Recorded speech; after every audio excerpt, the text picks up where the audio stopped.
Jiu and how is it you? I'll.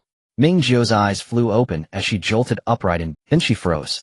The spacious room before her was brightly lit and meticulously arranged. She sat on a soft mattress, fingers locked in a death grip on the quilt. Everything before her eyes was both familiar and strange. It took Ming Jiu a few seconds to react. Wasn't this her room? More precisely, it was her room from before the apocalypse. But hadn't she already died? She had died at the hands of her cousin Jiu. Suddenly, vibration, mixed with a familiar ringtone, exploded beside her. Ming Jiu nearly jumped off the bed. Only after a long moment did she finally find her phone by the pillow. Ming Jiu picked up the phone. Facial recognition unlocked it with a click and the screen displayed the time. January 23rd, 20XX. Exactly 9 o'clock in the morning. Ming Jiu swallowed hard, her fingers trembling around the phone. It seemed she had truly been reborn, returned 7 years into the past, half a month before the blizzard began. She wasn't dead. She was still alive. She had come back. Ming Jiu clenched the phone so tightly that the hard edges dug painfully into her palm, yet she did not loosen her grip. Questions and jumbled memories surged into her mind all at once, making her head throb and swell with pain. There was one unread message on WeChat. The cutest little sister in the world, breakfast is on the table. Sis, remember to eat when you wake up. Right? Xiaoyong, her little sister. Her sister was still alive. Ming Jiu practically sprang from the bed to the floor and rushed to open the bedroom door. The house was very quiet. The breakfast on the dining table had long gone cold. It took her a while to remember that at this time Xiaoyong should be in her sign language class. Ming Jiu unlocked her phone and, fumbling a little, placed a video call to her younger sister Mingyong. Only by seeing her sister with her own eyes could she truly be at ease. The video connected quickly. First, Xiaoyong's face appeared on screen. Then the camera shifted and another person came into view. A woman in her early 20s.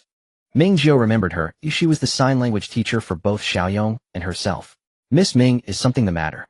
Xiaoyong is in the middle of class. She said you weren't feeling well today, so you didn't come with her. Ming Jiu stared at her sister's face on the screen. At this moment, Xiaoyong was only 10 years old, untouched by the ravages of the apocalypse. Her small face was pale and tender, her eyes large and bright.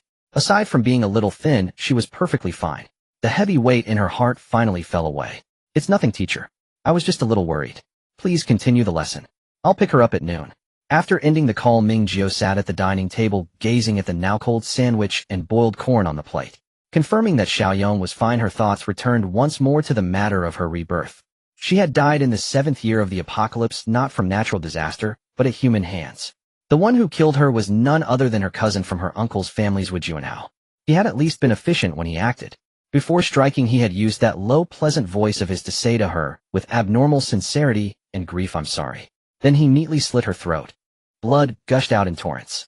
Ming Jiu watched with wide eyes as her own blood splattered across the freshly whitewashed wall, and the low ceiling scarlet staining everything in sight. She didn't feel much pain, only an all-encompassing cold as her life force drained away. Within minutes, she was utterly dead. Aside from feeling utterly baffled, she hadn't suffered for long. Thinking of this, Ming Jiu couldn't help raising a hand to touch her own neck.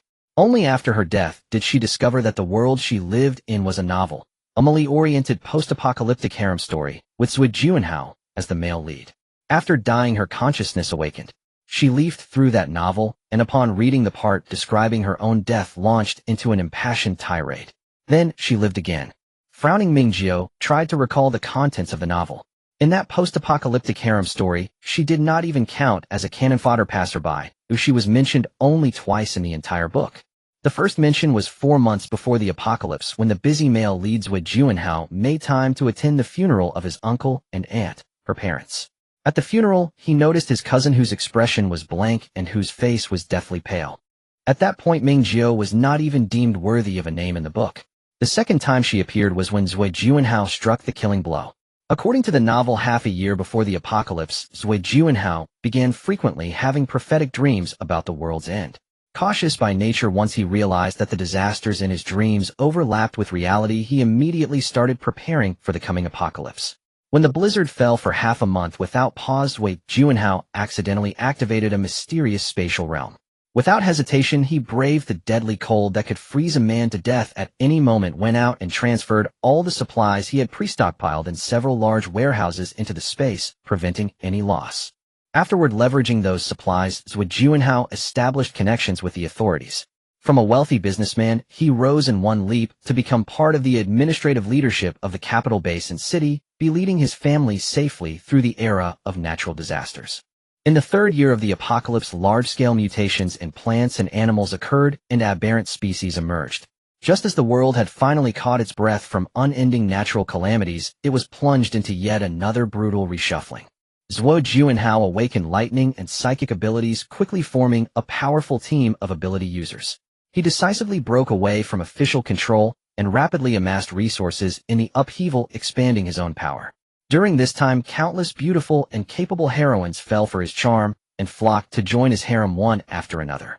And his spatial cheat came from Ming Jiu's family, a small ornamental rockery carved from jade. It was no antique, merely a modern artwork. Ming Jiu had bought it as a souvenir while traveling with her parents when she was little. Back then, her father and uncle's relationship had not yet completely fallen apart. Their family had not moved away from City B, and they still visited each other during holidays. On one such occasion, Zhuo Juanhao came as a guest, took a liking to the ornament, and simply took it with him. No one had expected that this utterly ordinary little decoration would become the foundation of his meteoric rise in the apocalypse. In the 7th year of the apocalypse, Zhuo Juanhao encountered a very much alive Ming Jiu at the City B base. First, he acknowledged their kinship. Soon after, Zhuo Juanhao used his connections and subordinates to investigate her thoroughly. After multiple tests confirmed she posed no threat, he, whether out of guilt or fear that she would uncover the secret of his spatial cheat, decisively chose to silence her. That was everything Ming Jiu had read in the novel. Now that she knew what the space was, she had to find a way to obtain it first. With half a month still to go, there was time. Ming Jiu took a deep breath, temporarily suppressing her anxiety. She picked up the sandwich on the plate and chewed slowly while clumsily booking the earliest flight to City B for herself and her sister on her phone. The existence of the space would have an enormous impact on stockpiling supplies and creating a temporary refuge. She had to seize the spatial realm currently in Zhuo Juanhao's hands as soon as possible. If she could use the space smoothly, the chances of her and Xiaoyong surviving the apocalypse would increase dramatically. Even if she could not, she would rather destroy it than let the space fall into Zhuo Juanhao's hands. No matter what, she had to make a trip to City B first. As for Xiaoyong, having finally seen her sister alive again, Ming Jiu wished she could tie the girl to her own belt. She never even considered leaving her alone in City G while she went to City B alone. Once she secured the space, she would bring Xiaoyong back to hoard supplies and renovate the house to withstand extreme weather. It wasn't that Ming Jiu didn't want to stay in City B. Compared to survivor bases in other provinces, the City B base had always been orderly and secure. Otherwise, in the 4th year of the apocalypse, she wouldn't have gone to such lengths to finally settle there. The reason she chose to return to City G for the initial phase of the apocalypse was that she did not want to miss out on her own golden finger. That's right, she had a cheat as well. Precisely because she had a golden finger, Ming Jiu felt her death had been especially stifling. If she ever got the chance, she would definitely slap Zhuo Juanhao across the face twice before he could lay a hand on her. Well, only 2 slaps. As a normal person, she could never truly win against an ability user. She had lived so cowardly and low-key, cautiously scraping by under natural disasters and mutations for a full 7 years, only to die because of the male lead's suspicions. So what if someone had a golden finger? It wasn't as if others did not. Ming Jiu's golden finger was a farming system calling itself the Super Farm Owner, which she had accidentally bound with in the 2nd year of the apocalypse at the City G survivor base. She had used no medium and done nothing special. At the time, she had just lost her sister, drifting through her days in a haze and working as a laborer hauling bricks at a construction site in the base. In the midst of lifting bricks, a mechanical voice suddenly sounded in her mind. The system resembled the farming management games she had once played. As it leveled up, it could unlock farmland, orchards, livestock areas, various processing plants, and a system shop. Without the system, an ordinary person like her, without combat strength abilities or any special skills, could never have survived to the 7th year of the apocalypse. Her only regret was that the system had appeared a bit too late. Had it arrived just half a month earlier, Xiaoyong would not have died. Therefore, Ming Jiu had no intention of settling early in City B. For the sake of the farm system, she had to remain in City G for at least the first 2 years of the apocalypse. She could not miss out on her own golden finger, and she intended to seize Zhuo Juanhao's as well. At that moment, a mechanical voice devoid of emotion rang clearly in Ming Jiu's mind. "Host, are you calling me?" Ming Jiu froze. "System? Is that you, her dearest main system?" The system's calm, emotionless electronic voice sounded in Ming Jiu's mind. "It is me, host." Ming Jiu reacted quickly. "You were the one who saved me, weren't you?"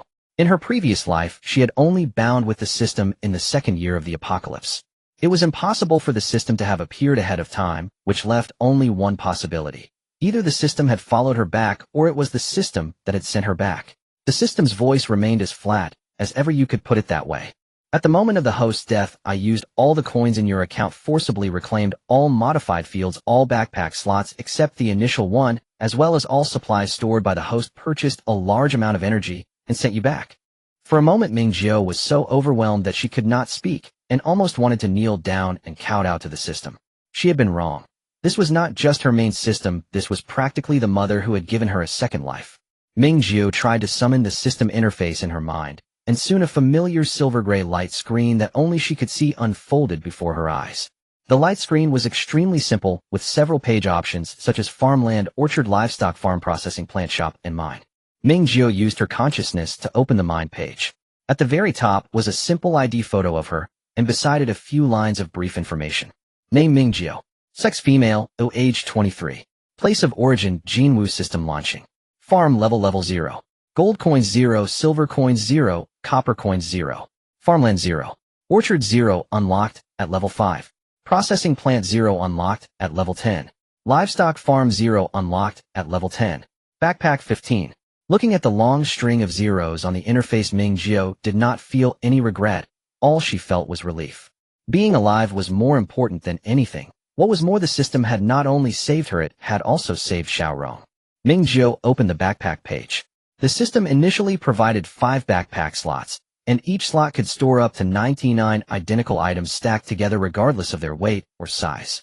In her previous life, she had racked her brains and worked diligently for the farm. Most of the crops she planted were sold to the system in exchange for gold, silver, and copper coins, and she had expanded the backpack slots from the initial 5 to 26. In the precarious days of the apocalypse, every time she traded crops to the system, she would keep a small portion to store in her backpack for emergencies. Little by little it had added up. She had at least 40 to 50 tons of rice, flour, and vegetables in her backpack. But now all of it was gone. The only slot still in use contained 99 large burlap sacks filled with wheat bran, rice husks, sweet potato vine stalks, and the like. Clearly those things could not be sold through the system, which was why they had been left behind. Thank you, system, truly. Just for the sake of this life-saving grace alone, she was willing to work for this life-saving system for another 100 years. The system's electronic voice remained utterly flat. There is no need to thank me, host. Ming Jiu felt that something was a little off, but she did not dwell on it. She quickly finished her sandwich and then changed her plans. Since the system's golden sheet was already in her hands, there was no need for her and Xiaorong to insist on staying in City G. They would pack up and leave, right now. It took Ming Jiu a few minutes to find the supermarket's WeChat account that offered home delivery within the residential compound. She messaged the owner and directly ordered 200 of the largest plastic storage boxes. After the payment went through, the owner replied that he did not have that much stock on hand and would have to restock first. At the latest, the boxes would be delivered to her door in an hour and a half. Ming Jiu planned to pack away everything in the house that could be taken and store it in her backpack slots, then take Xiaorong straight to the Zhua family in City B to get hold of Zhui Jiu and house space ability. Once she had that space, she would make plans according to the circumstances. There was no point in overthinking things now. Ming Jiu put the dishes into the dishwasher, then began moving from room to room, rummaging through every corner of the house. The apartment had 4 bedrooms, 2 living rooms, and 3 bathrooms, with an area of 180 square meters. 3 of the 4 bedrooms were suites with their own private bathrooms. The remaining bedroom was the art studio she shared with her father, and the large balcony of the apartment had been turned into a dance room for her mother and younger sister. Ming Jiu walked into the master bedroom and saw a family portrait on the nightstand. A photo of the 4 of them together, her mother and Zhui dad, holding her, and her sister close, all of them smiling radiantly. Her hand, which had been searching for the safe key, halted mid-motion. To her, her parents' sudden deaths had already been 7 years in the past. It was obvious that time was no cure for such wounds. Whenever she thought of their passing, she could still feel a sharp, vivid pain. Drawing a deep breath, Ming Jiu opened the safe. Inside were 2,000 yuan in emergency cash, 10 gold bars of 50 grams each, and the property deeds. 2 residential properties, and 2 commercial storefronts. Apart from the apartment they were currently living in, her family owned another 3-bedroom unit in the same compound, which Zhui dad had converted into an art studio to teach children painting. One of the 2 commercial units had been used by her mother to open a dance studio, while the other was rented out and happened to be vacant at the moment. After her parents' accident, all the properties and money had temporarily fallen under Ming Jiu's name. Her name alone was on the property deeds. In her previous life at this time, she had planned to wait until Xiaorong's sign language classes were finished to add her name and change the property certificates. Now there was no need. With everything under her name, it would be easier for her to quickly liquidate these properties. As for the gold bars, Ming Jiu did not want to cash them out. On the contrary, she needed even more gold. Taking out the gold bars, she directly summoned the system to exchange them. In the system, currency could be obtained not only by selling farm products, but also by directly exchanging real-world gold. 10 grams of gold could be exchanged for 1 gold coin, and the exchange rate between gold, silver, and copper coins was 100 to 1. System currency could be used in the system shop, which contained many valuable items: gene optimization potions, ability awakening potions, weapon and armor modifications, and so on. Each item made Ming Jiu's mouth water with longing. Aside from being outrageously expensive, they had no flaws. Before her death in the previous life, she had been on the long road of saving up gold coins to buy an ability awakening potion. Altogether, the 500 grams of gold bars were converted into 50 gold coins. Ming Jiu stored the cash and property deeds into a backpack slot, then turned to rummage through her mother's jewelry cabinet. This small amount of gold coins was far from enough. The gene optimization potion in the shop was priced as high as 800 gold coins, which translated to 80 kilograms of gold. The ability awakening potion was 10 times more expensive than the optimization potion. Strength. Surviving in the apocalypse was grueling. When everyone was starving, physical condition was impossible to hide. Without strength, even if Ming Jiu relied on the system and did not have to worry about food like other survivors, she would still not dare to eat her fill. If you ate just one more bite than others, your steps would be steadier. If you had fresh food and no lack of vitamins, your skin would be smoother, your hair darker, and shinier, your eyes clearer. None of that could be hidden. With no ability to protect herself, Ming Jiu could only lie low, deliberately sunburning herself during extreme heat and deliberately freezing during extreme cold, just to leave obvious scars on her face and hands. The burning pain of skin scorched by the sun, the bone-deep itching after frostbite. She would rather die than endure them again. She was determined to live well together with Xiaorong. She would earn enough for 2 sets of both the optimization potion and the ability potion. Soon Ming Jiu had turned the jewelry cabinet upside down, sorting out all the gold accessories. Her mother had rarely worn jewelry, but her father loved buying it for her. Although his dad had grown up with a so-called wealthy family background, he was just an ordinary art student and knew nothing about business or investment. In his view, any investment carried risk, but buying gold for his wife and daughters would never lose value. Ming Jiu piled all the gold jewelry on the dressing table. Looking at the small, glittering hill of gold before her, she once again called out to the system. System, exchange for gold coins. The system's voice sounded quickly. 1546. 5 grams of gold detected. Exchange all of it. Without hesitation, Ming Jiu chose yes. Exchange successful. Host, please check your balance. Ming Jiu glanced at the numbers for gold, silver, and copper coins on the system page. Adding in the gold bars, it now read: gold coins 204, silver coins 65, copper coins 0. Just as she was looking at the screen, the doorbell rang. The delivery from the supermarket had arrived. The large storage boxes were stacked into several tall piles, the lids bound separately with tape, nearly filling the entire elevator landing of the on-unit per-floor building. Dragging the boxes into the apartment, Ming Jiu rolled up her sleeves and began packing. A single morning was nowhere near enough. She only managed to scour her own room and the master bedroom, stuffing all kinds of odds and ends into more than a dozen boxes, which were stacked in the living room. A glance at the time told her it was almost time to go pick up Xiaorong from class. Just as Ming Jiu was about to store 2 of the storage boxes into her backpack slots, the system's voice sounded again. System alert, an unknown surveillance camera has been detected monitoring the host. Do you wish to continue using the backpack slots?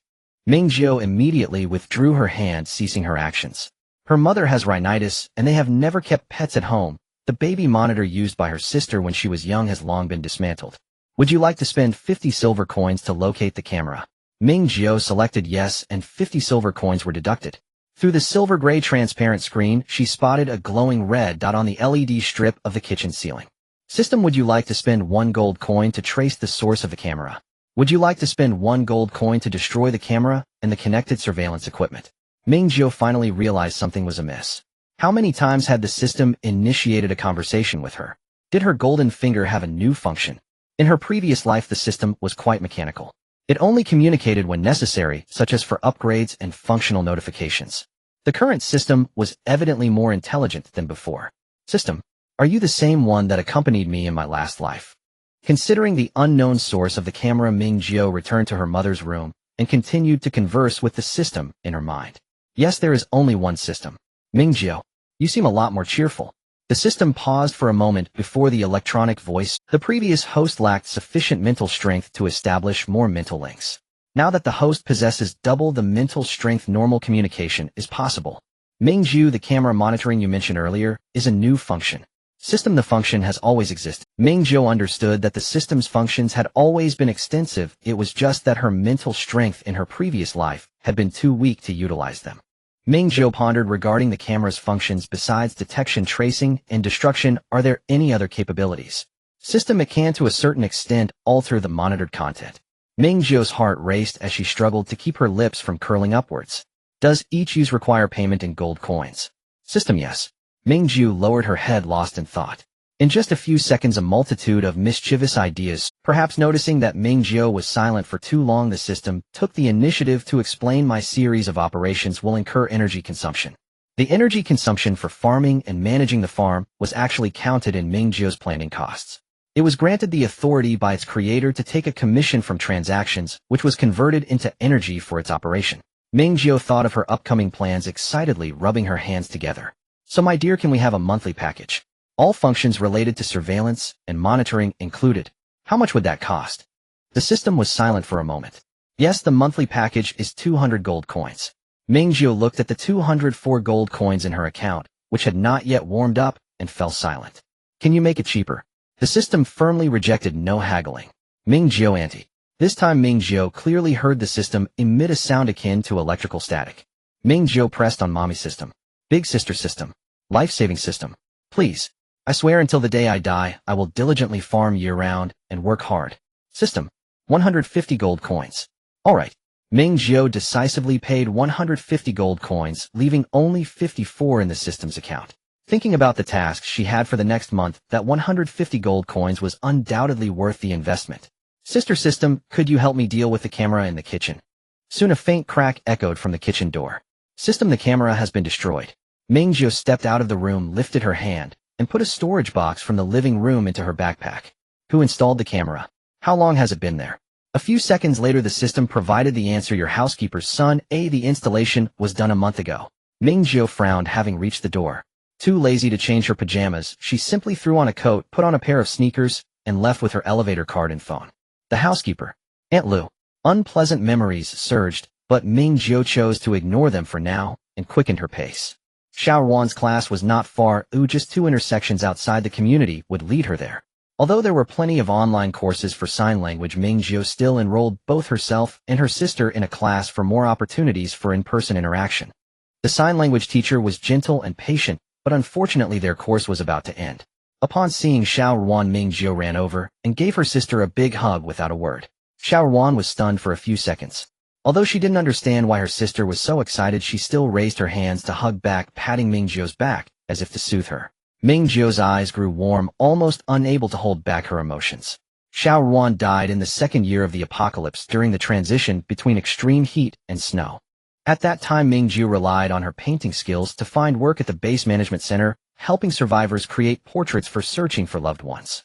She worked over 10 hours a day nonstop from dawn to dusk, and her pay was barely enough for her and Xiao Wan to survive. Resources were scarce at the base, food, clean water, and daily necessities were expensive. She and Xiao Wan couldn't even afford the points to rent a shared dormitory and had to live in a shanty town. To ensure safety, she took Xiao Wan to work with her almost every day. Ming Jiu would never forget that day. She suddenly caught a fever from the sudden drop in temperature and in pain requested a half-day leave.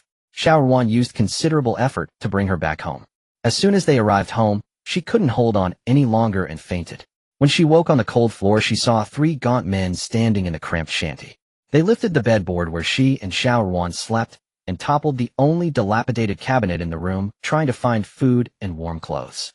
Xiao Wan desperately tried to stop them, but was pushed down by one of them, hitting her head on the bed frame.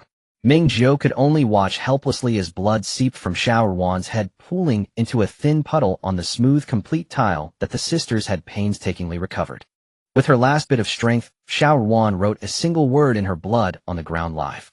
Meanwhile, due to fever and hunger, Ming Jiu could not even crawl to her sister's side, let alone shout for help.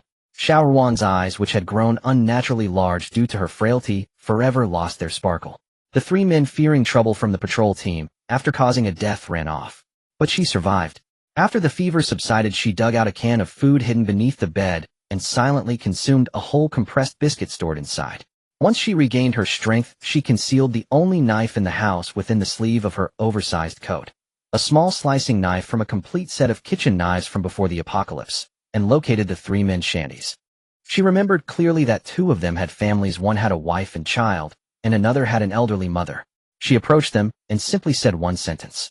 "If you don't want to be expelled from the base for murder, step outside to talk." When they came out, she immediately lunged forward with the knife. After the natural disaster struck, she had lived a very humbling life, choosing to avoid conflict most of the time, preferring to take the loss rather than engage in disputes. Her first reaction to conflict was to quickly take Xiao Ruan far away, without daring to get involved. Caution had allowed them to survive in tough times. This was her first time confronting someone with a knife. Killing was a serious crime in the base, and none of the three expected her to strike so suddenly in broad daylight. All three fell to her blade. After killing them, Ming Jiu calmly returned home to arrange Xiao Ruan's remains. Xiao Ruan was a very tidy child, and she found the cleanest clothes, a short-sleeved shirt and a pair of three-quarter pants. She still vividly remembered the warm yellow daisy pattern on the shirt. All she could do was dress Xiao Ruan in these. In extreme cold weather, the chances of this outfit being stripped off by the workers at the base's crematorium before they cremated the body were somewhat lower. Just as she finished changing her sister's clothes, the patrol team arrived. The official base administrators were actually quite good. The patrol team did not make things difficult for her. After clarifying that the others had acted first, Ming Jiu was not expelled from the base, but was forcibly assigned to a larger dormitory with worse conditions, lost her original job, and was penalized with 3 months of hard labor at a construction site. She decided to heed Xiao Ruan's words and strive to living as long as she could. And just half a month after Xiao Ruan left her, she bound a life-saving system. Sensing that her sister was in an unusual mood, Ming Ruan took a step back, emerging from her sister's embrace, and stared carefully at Ming Jiu's face, using somewhat clumsy sign language to ask, "Are you alright?" Ming Jiu suppressed her complex emotions and smiled. "I'm fine, just a bit startled to see you not at home." Ming Ruan blinked her eyes, pulled out her phone from her pocket, and quickly typed in the memo. "Sister, don't worry, I'm not going anywhere. They'll stick with you." Their mother and father were already gone. They were each other's only kin. Ming Jiu tightly held her sister's hand, trying to calm her emotions. She requested a half-month leave from her teacher, stating that she needed to take her sister to B-City to try a new psychologist. Xiao Ruan was not deaf-mute, as she had lost her ability to speak due to a car accident. Just 3 months ago, their parents took Xiao Ruan out to the countryside near G-City for inspiration, and on the way back they got into a serious accident.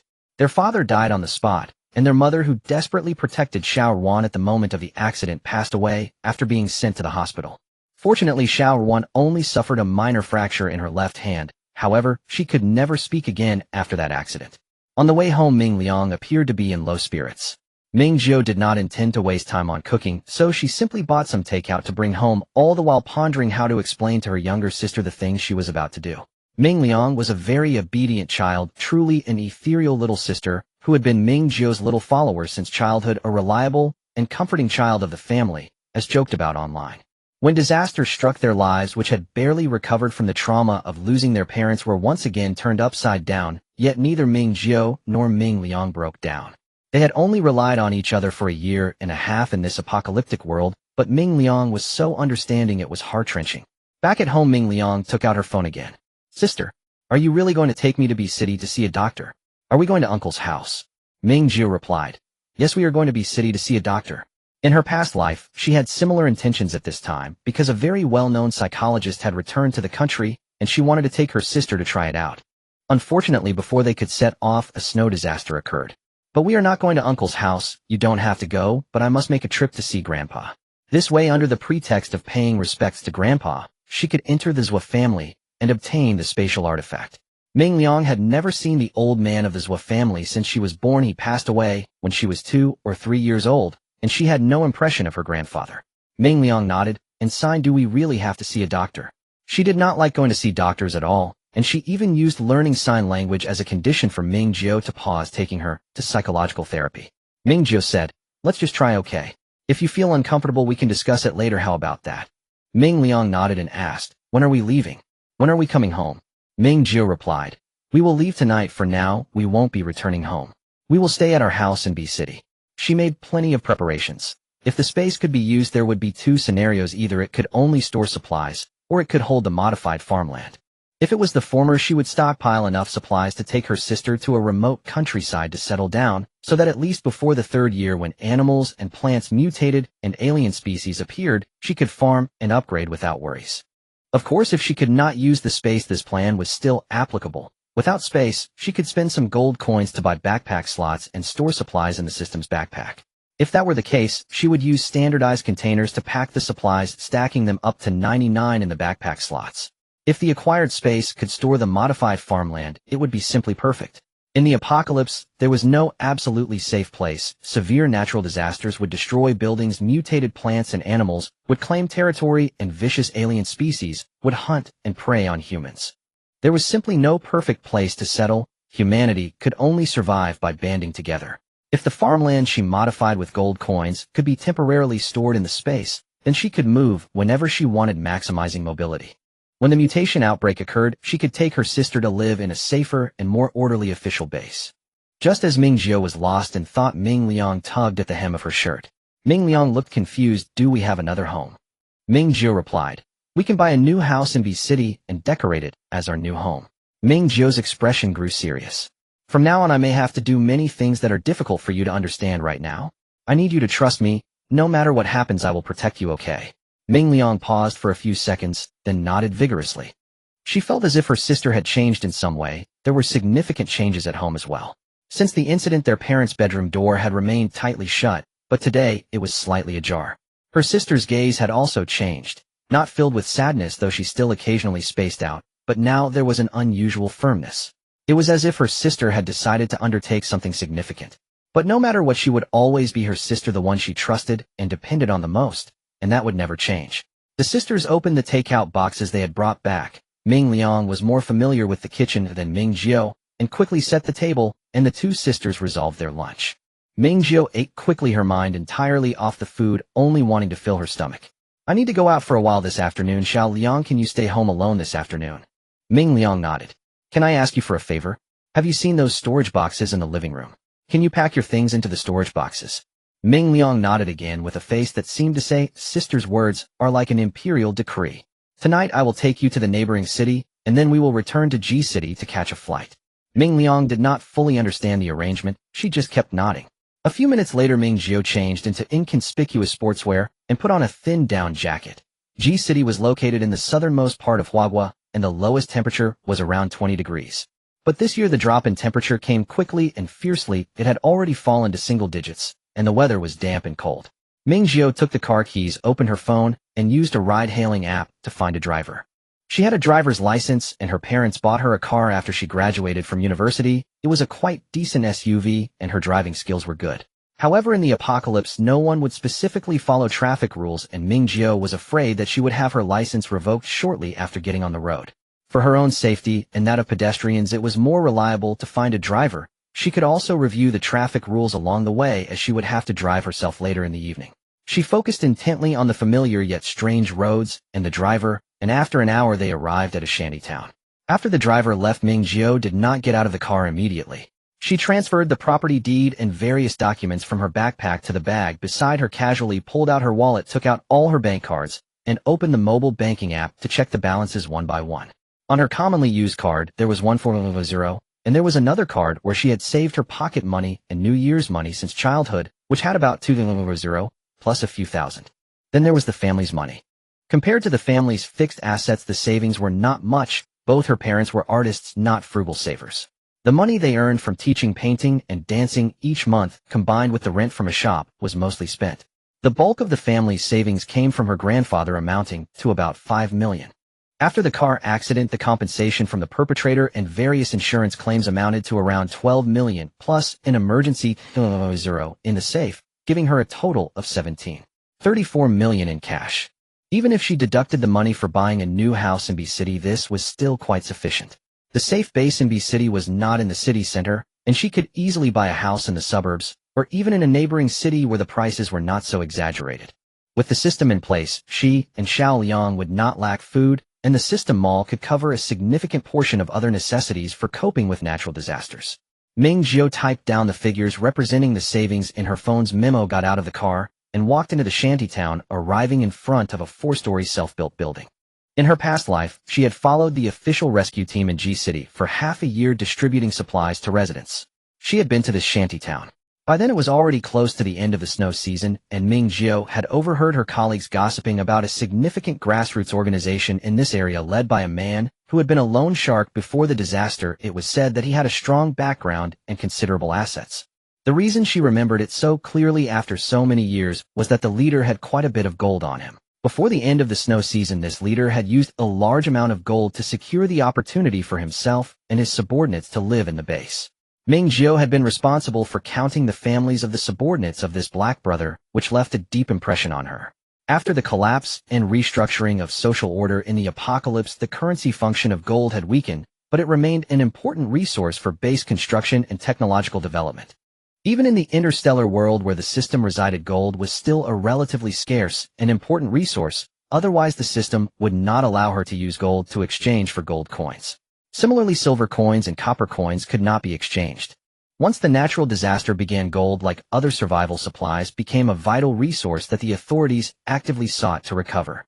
Even with the system as her golden finger, it would be difficult for Ming Jiu to collect it freely under the watchful eyes of the officials. In summary, Ming Jiu was extremely covetous of the gold in his hands. She only had half a month. Whether selling the house or applying for a bank loan through mortgage would take too long, and she wouldn't even finish the paperwork. It would be best to exchange directly for gold, even if not. The collateral loan ratio for real estate in these private lending companies was higher than that of banks. No matter what, she wouldn't be at a loss.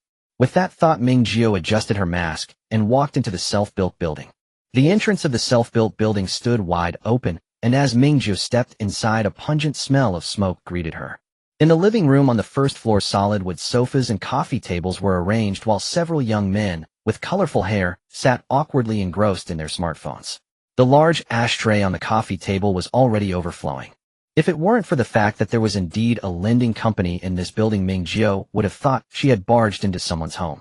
Seeing her walk in, one of the young men in a leather jacket stood up and approached her, asking, "What do you want?" Ming Jiu replied calmly, "Looking for Brother He to borrow money." The young man scrutinized Ming Jiu from head to toe.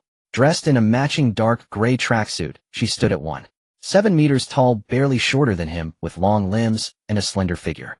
Her long black hair was casually tied up, and she wore a mask that revealed only her bright, calm eyes. The young man withdrew his gaze and said, "Big brother is upstairs, you follow me." Ming Jiu followed him up to the 3rd floor, where he stopped in front of a room, next to which hung a metallic sign of a certain lending company. The young man opened the door, and compared to the old self-built building, the room before her was simply resplendent. The floor was laid like a hotel lobby. The walls were adorned with marble finishes, and a massive chandelier hung in the center of the room. Redwood sofas, a redwood desk, a redwood tea table, and a redwood display cabinet. The room even had a heater, and behind the desk sat a man with a crew cut and a face full of flesh, wearing only a black tank top that revealed his exaggerated tattooed arms. Ming Jiu's gaze fell on the man's face, and she recognized Brother He from her memories of her past life. It was undoubtedly him. The young man walked over to Brother He, whispered something in his ear, and then stood aside. Brother He glanced at Ming Jiu, raising an eyebrow that was interrupted by a scar, making his already fierce appearance look even more intimidating. "Borrow money." Ming Jiu nodded, maintaining her composure. "That's right, I want to borrow money, though I have collateral." She was not tense at all. Although Brother He looked intimidating, he was known to be quite righteous and reputable in the underworld. In her past life, after the natural disaster struck, this area was under Brother He's protection, and many people even came to seek refuge with him. "All right, how much do you want to borrow?" Ming Jiu took the property certificate out of her bag and placed it directly on Brother He's desk. 2 properties and 2 shops. The houses were in good locations, but she bought the shops a bit late, so their locations were not great. 80 million was the total selling price for all the properties and shops, of course provided that one patiently waited for the right buyers. Ming Jiu simply did not have the time. Brother He glanced at the red book on the table, signaled to the young man beside him, who immediately began flipping through the documents while taking out his phone, presumably checking property prices. Before long, the young man handed his phone to Brother He, who looked at it for a while before raising his eyes to Ming Jiu. "Beautiful lady, we can't offer you that price. Did the person who referred you not explain the rules for borrowing? At most we can give you 70. The bank offers even less, and the loan process is slow. Ming Jiu did not bother with unnecessary words. These properties are in excellent locations with significant appreciation potential. I only need to borrow for a month. If I can't pay back, by then the properties are yours. I can sign for the highest interest. After all, she had no intention of paying back. She was there to sell the properties. Ming Jiu stated, 80 is my bottom line. Brother He was indeed tempted. This was a lucrative deal. As long as they secured the properties and shops, it was guaranteed profit. 75, and I want 10 interest. Ming Jiu, having grown up, had only limited understanding of bank lending practices from what she had searched online. On her way there, she checked that the current bank mortgage rate was about 3.0 and private lending could not exceed 4 times that of the bank. Brother He's proposal had not yet reached the legal limit. But it was all fine. She would accept even 100. Taking half a minute to think deeply, Ming Jiu nodded and brought up her real intention. I can accept that, but I want gold and I need it today, she said, glancing at the clock on the wall. Before, Brother He agreed, and then both parties began to haggle over the price of the gold. The current gold price was not what it was half a year ago. Gold prices had surged from over 700 to 1200 half a year ago, but they had been declining recently. Today's gold price had dropped again to 923 per gram. In the short term, gold prices would not rise again. Brother He indeed held a considerable amount of gold. Selling now would not incur losses, but he could not possibly trade with Ming Jiu at bank prices. Ultimately, the price of gold was settled at 950 per gram, slightly cheaper than the black market price. According to Brother He, he appreciated Ming Jiu's straightforwardness and offered her a slight discount. Soon the young man took a photo of the property certificate to verify the specific details of the properties, while Brother He made a phone call in front of Ming Jiu instructing his subordinates to prepare the gold. Everything went smoothly, and before 3 o'clock Ming Jiu received the contract. At Brother He's signal, a henchman opened a suitcase and the dazzling gold nearly blinded Ming Jiu. Before signing the contract, Ming Jiu deliberately touched each gold bar, counting as the prompt sound of, "Would you like to exchange for gold coins?" rang in her mind. Confirming the quantity matched, she finally sighed in relief. Calculating accounts, signing, receiving money. 10 minutes later, 2 henchmen carried an 18-inch new suitcase down the stairs with Ming Jiu. Ming Jiu dragged the heavy suitcase alone out of the narrow alley, her heart ablaze with excitement. The market price for the properties and shops was over 80 million, with a borrowing ratio of 75. Finally converting to gold at 950 per gram, it amounted to 63160 grams. Most of the gold bars Brother He brought were in 100-gram specifications, with the smallest being 10 grams. Ming Jiu didn't want any cash in the end. When the 10 grams couldn't be made up, Brother He simply took off his own gold chain and cut a small piece to compensate her. He was a very easygoing social boss. Exiting the urban village, Ming Jiu exerted all her strength to lift the suitcase, which weighed over 120 pounds, onto the car. "Sister Tong, are you there? Destroy the surveillance cameras in the urban village. Don't just destroy the parts where I appeared, destroy all of them from the past 2 hours." Soon the system prompt sounded done. Ming Jiu opened the suitcase, and over 100 pounds of gold filled the bottom of the 18-inch suitcase. She held each bar, exchanging them all for gold coins in the system. The over 600 grams of gold ultimately converted to 6316 gold coins, plus the 54 gold and 15 silver already in her account, totaling 6370 gold and 15 silver. At around 4 o'clock, Ming Jiu returned home, carrying dinner for her 2 sisters. The living room was neatly arranged with over a dozen storage boxes, each adorned with small cat-shaped sticky notes featuring the tidy handwriting of Ming Liang. As Ming Jiu stepped through the door, Ming Liang had just emerged from the art studio, her arms full of unopened paints. Upon seeing her sister, Ming Liang's eyes sparkled with excitement. Ming Jiu quickly set down the food to help placing the paints into the storage box labeled Art Studio. With Ming Jiu's assistance, within half an hour, everything that could fit into the storage boxes in the studio was cleared out. Ming Liang had already tidied her room. All that remained were the kitchen, dance studio, and living room. As soon as the clock struck 5, Ming Jiu urged Ming Liang to eat dinner together. After dinner, the 2 sisters continued tidying up, and Ming Liang did not complain at all. Ming Jiu had booked her flight for 4 in the morning. She had already chosen her seat online with no checked luggage, or arriving at the airport an hour before departure was sufficient. Logically, there was still plenty of time, but Ming Jiu wanted to take a quick trip to the neighboring city before boarding, not daring to waste a single minute. Ming Jiu did not overlook the kitchen's pots, pans, small appliances, and even the oil, salt, soy sauce, vinegar, and remaining ingredients in the fridge. She stuffed some bread, cookies, and snacks into her travel backpack and placed everything else into storage boxes. Just then the doorbell rang, and Ming Jiu quickly walked towards the front door. Upon seeing the middle-aged woman on the video doorbell screen, she frowned. It was none other than their housekeeper, Aunt Lu. Behind her was a slightly plump man in his 20s, short in stature, no taller than 5'5", with thin eyebrows and small eyes giving off a somewhat sleazy appearance. The man's appearance was the kind that would get lost in a crowd, yet Ming Jiu remembered him vividly. She didn't know his name, only that he was Aunt Liu's son. He was also the owner of that surveillance camera. In her past life, it was around this time that Aunt Lu had targeted Ming Jiu. A young girl who had suddenly lost her parents, was wealthy, and had no relatives except for her younger sister. Without any greeting, she brought her son to the door. In her view, Ming Jiu was now an orphan without the support of her parents and burdened with a deadweight who couldn't speak. Her son had suffered a great loss. At that time, Ming Jiu had called the police without hesitation, driving the mother and son away. Aunt Lu was then removed from the household, and from that point on she and Xiaorong only hired hourly help, never again employing a regular housekeeper. She thought the matter was settled, but a week after the snowstorm began, Aunt Lu and her son came knocking once. This mother and son lived in an urban village, their self-built home collapsing under the weight of the snow. Rather than seeking refuge with relatives, they came to the Ming family crying and causing a scene at Ming Jiu's doorstep. In her previous life, Ming Jiu had not understood, but now she did, because of that surveillance camera. She had sensed something was off a few days after the blizzard, and while most people were still oblivious, she had secretly gone out to buy supplies and brought them home.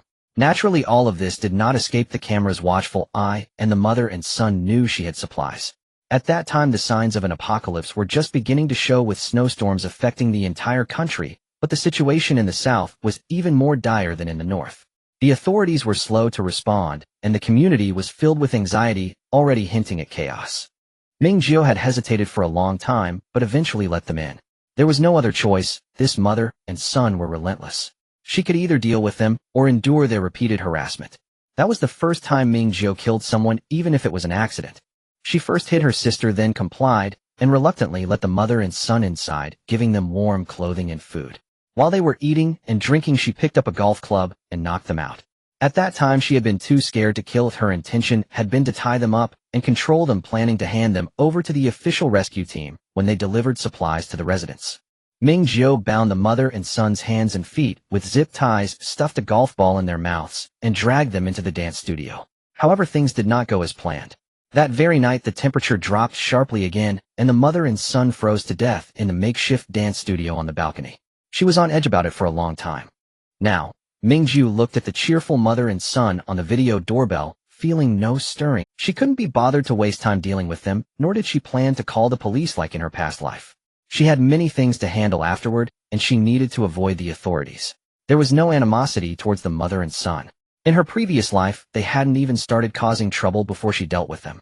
They were practically delivered to her door to practice on establishing her survival style for a long time to come, appearing weak on the surface while secretly being ruthless. They were quite good people. Ming Jiu pressed the intercom button, directly starting "Today you're fired." A housekeeper who takes so many days off and brings strangers into her employer's home isn't welcome here anymore.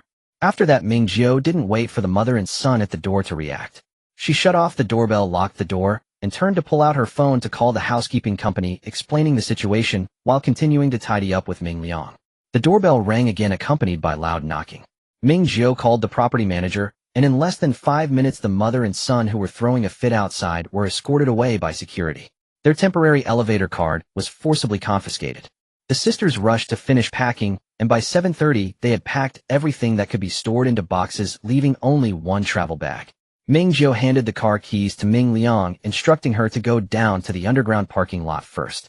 As soon as Ming Liang left the house, she stuffed all the storage boxes into the system's backpack compartments. Before leaving, Ming Jiu turned off the gas valve and water valve, pulled the power switch, and took one last look at her familiar home in the light from outside. If all goes well, she and Xiaorong probably wouldn't be returning. As Ming Jiu walked to the underground parking lot, Ming Liang was already waiting for her in the passenger seat. "If you feel unwell, you must tell me, okay?" After the car accident, Ming Liang took a long time to overcome her fear of riding in a car. But tonight she had to make a round trip between City G and the neighboring city, which would take at least 4 hours. She was a bit worried about Ming Liang's condition. Ming Liang nodded vigorously, using sign language to tell Ming Jiu that she was no longer afraid. "If you're tired, just sleep. We'll arrive in City B by tomorrow morning." Ming Jiu started the car, opened the navigation on her phone, and set the destination to a well-known specialty store in the neighboring city. She needed to have specific tasks in the neighboring city in case the authorities monitored her. While stockpiling supplies later, she needed to give them some space for investigation. In the era of big data, there were no secrets, and she was grateful for the great system again. While driving, Ming Jiu didn't idle, either continuously pestering the system in her mind. Dear, does the monthly subscription only provide monitoring services? After a full half-minute, the system's electronic voice finally echoed in Ming Jiu's mind. Yes. If the host has other requests, they must pay the corresponding gold coins. The monthly service for 150 gold coins was purely cost price for the system, not making a single coin in profit. Ming Jiu breathed a sigh of relief. Gold coins were precious and should not be spent casually. Every penny had to be used wisely. System sister, can you help me investigate a person's specific information? I want all the information, especially regarding what he has done in the past 6 months, where he has been, what he has done with whom, and the details of his interactions. System, okay, the host needs to pay 50 gold coins. Ming Jiu did not haggle this time, and selected confirm on the payment window that popped up. Payment successful. There were still 6320 gold coins left in her account. The gold coins paid by the host have been received. May I ask whose information the host needs? Ming Jiu's, with Jiuanhao, the man who killed me. On the highway, Ming Liang initially sat in the passenger seat browsing on her tablet, but she has now fallen asleep. The system, please wait, this operation will take half an hour. After that, the system went silent, and Ming Jiu patiently waited while driving. She was not searching for Zui Junhao's information to seek immediate revenge. After the disaster struck, regardless of the situation abroad, the domestic situation was relatively orderly at the beginning, even becoming stricter in population checks to confirm the number of casualties. In her past life, she spent considerable effort disposing of Lu Auntie and her son's corpses in City G. It was already difficult, let alone in the capital City B. Now, and especially in the early stages of the disaster, killing was very troublesome. Rather than killings with Jiuanhao, she was more interested in the supplies he had desperately collected and hoarded in the 6 months leading up to the apocalypse. Regardless of whether she could use that mysterious space normally, she at least needed to occupy 1 or 2 supply points belonging to Zui Jiuanhao. After all, she had the system's backpack, and the backpack slots could be expanded with gold coins. Although there was a limit to how much the backpack slots could be stacked, and she needed to collect more items herself, the physical exhaustion was nothing compared to the free supplies. She didn't plan to leave behind anything she couldn't take, so she might as well notify the authorities to requisition. In the early stages of the disaster, the authorities would do everything possible to requisition supplies, and of course, it wouldn't be a forced requisition, but rather an exchange for government bonds. As the disaster worsened, these government bonds would turn into priority for moving into safe bases, choosing houses, and new currency circulating within the base points. She had to think of a way, or if possible, she didn't even want to leave the points for Zui Jiuanhao. Just as she was thinking, the system's prompt sounded again. Host, the basic information has been collected. You may provide feedback after browsing, and the system will supplement according to your needs. Ming Jiu's eyes lit up. I love you. The system fell silent again. With nothing else to do, Ming Jiu asked, Zui Jiuanhao has hoarded quite a lot of supplies, right? Did you find the specific locations of the supplies he hoarded? The system, currently there is only one suspected large supply concentration point entirely under Zui Junhao's name, a large shopping mall located on XX Street in the 6th ring. Ming Jiu, tell me more. The mall closed 3 months ago for renovations and rebranding, primarily marketed as an outdoor camping paradise with outdoor goods stores occupying 2 floors. Additionally, the large supermarket, usually located in the basement levels 1 and 2, has been moved to the top floor. Most of the stores in the mall have completed stocking, making the entire mall a massive supply concentration point. The system analyzed the surveillance inside the mall and surrounding areas, revealing that the actual storage of goods far exceeds the normal capacity. It is initially speculated that the temporarily sealed basement level 1 and the parking lot on level 3 have been converted into temporary warehouses. Ming Jiu couldn't help but raise an eyebrow. What a thin skin with a big filling. But it's not enough. Just one mall won't cut it. She thought for a moment and continued to ask, it doesn't have to be under Zui Junhao's name. As long as he mobilized funds for the preparations, it counts. Are there other supply concentration points? The system probably felt it was difficult to express clearly with just words, so it simply projected a map of City B in Ming Jiu's mind. A total of 7 green light spots lit up on the map, 2 in different districts within the 6th ring, and the other 5 distributed in the surrounding suburban counties and new industrial zones of City B. Each light spot was marked with specific addresses and storage capacities, and there were even the types of supplies roughly analyzed by the system. Ming Jiu exclaimed wow. Spending 50 gold coins was worth it. Ming Jiu felt her blood boil. Although she had seen Zhuo Junhao's wealth through the novel after her death, seeing these supplies presented before her still left her immensely shocked. Moreover, she thought of one thing. 6 of the 7 warehouses were not under Zhuo Junhao's name. Even if Zhuo Junhao sensed the authorities discovering and requisitioning these supplies, would he dare to step forward and claim them? What would he say if he stepped forward? Why did he hoard so many items in advance? Did he foresee the disaster? Not only would Zhuo Junhao himself not dare to claim them, but given his suspicious and cautious nature, he probably wouldn't even let his subordinates step forward to claim them. Take it all. Leave him not even a hair. Ming Jiu suppressed the excitement within her. Sister System, can you estimate the specific value of these supplies? The system conservatively estimated to be worth at least 530 million. Ming Jiu pressed her lips together. How nice it is to have money. What was her father thinking when he gave up inheriting the vast family business of the Zhuo family? She felt incredibly bitter now. Forget it, it wasn't her father's fault. He had his own considerations. In fact, as a middle-class family, they were doing quite well. The relationship between Zhuo dad and the Zhuo family was so bad that it could be seen from the surnames of the 2 sisters. The car sped down the highway, and soon Ming Jiu realized another problem. Did Zhuo Junhao have so much money? There was no doubt that Zhuo Junhao was the only heir of the next generation of the Zhuo family, but his father had not stepped down yet, and the Zhuo family was still under the control of Uncle Zhuo. The old man of the Zhuo family was considered a business genius, but unfortunately his business talent had not been inherited much. Uncle Zhuo was carefully nurtured by the old man, and Zhuo Junhao was the same, but the father and son could at most only maintain the status quo. When she was in university in City B, she had kept an eye on economic information about the country. Although the Zhuo family had stood firm over the years, they had not experienced much expansion as they were not very sensitive to emerging industries, and had been surpassed by several companies in recent years. In short, Zhuo Junhao only had at most a few tens of millions, and the Zhuo family did not have that much money available for him to use. Even if they did, Uncle Zhuo would not possibly give Zhuo Junhao so much money to mess around. So where did this money come from? Thinking of this, Ming Jiu simply asked Sister System, do you know where Zhuo Junhao got this money? The system's answer was straightforward: misappropriated funds. Ming Jiu couldn't suppress the corners of her mouth. So Sister System, is there evidence of his misappropriated funds in the data? Yes, do you need it? Ming Jiu was delighted. That's great. Oh, she was worried that her activities in City B over the past half-month would attract the attention of the Zhuo family's greedy father and son. Now they had something to do. On the surface, Uncle Zhuo had only Zhuo Junhao as his favored son. For both public and private reasons, he would not allow Zhuo Junhao to go to jail. What about Zhuo Junhao? He had already foreseen the disaster and would never give up the supplies he had in hand. More importantly, he also dared not explain the flow of funds. He could not justify his actions of hoarding supplies. How would such a large loophole be filled? Uncle Zhuo probably wouldn't be willing to give up shares, so he could only turn to real estate. Ming Jiu remembered that the Zhuo family had a lot of properties within the division range of future safe bases. With such operations back and forth, the Zhuo family's assets would nearly evaporate. If Xiao Rong hadn't fallen asleep, Ming Jiu would have wanted to celebrate with the song Good Days. It was just a little past 9 when they got off the highway. Ming Jiu headed straight to the navigation destination, not waking Ming Liang, and got off the car to bring back a lot of local specialties. She also ordered some high-end tea, spending over 10,000, but there wasn't much, and she could easily take it on the plane.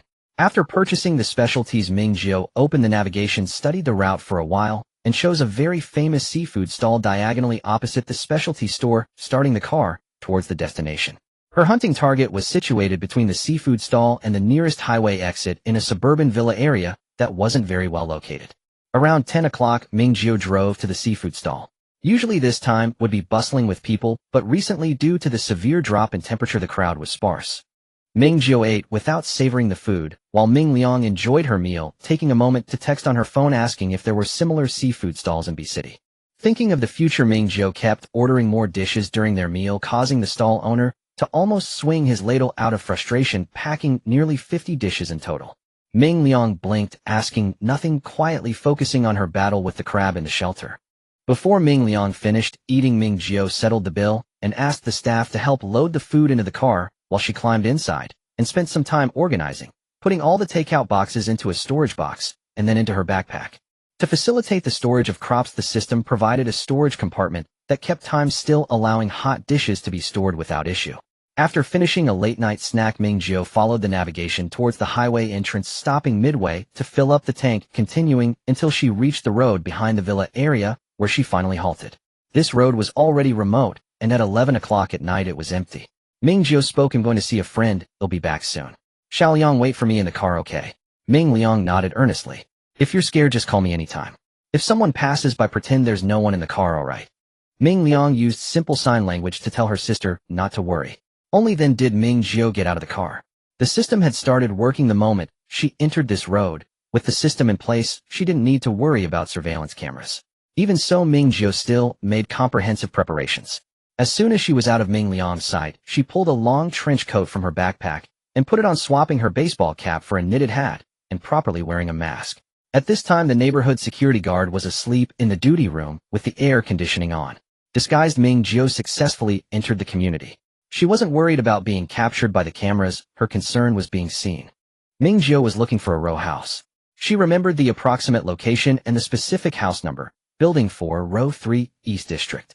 This house concealed a large amount of cash and gold bars which were discovered only at the end of the second year of the disaster. At that time, she had just bound the system and had come to fully realize the importance of gold. Just as her punishment for murder ended, she became a drifter and decided to join other survivor teams to search for remaining supplies in the city. For several months, she wandered with the group in various urban areas. The resources in the city had already been extensively searched by the authorities and then repeatedly scavenged by survivors, leaving very little behind. After wandering for months, the gold coins she had gathered were not enough to upgrade even one piece of farmland in the system. In her past life, the system was very user-unfriendly. She couldn't even borrow to farm and had to slowly accumulate seed money. Just when she was out of options, the earthquake struck. At that time, she happened to be nearby, and after the earthquake, she joined the official rescue team, where she discovered large amounts of cash and gold bars in this damaged villa. The downside was that she was acting together with the rescue team, and she could only glance at the numerous gold bars. She did manage to get her hands on a box of cash, but honestly it was too hard for her to even use for wiping. The good news was that her reflexes were quick. While helping to dig and count, she stealthily pocketed a small amount, just 2 kilograms, which could be exchanged for 200 gold coins, just enough to upgrade 2 pieces of farmland in the system. From that point on, her system finally upgraded from a gold-devouring beast and a limited space backpack to a truly operational farming system. Now Ming Jiu stood in front of the still intact villa wearing gloves and shoe covers, and with some effort climbed over the fence into the yard. In front of the villa's main door, the system unlocked the visual smart lock while processing it, and happily Ming Jiu took advantage of the free unlocking service to push the door open and step inside. The house was pitch black. She didn't dare turn on the lights, and instead felt her way to the villa's staircase using the light from her phone screen, descending to the basement level. The villa was simply furnished, covered with dust protection plastic with a thick layer of dust indicating it had been idle since the renovation. This was also the main reason Ming Jiu wanted to come here to try her luck. She didn't know whose house this was or who the cash and gold inside belonged to, but judging by the way the money was hidden, it probably wasn't clean money. Of course, even if it were clean money, she had no intention of letting it go. The gold in the villa was only discovered after the earthquake arrived. The owner of the house either forgot about the hidden money or perished in the disaster. The basement level was an entertainment area featuring a private theater and a gym with just a treadmill. Based on the marble patterns on the decorative wall, Ming Jiu confirmed that the money was hidden in the gym, but the question arose: where was the door? Ming Jiu's understanding of hidden money was limited to safes, as she had only seen mechanisms and secret passages in novels. She felt around all 4 walls. The mirrored surface was seamlessly joined, and she pushed against the treadmill with all her strength. Nothing moved. Her strength wasn't too great, but pushing a treadmill should be no problem. Oh, evidently, there was an issue. On a non-motorized treadmill that didn't need to be plugged in, Ming Jiu tentatively stepped on and walked a few paces. The control panel lit up, and after less than a minute, a soft beep sounded from the ceiling. Immediately, a hidden panel about a square meter in size popped down from the ceiling of the gym, and a retractable ladder descended from the panel, revealing a loft-like structure. Ming Jiu, I really don't understand the way wealthy people's minds work. It's quite interesting. Speaking of which, isn't the loft on the basement level just the first floor of the villa? The subsequent process went smoothly. Climbing up the ladder led to a small platform left for standing, followed by a door. Perhaps overly confident in the mechanism's design, the door was only equipped with a visual smart lock identical to the villa's main door. The smart lock quickly succumbed to the system's interference, and Ming Jiu opened the door. The room was small with only 2 rows of shelves against the wall and 2 cameras on the ceiling already controlled by the system. Bundles of cash worth 100 were directly displayed on the shelves, so numerous that Ming Jiu felt as if she were staring at piles of ghost money. Underneath the cash lay the gold that Ming Jiu had been longing for. Even with just the light from her phone screen, it sparkled dazzlingly. It was all 200-gram gold bars haphazardly piled on the shelves. Ming Jiu ignored the cash and focused on the gold bars first. Amidst the system's frequent exchange notifications, the gold coins in Ming Jiu's account gradually increased until she had thoroughly searched under and behind the shelves, ensuring not a single bar was left behind. There were a total of 500 gold bars, each 200 grams, contributing a full 100 gold coins to her. Ming Jiu could already see the gene optimization serum for herself and her sister beckoning to her. All the real estate in her home had only exchanged for over 600 gold coins, while the gold here, based on current market prices, was worth over 90 million. Adding the cash, there were about 200 bundles of cash worth 100, each totaling over 20 million. Oh my, a wild 100 million, this immense wealth has finally come to her. In the late-night villa, Ming Jiu took out a storage box and diligently organized cash into it.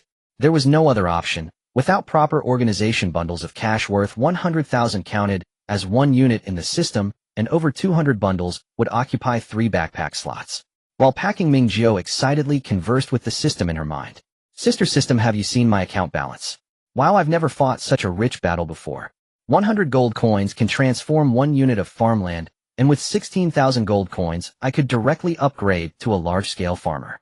If only I could use the space in Zui Junhao's possession, it would be perfect if the space could store farmland as well. With 100 million in hand, Ming Jiu felt it was not unreasonable to indulge in some beautiful dreams.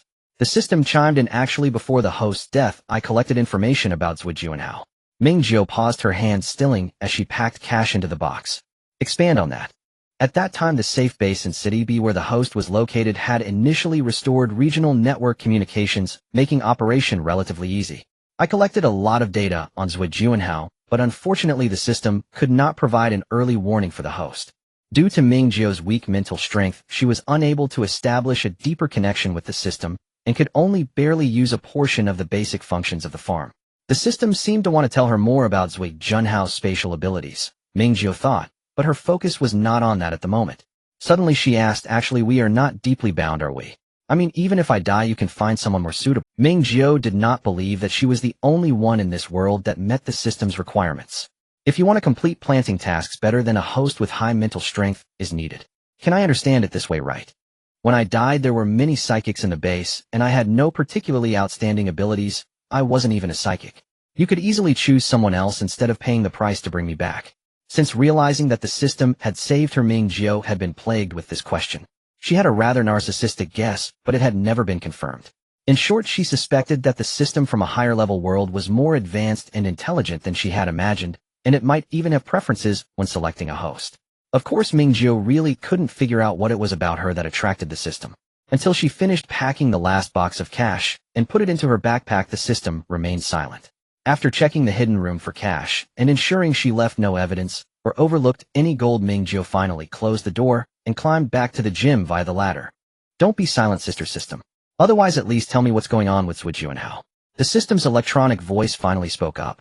After thorough analysis, the system concluded that you are the most compatible host.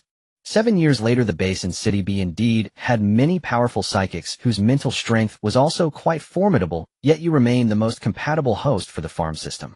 After checking the gym, Ming Jiu walked out and headed down the stairs to the first floor of the villa. What's the reason for that? Is it because my enthusiasm for farming is particularly high? Which moved you? This time the system beeped twice, although it was just a prompt sound. Ming Jiu strangely sensed the system's impatience. She was right, the system was indeed very intelligent.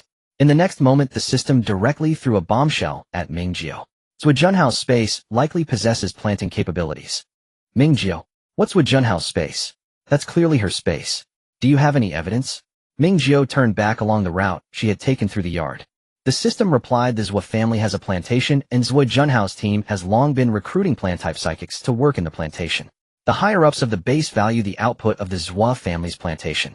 However, the output of the Zui family's plantation is seriously inconsistent with the actual quantity of transactions between the Zui family and the base, with the traded volume almost 3 times the output. Ming Jiu's fingers trembled with excitement. The Zhou family has only one plantation, she stated. The system replied exactly. Zhui Juanhao also has to support the people under him. The system confirmed exactly. What does this imply? It indicates that Zhui Juanhao possesses a cheat-like artifact similar to the farm system.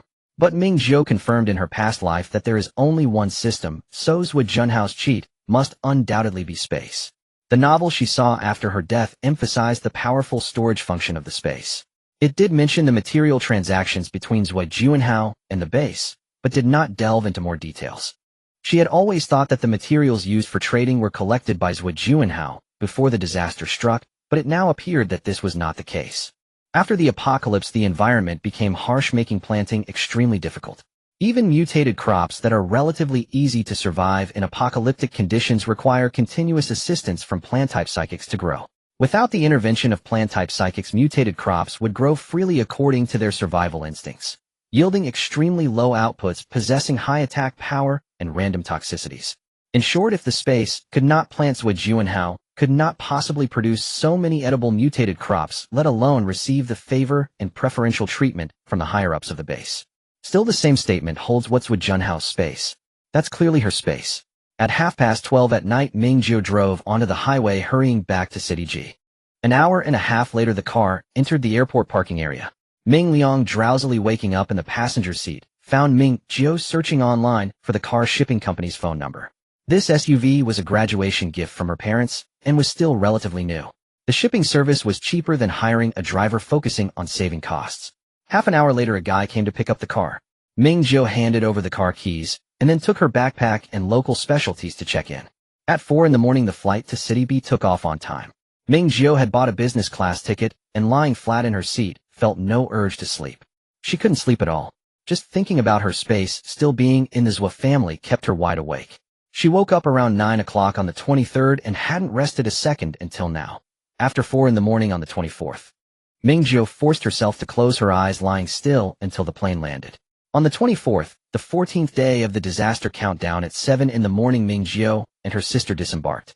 The temperature in City B was significantly lower than in previous years, now at -16 degrees. The whole country was experiencing a cold snap, and Ming Jiu and Ming Liang were dressed warmly. Then came a despairing morning rush hour lasting over 2 hours. Finally, Ming Jiu and Ming Liang arrived at a 3-star hotel very close to the psychological clinic and successfully checked in. The room was a family-friendly suite with 2 bedrooms. Breakfast time had already passed, so Ming Jiu ordered a meal for herself and urged Ming Liang to get some good rest. Since Ming Jiu brought Ming Liang home yesterday, she had been extraordinarily obedient, doing whatever Ming Jiu said. However, this time she slightly retorted, quickly typing on her phone and shoving it in front of her sister. "Sister, you need to rest. Your eyes are red, and this will make you sick." Ming Jiu finally found a moment to check herself in the mirror. Her long black hair was somewhat messy, her face pale and lacking color, and her eyes were red. Her skin was quite fair, making the dark circles under her eyes particularly pronounced, and there was even some dead skin on her lips.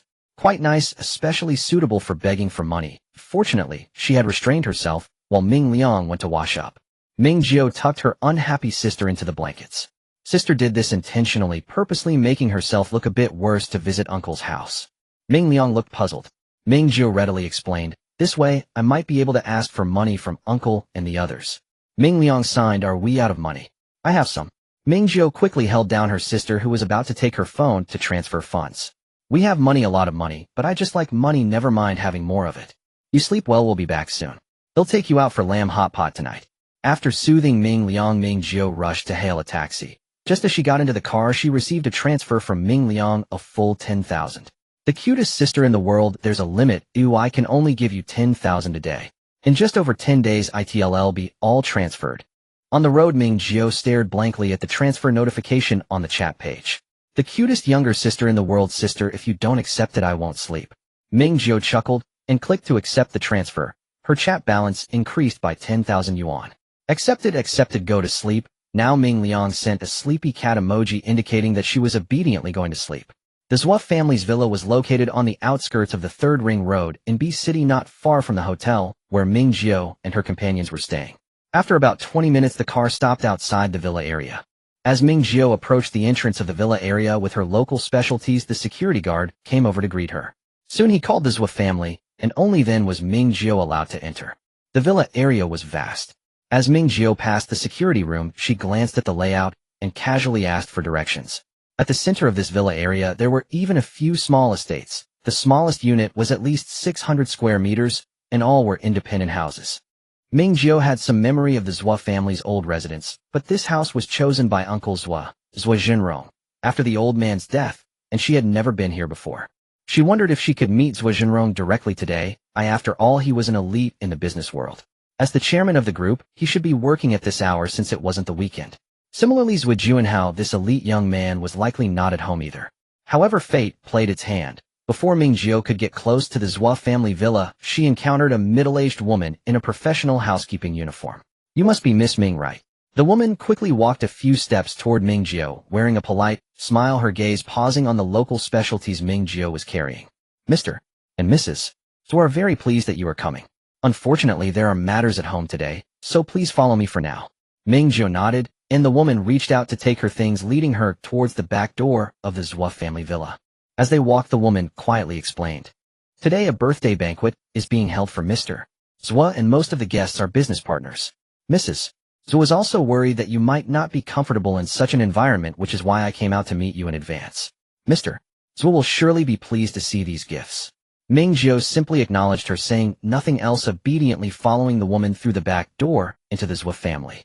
Inside the villa, it was indeed lively, but this liveliness had nothing to do with Ming Jiu. The woman led her through a passage reserved for housekeeping staff, bypassing the banquet area. Ming Jiu did not voice any opinions throughout. The separation between her father and the Zhua family had not been pretty. Her father had given up his inheritance rights, taking only some money and a bit of private property from her grandfather. Although these possessions were enough to ensure their family's basic needs, compared to the true wealth of the Zhua family, they were merely a drop in the bucket. When the incident spread through their circles, everyone felt that Zhua Jinrong had been too ruthless. He wouldn't treat a bastard son this harshly, let alone her father, who was not a bastard at all. Zhua Zhenrong's biological mother divorced the old man long before he met Ming Jiu's grandmother, starting a new chapter in life. A few years after their marriage, Zhua Dad was born, who was a legitimate child and the lawful heir to the Zhua family. Even if the family business had nothing to do with him, he should at least have some basic shares. For a long time after the incident, Zhua Zhenrong's reputation in B City's circle was not good. Now that the rumors had long since subsided, it was a semi-commercial banquet, and Zhua Jinrong certainly wouldn't let Ming Jiu make an appearance to avoid causing any more trouble. Ming Jiu was quite accepting of this. Her only purpose today was Zhua Junhao's golden finger. No, it should be said that it was to reclaim her own golden finger. In the end, Ming Jiu was settled in a small living room on the second floor of the villa. The woman spoke. "I will go notify Mrs. Zhua. Please wait a moment, Miss Ming." Ming Jiu called out to the woman, "I would like to meet Uncle Zhua. Please let him know that I have something to discuss with him." The woman smiled and nodded. "All right, I will convey your message. Please wait." After the woman left, another housekeeping staff brought Ming Jiu some hot tea. She didn't hesitate, drinking while communicating with her system. "Sister system, can you scan for anything resembling a special space?" System is loading the villa floor plan, detecting special spatial fluctuations. Ming Jiu tightened her grip on the teacup.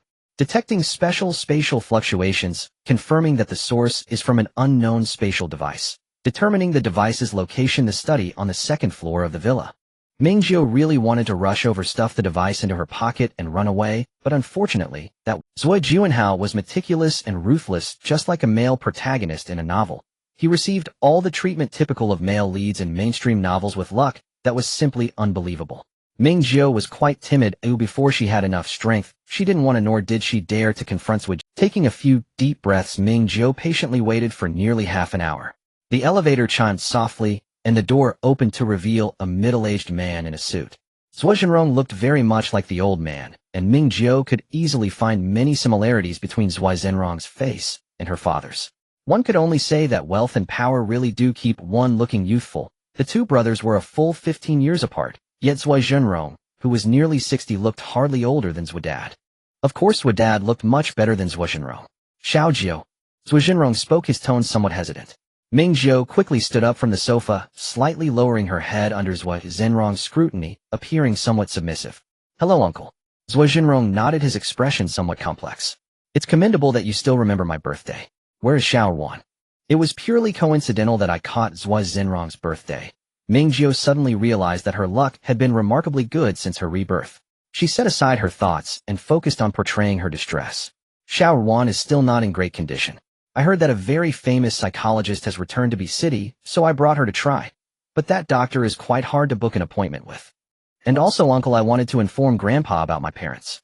Ming Jiu's reasons didn't really serve as excuse. The psychologist's schedule was indeed difficult to manage. She had come to B City with her sister without any preparation and didn't know if she could consult before the snowstorm started. If she could leverage the Zhua family's connections to resolve this issue, it would be ideal. As for visiting Grandpa's grave, Zhua Zhenrong didn't seem to be guarding against anyone. There were many restrictions on the burial site, and Ming Jiu didn't understand the specifics, only knowing it wasn't an ordinary cemetery. One needed identification to pay respects, and one couldn't even enter the garden without it. Zhua Zhenrong sighed, and Ming Jiu looked up to see a complex expression on his face that mingled melancholy and some sense of relief. It wasn't greasy, but rather seemed overly staged. He headed towards the study which Ming Jiu had been eyeing and lightly pushed open the door. Come and let's talk. Ming Jiu. What a stroke of luck. What is this? Is it my rebirth that has granted me such fortune? Without needing Ming Jiu to urge the moment she stepped into the study, the system continuously beeped with notifications. Specific location locked. Please open the system panel host. Ming Jiu immediately opened the panel, and a light screen that only she could see appeared before her eyes. The system spoke again. Please adjust the panel to the 3 o'clock position of the host. This is easy. The panel follows her line of sight, and Ming Jiu only needs to slightly. The light screen focused on the antique shelf that nearly occupied half a wall of the study, where various decorative antiques were arranged in an orderly manner, and red dots flickered at the edges of the screen. The red dot marked the jade mountain ornament that Ming Jiu had been thinking about. The good news: the ornament was not valuable and was placed in a small corner of the shelf just at the height of her thigh. This position and height, along with the distance from the study door. As long as her hands were fast enough and Zhua Zhenrong was not staring at her, she could directly take it when leaving the study. In short, it was very convenient. The bad news: 3 cameras detected in the room. While the cameras were not an issue, the problem was that Zhua Zhenrong himself was still present, and his gaze remained fixed on her. Zhua Zhenrong sat down behind the large desk and gestured for Ming Jiu to sit opposite him. Please sit. I already know what you said. Later I will arrange for someone to take care of it. When do you want to visit the old man? Is tomorrow morning okay, uncle? Sure. Zhua Zhenrong nodded. I will give you the driver's contact information shortly, so he can pick you up. By the way, where are you and Xiao Wan staying now? If not, you can stay at my home. I am getting older and prefer a lively household. No need, uncle. Xiao Wan and I won't disturb you and Anne anymore. We are currently staying at a hotel near the psychological clinic, which is convenient for Xiao Wan's consultations. Zhua Zhenrong did not insist further, and an awkward silence fell in the study. Ming Jiu lowered her eyes, thinking about how to steal the ornament, while Zhua Zhenrong quietly gazed at his niece sitting opposite him. She looked unwell, her complexion pale, lacking spirit, and somewhat withdrawn. Forget it. She was already gone. Zhua Xiangchen had given up his inheritance, and naturally his 2 daughters had nothing as well, which did not hinder anything. With this thought, Zhua Zhenrong took a deep breath and stood up from his chair. Wait a moment, I will get something for you that the old man left behind before he passed. Ming Jiu was taken aback. Did her grandfather leave her something? That was not the point. The point was that the opportunity was just right. As Zhua Zhenrong left the study door slightly ajar, Ming Jiu, can I make a move now? Do not close the surveillance, directly modify the surveillance content. The system connected modifying host. You can now make some small movements. Countdown 30 seconds. Thus Ming Jiu began to raise her head, pretending to examine the study's lighting, playing with her fingers and running her hands through her hair. The 30-second countdown ended, and the system reminded it's done. Ming Jiu immediately got up and walked to the antique shelf, picked up the jade ornament, and unconsciously tried to stash it in her backpack, but failed. Host: the backpack compartment is also a spatial device, and the two cannot overlap. Ming Jiu did not hesitate. She was wearing thick clothes, and the ornament was not large, only about 20,205 centimeters. She stuffed it directly into her loose thick coat, then adjusted her pants, which held the ornament securely in place. After hiding the ornament, Ming Jiu glanced at the antique shelf. The Zhua family's servants were quite diligent, and there was no dust on the shelf, nor were there any signs of the ornament having been placed there for a long time. She sat back down in her chair. Has the modification been completed? What does it look like now? In the past minute, the host sat in the chair examining the lighting and fixing her hair. I slowed down the actions and replaced the real surveillance content. Ming Jiu, can you make it so that in the surveillance footage for the following days it shows that the ornament has not been lost?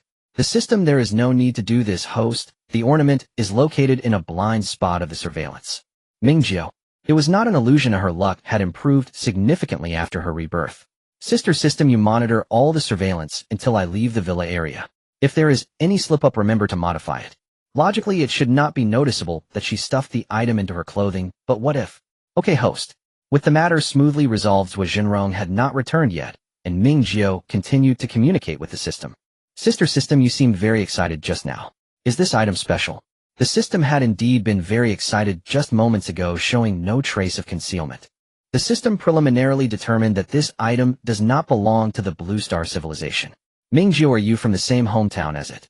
The system denied. No, the specific situation needs further determination. Do you think I can use it? I have it on me, but I feel nothing. You understand, right? The feeling. Could it be like those spatial novels that require blood to recognize the master? There is another question. If the ornament cannot be stored in the backpack, do I have to carry it around like Zhuo Jinrong? In her past life, she saw Zhuo Jinrong twice at the B-City base, and he always wore a very cool and somewhat oversized waist bag. Rather than a waist bag, it was more like a small suitcase. Those who did not know would think it was a weapon he carried with him. At least in her past life, Ming Jiu thought so, and did not take it to heart. Only after death did she realize that was Zhuo Jinrong's golden finger. The system provided only one answer: uncertain. Specific conditions need further determination. Ming Jiu wanted to say something more, but footsteps approached. Soon the study door was pushed open again, and Zhuo Jinrong walked in holding a blue document bag. He directly handed the document bag to Ming Jiu. Inside is the contact information of the person in charge. If it's convenient for you, find a time to go over. If you have any questions, you can call me. By the way, Zhuo Jinrong handed over a business card as well. Ming Jiu accepted it, showing cleverness in her farewell, and Zhuo Jinrong did not engage in false politeness. All right, uncle really can't leave today. In a few days, I will have your brother take you two sisters out for a stroll. Ming Jiu followed another maid out through the back door, where the Zhuo family's driver was already waiting. After contemplating, Ming Jiu did not refuse and got into the car. Her only goal now was to ensure that she would not expose any flaws. To prevent her lips from curling up, she pulled her scarf higher, almost digging into her palms. She smoothly returned to the hotel, alighted from the car, watched it drive away, and then hurried into the hotel. Was the dashcam footage handled? The system. The host hardly moved in the car, and everything in the footage is normal. No processing is needed. Beep. With a light sound, Ming Jiu swiped open the room door, first glancing into Xiaoruan's bedroom. It had been just over 2 hours since she left, and her sister was sound asleep. Ming Jiu quickly walked to her own room, pulled all the curtains shut. The hotel was absolutely safe. The system had checked for cameras upon check-in, but Ming Jiu still hid in the relatively confined bathroom. She unbuttoned her clothing, pulled out the ornament, and carefully placed it in the sink. She had acquired the item, but whether she could use it remained uncertain. What if this space was specifically tailored for the male lead's golden finger? Ming Jiu's plan had never changed. If she could use it, it would be a happy occasion. If she could not, she would crush the item into powder and scatter it at the nearest seaside. Sister Tong, how is your further understanding coming along? Any conclusions? The system replied, please wait a moment. The system worked diligently, and Ming Jiu could even hear the crackling sound of electrical currents. During the waiting time, Ming Jiu didn't remain idle. She rummaged through her backpack and took out her handmade storage box, digging out a sewing kit, until the system's voice echoed in her mind again. Host scanning failed. Currently, I can only confirm that the spatial device originates from another advanced civilization. You may attempt other methods on your own. Without hesitation, Ming Jiu picked up the needle and pricked her fingers, squeezing out a few drops of blood. As soon as the blood fell on the small mountain ornament, it vanished instantly. Ming Jiu widened her eyes, continuing to squeeze out blood. This method really works. I always said that not all novels could be entirely fictional.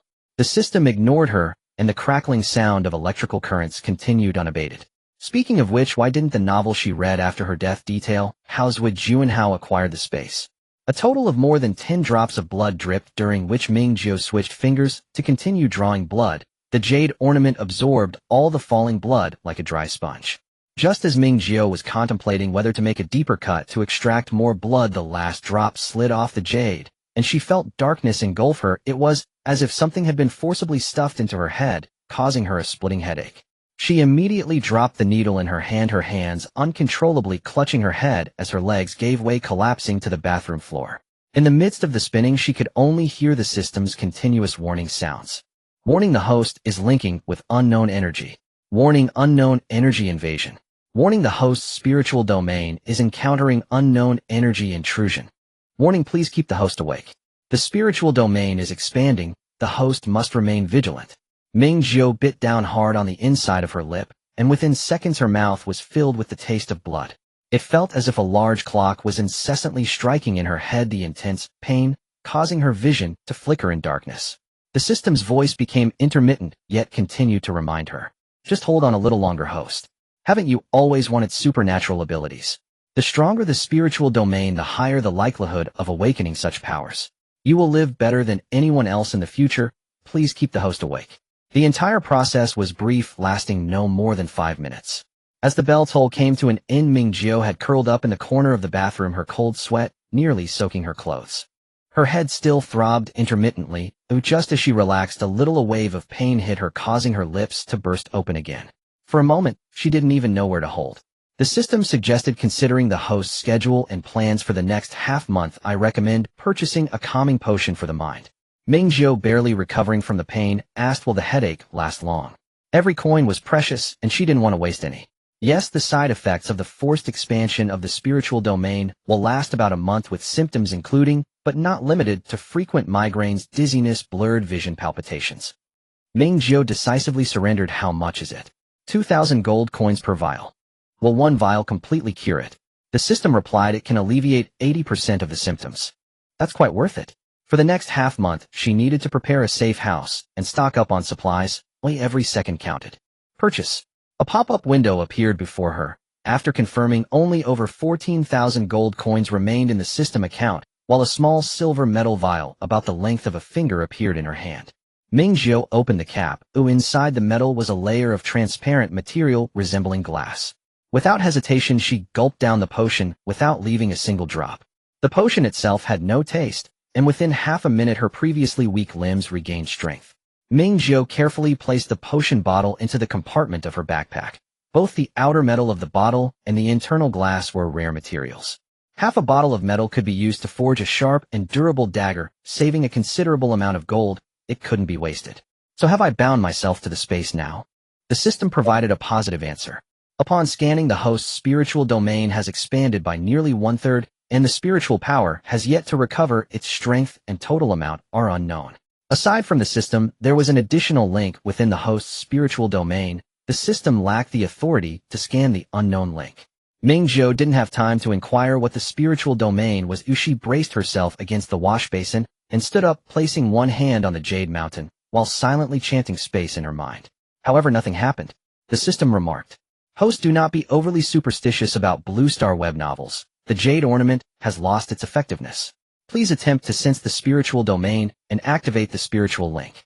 Hearing that the Jade Ornament had lost its effectiveness, Ming Jiu immediately raised her hand and stowed the ornament into the empty compartment of her backpack.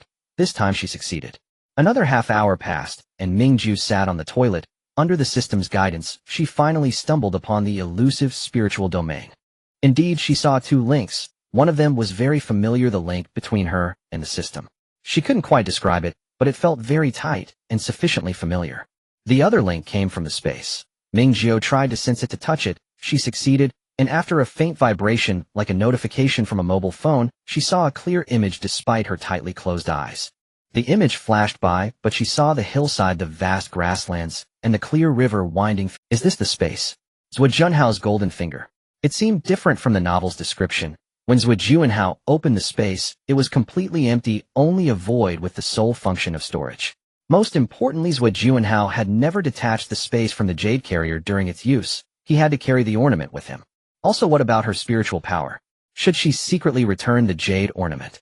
In an instant, countless questions and speculations crossed Ming Jiu's mind.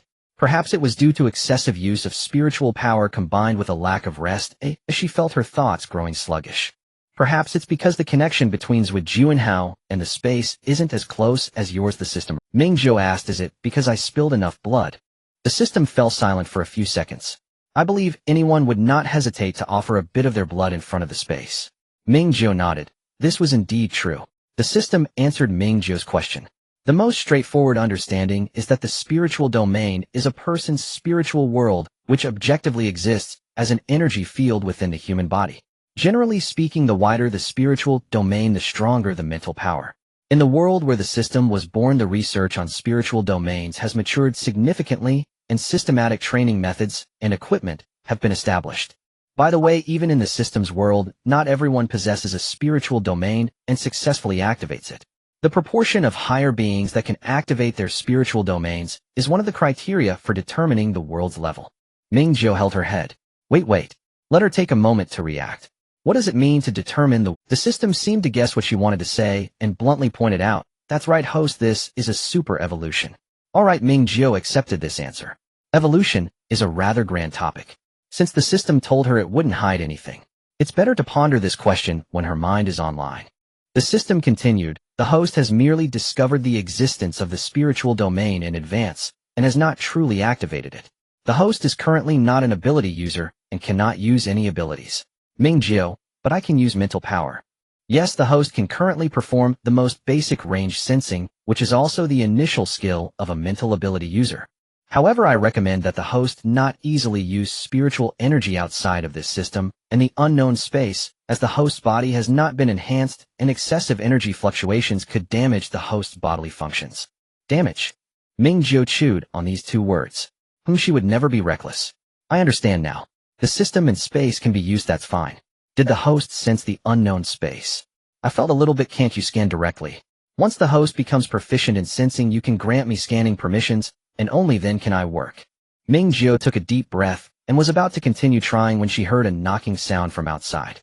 Xiao Wan had woken up. Ming Jiu stood up, washed her face in front of the mirror, and noticed blood from her cracked lips all over her chin.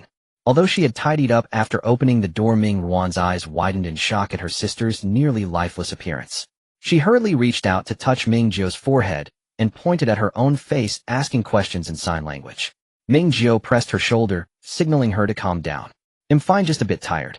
Ming Ruan, you need to sleep.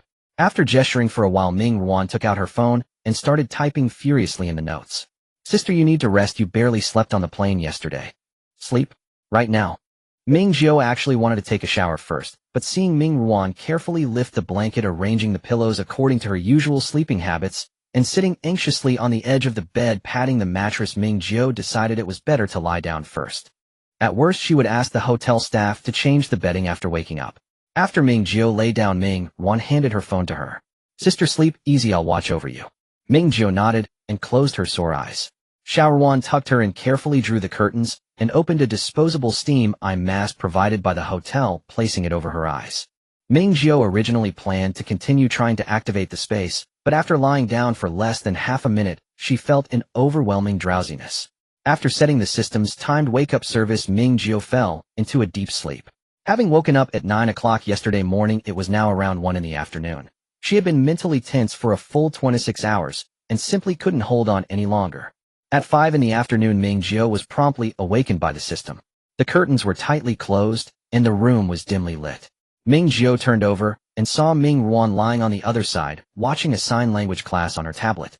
Seeing her sister awake, she immediately offered a sweet and big smile. Are you hungry? I'll change clothes and take you to eat something delicious, then we can go shopping for a few clothes. Ming Ruan silently cheered with both hands raised and bounced off the bed to the next bedroom. Ming Jiu climbed up, tidied herself up a bit. After a nap, she felt much better and planned to continue trying later that evening. The sisters went for hot pot. Although Ming Jiu could only eat the clear broth due to her mouth injuries, she still found it incredibly delicious. With the space issue resolved, she could finally taste food again. After dinner, they went shopping. On the way back, Ming Jiu casually dropped off her new clothes at the laundry and returned to the hotel to continue her efforts. At midnight on the 13th day of the disaster countdown, Ming Jiu finally grasped that elusive feeling, and the space appeared complete and clear before her eyes. A vast expanse of gentle grassland stretched out with a slope at the end and a clear river dividing the grassland into two parts. Grassland. This place can definitely be cultivated. Ming Jiu suppressed her excitement, tried to enter, but couldn't. She then focused her gaze on the hotel pillow. In the next second, the pillow disappeared, and a pillow appeared on the tender green grassland of the space. Ming Jiu quickly granted the system permissions. Hurry, system sister, scan it. Scanning in progress. During the scanning period, Ming Jiu kept busy. She got off the bed, poured herself a cup of hot water from the water dispenser, which had an ice-making function, and poured a cup of ice, putting both cups into the space. The blanket, bed, chair, sofa. Everything movable within reach was tested by her. The good news is that collecting items into the space does not consume much mental power. At least after taking the entire room's furnishings in and out, she felt nothing. Great, this lays the foundation for her to stockpile supplies for Kong Zui Juanhao 6 months in advance. Perfect. The bad news is that the hot water left on the grassland cooled down, and the ice showed obvious signs of melting. Her space did not have the time-stopping function of the system backpack. The system came back online, scanning complete. What are the basic conditions? The space covers 2.0 square kilometers. Currently, the area available for the host is only 1%. Ming Jiu calculated 2.0 square kilometers. She remembered that the area of B City was 1640, making the space larger than the entire B City. Even 1% is 200 square kilometers. Even if she still couldn't unlock the remaining area, the current space is sufficient. System Sister, have you discovered the origin of the space? Preliminary determination: the space comes from a certain advanced cultivation civilization. The reason for its appearance is unknown. Cultivation civilization. Ming Jiu's gaze shifted to the river. So could this be the legendary spiritual spring? Is there really a cultivation civilization? Does that mean she still needs to stubbornly pursue abilities? The system promptly poured cold water on her. There are no records of any civilization's heritage within this space. Furthermore, the so-called cultivation civilization is merely a reference to similar descriptions in the host's world culture, and not the true cultivation as the host imagines. Ming Jiu calmed down. Alright, the current situation has already exceeded her expectations. Can we test the water source in the space, System Sister? As she spoke, Ming Jiu picked up the cup of ice and walked to the bathroom. The ice fell into the wash basin with a clatter as she tried to draw water from the river in the space. In the blink of an eye, the empty cup in her hand was filled with clear water. Testing complete. This water source meets the highest drinking water standards of the host's world and can be consumed directly. Ming Jiu's eyes lit up as she had struck gold. The value of clean drinking water in the apocalypse is beyond doubt. For her, this river holds even greater significance. If it were just for her and her sister's drinking and daily needs, she could easily solve it by storing water in advance. The challenging part is the irrigation water for crops and the water needed for processing plants. In her past life, she could only purchase water resources with gold coins from the system mall, but this time, she could save a significant amount of gold coins. Will bringing crops into the space affect their growth? Also, regarding breeding, since I can't enter the space, can animals be raised there? If planting is possible in the space aside from the system's farmland, she also wants to open a few more plots to grow unmutated crops from Blue Star, and the same goes for animals. Yes, seeds, saplings, and fertilized eggs should definitely be added to the stockpile list. Whether the crops will be affected after being brought into the space still requires further experimentation. Indeed, in the novel, all the crops Left Juanhao used for trading with the base are mutated varieties, and there are no descriptions of Left Juanhao enjoying fresh fruits and vegetables from Blue Star with his family or lovers. Although mutated crops are more resilient and yield more, most of them do not taste good due to lack of research and cultivation, and some even carry slight toxicity. Among the vast resources hoarded by Left Juanhao 6 months in advance, there must be quality seeds. He himself was not someone who advocated hard work. The novel contains many daily interactions between Left Juanhao and his beautiful companions, yet she has not read a word about normal fresh food before mutation. Forget it, it seems her self-cultivation plan can only be postponed until 3 years later. The system can provide the host with more convenient solutions, perfectly addressing the host's concerns about the storage of planting fields, the impact on crop growth, and the site selection for processing plants.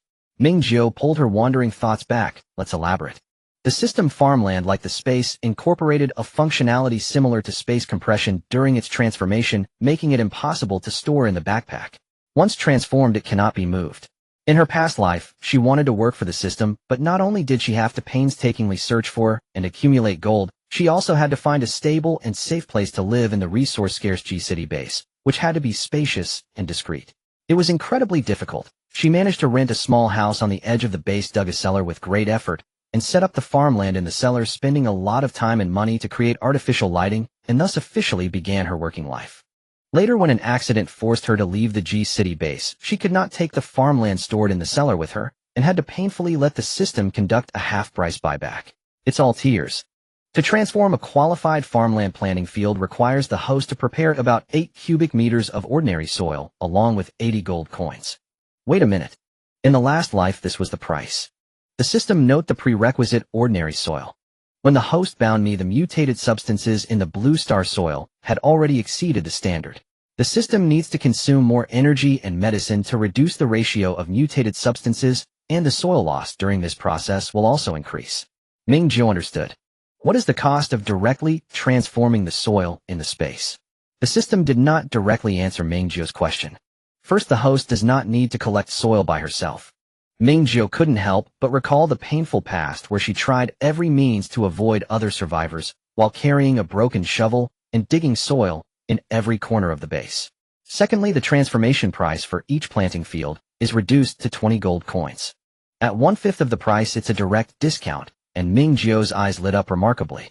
Finally, the space comes with a water source, and the host does not need to spend gold coins on the watering issue. The system continued to promote the system backpack function can be integrated with the space. By spending a small amount of gold coins, the host can have a time-stopping warehouse. Of course, the classification and organization function requires additional fees. Will the original backpack compartments merge together? The initial backpack compartments will be retained. This means that after the merger, she will not be able to add more backpack compartments, only expand the warehouse. After the system finished introducing the convenience of transforming the planting field, Ming Jiu was quite tempted. The space, apart from being large, had rather limited functions. Natural disasters would prevent planting for 3 years, and it could only be used to store goods that could be kept for a long time, incomparable to the merged space. How much gold coins are needed for the transformation? How is the expansion price calculated? The host needs to pay 100 gold coins to transform the warehouse, with the initial warehouse covering 10 square meters and a height of 7 meters. Each time the farm upgrades, the rewards will add at least 100 square meters to the warehouse. The expansion price is the same as the price for purchasing backpack compartments from the system. One backpack compartment costs 100 gold coins, equivalent to 100 gold coins, allowing the warehouse to expand by 700 cubic meters of storage, which is feasible. The system additionally, since this space belongs to the host's private property, after the merger the system will provide extra rewards, including, but not limited to, system mall discount coupons, planting fields gold coins, and early access to breeding functions. The rewards are quite generous. Ming Jiu had never encountered discount coupons before. In her last life, she had only received the most ordinary upgrade rewards, either a planting field or a backpack compartment. Ming Jiu sat cross-legged on the bed, unable to help but rub her hands together. System sister, is there any possibility that the rewards are gene or ability potions? No possibility. Alright. I agree to the merger. The system, please confirm again. A light curtain pop-up appeared in front of Ming Jiu. Ming Jiu was only 15 when she first heard this statement. At that time, she had already caught a glimpse of adult rules, feeling that the adult world was filled with invisible, terrifying blood and gore, her father being a perfect example, especially as he belonged to the defeated side. Therefore, after listening to Fodder's account, Ming Jiu couldn't help but laugh. From that moment on, Ming Jiu understood that only a small portion of adults were seriously engaged in blood and gore. The majority, no, an overwhelming majority, were merely a makeshift crew. Zhuo Jinrong and her father were among them, with their script resembling a nonsensical comedy written by the unloved Zhuo Jinrong. Inherited both the company of Old Master Zhuo and 99 of the assets destined to be the Zhuo family's heir since childhood. Nothing, not even the birth of fathers, would change this fact. So the question arises, why did Zhuo Jinrong feel unloved? Because Old Master Zhuo cherished his second wife greatly. After his second marriage, he adopted a gentle demeanor at home, constantly smiling, treating his second wife with a warmth that starkly contrasted with how he treated Zhuo Jinrong's biological mother. Father Zhuo was spoiled since childhood, able to pursue whatever he desired. Even a small art award was worthy of celebration from Old Master Zhuo, while Zhuo Jinrong could only be forced to accept a more rigorous elite education. No matter how hard he worked, he never received Old Master Zhuo's praise. Father Zhuo was the child born under Old Master Zhuo's immense expectations. He was merely the result of a business marriage. Ming Jiu could only comment, it must have really distressed him. Ming Jiu was not particularly inclined to ponder which son Old Master Zhuo loved more. Father Zhuo had a rather open-minded personality and had long ceased to be entangled by matters of love. He had no particularly extravagant hobbies, and while the money Old Master Zhuo provided him could not compare to what Zhuo Jinrong received, it was sufficient for him and his wife and children to live well, which he felt content about. When Ming Jiu asked if he felt sad, Father Zhuo simply smiled and said he had more important things to do. Drawing for himself, teaching children to draw, cooking delicious meals for his wife and daughters, taking them out for strolls. He simply did not have the leisure to be sad for an old man. Thinking of this, Ming Jiu turned over and clicked her tongue. No wonder her father couldn't accomplish grand things. If you just look at Zhuo Zhenrong's perseverance and time management. At the company, he was the chairman. At home, he was the pillar, busy every day, yet still managing to squeeze time for a mistress and an illegitimate child, reminiscing about the regrets of paternal love lost, while also intercepting old master Swiss will. Of course, the matters regarding the mistress and the illegitimate child were gleaned from that novel she read after her death. In her past, in this life, she had never been familiar with the Zhou family, having no opportunity to learn such hidden gossip. According to the novel, at the end of the second year of the natural disaster, after a series of maneuvers by Zhou Juanhao, the Zhou family not only did not sink into obscurity amidst the chaos, but rose to new heights. Fame can be a double-edged sword, so the mistress directly brought the child to their doorstep. Zhou Juanhao, of course, stood by his biological mother, and the once united family erupted into chaos. However, after a heartfelt father-son talk with Zhou Junrong, Zhou Juanhao broke away from his mother's camp, becoming neutral. Not only did he tacitly accept the presence of the stepmother and half-brother, but he also managed to persuade his biological mother, resulting in Zhou Junrong enjoying a harmonious family life. Ming Jiu couldn't help but feel that the saying online was absolutely true. Boys could never truly empathize with their mothers. As for Zhou Junrong, some people are just born lucky. Ming Jiu felt she could no longer bear to watch. The life of this family was truly distressing, and she really wanted to bring them some misfortune. So she took action. Ming Jiu pulled out a storage box containing her laptop, charged it up, and casually jotted down a note in her phone's memo while waiting for the system to come online. As the countdown on her phone vibrated to signal the end of 1 hour, the system's electronic voice echoed in Ming Jiu's mind. Integration successful, rewards are now being distributed. A light screen popped up displaying a rotating metal box. Ming Jiu silently said, "Open. Congratulations, host, you have received rewards. Planting fields X4 requires 10 minutes for transformation. Discount coupon for the shop X3. How much off? How many? System 50 off, 3 coupons." A flash of golden light passed before Ming Jiu's eyes. A 50 off coupon. What does 50 off mean?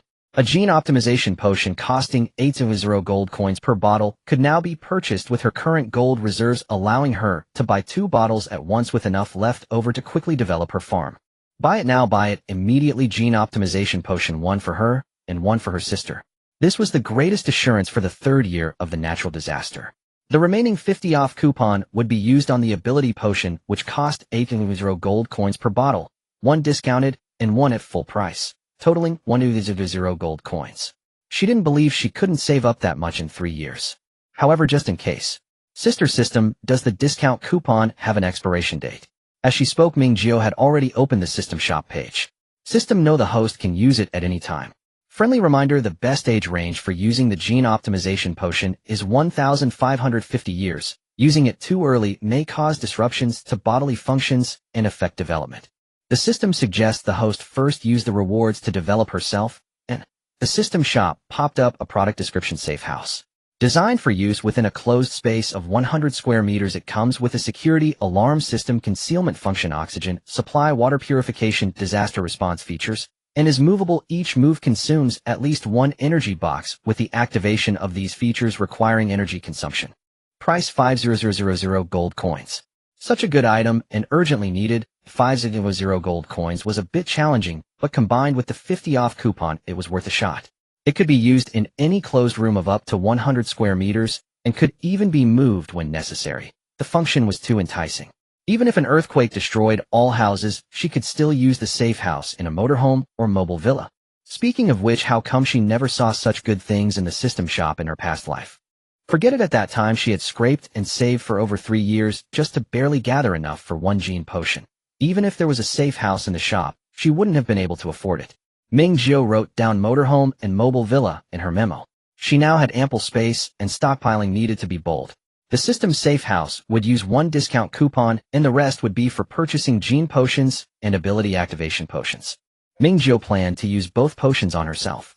Xiaoruan was only 10 years old this year, still 5 years away from taking potions. She couldn't leave the opportunity for gaining strength until then. Based on the information the system had inadvertently revealed in the afternoon regarding the mental domain and mental power, Ming Jiu could conclude that her chance of naturally awakening a mental type ability was very high, provided she successfully transformed her body after using the gene potion. Even so, she still wanted to prepare an additional ability activation potion for herself. She also wanted plant-type abilities. In her past life, Zhou Juanhao had worked hard to manage the plantation just to cover the space for planting. She intended to directly copy the original male protagonist's homework. But she was not a management type and had no time or inclination to run a plantation. Having plant-type abilities would be far more secure. It's better to have it herself than to rely on others. Ming Jiu opened the system mall page, precisely locking onto the gene optimization potion, clicked to purchase, checked the 50 discount coupon, payment successful. Her account balance of 14220 gold coins was reduced to 10220. Gene optimization potion optimizes genes, enhances the body. Note the first 3 days after taking the potion are crucial. Those who take the potion within 3 days must maintain a long period of high-intensity exercise. Please prepare plenty of high-energy nutrient liquids or food supplements in advance. From the 3rd to the 30th day after taking the potion, the effects of the potion will gradually weaken until the effective components are fully absorbed. Ming Jiu knew she couldn't use it right now as she had many things left undone and couldn't spare a complete 3 days to use the potion, yet she still bought it. Putting the potions separately in a compartment of her backpack, Ming Jiu's heart raced. Not for any other reason, but just to take a glance at it occasionally. She could endure the side effects after activating her spiritual domain, even if it meant losing a limb. After buying the potion, Ming Jiu closed her eyes to stimulate the spiritual link. This was something she still needed to practice, and at least she had to reach the level where she could open a space without a second thought. The space after merging didn't change much. On the open and flat grassland by the river, a large metallic warehouse appeared not far from which were 4 small plots of system farmland that had already been cultivated.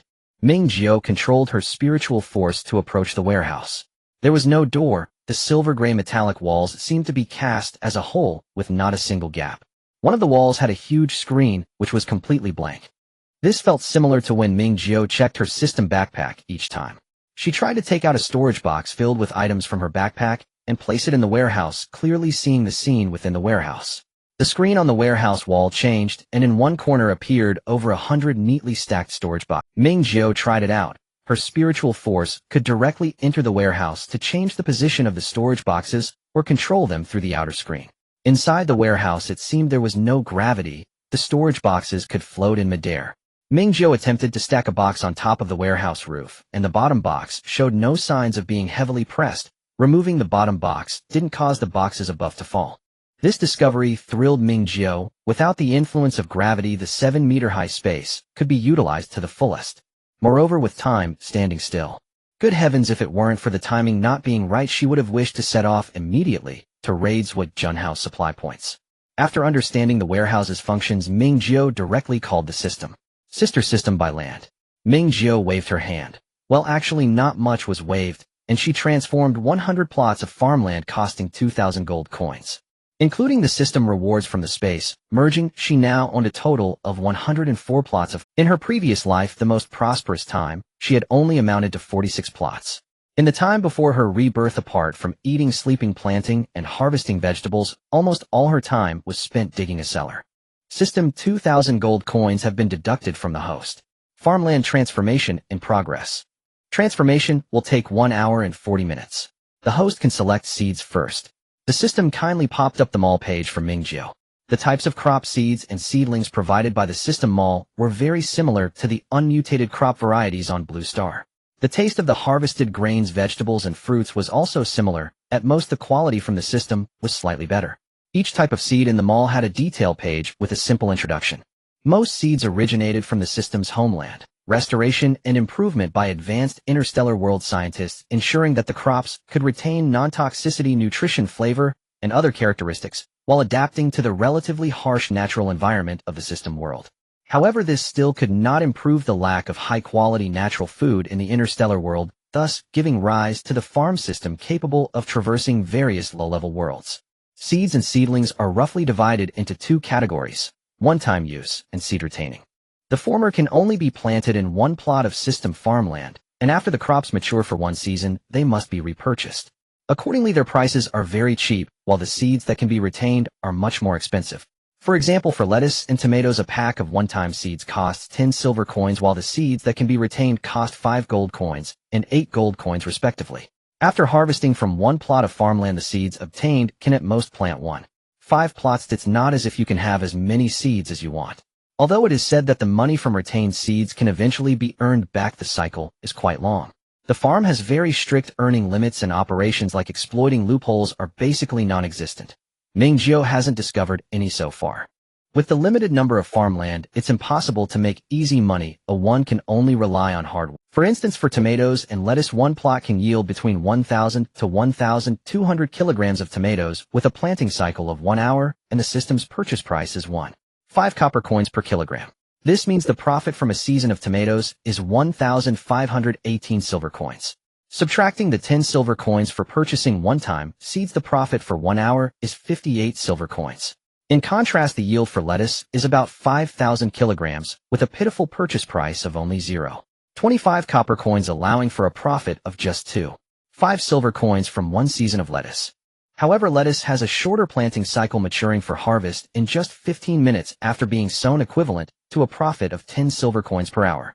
It seems that the profit from growing lettuce is higher than that of tomatoes, but lettuce must be harvested and replanted every 15 minutes, consuming more energy.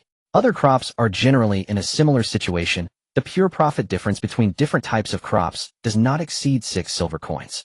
In her previous life, to maximize farmland utilization, Ming Jiu hardly ever slept soundly. This time, with money in hand, Ming Jiu spent 1,000 gold coins to purchase seeds and seedlings, all of which were seed-retaining types, leaving her with 720 gold coins.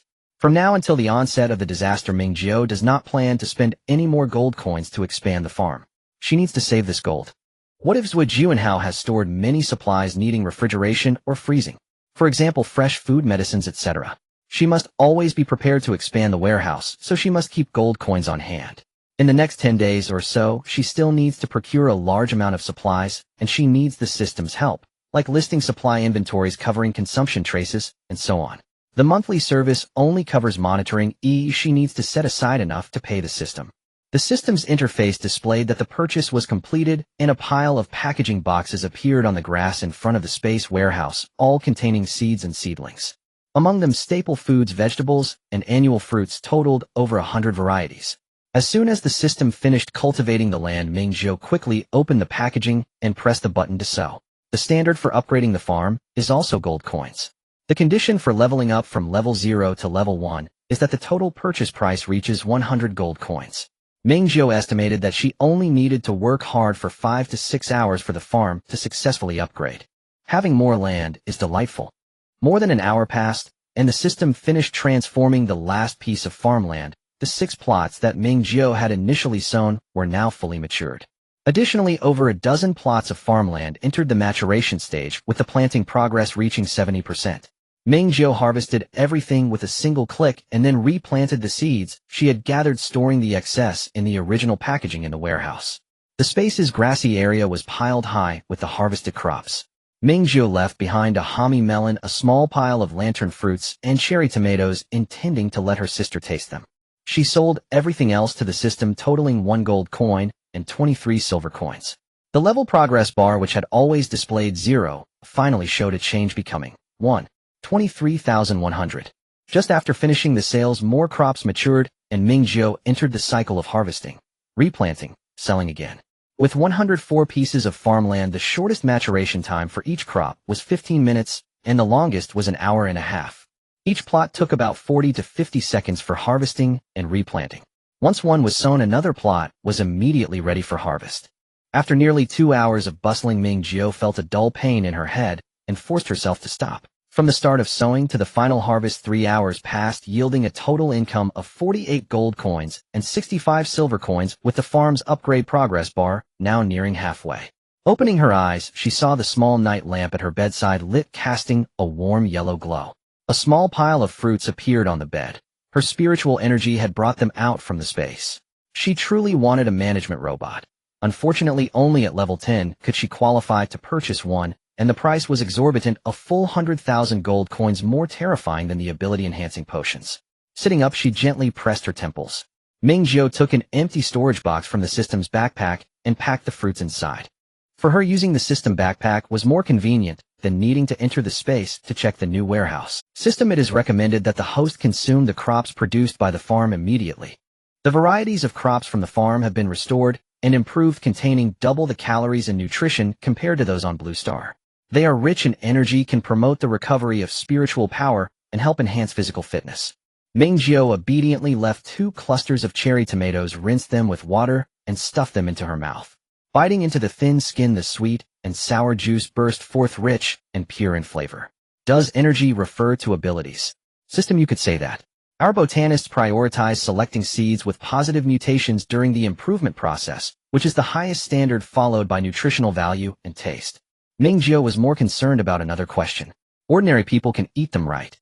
System, of course, but be wary of issues like nutritional excess and indigestion. Ming Jiu felt relieved and planned to arrange for her sister to try them tomorrow. The crops produced by the system farm were indeed more filling. After eating half a cluster, she could eat no more. The quality and taste of the crops were exceedingly superior. Even after the disasters and apocalypse, they would stand out. In her past life, Ming Jiu had little ability to protect herself and wouldn't dare to exchange food for gold, even if she had plenty. She had acted impulsively once, and the loss still pained her when she thought back on it. In the 4th year of the apocalypse, mutated plants and animals became highly active, and the base frequently faced attacks, making living conditions unsafe. At that time, she urgently needed a new weapon developed by the base to defend against mutated creatures, but her points were still far from sufficient. She could only take a risk, drying fresh sweet potatoes, slicing them, steaming them, grinding them into powder. She made some sweet potato chips and flour. To avoid drawing attention, she disguised herself as an old man and didn't dare to use her own points card for transactions, only accepting a disposable points card. But things still went wrong. The day after selling, just as Ming Jiu had finally purchased the new weapon she had been longing for, she hadn't even left the transaction center when she saw many people in base security uniforms holding up her disguised image and searching for her. And then she fled. Her identity points card was cleared, exchanged for a disposable card, and then all the disposable points were converted into gold and an old dilapidated van. The system's farmland in the cellar was bought back by the system at half price. The reclaimed wasteland filled the cellar, and the van was handed over to the system for transformation. After packing her luggage, she learned the exact departure time of the resource support team from City B that evening. Early the next morning, she drove the modified van, successfully following behind the transport team from City B, enduring numerous hardships to reach City B for a fresh start, only to be intercepted by Zhuoju and Hao. It proved that her decisive decision to flee was correct. The G province security base had even circulated a heavy bounty notice for her in City B. Throughout, Ming Jiu had never considered collaborating with the authorities. The disasters and mutations were not caused by her, nor were they her responsibility. She was merely a slightly special person chosen by the system. The benefits of cooperating with the authorities were clear. She could receive substantial financial support. 100 plots of farmland were nothing. With the country's strength, 10,000 or 100,000 plots would be easy. The system would obtain more crops, she would earn more gold coins, and the authorities could resolve the food shortage issue. The only downside was that she would get caught up in conflicts and could be devoured whole, if not careful. She did not possess such nobility. All she wanted was to live well. The only 3 people in the world who could make her risk her life were her mother, father, and sister. In this restart, she still didn't intend to have any entanglements with the authorities. Ming Jiu opened her computer, linking it to the system to upload evidence of Zhui Junhao's embezzlement of company funds while chatting with the system. Host, your decision is correct. Non-interference in worlds during the super-evolution phase is an important clause of the Interstellar Civilization Agreement. In fact, the existence of the farm system is already a borderline behavior. If the host really chooses to cooperate with me and the official organization, if not discovered, it would be fine, but if noticed, they are likely to recall me. Ming Jiu, what a trap. Thank you for being selfish. However, Ming Jiu was still somewhat curious. What happens if we interfere? Because your world lacks resources. The addition of newcomers would create greater survival pressure. From the role of the farm system, it could be seen that the interstellar people lacked natural resources. System, I don't know, that's classified information, but I've heard some rumors. Do tell. Before the non-interference clause was included in the interstellar agreement, a certain force in the stars assisted a planet undergoing evolution. The goal was simple. After environmental changes, this planet generated a wealth of rare minerals in the interstellar world. Force. So the interstellar is not a single country or just a few countries. The interstellar and evolving planets exchange goods, trading weapons and potions for a large quantity of minerals. That planet successfully completed evolution in a short time, entering the ranks of star-level civilizations. But 20 years later, that planet was completely eradicated, with all people, all species, and all traces of civilization disappearing without a trace. No one knows the specific reason.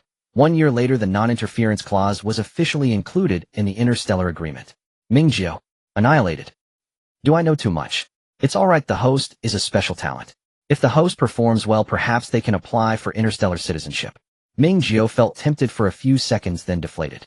On Blue Star she was the fish on the chopping block. Would she become the chef in the interstellar world? It was impossible. Perhaps her existence would just make her a tempting target everyone wanted a piece of. But then again, if the options presented to her were either perish with Blue Star or enter the interstellar world to grasp a glimmer of hope, she would undoubtedly choose the latter. The evidence was successfully uploaded to Ming Jiu's computer. She glanced at it. Though truth be told, she barely understood a word.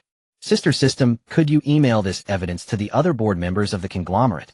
And do it without a trace. So thoroughly that Zhuo Jiuanhao couldn't possibly trace it back to me no matter how hard he racks his brain. The familiar digital sound of rubbing hands reappeared. Could this kind of functionality be offered on a subscription basis? Not even monthly, just fortnightly would suffice. For instance, erasing transaction footprints, fabricating financial records, gathering intelligence. The system fell silent, then reappeared 1 minute later. Subscription only. 200 gold coins per month. Ming Jiu paused thoughtfully. 150. Sister System. Honorary mother. I swear, this haggling is only temporary. Once our farm flourishes, I'll buy you the highest grade energy core available. Ming Jiu vowed grandly, painting vivid visions of prosperity. A cold, emotionless electronic voice crackled faintly, like static over a distant frequency. Fine. Without hesitation, Ming Jiu paid the 150 gold coins. The fee, just like the monthly surveillance override, was worth every coin. Exceedingly so. Evidence email sent successfully. Ming Jiu checked the time displayed on her laptop screen. It was already 3 a.m. Sister System, while I sleep, could you take on a few tasks? I need the full inventory list for all 7 of Zhuo Jiuanhao's supply depots. Also, please compile a survival supplies list tailored for Tianzai, the Cataclysm, and include both Xiao Rong and myself. You know my current funds. Stay strictly within budget. Find a mobile housing company near City B with re-addido delivery units. I require 3 compact boutique space capsules for short-term lodging plus lightweight steel villas totaling 90 to 100 square meters in combined floor area. Also source an RV. One priced comparably with interior layout conducive to your secondary modifications. The system replied with 2 words, understood. Ming Jiu slipped back into bed and set her alarm. She had only 2.5 hours left to rest. One question, Sister System, can you still communicate freely with your origin network? No, the system replied. It's not a matter of restriction, it's functional design. Our communication channel prioritizes spatial translocation, transporting bulk crops or processed goods back, or procuring marketplace items on behalf of the host. I may submit translocation requests, but cannot engage in open information exchange. Ming Jiu rolled onto her side. Exhaustion surged through her like a tide, yet her mind remained fiercely, uncomfortably alert. If I excel, if I truly earn interstellar citizenship, will you be recalled? The system responded, apologies. This data module is not loaded. Ming Jiu rephrased her question. Did your creators embed any means to observe me? My cultivation space, for instance? No. The host's priority supersedes that of the creators. The system remains bound unless the host perishes. Loyalty is foundational to our core programming. Ming Jiu slowly closed her eyes. She didn't fully believe it. Not yet. She couldn't tell whether this was truth, or a meticulously engineered smokescreen anticipated by her creators long in advance. But for now it didn't matter. She had no bandwidth to dwell on it. Survive the cataclysm and the mutation tide first. By the way, do you belong to a corporation, nation, or organization from your world? All farm systems fall under the jurisdiction of the Interstellar High Council. Our creators are researchers from the Council's Supreme Institute. The system clearly sensed Ming Jiu's unease. The Council is no mere administrative body, but one thing is certain, it is emphatically not a monolith ruled by any single individual or faction. January 25th, 5:30 m. The alarm chimed precisely. Ming Jiu opened her eyes and stared blankly at the ceiling for a full minute. 13 days remained. She rose, washed, and brushed her teeth, her gaze fixed on the computer screen. Everything she'd requested the night before had already been compiled by the system. Zhuo Jiuanhao's inventory across 7 supply depots, the personalized survival list for herself, and Xiao Rong, contact details for the mobile housing company, with an attached catalog of in-stock units matching her specifications.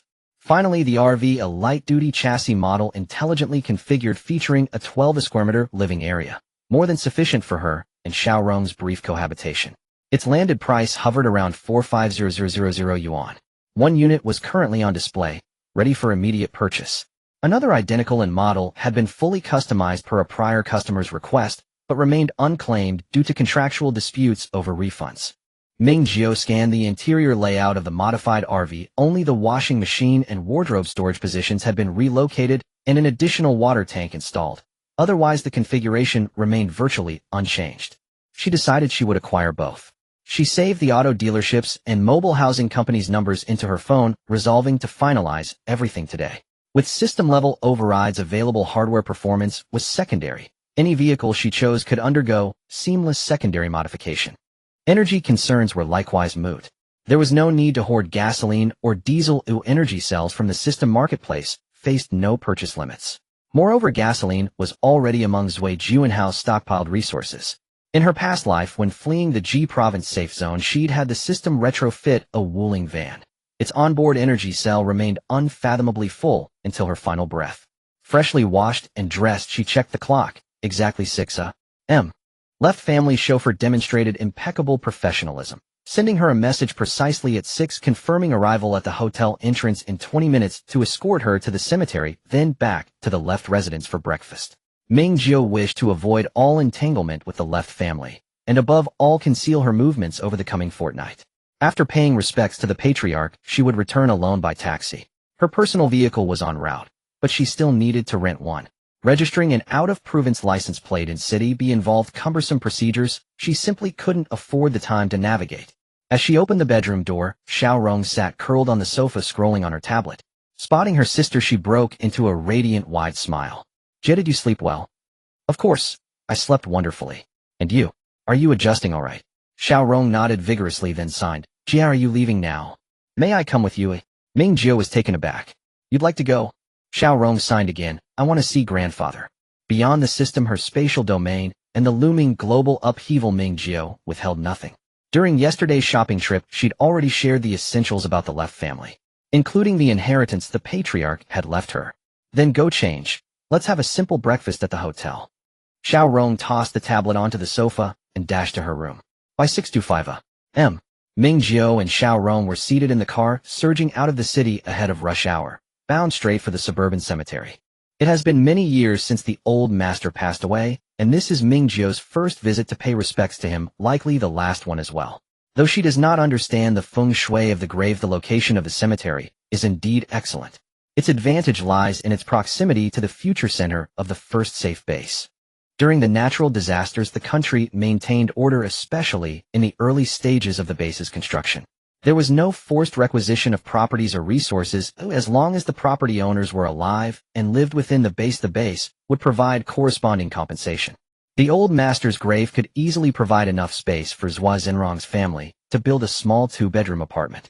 Ming Jiu sincerely made a wish. May the old master bless her, ensuring that the house allocated to her after the demolition of her courtyard also falls within the site selection of the first base, so she would not need to exchange her property.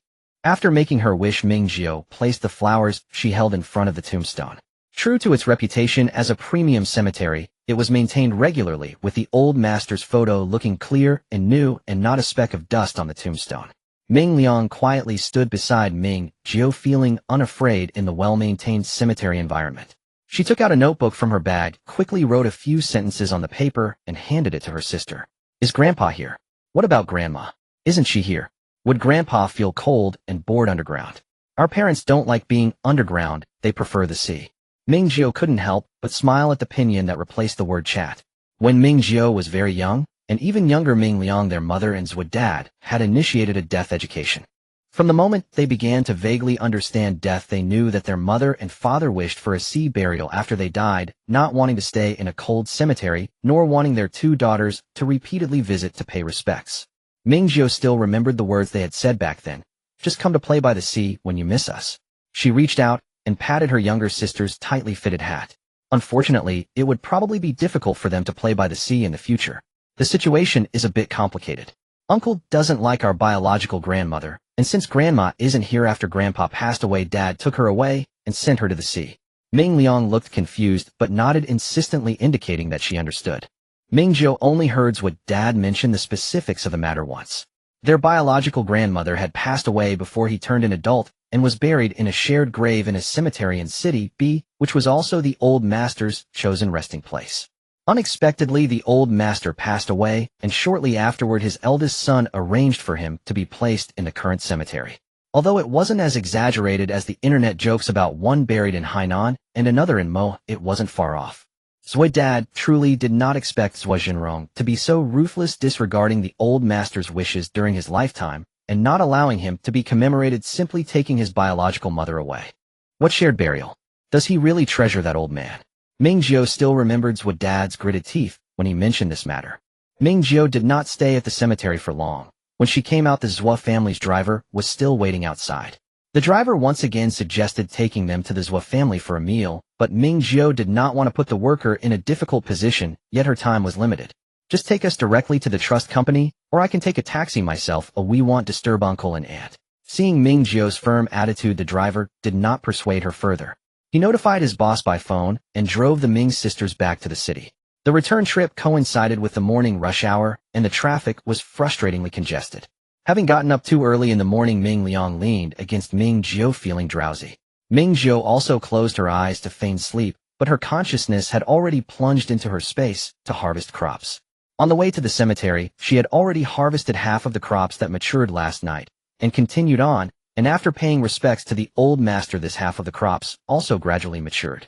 Throughout the journey, Ming Jiu kept repeating the process of harvesting, selling to the system, planting, and the number of gold coins on the personal panel of the system kept increasing. When the car was stuck less than 2 kilometers from the trust company, the farm's upgrade progress bar finally reached 114,100.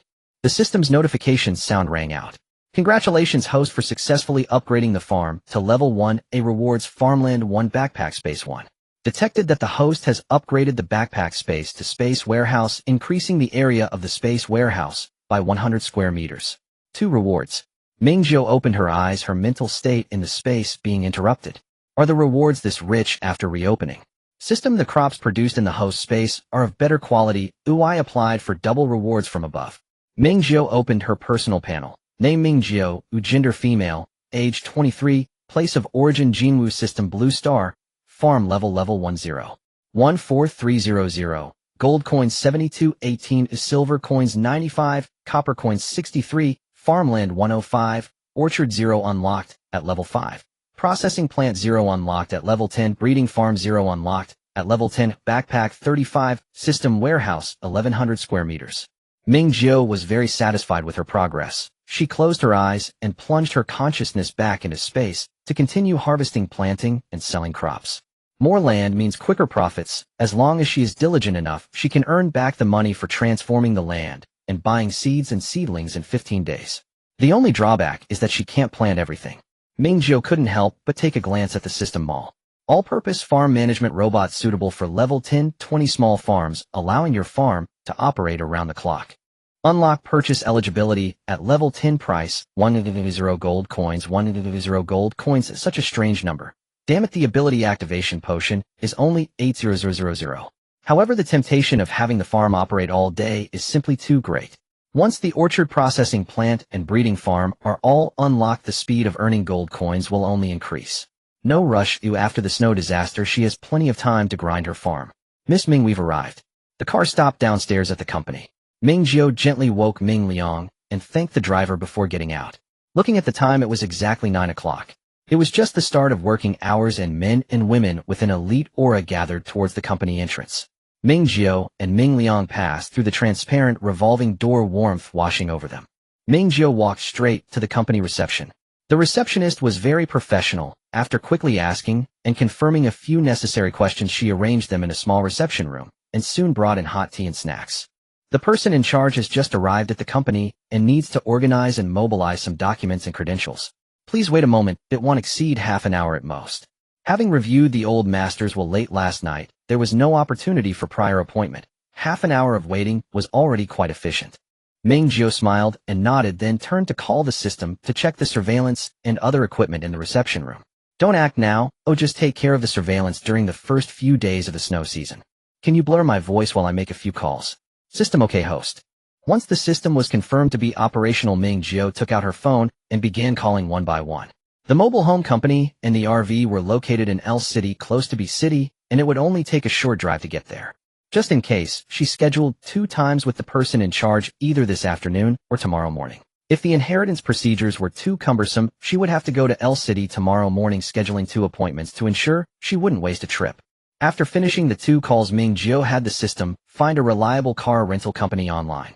She made another call, added the rental company staff on WeChat, and opened the mini program they sent to carefully select a vehicle.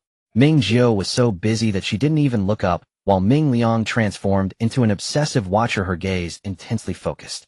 By the time the person in charge entered the reception room with the documents, Ming Jiu had already chosen the car to rent and paid the deposit and rental fee. It was still an SUV offering more space than her own vehicle, priced around 4 to 500,000. Ming Jiu initially paid for 10 days of rental. Her own car would arrive in B City tomorrow, but vehicles with out-of-town plates faced many restrictions in B City, and she didn't have the time to queue for the procedures. Anyway, once the blizzard hit, the procedures for out-of-town vehicles would be irrelevant.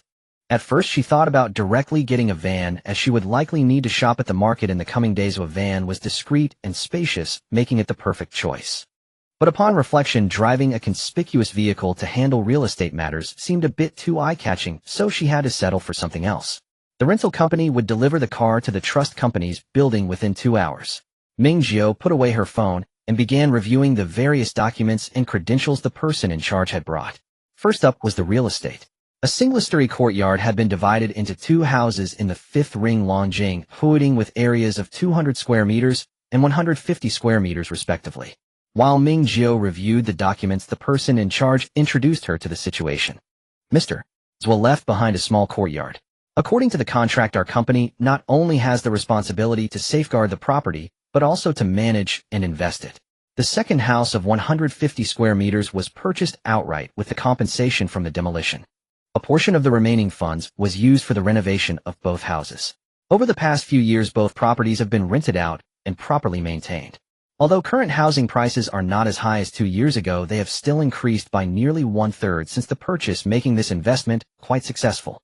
Ming Jiu had already located the specific location of the community on her phone's map. A tremendous surprise, a wealth beyond measure. The old man had truly blessed her. The community was within the range of the future safe base, just under 100 meters from the perimeter wall. The location wasn't perfect, but it was already quite good. If these 2 houses were not within the base's range, she would have to liquidate them quickly to maximize her profits. Even with a significant price reduction, it would be challenging to complete the procedures in just over 10 days. By the time the money was in her hands, the blizzard would have already begun and prices would have soared, making it difficult to spend. The money from selling the 2 houses and the value of the properties within the safe base were immeasurable. Miss Ming, before you came in, I spoke with the real estate agent. Currently, the 200 square meter house is still being rented with the lease expiring in March. The 150 square meter house just became vacant last month and has no tenants yet. You can set a time for us to follow through with the property registration procedures. May I ask if you plan to settle in B City, Miss Ming? Yes, Ming Jiu nodded. She indeed needed a household registration in B City. Both houses were nice, but not the best. If she wanted to live comfortably in the safe base, she had to continue researching real estate purchases. All right, when are you available? Ming Jiu replied, the sooner the better. Then tomorrow. I'll make an online appointment first, and we can process the property certificate tomorrow morning. The household registration will take time, but with the household relocation certificate you can use it as proof during this period, which should suffice. After understanding the real estate situation, the person in charge continued retrieving documents from outside. The old man left Ming Jiu 10 million, which had been a fixed deposit until she reached adulthood. Adding the remaining compensation from the demolition interest and years of rental income from the 2 houses, the total was now over 15 million. Ming Jiu quickly calculated. Her family had 17 million, and she had made over 20 million in cash from her side ventures plus the old man's legacy, totaling over 52 million. Wow, affluent, exceedingly affluent. This is the relevant documentation for the bank safe. If Miss Ming is in a hurry, we can go to the bank now for the handover, as the inheritance deposit is also in this bank. Ming Jiu glanced at the time. It was not yet 10:30 a.m. The bank with the safe was nearby the trust company, just a short walk away. All right, Ming Jiu stood up. Is the agency far? I want to process everything quickly.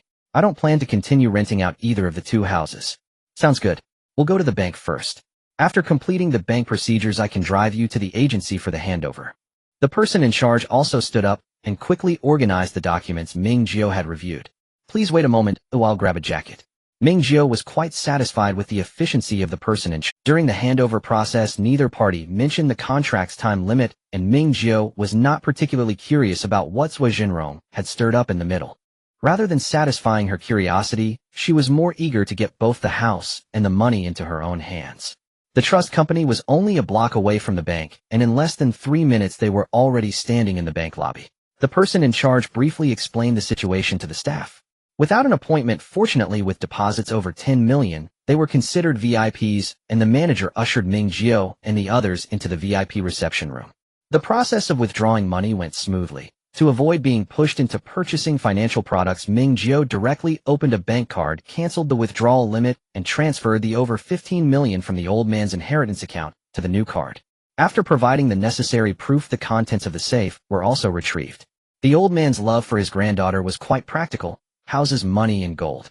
The safe contained 20 bars of 100 grams of gold. Ming Jiu clarified the handover with the bank and canceled the safe service. 2 kilograms of gold could be exchanged for 200 system coins, which satisfied Ming Jiu, and she directly packed the gold bars into her backpack. Having spent nearly 40 minutes in the bank, as soon as Ming Jiu stepped out, she received a call from the car rental company. The staff had driven the car into the trust company's underground parking lot and was waiting inside. Everything went smoothly. Ming Jiu sighed with relief, not wasting any time, and took Ming Liang by the hand, calling the person in charge to return with her. Halfway there, her phone rang again. Ming Jiu pulled out her phone, looking at the caller ID, Zhuo Jinrong. She didn't answer immediately, but called out to the system in her mind. Are those people moving so slowly? Zhuo Jinrong still had the leisure to call her. System, the other party has received the evidence and is currently verifying it. Actions will be taken soon.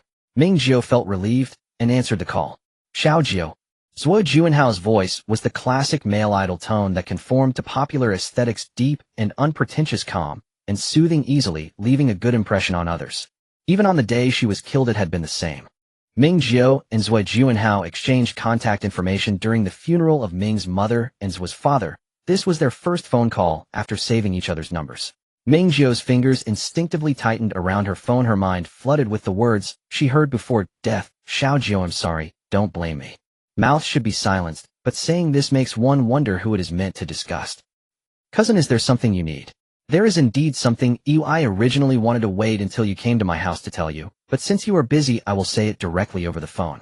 The doctor has already been arranged. Although appointments at the consultation center cannot be expedited, the doctor is willing to take out personal time to consult Xiaorua. I will text you the doctor's contact information. Just mention my name when scheduling. By the way, how is Xiaorua? Ming Jiu tried to infuse her tone with gratitude. Really? Thank you, cousin. Xiaorua is quite well. Also, please let uncle and aunt know not to worry. Once Xiaorua is feeling better, I will take her to visit. Alright, if there is anything, just call me directly. The call ended, and they were about to reach the next intersection. Ming Ruo keenly sensed something was off with her sister, and gently shook Ming Jiu's hand. I'm fine, let's go. If there were no conflicts of interest, Wei Jianhao would undoubtedly be a qualified big brother, whether it was attending Ming's mother and Zhuo's father's funeral, or worrying about Ming Ruo seeing a psychologist. But Ming Jiu did not intend to let him off easily. In her past life, she had done nothing, and was completely unaware of Zhuo Junhao's golden finger. Even after moving from City G to City B, she never thought of leveraging the Zhuo family, even though the Zhuo family was thriving in City B at that time. She only wanted to accumulate gold coins through the system to exchange for potions that would enhance her strength and survive well in the apocalypse. She felt no guilt towards Zhuo Junhao. He still ended up killing her. Now she understood. If it were her, she too would hesitate to take action. No one could resist being tempted by a space that could continuously and stably produce food and clean water resources in the apocalypse, and no one could remain vigilant. Zhuo Junhao's decisiveness was something she could learn from. By the time they reached the bottom of the trust company, Ming Jiu's emotions had stabilized, and she entered the lobby, temporarily parting ways with the person in charge. The person in charge needed to go upstairs to hand over some work, while Ming Jiu went to the underground parking lot to get the keys. She hadn't even stepped into the elevator when someone called out to her from not far behind. Ming Jiu. Ming Jiu turned around. It was a tall young girl. Although she had not specifically studied high-end luxury brands, she could tell that the girl's outfit was not simple. Upon taking a closer look at the exquisitely made-up face, she couldn't shake the feeling of familiarity. It really is you. As she spoke, the girl walked up to Ming Jiu and her sister in high-heeled boots, lifting her chin to scrutinize the two sisters from head to toe. Ming Jiu felt her hand being tightened by Ming Ruo, soothingly squeezing her sister's palm, while calmly gazing at the person in front of her, whose expression seemed to scream looking for trouble. Zhuo Juanxin. Zhuo Junhao's biological sister, her cousin. How unfortunate. It's been so long since we last met, and you don't even call me sister. Is this how uncle and aunt taught you? Is she your sister? The scrutinized Ming Ruo frowned. I am your cousin. Zhuo Juanxin smirked. After taking so much money from my family, you won't even call me sister. Oh, I forgot. Your sister is now a mute. Before she could finish her sentence, Ming Jiu's foot had already landed on Zhuo Junxin's high-heeled boot, pressing down hard. Ah! A sharp scream escaped Zhuo Juanxin's lips as she crouched down in pain, and the once bustling lobby fell silent, as if a needle could be heard dropping. Ming Jiu smiled at the two security guards who hurried over. We're fine, don't be nervous. This is my cousin, I just accidentally stepped on her. Are you okay, cousin? Ming Jiu lowered her head, her expression filled with concern. If it weren't for the fear that Zhuo Juanxin would call the police in a fit of anger, Ming Jiu would have really wanted to leave her palm print on that arrogant face. I was just joking. You used to joke with me like this, right? I just stepped on you lightly. Is that really necessary? Speaking of which, Zhuo Juanxin was the catalyst for their family's move away from City B. Zhuo Juanxin was only 1 year older than Ming Jiu. When Ming Jiu was in middle school, Zhuo Juanxin was just in her second year. The two did not attend the same school, yet Zhuo Juanxin managed to find connections to bully her across schools. At first, Ming Jiu held her breath, thinking of many clever ways to retaliate, but was overwhelmed by the sheer number of opponents. They were quite restrained and did not cause her any substantial harm, isolating her, blocking her path to intimidate her, deliberately damaging her books, and so on. At that time, she thought, even if she told her parents, it would just lead to a back and forth between her parents and the school, and in the end, either she or the ringleader of the bullies would transfer. That was not the outcome she wanted. During the last time she was cornered in the girls' restroom, Ming Jiu in a frenzy grabbed one of them by the hair and provocatively challenged them, getting into a brawl with a group of people. After confirming she was beaten black and blue, she decisively ran to the edge of the school rooftop and squatted down to cry. The method was very effective. Within 20 minutes, teachers, school leaders, police, firefighters, and reporters all rushed over. A gentle and friendly policewoman coaxed Ming Jiu, who pretended to jump off the building, down from the rooftop. The bewildered school leaders, the teachers who turned a blind eye, and all the bullies Ming Jiu pointed out were taken in for questioning. Ming's mother and Zhuo's father arrived at the police station in shock, only to discover that their precious daughter had suffered such great injustice. They immediately caused a scene in the station, hiring a lawyer for a full legal battle, and eventually discovered that Zhuo Juanxin was the culprit. After several students involved in the bullying were expelled, the incident shifted from a personal conflict to a family feud. Ming's mother and Zhuo's father naturally stood their ground, escalating the situation to the elder. The outcome was clear. The elder's muddled attitude completely enraged Zhuo's father, but unfortunately, he couldn't fight against the larger faction. Zhuo's father caused a ruckus for a few days without any results, and had no choice but to leave in frustration. From then on, Ming's mother and Zhuo's father took Ming Jiu away from City B to settle in City G, and Zhuo's father never returned to look back until the elder passed away. As for Zhuo Juanxin, the young lady was naturally fine. She was sent abroad for a few years of study, and then returned to continue her education at an international school before going abroad for university. Her life remained glamorous and enviable. It's been over a decade, and you're still this disgusting. Ming Jiu didn't even bother to express any emotion towards Zhuo Juanxin. If anyone from the Zhuo family was most favored by Zhuo Zhenrong, it had to be Zhuo Juanxin. Zhuo Juanxin stood up, her beautifully shaped eyes slightly upturned at the corners, fixed intently on Ming Jiu. Who exactly is disgusting? If it weren't for you, I wouldn't have been sent abroad. I didn't even get to see him before Grandpa died. How could you have the face to use the family's money? Well, the little bit of inheritance Grandpa left for you is nothing to us, but to you too, it's a lifeline. How does it feel to be an orphan? Ming Jiu. She wanted to raise her hand to cover Ming Ruo's ears, but then abandoned the idea. In the apocalypse, there are more crazy people, and the cultivation of endurance and retaliation skills must start now. It's alright, haven't you always been an orphan? Instead of asking me, you should ask yourself more. I remember Auntie doesn't seem to work either. Did she really not accompany you abroad for studies? Aren't you just resenting Grandpa for leaving me an inheritance, and not you? At your age, it's really unnecessary. You haven't grown at all. Ming Jiu privately did not believe love was inherently more valuable than money. Though she readily admitted she spoke from a position of comfort. After all, she had never lacked love, thus, she simply preferred wealth. But Miss Zhuo clearly disagreed. Ming Jiu still vividly recalled from childhood hearing Zhuo Juanxin chase after her mother, calling her mom, and the shock that flashed across her mother's face at that moment. From then on, her mother grew markedly distant towards Zhuo Juanxin. It took Ming Jiu several years to realize. Perhaps that very incident had ignited the chain of bullying she endured. Seriously, is Zhuo Jinrong's type born with an insatiable appetite for this sort of thing? He competes with his own brother for their father, then his son competes with his cousin for their mother. Absolutely astonishing. Viewed in this light, Zui Juanhao was practically the only normal person left in the Zhuo family. Fine, I understand you, and honestly you're rather pitiful.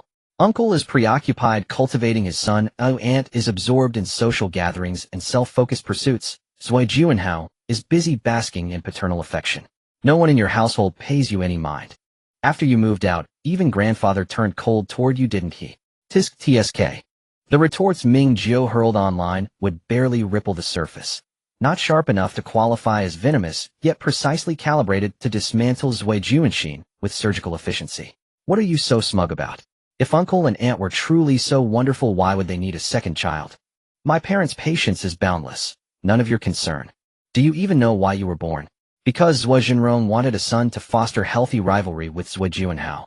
And if a son proved impossible, a daughter could still serve strategic marital alliances. Either way, it was a win-win, a true prodigy of commerce. Ming Jiu delivered these words with deliberate calm, then watched Zhuo Juanxin's eyes, strained to the point of faint bulging, and sensed something had veered sharply beyond her expectations. That gaze was unmistakably wrong. Sister system, pull up Zhuo Juanxin's file. Compared to Zui Juanhao's complex dossier, Zhuo Juanxin's record was strikingly straightforward. Within minutes, medical diagnoses and hospitalization records from her overseas treatment surfaced clearly in Ming Jiu's mind. Well now, she hadn't gone abroad for university, as she'd gone for intensive psychiatric treatment and merely collected a degree along the way. Diagnosis: severe anger regulation disorder and manic disorder. This was genuine mental illness. Ming Jiu gently pulled Ming Rong behind her, already calculating how best to defuse Zhuo Juanxin, the ticking time bomb before her.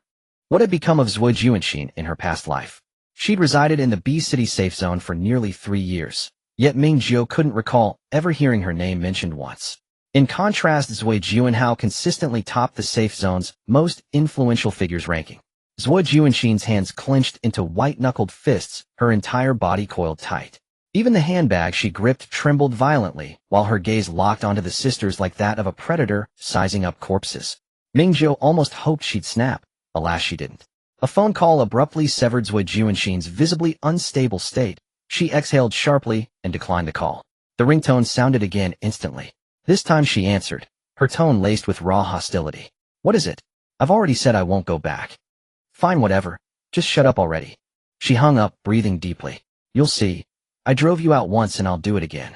This time I'll ensure you can't survive anywhere, not even in the shadows. With that, Zhuo Juanxin strode away on sharp stiletto heels.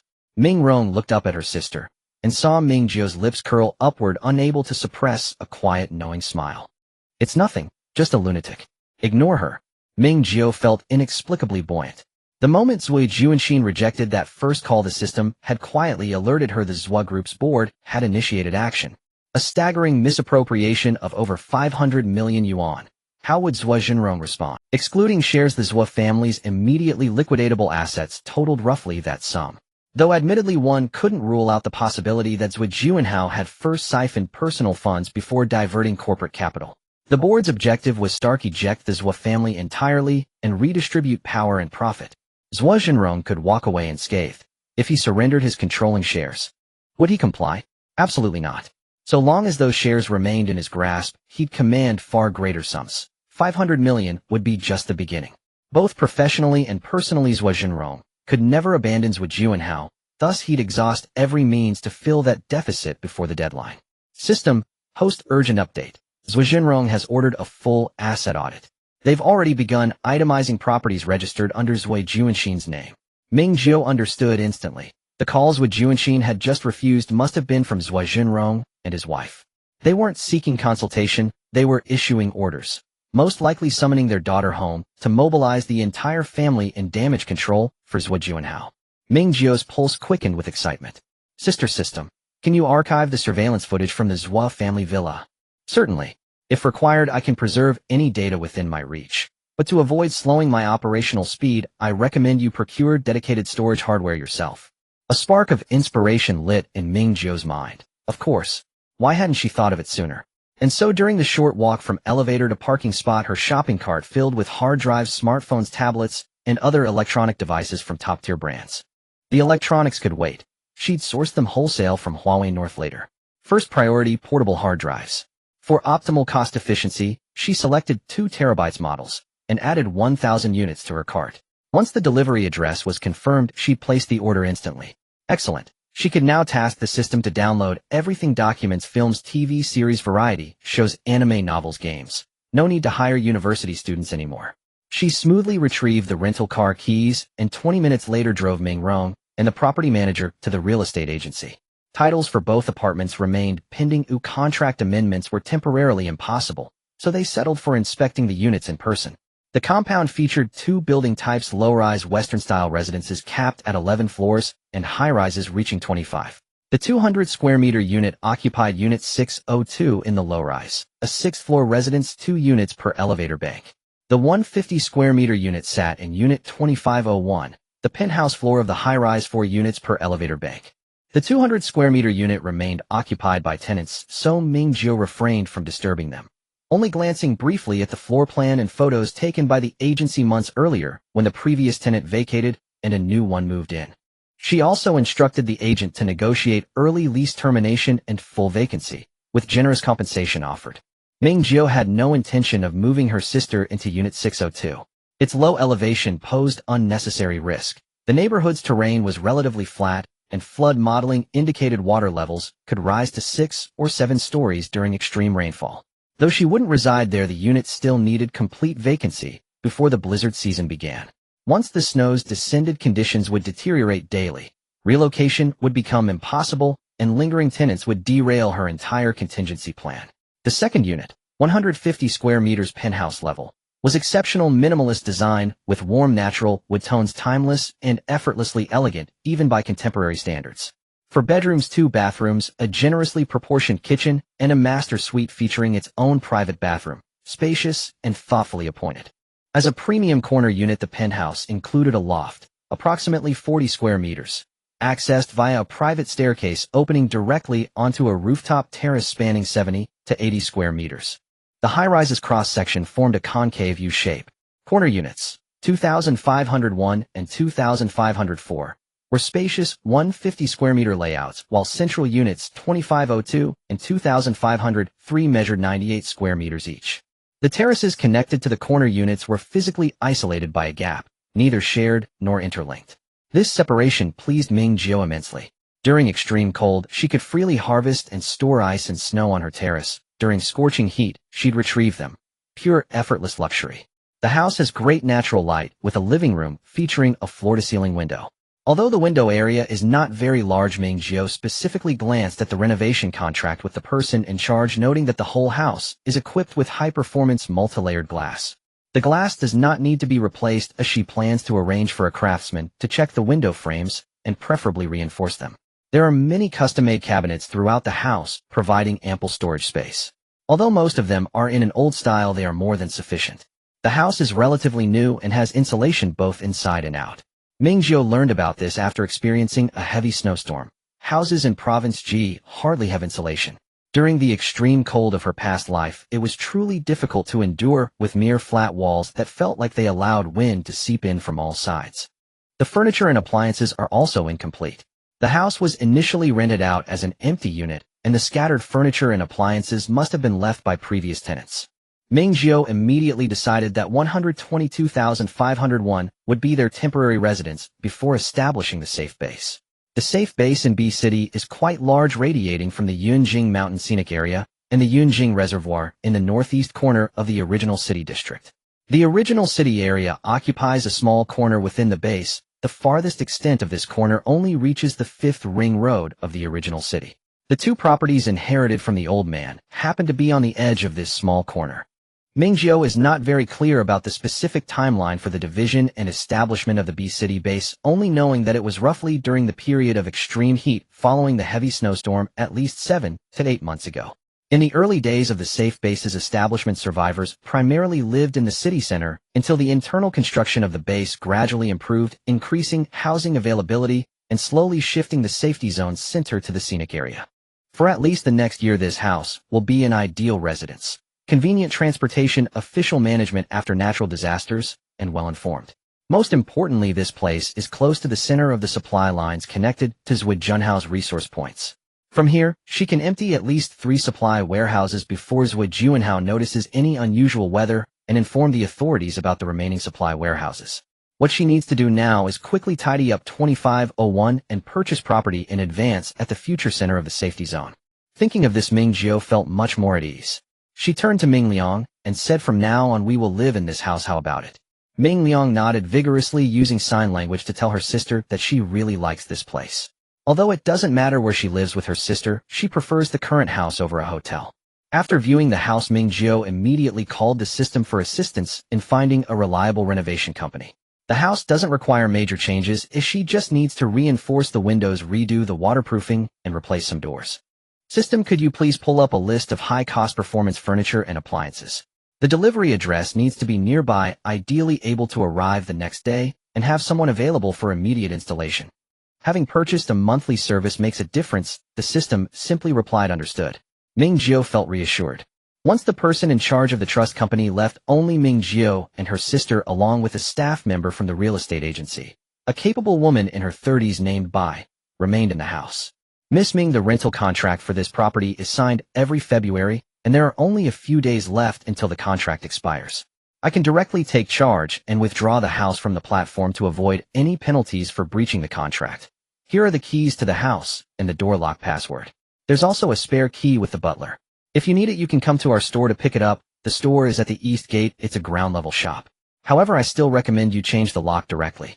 Here is the elevator card. The water card, electricity card, and gas are all included here. You can pay online.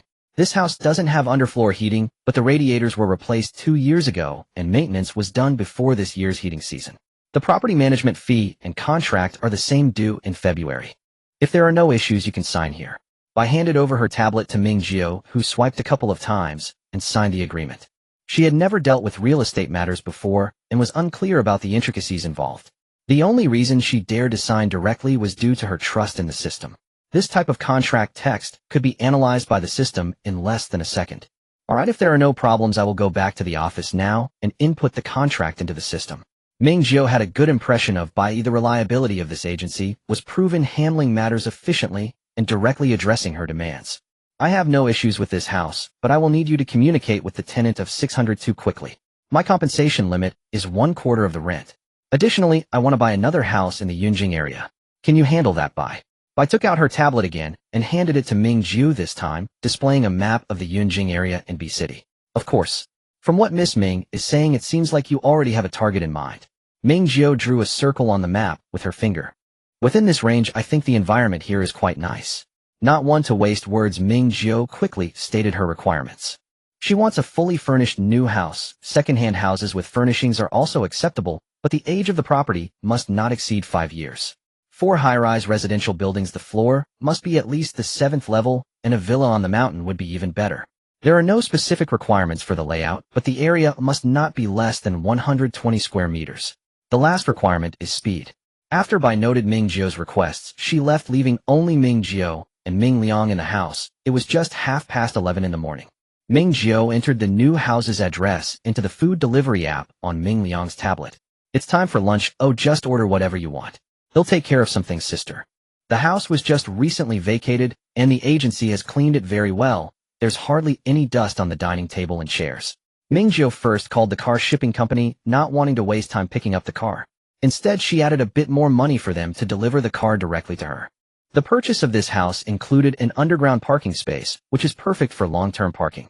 As for the rental car she is currently using, she can just find the property management to rent another parking space for a short term. Just after finishing the communication, the system listed the contact numbers for 2 renovation companies and the furniture and appliance list. Ming Jiu opened a shopping app and found a pile of items in her cart. System hosts these furniture and appliance brands, all have offline stores in B City.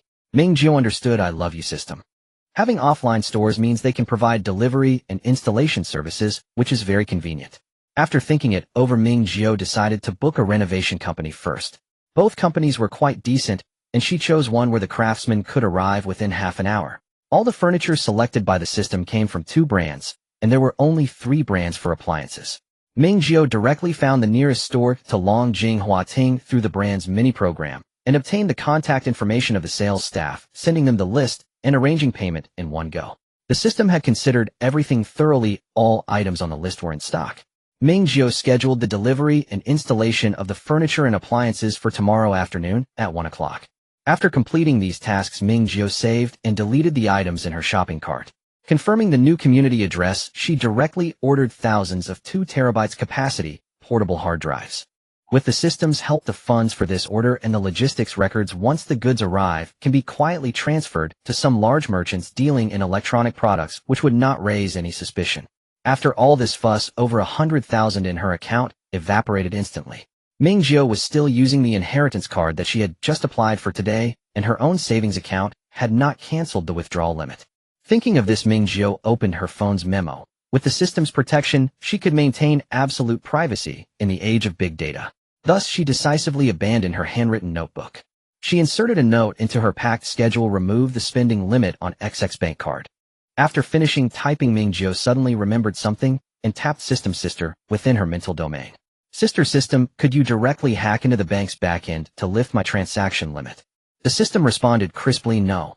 It elaborated, I am prohibited from actively interfacing with national infrastructure, such as financial, public security, or judicial systems. Ming Jiu opened her laptop and pulled up again the inventory list of supplies belonging to Zui Juanhao compiled earlier by the system. Well, if you could do that, I'd just have you withdraw all the money in gold from the banks instead. Wait, no. If you could do that, it'd be faster to requisition supplies directly from regional depots. But you can alter my financial records, shifting consumption entries off my name. Doesn't that constitute of? The system replied, in your terms, this falls into a gray area. So long as the amount remains modest, I won't trigger any warnings. Ming Jiu asked casually, how large an amount qualifies as modest? Over 300 million. Ming Jiu fell silent. Never mind then. For once, the system initiated conversation. Have you decided which supply depot to raid? Yes. Ming Jiu pressed a shortcut key. The inventory spreadsheet vanished, replaced on screen by a detailed map. Across the table, Ming Rong, who had already ordered takeout, blinked in mild surprise. She distinctly recalled her elder sister carrying no laptop when they boarded the plane. Oh, never mind, it wasn't critical. The shopping mall. And here, Ming Jiu tapped twice on the northern section of the map. One location marked a logistics park, the other a centralized warehouse adjacent to a major wholesale market, both situated close to each other. Warehouse 1 and Warehouse 2. These 3 supply points were the nearest to Longjing Huiting, and crucially also near one another. Before the blizzard struck, she would have struggled to move freely. Even though the system could manipulate surveillance footage tied to her, it could not rewrite human memory. If vast quantities of goods vanished from 3 large warehouses, Zui Juanhao, even if unwilling to alert authorities, would inevitably launch his own investigation. Anyone she encountered en route might become an unwitting witness to her operation. Though the blizzard and extreme cold would complicate her movements, solutions existed. It seems the host has already formulated a plan, observed the system. Yes. I'll administer the gene enhancement serum on the first day of snowfall, then wait 3 days for full physiological integration before raiding the warehouses. By then, snow accumulation will be substantial and outdoor activity scarce. The system asked, does the host intend to depart from her current location? Yes. Any recommendations, Sister System? Ming Jiu's map automatically zoomed in, illuminating a red. A hotel positioned significantly closer to the target depots than her current residence. Not feasible. Snowfall is too heavy. Hotel management will tighten protocols during the disaster. I'll need to vanish for 1 or 2 days. Staff are certain to conduct room checks in that time. Moreover, I plan to reside in this apartment for roughly a year. During the initial phase of temperature drop, I must remain indoors to respond immediately to emergencies. Such emergencies included frozen pipe bursts, leaking radiators, or gas line failures. Most importantly, she refused to leave Ming Rong unattended at a hotel. At home, she could link the system to security feeds to monitor her sister's well-being. Once new doors and locks were installed, the apartment's safety margin would far surpass that of any hotel. The system noted, then the host will require a vehicle suited for snow travel. Ming Jiu asked, how about an all-terrain vehicle? In her past life, the G Province Safe Zone Rescue Team deployed snowmobiles and rugged all-terrain vehicles. She herself, serving as a volunteer, had mastered both. Her choice had proven prescient. Initially, rescue volunteers served purely out of compassion, But as the crisis deepened, those possessing field experience and unwavering dedication were formally integrated into the team, receiving daily rations as compensation. Once the safe zone was established, provisions shifted to base credits and priority residency rights. Strategic contingencies she had meticulously devised for herself and her sister, and which had succeeded brilliantly. Ming Jiu said, "We'll handle the ATV while visiting the RV dealership this afternoon. Let's begin modifications then." The system replied, "Understood, host. Shall I locate nearby ATV dealerships?" "Please do." Her phone rang. The delivery had arrived. Their residential elevator required access cards. Just as Ming Jiu rose to answer, Ming Rong dashed out to press the elevator button for the delivery rider. Savoring the stir-fry her sister had ordered, Ming Jiu raised a thumb high. Truly this was her sister, no doubt about it. From childhood their parents had deliberately cultivated independent living skills, not for subservience to future in-laws, but for self-reliance. As their mother always said, "You needn't perform every task, but knowing how empowers you. Mastery multiplies resilience, enabling you to care for yourself with greater grace." Ming Jiu and Ming Rong possessed divergent aptitudes. She gravitated toward her father's artistic pursuits, sketching, crafts, crochet, tailoring, while cooking remained merely passable, edible, but unexceptional. Ming Rong conversely had invested every skill point into culinary artistry. She held no interest in her father's painting or her mother's dance. Yet from the moment she could consume salted foods, she became a connoisseur in training. Even her early literacy lessons used recipe books as primers. Ming Rong loved food, and loved dissecting its craft. Though still a primary school student with someone to assist with chopping and prep, she could effortlessly prepare an entire homestyle banquet. Ming Rong paused mid-bite, swiftly typed on her tablet, then turned the screen toward Ming Jiu. "Big sis, once the house is ready, I'll cook for you every single day." "Deal. I'll be your sous chef." After lunch, renovation workers arrived promptly. They surveyed the apartment with tools in hand, measured doorframe dimensions precisely, then ascended to inspect the rooftop. "The windows are in excellent condition, no reinforcement needed. Though if you insist, it's certainly possible. Same goes for the roof, waterproofing, no reapplication necessary, but we can do it should you wish." An honest craftsman indeed. "Shall we replace the door with the original dimensions? Any special requirements?" Ming Jiu replied, "Proceed with both window reinforcement and roof waterproofing." "When can construction begin?" "And for the door, I'd like to visit your showroom first." The craftsman pondered. "If you're in a hurry, we can start this afternoon. We're fully staffed and business is slow. I drove here. Shall I give you a ride?" "I'll follow in my car." "Let's begin this afternoon. Later I'll send you a temporary access code." Ming Jiu slid her laptop into her bag. Ming Rong, sensing the cue, began donning her coat and scarf. "I won't be present this afternoon. Please proceed directly to the site. Let's exchange contact details. For urgent matters, call me via video chat. I'll arrange third-party inspection afterward." The craftsman waved confidently. "No problem at all. Our shop employs a permanent crew. Should anything arise, accountability is guaranteed." Inside the car, Ming Jiu reached into her backpack, exchanged 2 kilograms of gold bars for 200 gold coins, then tossed the pack onto the rear seat. With the outside temperature at -16 degrees Celsius, the cabin gradually warmed as the engine hummed to life. "We're driving to El City this afternoon. Anything you'd like to eat along the way?" Ming Rong asked nothing. Her destination held no sway over her, and immediately began searching food guides on her tablet. Soon the sisters arrived at the showroom. With the system's assistance, Ming Jiu swiftly selected her targets: an armored entry door, a vintage-style barred security door for installation outside the main entrance, and an grade anti-theft door for the master bedroom. She also chose a fingerprint lock with built-in visual intercom. The master bedroom, sealed, functioned as a compact studio apartment. Had structural modification not been required, she would have installed an armored door there too. The barred door served little defensive purpose. Ming Jiu installed it primarily to deter routine inspections by neighborhood committee staff during the disaster's earliest phase. A simple iron grill would minimize prying eyes and unwanted interaction. Having finalized selections and paid the deposit, Ming Jiu instructed the craftsman to deliver the doors during the afternoon. Window reinforcement installation would be scheduled separately. Delivery ahead of installation allowed the system time to retrofit the doors. Ming Jiu placed no faith in standard-grade security. True peace of mind demanded systemic augmentation. She also deemed her presence essential during installation, to observe and learn dismantling and assembly techniques. Once all instructions were confirmed, she visited a bank to lift her card's transaction limits, then drove straight to El City with Ming Rong. 2 hours later, Ming Jiu successfully arrived in El City.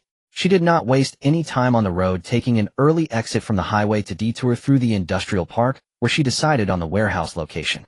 An abandoned vacant factory building. The factory has a warehouse and is less than 20 minutes drive from the highway. Inside the factory's walls there is a spacious open area perfect for temporarily placing her light steel villa.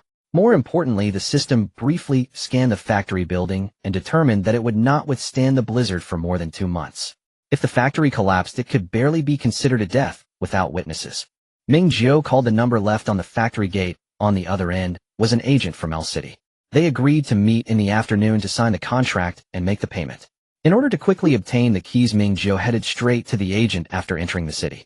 Upon hearing that she needed a temporary storage space for her homestay capsule, the agent did not make it difficult for her, readily agreeing to a daily rental. The factory had been vacant for a while, and after a brief communication with the property owner, the agent allowed Ming Jiu to pay a small deposit. After receiving the keys, Ming Jiu first went to the 4S store, where she saw 2 light truck-style RVs. Ming Jiu took the RVs for a test drive, and after the system scan confirmed there were no issues, the display model was priced at $4,500, while the other one, which had been reserved for modification but never picked up, was slightly more expensive at $4,700. The modified vehicle had a higher quality interior and living space configuration compared to the display model. If the previous owner hadn't breached the contract, the modification would certainly have cost no less than $5,000. Ming Jiu indeed preferred the modified one, as it was clear the original owner had high expectations for it, with the living area being more intricately designed. They'll take both of them cash payment in full. Give me the car keys, and you are responsible for delivering the vehicles here. Ming Jiu sent the warehouse address to the salesperson via WeChat. Sure, of course. The place isn't far, and will cover the delivery costs. When would you like them delivered? Today, please. I'll give you the keys shortly, and after you deliver them I will come back to pick up the keys. Just leave the cars in the yard. The contract signing and card payment were completed in one go. Ming Jiu did not intend to spend more time on insurance, vehicle inspection, and registration procedures. As long as she kept the invoices and other evidence proving these 2 vehicles were hers, that was sufficient. After finishing with the RVs, Ming Jiu headed straight to the automotive city on the other side of L City, according to the address provided by the system. She chose a practical all-terrain vehicle model produced in S province, selecting the 3-seater version for $1,500 each, purchasing 2, and scheduling a delivery time with the seller. Ming Jiu did not purchase any accessories for either the RVs or the all-terrain vehicles, as the system modifications rendered these standard accessories incompatible. Finally, it was time to visit the mobile home manufacturer. 3 fully renovated homestay capsules, each 39 square meters, and a light steel villa with a bathroom, and a total usable area of 98 square meters across 2 floors.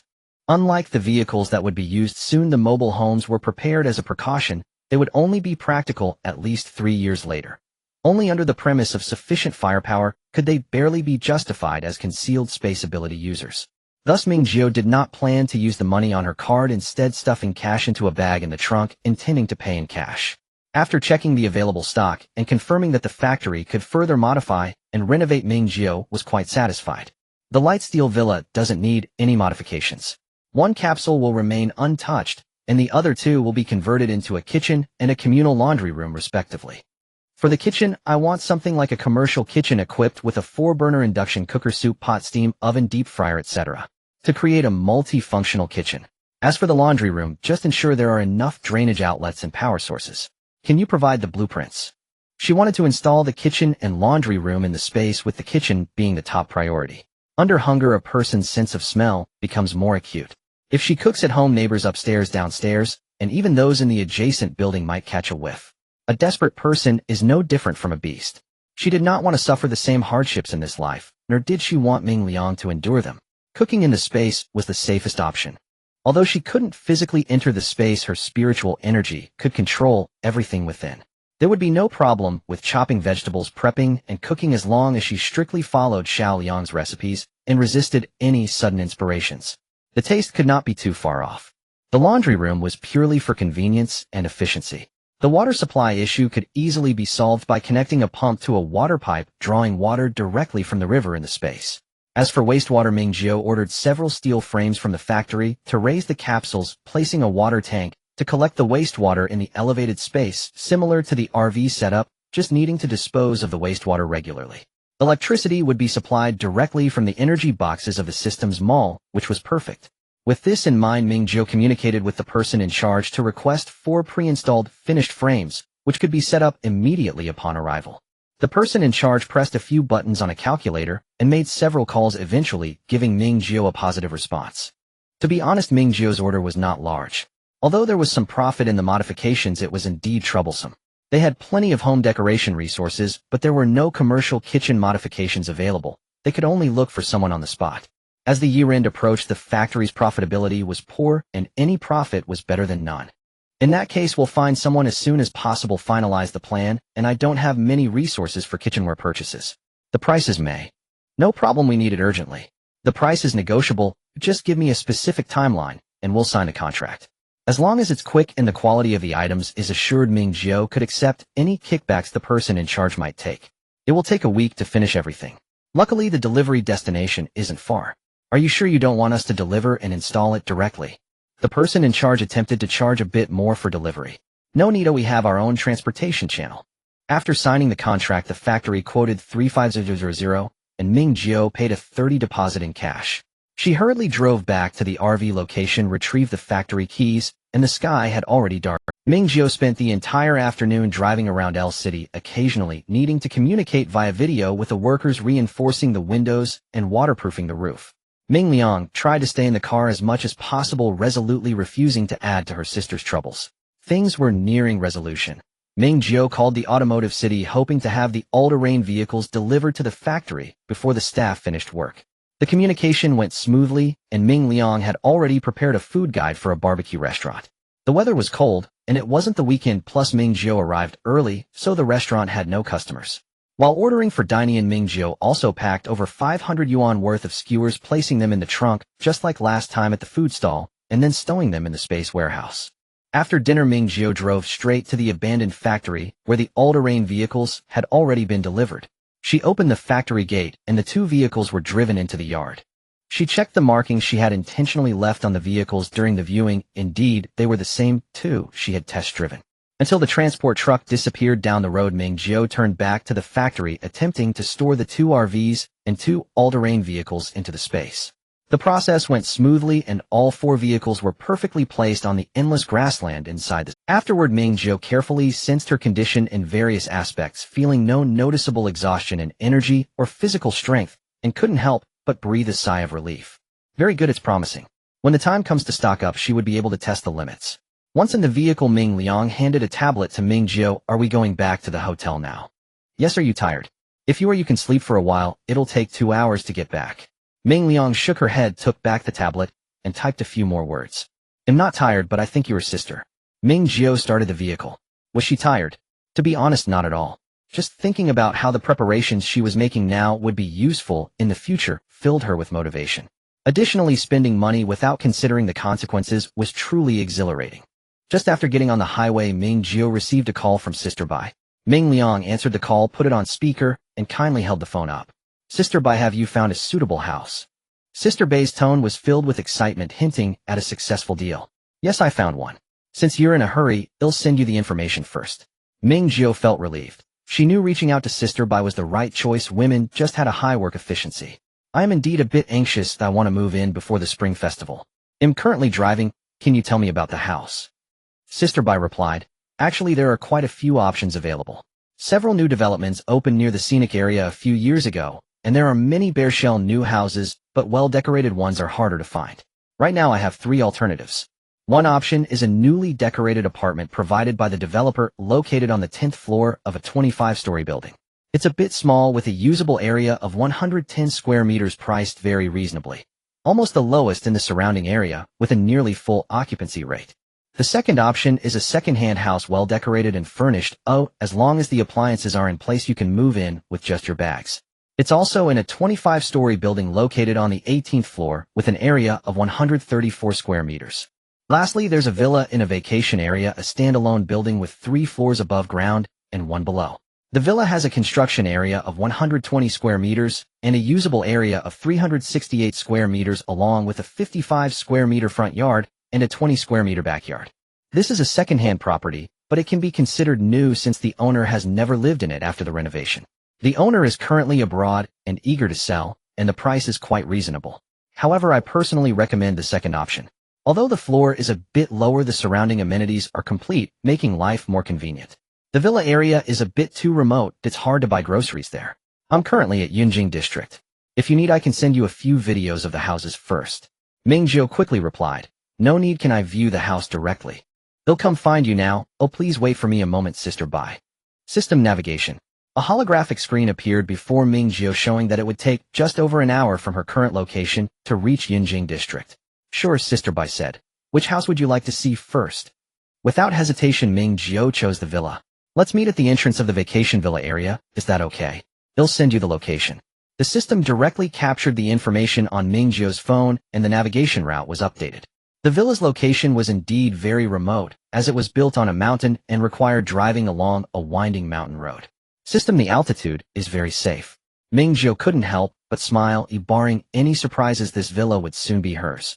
Thanks to the old man, the over 15 million she inherited not only covered the cost of buying the villa, but also left her with a good surplus. At 8:10 a.m. Ming Jiu successfully met with Sister Bai. As soon as Ming Jiu saw her, she gave a thumbs up. Sister Bai's work efficiency is unmatched. Sister Bai smiled, slight wrinkles forming at the corners of her eyes, making her seem very reliable. Shall we walk in? It's a good chance to see the community environment. Ming Jiu held Ming Liang's hand as they walked into the villa area. The security guard at the entrance was an elderly man who didn't even glance at the visitors. Aside from the streetlights, the community was basically pitch black. As they walked, Sister Bai introduced the community's amenities. Essentially, there were no amenities. The villa area originally had a gym, swimming pool, and indoor sports field, but now there were only the venues without any commercial establishments. The property management still stubbornly maintained a presence, but there were only a few people. When it opened, it was marketed as a vacation villa, but just after construction, house prices dropped. The economic situation has been poor in recent years. To be honest, if it weren't for the fact that this perfectly meets your requirements, I wouldn't recommend buying here. There are basically no residents in the community, a few of the large villas are occupied by caretakers, and for shopping one has to go down the mountain, which is particularly inconvenient. Sister Bai honestly listed the drawbacks of the villa area, but the more Ming Jiu listened, the more intrigued she became. It was indeed desolate now, but once the safety zone was established, it would be completely different. However, the greenery and environment are indeed commendable. There's no one in winter, and summer might be livelier as some owners might return to escape the heat, but more than half of the villas here have yet to be sold. As she spoke, Sister Bai took out her tablet to show Ming Jiu some photos. Viewing houses at night had its limitations, but Ming Jiu didn't mind. The villa's facade was a deeper shade of beige, and the photos were likely taken in midsummer. The beige vacation villa surrounded by green trees was indeed beautiful. Each villa had a distinct design, with no repetition in the facades. Ming Jiu had the system scan it, and the building's strength and materials were all up to standard. Ming Jiu couldn't suppress her smile. What a great place. System, you should still have the data from the previous safety zone, right? Can you give me a comparison image? I want to see how they compare. Okay, host. In less than 2 minutes, Ming Jiu looked at the holographic screen in front of her, one side showing the current map of Yunjing Mountain and B City, and the other side displaying the system-generated map of the future safety zone. Ming Jiu squinted slightly. Who said this place was bad? It was simply fantastic. Luo Juanhao was incredibly capable in his past life, yet he never lived in this villa area. He only resided in a house built after the natural disaster in the safety zone. The cost of that house was countless supplies. How refreshing. The villa type that Sister Bai was showing her was the smallest in the entire villa area, and Ming Jiu was quite satisfied with the interior decoration. The entire basement consisted of just a small storage room and parking spaces, providing enough room for her SUV and all-terrain vehicle. The decoration on the 3 floors above ground was very exquisite, with a hint of southern retro style, creating a lovely atmosphere. The custom storage spaces throughout the house were also very reasonable. Since no one had lived there, the house was empty and needed to be furnished with appliances and soft furnishings. That was not an issue. The owner bought this villa for over 7 million, but with the drastic drop in house prices, and considering the renovations, the owner was asking for 6 million. There's still room for negotiation, Sister Bai said. I believe 550,000 is not a problem. The owner is currently in Country M, and I can discuss the price with them tonight. But are you really sure? Are you certain you don't want to look at other options? Ming Jiu didn't even have the mindset to check the other 2 houses and made her decision directly. I'm sure. I can sign the contract now and transfer the deposit to you right away. Sister Bai lowered her head to find the contract on the tablet, unable to resist asking another question. Miss Ming, why do you want to choose a house here? No offense, just curious. Ming Jiu actually had a perfect answer, just as Ming Liang was looking at the rooms upstairs. You've seen my sister's situation, Sister Bai? She isn't unable to speak by nature, she became mute due to an accident. This place has a good environment suitable for rehabilitation and is close to the city, as she needs to see a psychologist regularly. This reason is indeed impeccable, and Sister Bai believed it. She will definitely be okay. Ming Jiu nodded, thank you. The two agreed to officially sign the contract tomorrow morning, and only then did Ming Jiu drive back to the hotel in the city with Ming Liang. It was nearly 10 o'clock when they returned to the hotel. Ming Jiu and Ming Liang walked into the hotel lobby, where the front desk staff asked Ming Jiu if she wanted to extend her stay, as today was the last day for her room payment. Ming Jiu chose not to extend her stay for the sake of tidying up their new home. She planned to take Ming Liang to a hotel near Longjing Huading tomorrow. After going upstairs and freshening up, the two sisters collapsed onto the spacious and comfortable sofa. Ming Jiu picked up her phone and ordered some cherry tomatoes and lantern fruits through a delivery app, as she had spent the whole day outside and had no chance to feed Ming Liang the fruits produced in their space. Putting down her phone, Ming Jiu began assigning tasks to her sister. Can you help me out? Ming Liang immediately perked up from the sofa, using sign language to ask if her sister wanted water or a shoulder rub. Ming Jiu couldn't help but smile. No, it's about the new house. Now we have two homes. One is 2,501 in Longjing Huading, and the other is the villa we saw tonight. In the future we can live in both places. Normally we will stay in the city, but when it's especially hot in summer we will go live in the villa. Ming Liang picked up her tablet. Summer retreat at the Yuan Minjuan. Ming Jiu nodded. Yes, exactly, for cooling off. This child must have secretly watched Palace again. So this will be our home from now on. The big tasks are mine while the small ones belong to you. Saying this, Ming Jiu took Ming Liang's tablet and began typing in the Open Notes app. For example, kitchen supplies, pots, dishes, kitchen appliances, you will buy those. Also bedding sets, pillows, and quilts, both houses need them, and you can take care of the online shopping, okay? Choosing kitchenware is Ming Liang's area of expertise, so Ming Jiu had no say in this matter. As for the daily necessities, Mom and Dad had never interfered with their daughter's decisions regarding room arrangements. Since childhood, they had let the sisters choose for themselves. Ming Liang understood the size and fabric knowledge of bedding, so Ming Jiu was completely untroubled. Ming Liang nodded vigorously, casually grabbing a tiny notebook and pen from the table, flipping it open, and starting to write. I can take care of the curtains too. Ming Jiu said, great, I'll send you the window measurements later. We need at least 5 sets of curtains for both houses, including spare ones, and they should be adequately light blocking. Can you pick those out? Ming Liang nodded again. Ming Jiu picked up her phone. Then it's up to you. I'll transfer you the funds. Sis, I have money. I still have over 100,000, and if it's not enough I'll ask you for more. How big is the bed? Let's buy a 1.8-meter one.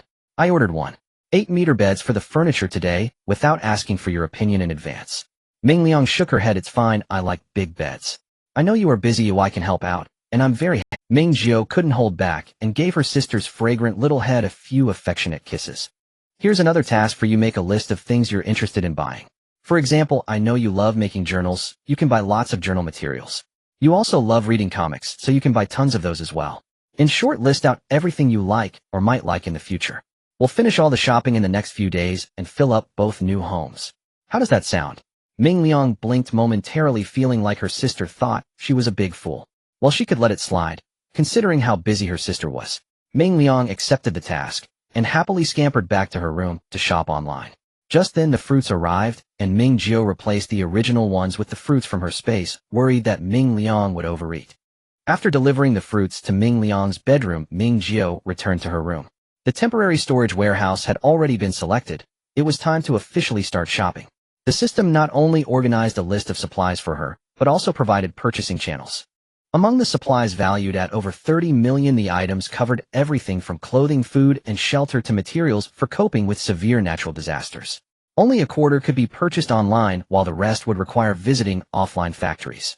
For example, the several large industrial parks at the intersection of City B and City L that Ming Jiu drove past today housed factories that could cover nearly half of the items on her list. Ming Jiu opened her computer, logged onto a wholesale shopping platform, and had her phone ready. After thinking for a moment, she also took out her tablet from the space storage box, opened several shopping platforms, and logged in one by one. Although Zui Jiu and Hao had amassed a comprehensive supply, anything could happen, and Ming Jiu could not rely on an action that might fail to guarantee her and her sister's future livelihood. She would prepare her own supplies, and then clean out Zui Junhao's stock. Of course, with so many items relying solely on her, and Ming Liang would definitely not be enough, but that was not a big problem. She could use them to trade for gold. Farming and selling vegetables would yield income, and combined with the exchange of supplies. Her goal was to buy a safe house within 6 months, secure her own and Ming Liang's ability-enhancing potions within a year, and obtain an intelligent custody robot within 3 years. Let's get started, system. The next second, the shopping cart pages on her phone, computer, and tablet began to scroll automatically, with the categories and quantities of items in the cart rapidly increasing. Ming Jiu picked up her phone and placed the orders one by one. Even if she encountered situations where customer service notified her of stock shortages or shipping difficulties after accepting the order, the system would immediately search for and provide alternative options. As for ordering in bulk and requesting discounts from customer service, there was no time, absolutely no time. While Ming Jiu enthusiastically placed orders, the system was smoothly working in the background, and the coordination between them was perfectly in sync. Even with the system's assistance, Ming Jiu only completed half of the online shopping list in an hour and a half, resulting in her eyes feeling strained. After finishing her conversation with the last customer service representative, she felt a sharp pain in her head, decisively putting down her phone for a break. On her computer spreadsheet, she marked off check after check, zooming in on the spreadsheet and adding a few options at the bottom: various and abundant seasonings, various yarns, crochet hooks, and sewing machines. Seasonings. Ever since she linked the system and opened the first piece of farmland, she had hardly lacked food, but she was extremely short on seasonings. The harvested ingredients were either eaten raw or steamed, and the only seasoning she had was the extremely expensive fine salt, which not only cost a fortune, but also had an indescribable bitter taste, completely incomparable to the table salt that used to cost just a few bucks per pound before the apocalypse. Just thinking about it made Ming Jiu feel as if her tongue had been killed again. System, I beg you, I need all kinds of seasonings. I can solve the basics like oil, salt, soy sauce, and vinegar at the wholesale market, but my online shopping list still lacks a batch of seasonings that I don't often eat, like seasoning powders, sauces, and various soup bases. I need both zero additives and high-tech options. The shopping cart page began to scroll again. Ming Jiu felt relieved. As for yarn, crochet hooks, and fabric, that was purely to pass the time. What if she accidentally ended up with a lot of free time? Of course, dramas could have the same effect, but she had a short attention span, and if her hands weren't busy with something while watching, it made her feel uncomfortable. Ming Jiu leaned back against the sofa with her eyes closed. After a while, feeling it was futile, her mental energy sank into the space, retrieving a bag of steam eye masks from the storage box. She opened it, put it on, and let out a long sigh. Sister Tong, do we have steam eye masks on the list? The system replied, there are some, but not many. I recommend the host prioritize eye health over steam eye masks. Ming Jiu pondered, do people in your world experience eye problems, such as myopia or conjunctivitis? The system responded, the genes related to myopia were eliminated many years ago. Medical science is highly advanced in the interstellar era. Even if the eyeball is completely damaged, functional prosthetic eyes can be installed. That's wonderful, Ming Jiu exclaimed sincerely. If we succeed in super evolution, will we be able to enjoy your technological advancements? Absolutely, host. For planets that have just come into contact with the Interstellar Alliance, the Alliance provides unconditional assistance, including technological and medical support. However, this does not mean that Blue Star can truly become part of the countless planets in the interstellar realm. The most cutting-edge and competitive technologies must be developed by you. Ming Jiu did not think further. Can I apply for an all-terrain vehicle and modifications now? There was no rush for the RV modifications. Before actually acquiring supplies from Zui Juanhao, she would prefer not to use gold coins if possible. Yes, host. Please specify your requirements. It needs to adapt to extreme environments and terrains, have enhanced durability, and I would like an adjustable silent function. The silent mode would allow her to go out and do mischief, and when the silent mode was turned off, the vehicle would revert to a regular type, making it perfect for use in public. The system replied, understood, calculating modification costs, compiling modification materials. Ming Jiu added, by the way, I also want to enhance the camouflage function. The system responded, understood, recalculating. Statistics, complete the cost to modify the 10008 practical all-terrain vehicle is 189 gold coins. It's quite expensive, but there's a reason for its cost. I have a bottle of mental energy potion. Can this material be used? The system replied, it can be used, but I advise the host to reserve it for weaponry. Ming Jiu nodded, alright, I'll listen to you. We can start. A deduction window appeared. Ming Jiu selected yes, deducting 189 gold coins, which nearly exhausted the gold bars left to her by the old man. The system stated, applying for modification materials, requesting work robots. Ming Jiu. Work robots. The materials are ready. Robots are in place. Please grant the host access to the space. Note it is recommended that the host move the vehicle to be modified inside the space warehouse in advance so that the work robots can operate within the space warehouse. Ming Jiu immediately realized and complied. Work robots must have work records. If the modifications were made directly in the space, the robot's built-in recording devices would certainly capture the spatial scene. She selected yes again while her mental energy sank into the space, entering the space warehouse. The all-terrain vehicle that was originally parked in a corner of the spatial grass had already been moved to the warehouse. Next to the vehicle appeared 2 floating silver cubes emitting soft light, which quickly began to change shape. One transformed into a complex materials box, while the other became the legendary work robot. The robot was very small, fixed to the warehouse floor like a nail, and from its tiny body extended 3 mechanical arms, each at least 4 meters long. Ming Jiu, where did such long mechanical arms hide? Forget it, it's high-tech. She didn't understand. Why have I never seen this thing before? In her previous life, she modified a van for fleeing, but the system just took her van, and when it reappeared it was already modified. She never got the chance to witness this scene. The system explained the vehicles modified before were transported back to the interstellar realm by me and returned after the modifications were completed. This time applying for materials and robots is to allow the host to see the modification effects in real time with the ability to make adjustments at any dissatisfaction. Ming Jiu understood. Previously her mental energy was limited, making it impossible to communicate with the system or offer suggestions, so the system directly sent the vehicle back for repairs. Thinking of that battered and damaged Wuling Shun vehicle, Ming Jiu fell completely silent. Oh dear, she couldn't imagine the expressions of the interstellar people upon seeing her broken vehicle. Ming Jiu's mind was filled with various questions. Can the modifications to the door and weapons be operated like this? By the way, will the modified door alert the workers to something amiss?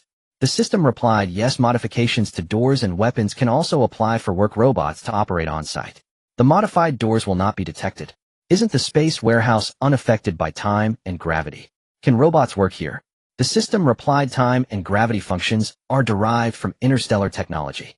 They are unrelated to the space obtained by the host. The work robots of the highest researchers are equipped with corresponding local space technology decryption functions, allowing them to operate smoothly. Ming Jiu wanted to exclaim, wow, that's incredibly impressive. Ming Jiu's mental energy squatted beside her, watching the 3 long mechanical arms move around. Soon the vehicle's fuel tank and engine were removed, and the mechanical arms pulled out a familiar object, a star energy box. A cube with a side length of 20 centimeters, small, yet heavy and extremely durable. Ming Jiu couldn't comprehend the principles behind this item. It could be regarded as an interstellar version of a storage battery, but the energy stored inside was far superior to Blue Star's most common secondary energy, electricity. With this item, as long as she purchased a low-level energy converter from the system store, it could power all electrical appliances. Therefore, the supply list prepared for her by the system did not include energy-related items. For example, gasoline, diesel, solar, photovoltaic panels, storage batteries, coal for heating, charcoal, and so on. Upon thinking of this, Ming Jiu paused and withdrew her mental energy to search the list. Gasoline and diesel as well as solar photovoltaic panels were abundant in Zhujianhao's stockpile, but coal and charcoal were lacking. Ming Jiu hurriedly added these items to her list. Apart from coal and charcoal, she filled in very small numbers for the other categories. Buying them wasn't truly for use, it was just for precaution to maintain appearances. Indeed, more coal should be prepared. The first wave of extreme cold weather lasted nearly half a year, and the heating in the north couldn't last that long. Without centralized heating, people had to rely on primitive methods, lighting stoves. As other families' windows and chimneys billowed smoke, she naturally couldn't do anything unusual. Just as Ming Jiu finished typing, a system prompt sounded in her mind. Host, the modification has been completed. Her mental energy sank back into the space, entering the space warehouse. The vehicle remained the same, and the fuel tank and engine were reinstalled, while the robot reverted to being a nail. However, Sister Tong, it seems I can't test drive it now. The host can move the vehicle outside the warehouse. I will control the vehicle, which is also quite intuitive. You can drive. The system replied. The all-terrain vehicle originally did not have an intelligent driving system. This is a feature after modification. The surprise came too suddenly. So in the future, can I ask you to help drive? Yes, the system answered, requiring only a small driving fee. Ming Jiu fell silent for a few seconds before conceding. Fine. After all, Sister Tong also needed energy to function. This wasn't farm work, so extra compensation for non-primary tasks was understandable and acceptable. Workers should not make things difficult for other workers. The system drove the all-terrain vehicle around the grassy space a few times while Ming Jiu focused on the silent function and the enhanced camouflage feature. It was proven that the technology of the interstellar world was undoubtedly advanced. Noise generated while driving was inevitable, but when the silent function was activated, as long as the driving was steady and at a constant speed, almost no sound could be heard. Similarly, with the camouflage function activated, the vehicle almost merged with the grassy space, making it nearly invisible upon careful observation. Excellent. The first step in stealing from the male lead has been achieved. After ensuring that all the modifications were functioning properly, the work robot returned. Ming Jiu felt that she had rested enough and continued her online shopping spree. The time displayed on her phone screen jumped from 1159 p.m. to 0000. January 26th marked the 12th day of the snowstorm countdown, with only 9 days left until the spring festival. She needed to complete 99 of the preparations before the 29th day of the lunar year, otherwise there would be no one available to deliver goods during the festive season. She was busy until 3 in the morning, having completed nearly 3/4 of the necessary online purchases. Exhausted, Ming Jiu could hardly think about farming or selling vegetables as she fell into a deep sleep within minutes of lying down. At 7 in the morning, Ming Jiu was awakened by her phone alarm. After turning it off, she quickly opened her phone's notes to check today's schedule. The transfer of the house at 2501 and the registration for her and Ming Liang were manageable with the help of a trust company, how everything could be settled in the morning. She had already asked Sister Bai about purchasing a house yesterday, and there were no issues with the temporary residence. There was no need to rush the property certificate for the villa. It could be processed slowly and Sister Bai would follow up. All these matters needed to be completed before 1 p.m. In the afternoon, furniture and appliances would be delivered to 2501 Longjing Garden, and she estimated it would keep her busy until evening. This would allow her to respond to customer service messages in between the installation by the workers, trying her best to complete the last quarter of her online shopping tasks. After finalizing the task list, Ming Jiu felt more energized.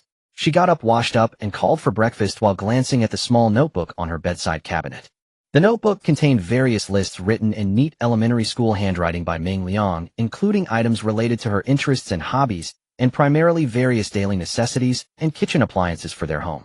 It was clear that she had completed nearly half of the list, with many items marked with bold red checks.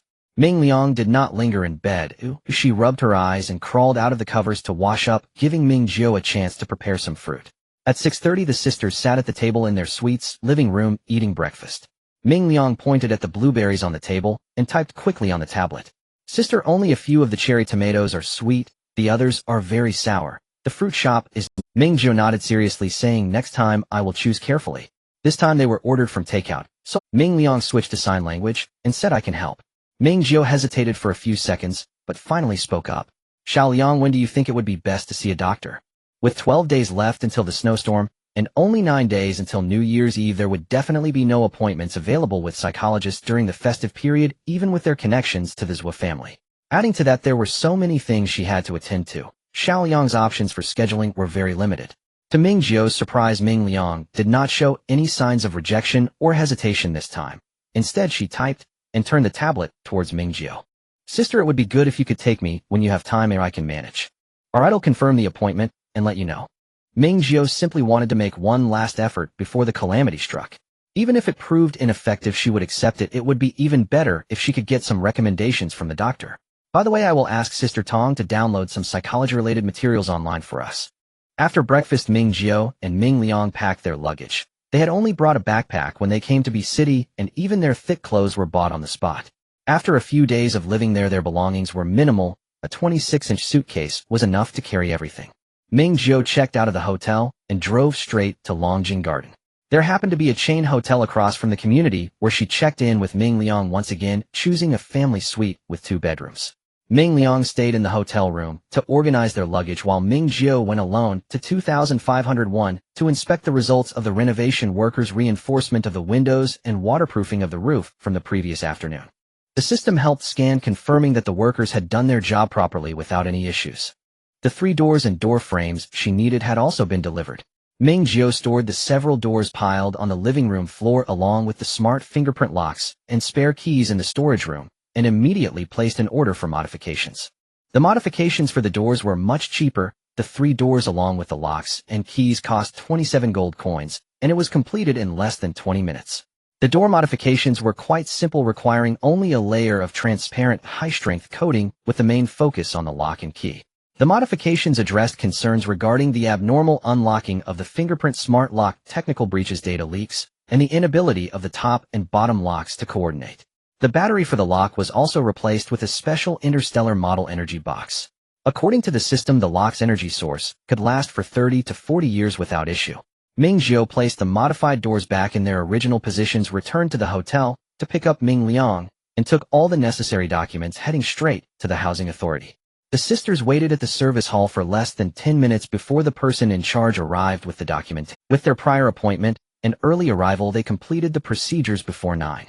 For Longjing Huading 2501 and the 200 square meter 602, the property certificates could be picked up in 2 days or mailed. Ming Jiu decisively chose the mailing option. The new property certificate bore the names of both her and Ming Liang. With the proof in hand, Ming Jiu took Ming Liang and the person in charge to the police station near Longjing Huading to register their residency. Transferring their household registration across provinces would take some time, but she successfully obtained a temporary residency certificate. Upon exiting the station, Ming Jiu signed the documents presented by the person in charge, formally completing the inheritance transfer procedures.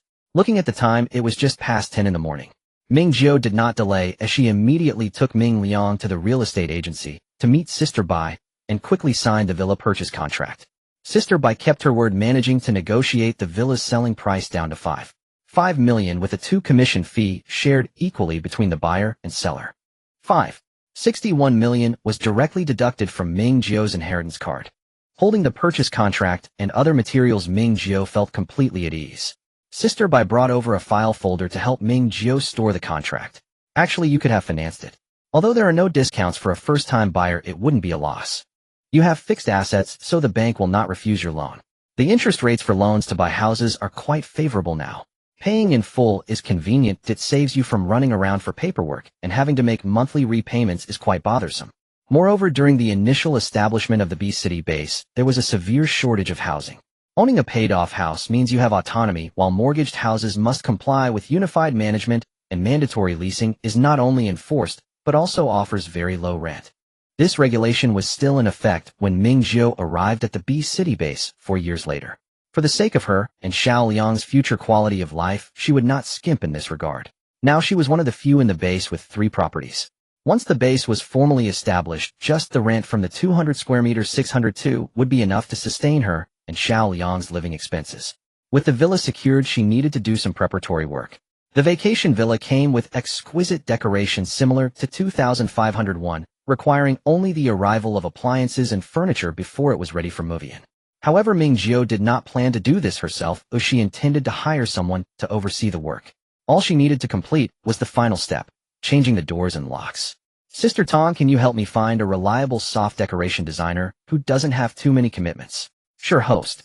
In less than 2 minutes, Ming Jiu received the list provided by the system. There were 5 options in total, 3 of which were female designers.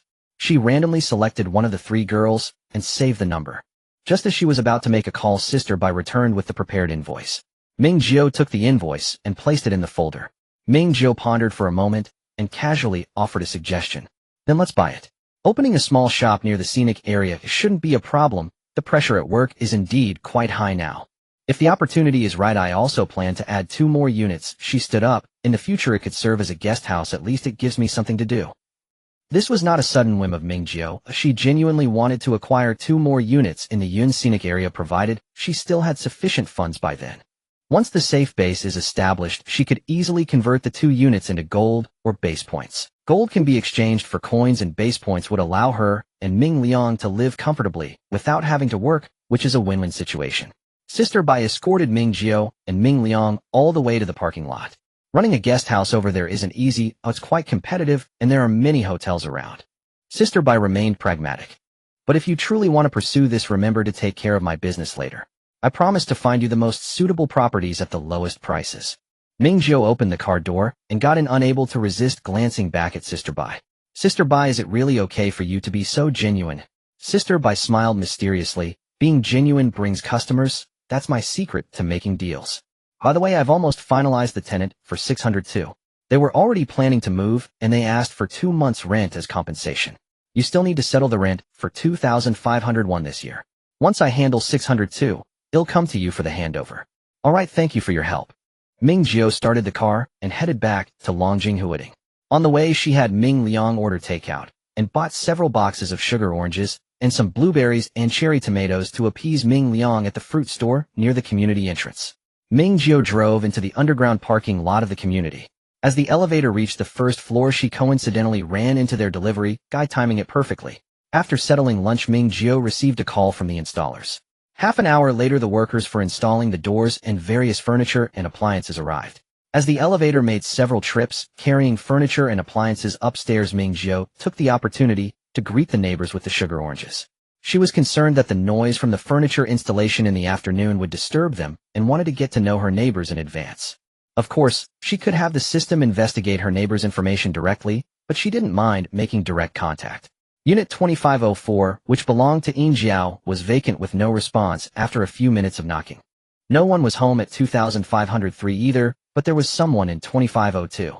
The door was opened by a woman in her 40s dressed in simple, comfortable light gray loungewear, exuding a graceful aura. Ming Jiu explained her intention and handed over the sugar oranges, but the woman hesitated to accept them. What's the big deal? We're neighbors, you're thoughtful. Our community has good sound insulation, as long as you're not hammering the walls you won't disturb anyone, so don't worry about it. No need for gifts, just take them back. Ming Jiu placed the oranges on the doormat behind the woman's door. I just wanted to say hello, please don't be so polite.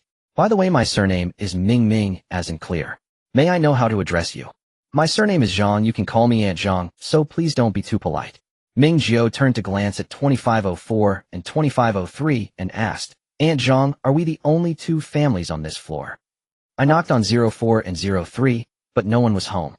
04 has been vacant for over half a year, it's hard to sell a house now, and no one is living there.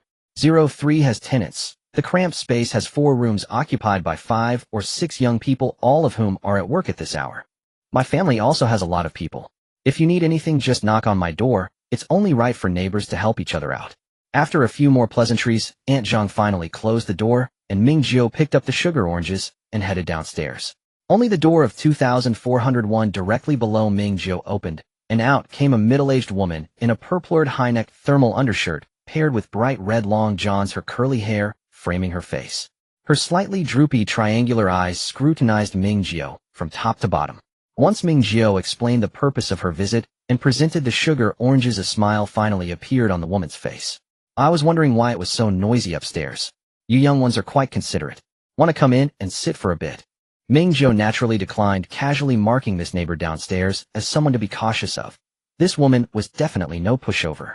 The woman placed the sugar oranges on the shoe rack, her eyes fixated on the 2 boxes of sugar oranges Ming Jiu had not yet given away. Ming Jiu understood and casually remarked, I initially wanted to greet all the neighbors, but several families were not at home. The woman was very enthusiastic, readily sharing information about other households. Of course, at this hour, everyone is at work. That household has a newlywed couple, both from out of town. It hasn't been easy for them. Their parents emptied their savings to help them buy a house. The family at 03 all work too, quite remarkable.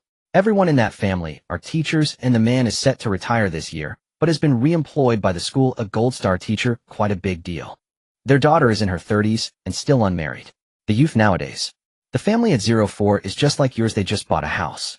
The renovation a few days ago was terribly noisy, and even now at night it's still not quiet, with people coming and going and the elevator running back and forth. It's quite bothersome. You're not from B City, are you? What do you do for work? Who else is in your family? If it's not convenient for you, just give me the things first, and I can help deliver them after they get off work. Ming Jiu heard the offer, but did not respond. That's too much trouble for you. I'll wait until tonight to make another trip, it won't take much effort. Saying this, she picked up the oranges and headed toward the hallway without waiting for the woman to say anything. I won't disturb you anymore, I'll head back now, okay? She had no intention of giving away the oranges. If no one was home, there was no disturbance to worry about, and it was better to keep them for herself. As for the woman downstairs, she definitely could not give them to her. If she did, the woman would only feel she could easily be manipulated, leading to more trouble in the future. Back in 2501, Ming Jiu took out her phone and jotted down the general situation of the neighbors in her notes, while also glancing at the community group and the grid group for this building. Aside from notifications from the property management and grid workers, there was nothing else. Avatars varied widely, all quite abstract. Overall, it seemed fine, and with more young people around there were fewer issues. After gathering information about her neighbors, the workers had basically moved all the items in, filling the living room and dining area. The methods of the online sorcerers proved to be effective. During the installation, the workers communicated directly, and Ming Jiu hardly needed to intervene, only occasionally being called over to remind them of usage precautions or to check the installation placements. Ming Jiu took out the file folder she had prepared in advance and organized all the appliance manuals and warranty cards. The warranty cards weren't the key. The important part was the manuals. She had to keep them safe in case something broke down, so she could take a shot at fixing it herself. Of course, she could always hand it over to the all-powerful Sister Tong, but Sister Tong charged a fee. With 8 or 9 workers bustling about in Ming Jiu's home, the afternoon passed in a flurry, during which Ming Jiu also seized the opportunity to complete her online shopping tasks. By the time it was past 6, with dusk settling in, the workers casually took down the cardboard packaging and the old furniture and appliances that Ming Jiu didn't want, and the house finally started to resemble a home. Ming Liang roamed around the room, while jotting down notes on her tablet, diligently recording all the small items that needed to be added, executing the tasks her sister had assigned with great seriousness. Ming Jiu was not idle either. She turned on the air purifier, scheduled a deep cleaning service, nestled into the sofa, took a deep breath, and started making phone calls. Interior designer's phone, scheduled to meet at the coffee shop tomorrow at 10 in the morning. Psychologist's personal number, taking Ming Liang over tomorrow evening at 7. There was no choice, their work schedule was fully booked. Then came the head of mobile housing, who briefly spoke over the phone, and Ming Jiu's WeChat was suddenly filled with a series of messages. All of them were photos and videos sent by the person in charge. In the video, her laundry room had already been mostly renovated, while the kitchen remained empty, with plumbing and electrical work ongoing. However, the kitchenware coordinator had already been contacted, and the manufacturer would handle the installation. Ming Jiu glanced at the budget provided by the coordinator, which seemed reasonable. Car shipping company's phone. Her car would arrive at the designated parking space in the community tomorrow. A new message popped up on WeChat. It was Sister Bai. The tenant of 602 would move out the day after tomorrow. Ming Jiu breathed a sigh of relief. Everything was going smoothly. She also didn't need to rent an additional parking space in the community. For the next couple of days, she could park the rented car in the hotel's parking lot, and once the tenant of 602 moved out, she'd have an extra underground parking space. Putting down her phone, Ming Jiu raised her hand to pinch the bridge of her nose. Ming Liang quickly walked over and shoved a tablet into Ming Jiu's arms. The tablet displayed a chart Ming Liang created using a budgeting app, clearly outlining what needed to be added to the household. Ming Jiu, they'll transfer you 200,000 for the activity fund. Have you ordered everything you like? Ming Liang's eyes sparkled as she reached over with a finger to swipe the screen, switching from the budgeting app to the shopping app. Ming Jiu took a quick glance and saw there were over 99 items awaiting delivery. No wonder she's my sister. Her efficiency is impressive. Upon opening the delivery list, most items were little trinkets that Ming Liang liked, along with a massive stack of comic novels and quite a bit of seasoning and dried ingredients. Ming Liang shoved her phone in front of her sister, where the memo read, "I want to fill our big fridge and kitchen cabinet." Ming Jiu proudly gave her little sister a thumbs up. Ming Liang continued typing on her phone. "I also have a wish list that I think I need to discuss with you in advance. Whatever you want, I will make it happen." Ming Liang, "I want to adopt a kitten. I also want to kidnap rather than buy one." Ming Jiu, "Of course. Are there stray cats in the community? This winter has been especially cold." She noticed several phone boxes set up by kind-hearted individuals in the community's green area, but they were all clean and empty, without a single kitten in sight. Ming Liang shook her head. She hadn't seen any kittens downstairs either. Ming Jiu, "Then we can look for an animal rescue station to adopt one from there." Both she and Ming Liang loved little animals, but their mother was somewhat allergic to the fur of cats and dogs, so they never had pets at home. Neither of them had any objections to this. They could wait until they lived independently to adopt. Ming Liang smiled with her eyes crinkled, sitting next to Ming Jiu, leaning against her sister as she opened the shopping app to start selecting pet supplies. Ming Jiu pondered, "Pets, huh? Pets are fine, but her ideal pet is not a cat, but a dog. A well-behaved, well-trained dog would be quite useful in an apocalyptic scenario, for companionship, danger alerts, protection, and so on. More importantly, as long as they get through the first 3 years when the mutation outbreak occurs, the vast majority of animals and plants will undergo changes." In her past life, Ming Jiu had seen numerous cases at the base where owners remained loyal during the 3 years of natural disasters. After the mutation wave broke out, their little darlings transformed into formidable weapons, supporting their owners in return. This is a surefire investment, just like the villa she purchased. Raising one, she wouldn't lack food. She must have one. Xiao Liang, can we also get a puppy? Ming Liang abruptly looked up, her eyes shining. Ming Jiu couldn't help but reach out to ruffle Ming Liang's short hair. Clearly they had reached an agreement. Ming Liang lowered her head and typed, "Sister, we're going to have both a cat and a dog. No more wild beings without kitties or puppies. Right?" Ming Jiu couldn't help but laugh. The wildlife has come to an end. There's still some time before the delivery arrives. Ming Liang continued shopping for pet supplies, while Ming Jiu began researching what breed of dog to raise. Actually, there was no need for extensive research. Adopting a kitten was Ming Liang's wish, and Ming Jiu had previously planned which breed of dog she wanted to raise after living independently. She liked short-legged corgis and the local two-home dogs. Considering the conditions in the coming years, she temporarily ruled out the cute short legs and favored the larger, more adaptable two-home dogs. Sister Tong, help me check where to buy two-home dogs in City B and the surrounding areas. Make sure it's a reputable kennel. Understood. In less than 2 minutes, the system provided a list of several kennels, none of which were in City B, not even in City L. She would have to travel quite far to get her desired dog, and they weren't even puppies. The youngest two-home dogs at the several kennels were already 6 months old. The system reminded her host two-home dogs are a banned breed in City B. In addition to these kennels, I also found a dog market. The system displayed a map with a red and a green dot flashing. Ming Jiu immediately recognized the red. It was her rented old factory. The green dot was not far from the red one, only about 10 kilometers away along a village street. This street is where the dog market is located and various pets can be found. The host can try their luck there first. Sister Tong, you are the best. There's nothing you can't do. The system ignored Ming Jiu's flattery as she opened the map app on her phone to search for the exact location and saved it, planning to check it out when the delivery arrived. If it doesn't work, she might have to travel a bit further. The delivery arrived, and Ming Jiu and Ming Liang had dinner at their new dining table while confirming their plan for tomorrow. Ming Liang volunteered to stay in the new house to wait for the cleaner. Ming Jiu didn't refuse and immediately ordered a pet camera via the delivery app, which would arrive in 20 minutes. This way she could see what her sister was doing on her phone at all times and confirm her safety. After finishing dinner, the camera also arrived. Ming Jiu downloaded the dedicated app, placed the camera high on a cabinet, changed the new door lock's password and fingerprint, and ensured the 2 air purifiers were running continuously before heading out with Ming Liang back to the hotel. The elevator stopped at the 24th floor, but there was no one outside. Just as Ming Jiu was about to press the close button, "Wait a moment."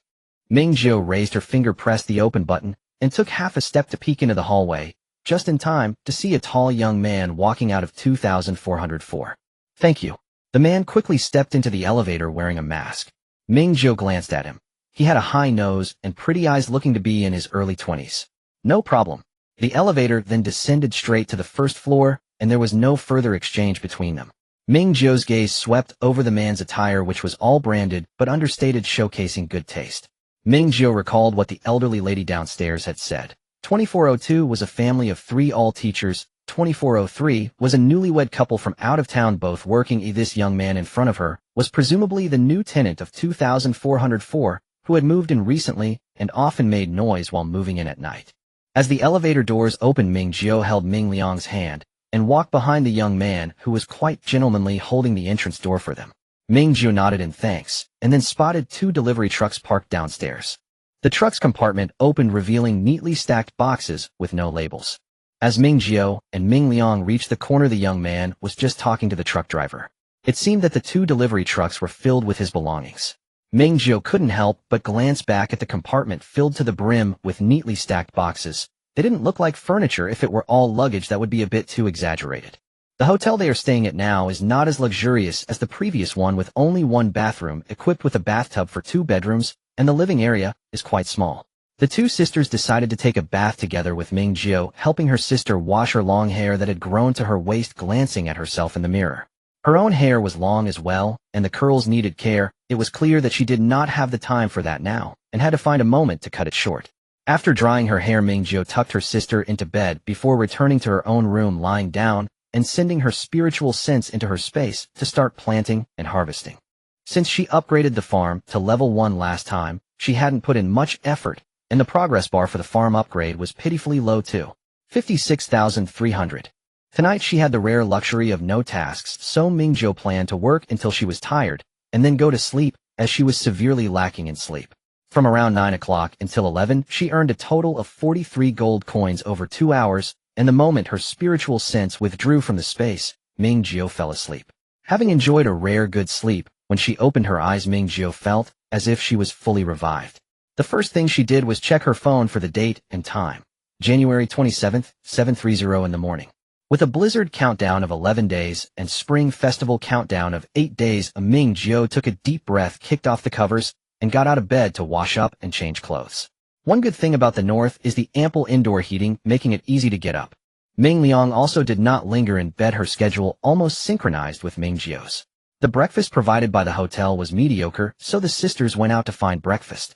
At around 8 o'clock, Ming Jiu dropped Ming Liang off at room 2501. The cleaning staff would arrive promptly at 9, and after confirming details with the workers, Ming Jiu reminded Ming Liang of safety precautions before leaving for the hotel parking lot. Ming Liang's task for today was very simple: to supervise and receive deliveries. Ming Jiu started the car, and while warming it up, checked her phone to confirm that the home surveillance was functioning normally. Cleaning had already begun in an orderly fashion, and Ming Liang was sitting on the sofa watching her tablet. Noticing the pet camera had moved, she tilted her face up to greet the camera, using sign language to tell her sister that she was fine. Ming Jiu opened the navigation app. There was some traffic on the way, but she made it to the agreed coffee shop just in time. Things were going smoothly. Ming Jiu had already selected the home appliances, and the designer was primarily responsible for choosing various soft furnishings for the villa. Ming Jiu's requirements were not high. Practicality came first, followed by aesthetics.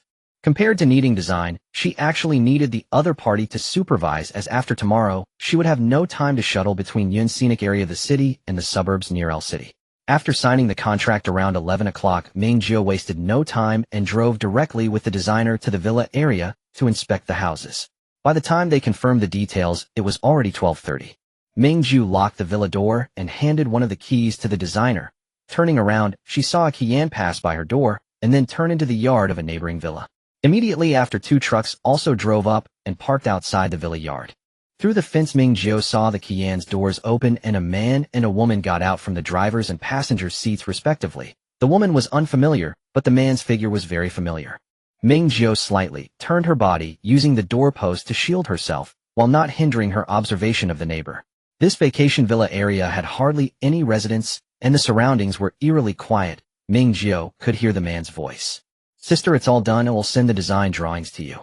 The voice was also very familiar, and Ming Jiu could almost confirm that the man who got out of the Qian was the one she encountered in the elevator last night. "Miss Ming, is there something wrong?"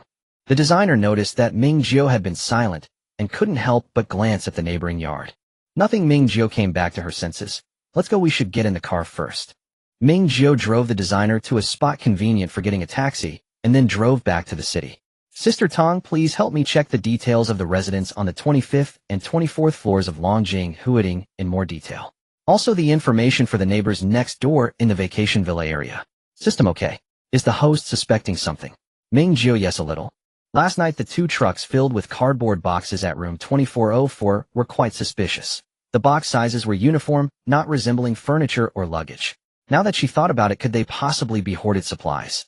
Seeing the man from room 2404 again in the vacation villa today, Ming Jiu couldn't help but think more.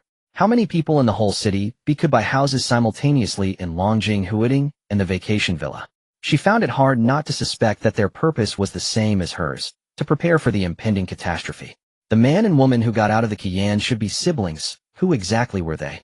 If her suspicions were true, how did they learn about the impending disaster? Ming Jiu took a deep breath, forcing herself to calm down and focus on driving. Back in the city, Ming Jiu first returned to Longjing Huading. The cleaning was nearing completion, and the house was bright and clean. The entrance was filled with packages, and Ming Liang was using a small knife to open and check them one by one, confirming receipt after each. Ming Jiu put on shoe covers and walked around the house, confirming that everything was fine before settling the final payment. Not wanting to disturb Ming Liang, who was unpacking, Ming Jiu sat on the sofa, closed her eyes, and began to review the information Sister Tong had found. She was not interested in other neighbors for now, as it was not yet time to make contact. Room 2404, owner Chu Lanning. Room 2504, owner Chu Lanning. The vacation villa area is a small to medium-sized project with a total of 56 standalone villas in 8 rows. Room 303, owner Chu Lanning. Room 304, owner Chu Jingning. And she was in room 302. Chu Lanning. Why does that name sound so familiar? Ming Jiu continued to dig through the information. Suddenly the system's voice rang out, host, strictly speaking the Chu siblings are actually relatives of yours. Ming Jiu. Chu Lanning is your future sister-in-law. Ming Jiu suddenly remembered. She was not familiar with the Zhou family, only knowing that Zhou Junhao had a fiancé, but she had never paid attention to who the fiancé was. The reason she found the name Chu Lanning familiar was because it was in the novel she had seen after her death. In short, Chu Lanning was a minor character who was not much stronger than her, and she was a villainous supporting character.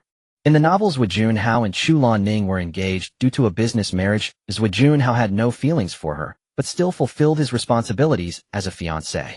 Dating, preparing surprises, maintaining intimacy. Although the novel emphasized that Zhou Junhao had no feelings for Chu Lanning all the time, Ming Jiu had only one comment on this. Zhou Junhao was truly an actor, a master of the craft. I wonder if it is only the male lead Zhou Junhao who can maintain a state of romantic love without any emotions, or if all men are capable of this. In the novels, Zhou Junhao has already prepared to marry and cherish Chu Lanning, even though he does not love her. As the male lead, he is upright, kind-hearted, and possesses good character and values, willing to take on the responsibilities of a husband, caring for his wife, and being utterly loyal. Unfortunately, his determination was quickly shattered by natural disasters and Chu Lanning. From Ming Jiu's perspective, at first Chu Lanning was not very interested in Zhou Junhao as a marriage partner, but in the end she succumbed to his profoundly compelling acting and developed genuine feelings for him.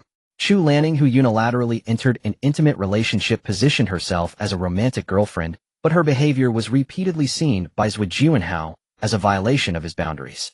When disaster struck, Zhou Junhao took the initiative to bring the 4 members of the Chu family into his home, and the 2 families began living together. Then Chu Lanning entered her OOC out-of-character mode.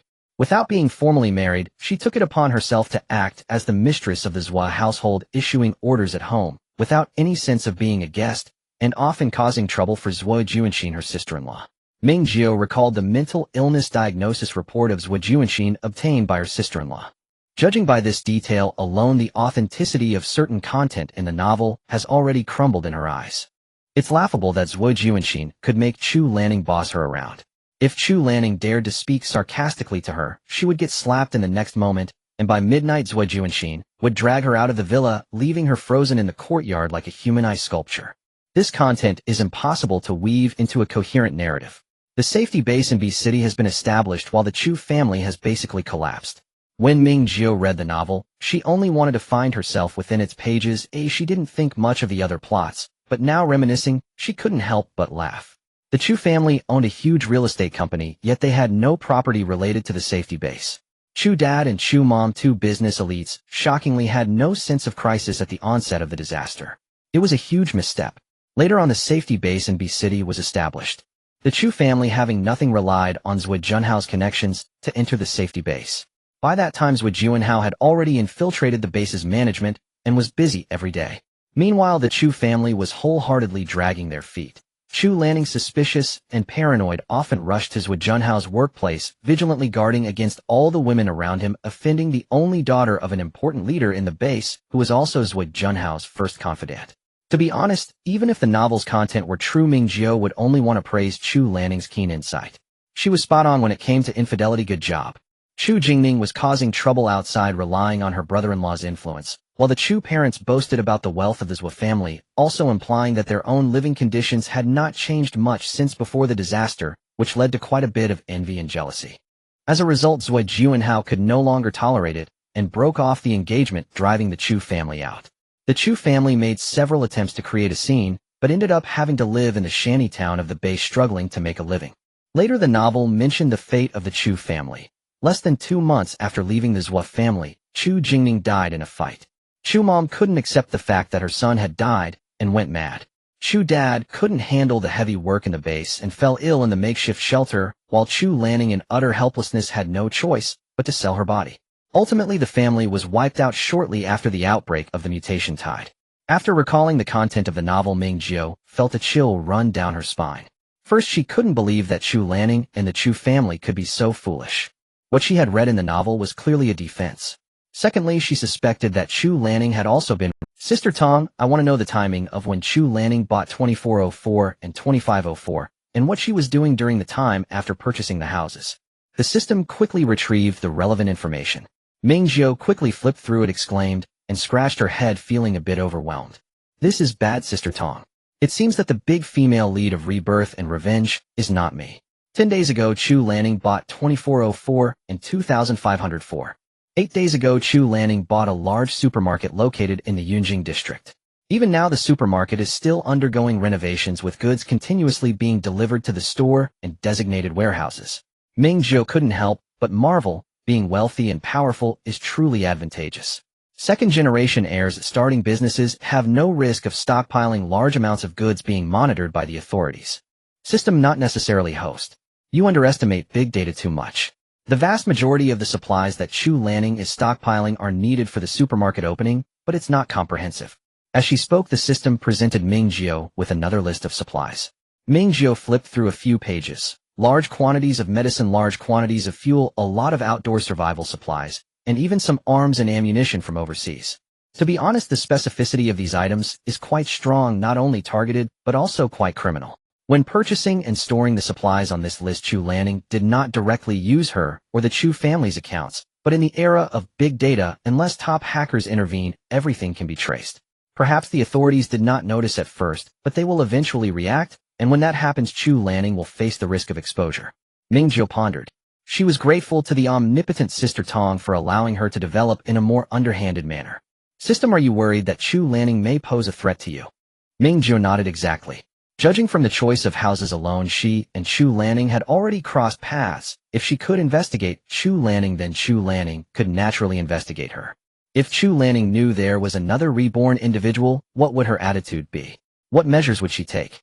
Chu Lanning harbors hatred for the Zhou family. Oh, would she do anything to them? She is closely related to the Zhou family by blood. Oh, would she be affected by that hatred? How much does Chu Lanning know about Zhou Junhao's golden finger and supply warehouse? Would she try to seize Zhou Junhao's supplies? Or worse, would she find a way to get Zhou Junhao's golden finger? Everything remains uncertain. Ming Jiu steadied her thoughts. Sister Tong, does Chu Lanning have any golden fingers? Given that she is a big female lead in a Rebirth revenge story, didn't Chu Lanning bring anything back? System, I analyzed all of Chu Lanning's movements over the past month and found no signs of any space or supernatural abilities. If the host is worried, we now have evidence and can report it anonymously, just like Ming Jiu did with Zhuji. I need to think it over and observe for now. Ming Jiu weighed the pros and cons. She was unsure of Chu Lanning's attitude. The Chu family was indeed a ticking time bomb for her. But from another perspective, if Chu Lanning hated Zhou Junhao to the core, she would definitely seek revenge, which would serve as a shield for her. Chu Lanning had made ample preparations for the disaster. When it struck, she would certainly not neglect her own and her family's well-being. Ming Jiu thought the same way. With Chu Lanning standing in front, the risks faced by her and Ming Liang would be significantly reduced. Ming Jiu scratched her hair. She couldn't just storm into the Chu family and wipe them out. Besides, the Zhou family was the primary. Let's observe for now, Sister Tong. Please pay close attention to the movements of the Chu siblings during these days. By the way, what is happening with the Zhou family? On January 27th, at 3 in the afternoon, Ming Jiu's own SUV finally arrived, parked in the underground garage of Longjing Huading. After completing the car handover, Ming Jiu took Ming Liang out for hot pot, and the two strolled along the street to digest their meal, casually walking into a nearby hair salon. Ming Jiu had her hair cut to shoulder length, the most manageable length that made washing easy, could be tied up perfectly, and didn't require frequent trims. Ming Liang decisively chose the same hairstyle as her sister, showing no attachment to her long, dark, and smooth hair. While getting her hair done, Ming Jiu closed her eyes, sinking her spiritual energy into her space, planting vegetables, while watching the thrilling surveillance footage preserved by the system from the Zhou family's villa. In the early hours of the 25th, she sent evidence of Zhou Junhao embezzling a large sum of funds from the group under the guise of his position to the board members, and then dealt with inheritance and property issues. So busy that she didn't have a moment to verify the results. If it weren't for the sudden emergence of the Chu family, she wouldn't have remembered it all. The time on the surveillance footage was noon on the 25th, when Zhou Junxin was forcibly called home after failing to pick a fight. In the surveillance footage, the Zhou family of 4 was gathered in the grand study. Not the small study where Ming Jiu had taken back the Jade Mountain ornament, but the proper large study of the Zhou villa. Zhou Junhao sat on the sofa opposite the desk, his head bowed in silence, while Zhou Ma sat at the other end of the sofa, her well-maintained face revealing no expression. Ming Jiu's gaze lingered on Zhou Ma for a few seconds. One must admit that Zhuoma's maintenance had some merit, nearing 60, and having given birth to 2 children, she looked no older than 40. Zhuo Juanxin resembled her so much that when the two stood together they appeared more like sisters than mother and daughter. Zhuo Jinrong sat behind the desk, hands crossed on the table, his eyes fixed on his son on the sofa across from. On the single sofa in the study sat Zhuo Juanxin. She was the most relaxed person in the entire room, crossing her legs and observing her parents and brother as if it had nothing to do with her. This suffocating silence lasted for at least 5 minutes. After Ming Jiu sold a batch of tomatoes and was about to search for the fast-forward button, there was finally some movement in the footage. I will ask you one last time, where did you put the money? Zhuo Jinrong stood up, walked around the desk, and approached the sofa. Zhuo Juanhao remained silent with his head down. Speak. Taking a deep breath, Zhuo Juanhao raised his face, wearing an expression of calm resignation. It's already gone. As soon as he finished speaking, a porcelain pen holder came flying towards Zhuo Junhao's face. He instinctively dodged, and the pen holder shattered against the wall behind the sofa, ceramic shards flying in all directions. Zhuo Jinrong pointed at his son with one hand, while clutching his chest, unable to speak from anger. Rolling his eyes, he collapsed into the large office chair behind him, and the study was instantly thrown into chaos. Ming Jiu. Is that it? The surveillance footage on the screen was replaced by a hospital discharge statement. Zhuo Jinrong had good physical health. He simply fainted from anger with slightly elevated blood pressure, but his heart was perfectly fine, and he was discharged that same night. On the evening of the 25th, the location of the Zhuo family's meeting shifted from the monitored study to the unmonitored master bedroom, but the versatile system still managed to provide Ming Jiu with first-hand information, hacking into mobile phones and other electronic devices for real-time audio recording. In the recordings, Zhuo Juanhao remained obstinate, refusing to speak, even as Zhuo Jinrong pressed him, only saying that the money was already gone. It wasn't until Zhuoma's sobs filled the room that Zhuo Juanhao finally uttered a few different words. I did not gamble, nor did I use this money for any illegal activities. In over 10 days you will Mom, you have to believe me. Zhuoma said nothing, only continued to cry. Zhuo Jinrong responded, embezzlement is illegal. Did your education go down the drain? If you don't tell the truth, I won't care anymore. That's 500 million. Do you know how many years that could get you? Zhuo Junhao's tone remained calm. Whether I go to prison or not, the hole must be filled. If the company's funding chain breaks, the consequences are beyond words. Immediately following was a series of shattering sounds. Ming Jiu finished harvesting a batch of lettuce, quickly sowed seeds, and handed the good harvest of lettuce over to the system. In the end, Zhuo Jinrong still compromised. He had actually compromised early on. When Ming Jiu and Zhuo Juanxin confronted him, Zhuo Jinrong had already begun to assess the assets. He would never give up on the group shares, nor could he allow the group to face any issues due to a funding chain break. Just as Zhuo Juanhao said, money had to be spent regardless. Going to prison would be meaningless. In the surveillance on the 26th, there were only 2 things: Zhuo Jinrong frantically making phone calls and Zhuo Juanxin losing her mind in a fit of rage. The reason was simple: her assets were also being liquidated to fill Zhuo Junhao's enormous pit. Still in the grand study, Zhuo Juanxin, wearing pajamas and disheveled hair, had knocked down books from the shelf. Whether she was really reading them or just putting on a show was unclear. She sat among a pile of scrap paper, shouting and repeatedly asking why. Zhuoma did not appear. Zhuo Jinrong gave Zhuo Juanhao a look. Zhuo Juanhao slowly approached Zhuo Juanxin from behind, hugging her tightly. Zhuo Junxin's arms were firmly restrained, her legs kicking wildly in the air, screaming and cursing non-stop. Unlike the bedrooms of other masters in the villa, Zhuo Junxin's room was under surveillance. Zhuo Juanhao carried her back to the room, where several servants rushed in, pinning her down on the bed and strapping her with special restraints. The doctor arrived shortly afterward, administering something to Zhuo Juanxin, and she soon fell asleep. The servants left, and Zhuo Juanhao also exited. Zhuo Juanhao returned holding a stack of contract documents and pressed Zhuo Junxin's hand to the contracts one by one. Throughout the entire process, Zhuoma never showed up. A day of chaos for the old Zhuo family came to an end. Due to the lengthy surveillance, the system kindly edited it down, flowing smoothly like a complete story. Ming Jiu clicked her tongue. Looking at it this way, Zhuo Juanxin was indeed miserable. But that was not a reason for Zhuo Juanxin to bully her. If she had the capability, she should have burned the house down and stabbed her parents. Taking it out on an innocent person was just pathetic. Ming Jiu, is that it? The Chu family hasn't shown up at all. Zhuo Junhao's antics couldn't be concealed. Since the board accountability started, the news had spread like wildfire in the circle. As his fiancée, did Chu Lanning not make any statement? System, now she has. Chu Lanning is currently at the Zhuo family. Ming Jiu's eyes lit up. Quick. Real-time monitoring, let's go. System, they are not within the monitoring range, but audio recording is possible. What are you thinking?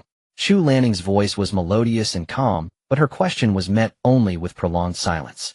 After a while, Zhuo Junhao's voice finally broke the silence. If the Chu family wants to break off the engagement, I can understand. Lanlin, I'm sorry. You don't need to apologize to me. Zhuo Junhao, I didn't come here to break the engagement. I just want your attitude. As long as you give me a reasonable explanation, I won't break the engagement, and I can help you. I believe you are not a reckless person, you must have your reasons. Ming Jiu completed the planting with a single click and no longer continued to harvest, focusing entirely on the recording. Ming Jiu fell silent. System sister, did you secretly go online? The term love-struck brain has even come up. However, she was also very curious whether Chu Lanning was genuinely giving Zhuo Junhao a chance, or if she intended to extract resources or secrets from him. Regardless of the true intention, Chu Lanning was destined to be disappointed. Zhuo Junhao kept his lips sealed, even from his own parents, let alone his emotionless fiancée. What lay ahead was a natural disaster that could claim countless lives in an instant. He had already hoarded sufficient supplies, so the Chu family's assistance was dispensable to him. He did not care about the momentary accusations and misunderstandings from his family, nor did he regard his reputation in the circle. His sole purpose now was to safeguard his resources and secrets. So Ming Jiu listened to several more minutes of breathing sounds. Sorry Lan, it's all my fault, it's my problem. Still the same thing, if you want to leave me, I have nothing to say. The Zhuo family can issue a statement regarding the annulment. Ming Jiu heard Chu Lanning's gritted teeth voice. Fine, you're great. Zhuo Junhao, we're done. System host Chu Lanning's phone has been on call status. Chu Jingning has gotten out of the car. Finally, a scene appeared on the screen at the Zhuo family entrance. Chu Jingning stormed into the Zhuo family, reaching into his pocket to pull something out, and with a flick of his wrist, it was a baton. Ming Jiu seemed to understand what the siblings were up to. Chu Jingning rampaged through the Zhuo family, smashing everything in his way, heading straight for the second floor. Zhuo Junhao, get out here.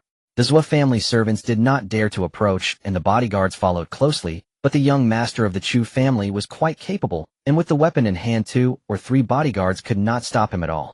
Chu Jingning kicked open the door to the small study on the second floor that Ming Jiu had once visited, venting his frustration with a few swings, but his eyes remained glued to the antique shelf in the study.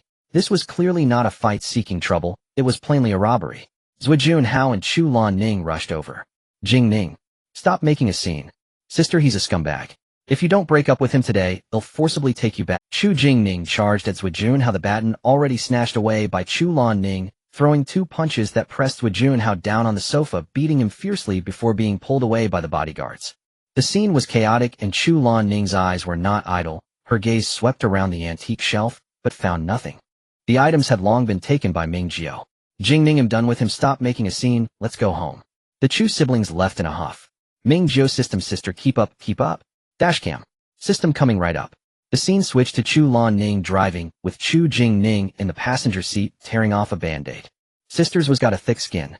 Saying this, Chu Jingning applied the band-aid to the knuckle of his fist. Chu Lanning frowned, staring at the road conditions without saying a word.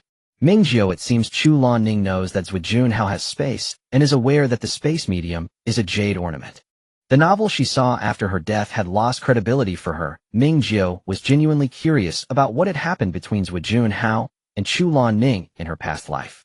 System sister, didn't you investigate Zhuo Junhao when we reached Base B? Was there any news about Chu Lanning at that time? System, no. Ming Jiu wasn't too disappointed. The plot in the novel indeed differed greatly from reality, but many time points matched up. For example, the deaths of her parents, the funeral, her own time of death, the timing of the natural disasters, and so on all matched. Chu Lanning's time of death should also be about right, perishing during the outbreak of the mutation tide in the 3rd year of the apocalypse. And she and the system arrived at Base B already in the 4th year. The preliminary restoration of communications at Base B was in the 5th year of the apocalypse. Only then could the system overhear everything about the base. In 2 years, in a turbulent and deadly environment, all traces of a person living could be erased. In the dashcam footage, Chu Lanning remained silent. Chu Jingning crumpled the scattered band-aid wrappers into a ball and casually stuffed them into his pocket. Sister, what exactly were you looking for at the Zhuo family? Chu Lanning replied calmly, something that can help Zhuo Junhao rise, and can help anyone rise. She obviously didn't want to continue discussing this topic with her brother, so she shifted the subject. How's the arrangement for what I asked you to do? Chu Jingning glanced at his sister and said, the warehouse has been modified, I'll go check it this afternoon. If there are no issues, we can start moving things in. Chu Lan Ning's expression relaxed a little. You've worked hard during this time. We also need to leave some stock outside. Just enough will do to deal with the base officials. Don't worry, your brother is reliable anytime. By the way, sister, when you have time, give Dad a call back. The old man is still quite concerned about you. He may speak harshly, but haven't you managed to get it done? He never really intended to stop you. Dad and Mom are getting old. It's normal for their minds to not keep up. If you weren't my biological sister, I also couldn't believe it. Chu Lan Ning smiled. I know we'll call him back in a bit. Ming Jiu did not continue watching. She felt someone gently patting her shoulder. She pulled out her spiritual energy and opened her eyes to meet Ming Liang's small face. Ming Liang placed a tablet in front of her sister. If you're tired, we can go back to sleep. Ming Jiu, it's fine, I've already rested well. After paying, the sisters returned to room 2501, where the entrance was again piled high with delivery boxes. Ming Jiu was in charge of unpacking, while Ming Liang confirmed the receipt and checked off items on her list. The first batch of external hard drives had arrived. While Ming Liang was not paying attention, Ming Jiu directly stored the hard drives in the space warehouse. System sister, we have storage devices, we can start working now. System okay. Chu Lan Ning is investigating Zhuijun Hao's resource warehouse. This was a normal operation, and Ming Jiu was not surprised as she felt that Chu Lan Ning would not truly annul her engagement with Zhuijun Hao. If the jade ornament was missing, what would Chu Lan Ning think? She would only suspect that Zhuijun Hao had already acquired a golden finger. The goal had not yet been achieved, and Chu Lan Ning would not give up. She would surely find a way to continue contacting Zhuijun Hao. System sister, can you make Chu Lan Ning's investigation a bit more difficult? For instance, don't let her find out about the warehouse I have my eyes on. The system readily complied. In addition to the mall that belongs to Zhuijun Hao, on the surface information about the other two warehouses can be hidden. Ming Jiu felt completely at ease. Around 4 o'clock, Ming Jiu and Ming Liang finally finished organizing the delivered packages, and the kitchen and storage cabinets for daily necessities were packed to the brim. Ming Jiu stuffed the curtains into the washing machine and selected the quick wash mode. It would take at least 3 washes to clean the entire set of curtains in the house. After ordering takeout with Ming Liang, they were busy until 6 o'clock, and finally the curtains were done and tossed into the dryer. Ming Jiu said, let's head to see the psychologist now, and after the appointment we can hang the curtains, okay? Ming Liang nodded, raising both hands in agreement. Throughout the journey, Ming Jiu observed her sister, relieved to see no apparent signs of resistance. At 6:50, they arrived punctually at the building where the clinic was located, meeting the authoritative psychologist. When Ming Jiu scheduled the appointment, she had already sent Ming Liang's previous diagnosis report to the doctor.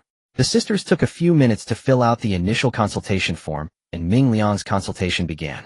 After waiting outside for an hour, the consultation ended. Ming Liang walked out of the consultation room with slightly reddened eyes, but still managed to smile at her sister, shaking her head to indicate she was fine. Ming Jiu gave her a hug before entering the consultation room. The doctor's surname was Hao, and he appeared to be in his 50s with a gentle and calm demeanor. The consultation room was arranged very comfortably. Dr. Hao gestured for Ming Jiu to sit wherever she liked while he lowered his head to jot down some notes on his tablet. Ming Jiu asked, Doctor, how is my sister's condition? Don't worry, it's not serious. Dr. Hao smiled reassuringly at Ming Jiu, saying, I've reviewed her case and found no organic abnormalities. After the questioning, I've basically ruled out the possibility of post-traumatic stress disorder causing her mutism. The patient is quite resistant to consultation, but hides it well. She's a very intelligent, sensitive, and kind child. Ming Jiu pondered for a moment. Is it not due to the stress disorder? Previously, the psychologists in G City all diagnosed her with stress disorder, saying it would take time to heal the trauma. Ming Liang was resistant to psychological consultations, so I agreed to pause the treatment and plan to slowly help my sister out of the shadows. She's stronger than you think.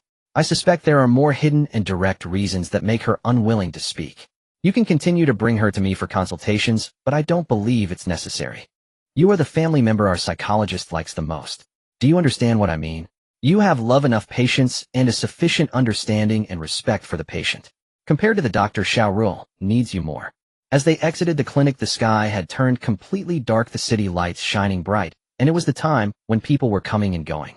Ming Jiu held her sister's hand, slowly walking towards the parking lot. We'll only see the doctor this once. The doctor said your condition is good, and you won't need further consultations. With me by your side, getting better is just a matter of time. Ming Liang stopped in her tracks, reaching into her backpack to grab her tablet. Ming Jiu squeezed her fluffy, gloved hand. It's too cold outside, let's talk in the car. Once they were in the car, the air conditioning was turned on, gradually warming up the interior. Only then did Ming Liang remove her hat and gloves, lowering her head to type on her tablet. Sister, if I can never speak again, will you always be with me? Ming Jiu replied, of course.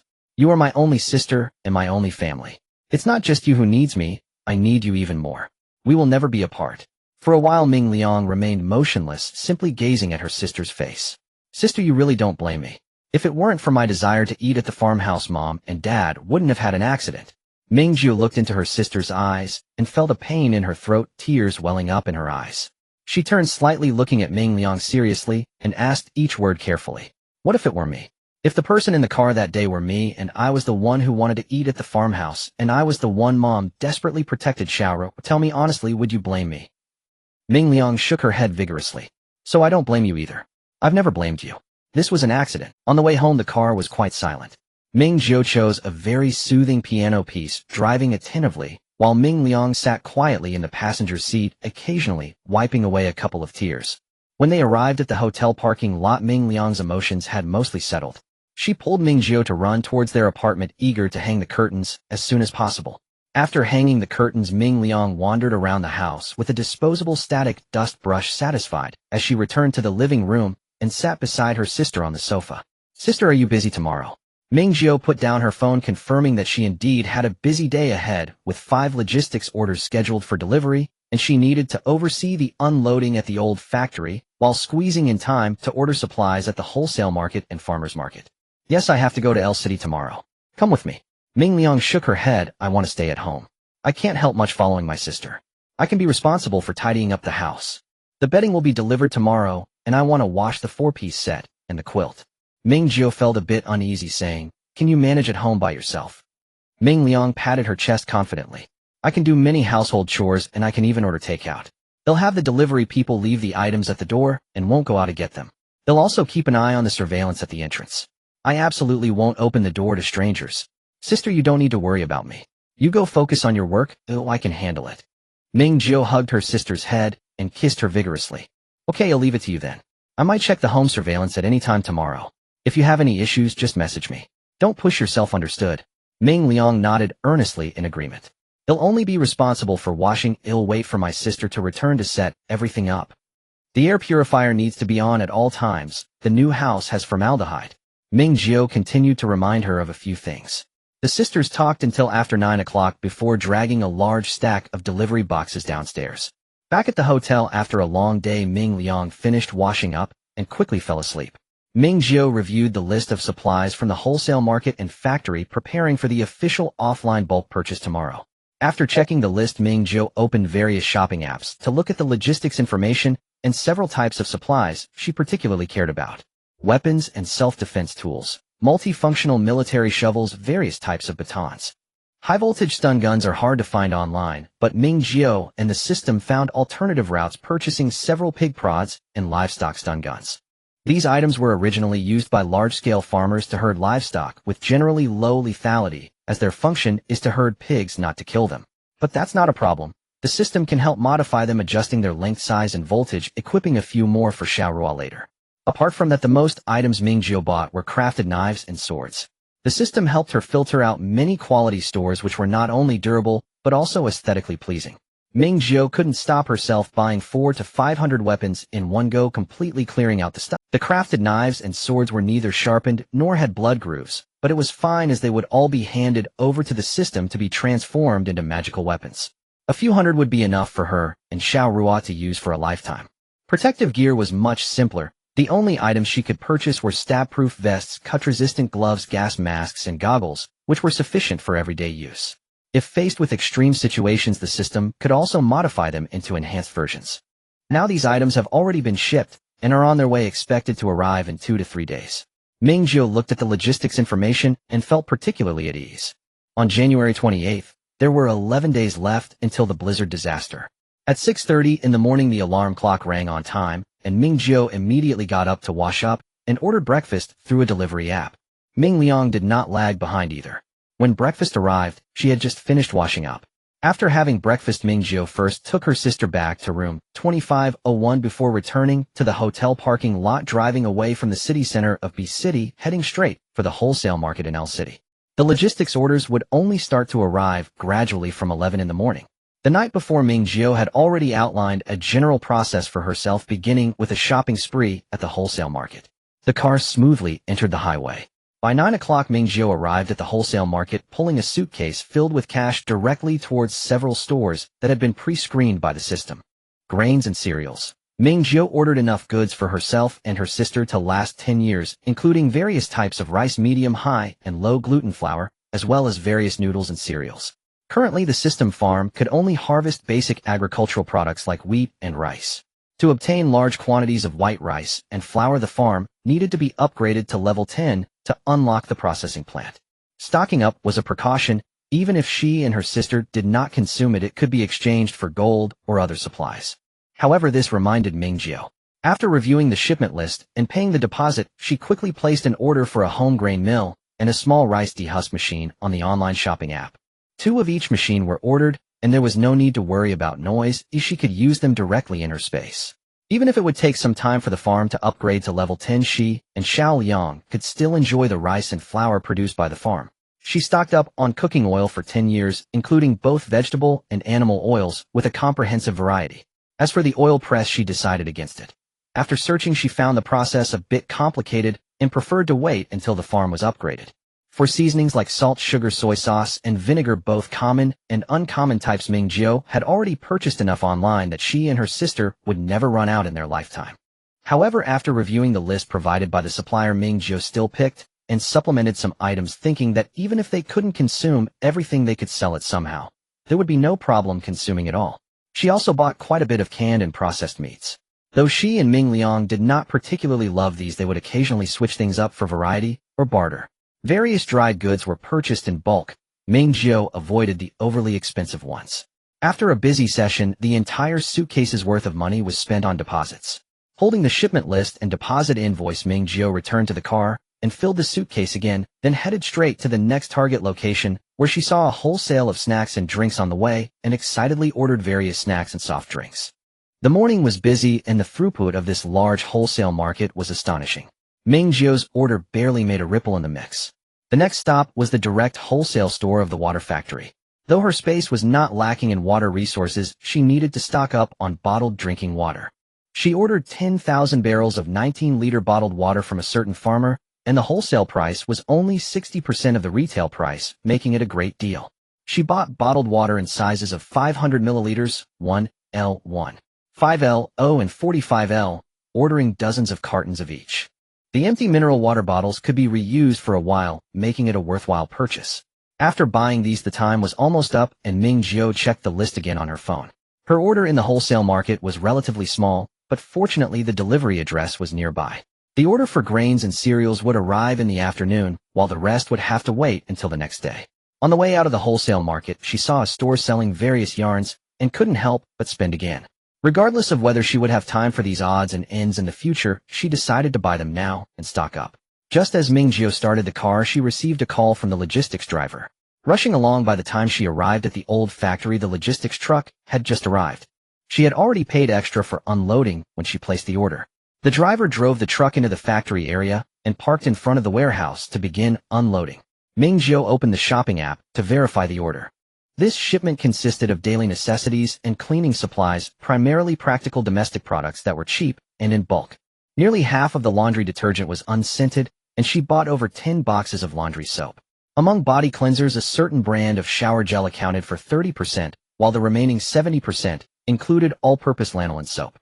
As for hair care products, there were not many shampoos, but the shampoo bars and powders had a mild scent and few additives, making up nearly 50%.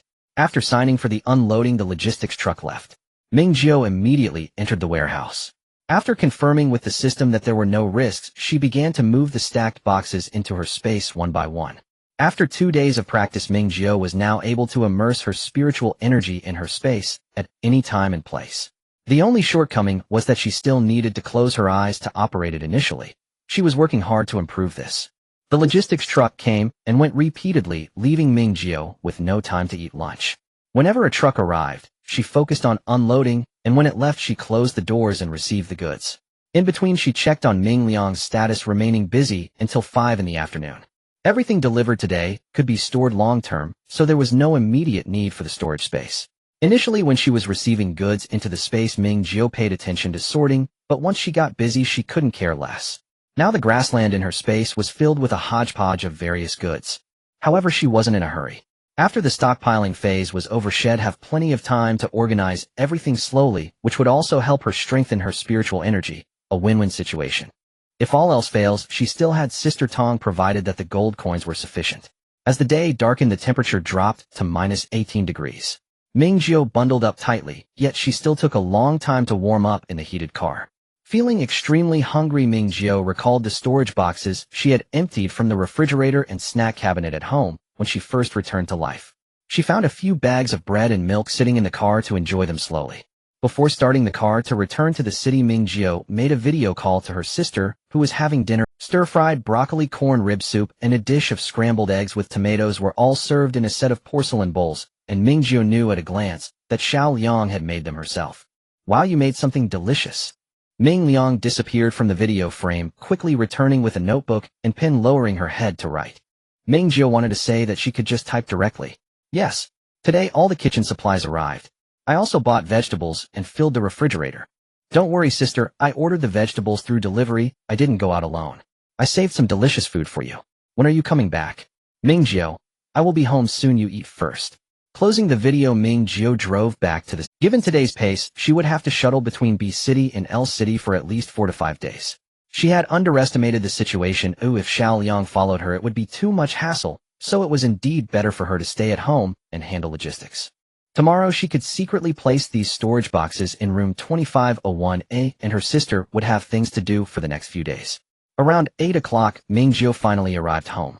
The home had changed completely. Beside the originally bare movable sofa, there were now a tissue box and an aromatherapy bottle. At the entrance, a doormat with a capybara pattern was laid down, and a pair of light blue plush slippers were placed on it.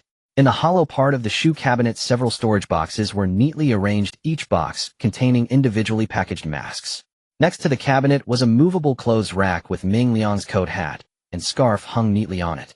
The sailboat sofa, which looked very comfortable to lie on, was covered with a matching sofa cover, and cushions were placed on the dining chairs. Each chair leg was fitted with non-slip silent rubber caps, and a faint scent of laundry detergent wafted through the air. Ming Liang had already pounced on her, and Ming Jiu pressed her head down. "It's windy outside and I'm covered in dirt. Don't hug me." Ming Liang became obedient, using sign language to gesture. "You go take a shower. I will heat the food. Are you hungry?" Ming Jiu nodded vigorously. "Hungry, very hungry. Please scoop me more rice, chef." Ming Liang dashed off to the kitchen, while Ming Jiu went directly into the guest bathroom. Previously, when adding electrical appliances and furniture, she only replaced the toilet in the master bedroom's bathroom and left the guest bathroom untouched. Fortunately, it wasn't changed. Otherwise, Ming Liang would have had no proper way to use the toilet after staying at home all day, as a newly installed toilet would take a day or two before it could be used. After taking a hot shower and drying her hair, the steaming hot meal was already waiting for her on the dining table. Ming Jiu took a sip of corn and rib soup and felt rejuvenated. "Oh my, what a divine little sister this is." Ming Liang raised her tablet. "Tomorrow, I will also make soup for my sister at home." Ming Jiu replied, "You worked hard cleaning the house alone. If you're tired, don't cook. Takeout is also quite good."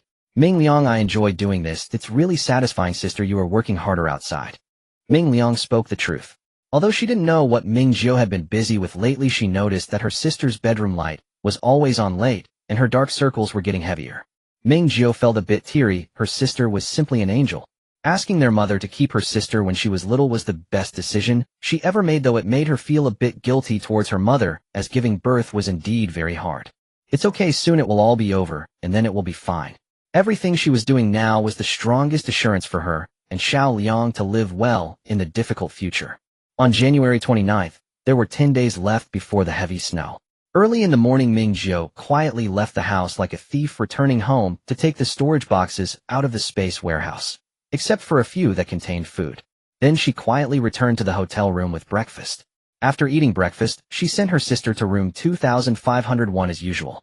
As soon as she entered, Ming Liang saw the living room piled with storage boxes, nearly bouncing with joy. Their belongings had finally arrived.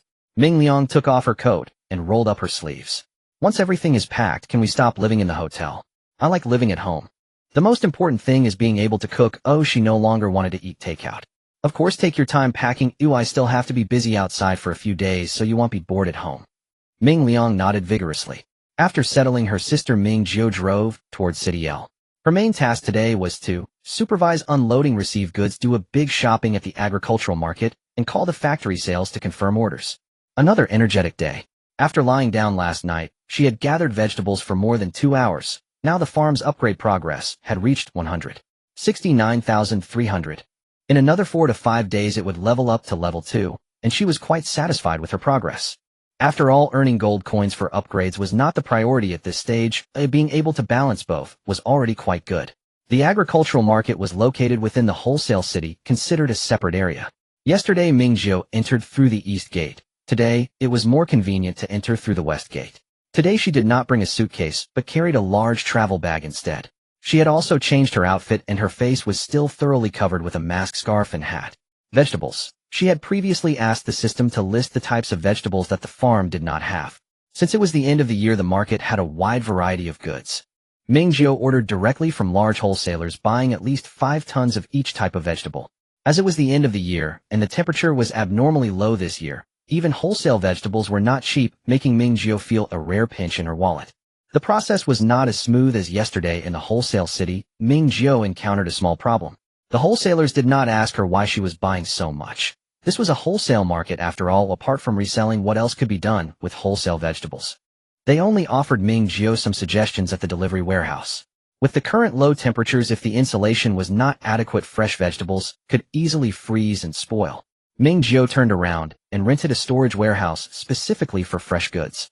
The warehouse next to the wholesale city could be rented by the day, and to be safe Ming Jiu rented it for 2 days, synchronizing the delivery time for the next afternoon. Next was fruit. The system compared the fruit available at the farm with what was currently on the market. The varieties were not significantly different, so Ming Jiu did not need to stock up on specific types. Once the farm reached level 5, she could unlock orchard planting. She simply ordered from the stall owner, selecting a variety of types with smaller quantities, needing only 300 to 500 pounds of each type, and scheduled the delivery for the next afternoon. For river and sea products, most of the seafood in City B was frozen goods. There were live aquatic products, but they were expensive. Ming Jiu stocked up on some, though the total amount was incomparable to the vegetables and fruits. Both she and Xiao Liang loved seafood, and she wanted to squeeze out a day or two to return to City G specifically to stock up on seafood and southern fruits. Finally, for meat and eggs, Ming Jiu planned to only buy fresh meat, not frozen meat. She found a few wholesalers directly from slaughterhouses, ordering a total of 5,000 whole chickens, ducks, and geese, and 5 tons of poultry products, including wings, feet, and entrails. She ordered 50 black pigs and sheep each, and 10 cows. Besides the heads and skins, she requested them to be slaughtered, cut, and cleaned, packaged properly. The volume of these orders was equivalent to that of a large food processing factory's purchase order, so Ming Jiu could only spread out the purchases, which significantly reduced the discounts. Including the goods and additional services, just the meat alone cost nearly $1 million. The delivery time for the meat was scheduled for the day after tomorrow. Finally, for eggs, she ordered a total of 2 tons of chicken eggs, and 1 ton each of duck and goose eggs. Ming Jiu also saw preserved eggs, salted duck eggs, and sesame paste eggs in the store, so she ordered several hundred pounds of those as well. After receiving the delivery slip, she did not immediately drive to the warehouse, but returned to the wholesale city to buy a batch of dairy products. Milk, yogurt, cheese, butter. Ming Liang enjoyed baking, so Ming Jiu bought a lot of baking materials. After completing the shopping, Ming Jiu drove straight to the old factory to start the unloading, receiving goods cycle. The first batch delivered in the afternoon was women's period products, various lengths of sanitary pads, sleep pants, and tampons. Ming Jiu stocked up on reliable brands for herself and her sister's future consumption. Throughout the afternoon, trucks came and went. With the supervisor working behind the scenes, unless someone was on guard near the factory 24 hours a day, it was hard to distinguish which were delivery trucks and which were cargo trucks. Every time a batch of goods arrived, Ming Jiu immediately confirmed online, and then the system promptly arranged for order transfers and logistics records in a seamless service, providing a strong sense of security. During the intervals of receiving goods and waiting for the car, Ming Jiu called each factory on the list provided by her supervisor. This factory produces convenience foods for several brands in the market. Ming Jiu did not request branded packaging. She only needed the quantity and quality, as purchasing directly from the manufacturer was significantly cheaper than wholesale from any particular brand. After hanging up, Ming Jiu added the sales representative on WeChat and transferred a deposit online, planning to settle the remaining payment in cash. She ordered various types of portable lighting tools, opting for rechargeable and solar-powered versions instead of battery-operated ones. Among them were strong flashlights, headlamps, compact, pin-shaped emergency lights, camping lights, and multifunctional emergency lamps.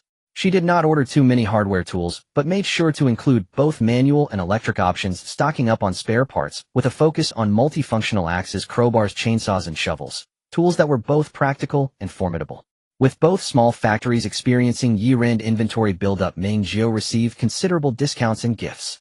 The sales representative for the lighting tools sent her a video promising to deliver 2 boxes of LED light strips.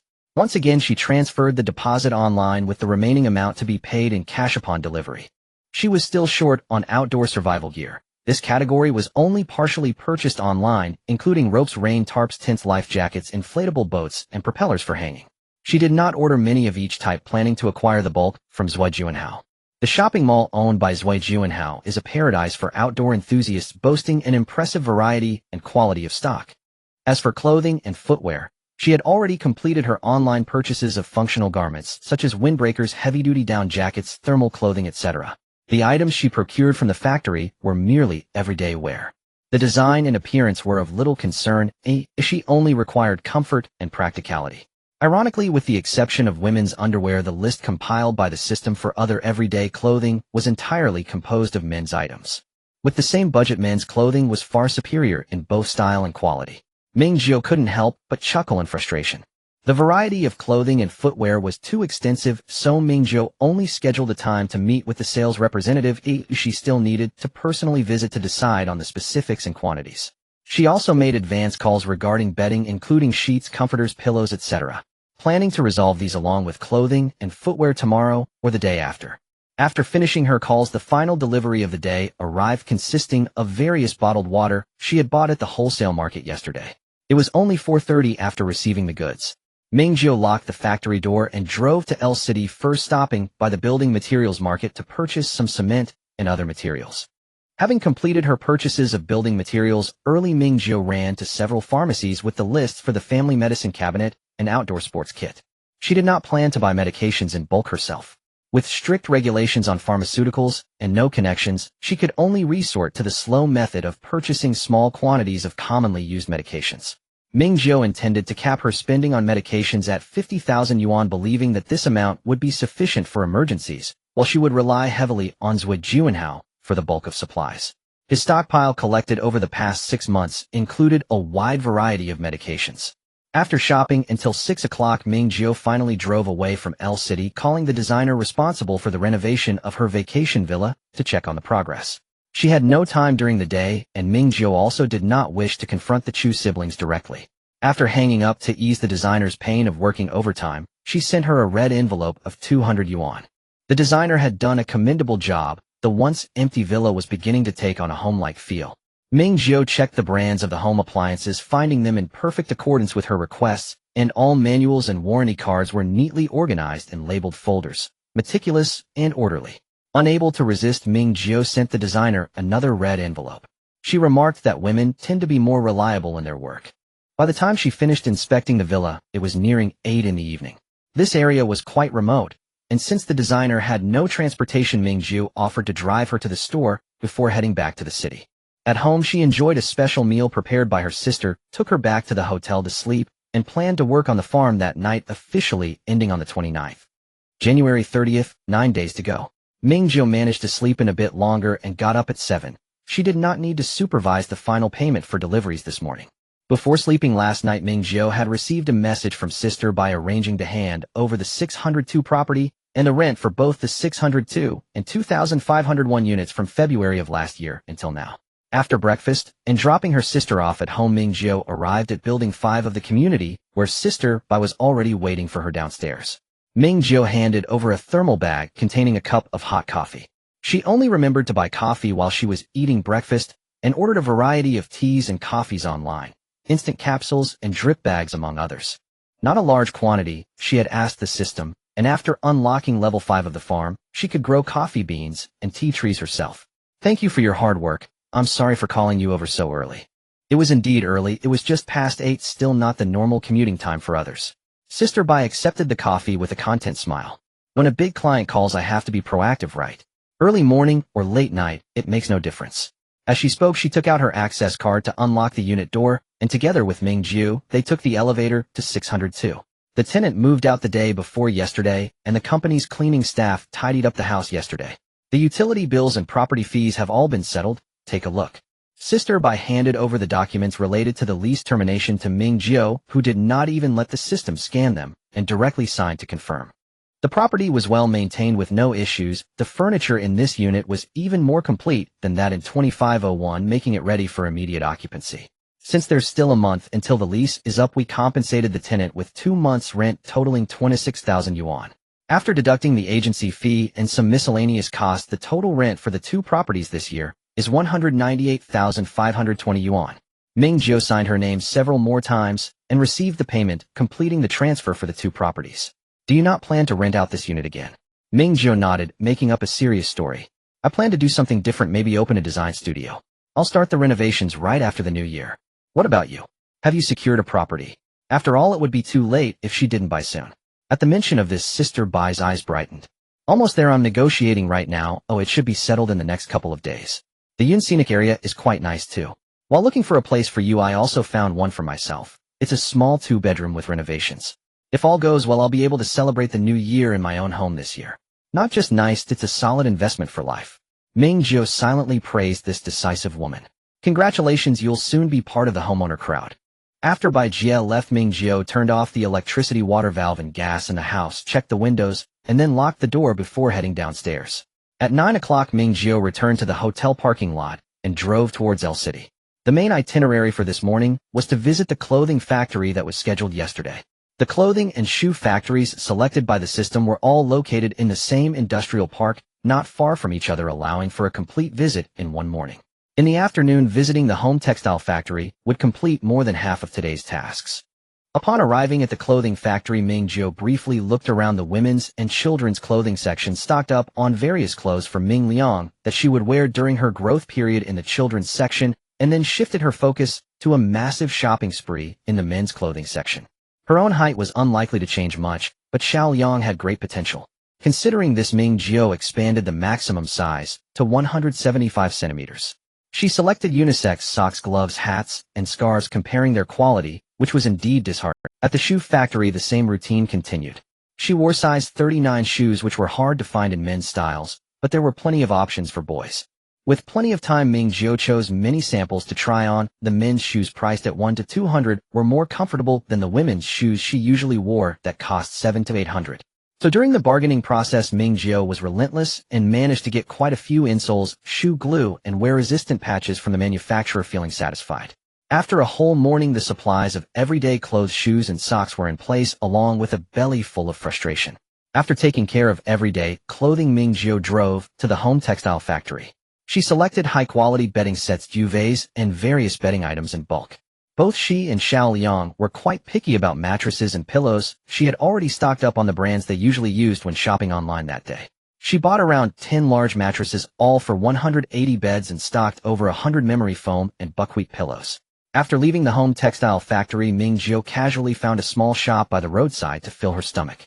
While waiting for her meal, she stared at the menu on the wall for quite a while. Forget it, if time allowed, she would consider stocking up on ready-made meals later. Once the mobile houses were renovated, she wouldn't have to cook, avoiding the risk of exposing her supplies.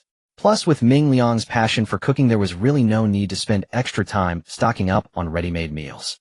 Even if the system was there to clean up after her, it was still easy to expose herself, having too many interactions. Reflecting on the prevalence of ready-made meals, Ming Jiu pushed back her plan to stock up on them. If she really wanted to eat ready-made meals, couldn't she just buy them herself? Wholesale was cheaper. The small shop she was eating at wasn't serving ready-made meals, but rather fresh food.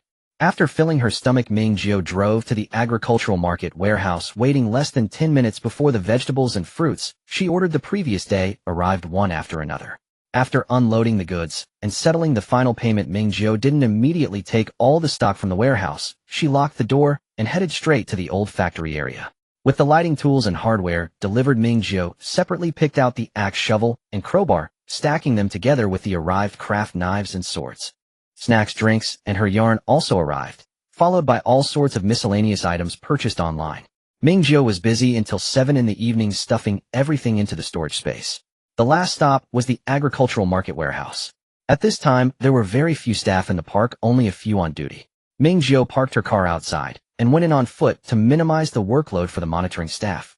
At 8:30, all the vegetables and fruits were placed in the refrigerated storage area. Ming Jiu drove home. Upon returning, she was greeted by her sister's heartfelt midnight snack.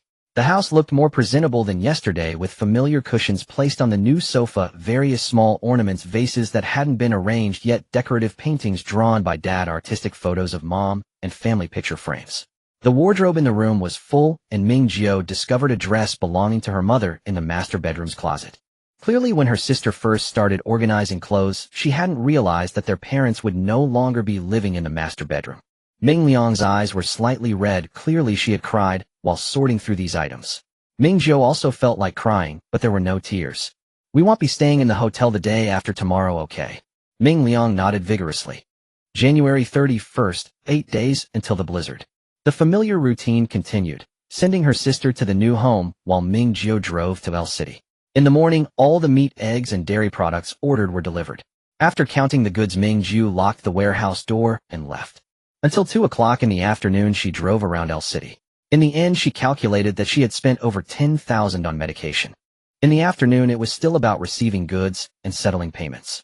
All clothing, shoes, and bedding arrived, and the previously ordered supplies also came in. The only item still on the way was the household grain mill. Ming Jiu locked the main door and stored all the accumulated supplies in the storage space, and the time reached 6:30 in the evening.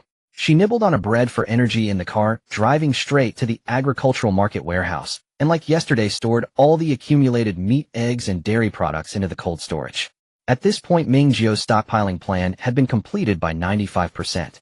The perishable supplies were piled up in the warehouse, and she hadn't specifically categorized them, stacking them together from the floor to the top of the warehouse. In a warehouse measuring 1,100 square meters and 7 meters high, the perishable supplies she stockpiled only occupied about 50 square meters, with the remaining space reserved for Zhuaju and Hao. With her mental force extracted from the space, Ming Jiu was in a good mood, locked the warehouse door, left the storage area, and drove home. As soon as she entered the house, Ming Jiu saw the neatly arranged parts of the cat climbing frame on the living room floor, while Ming Liang was sitting in a lazy chair, studying the installation manual. Looking beside her, cat bags, dog leashes, cat and dog beds, cat and dog bowls, cat litter boxes, and dog toilets, automatic water dispensers. The dining room had an entire wall of storage cabinets with 2 cabinet doors open, filled with various pet, canned food, snacks, nutritional products, cat and dog food, various wet wipes, and Norris essence. Supplies first, no problem. It seemed her sister had been studying for quite a while with a frown on her face. Need any help?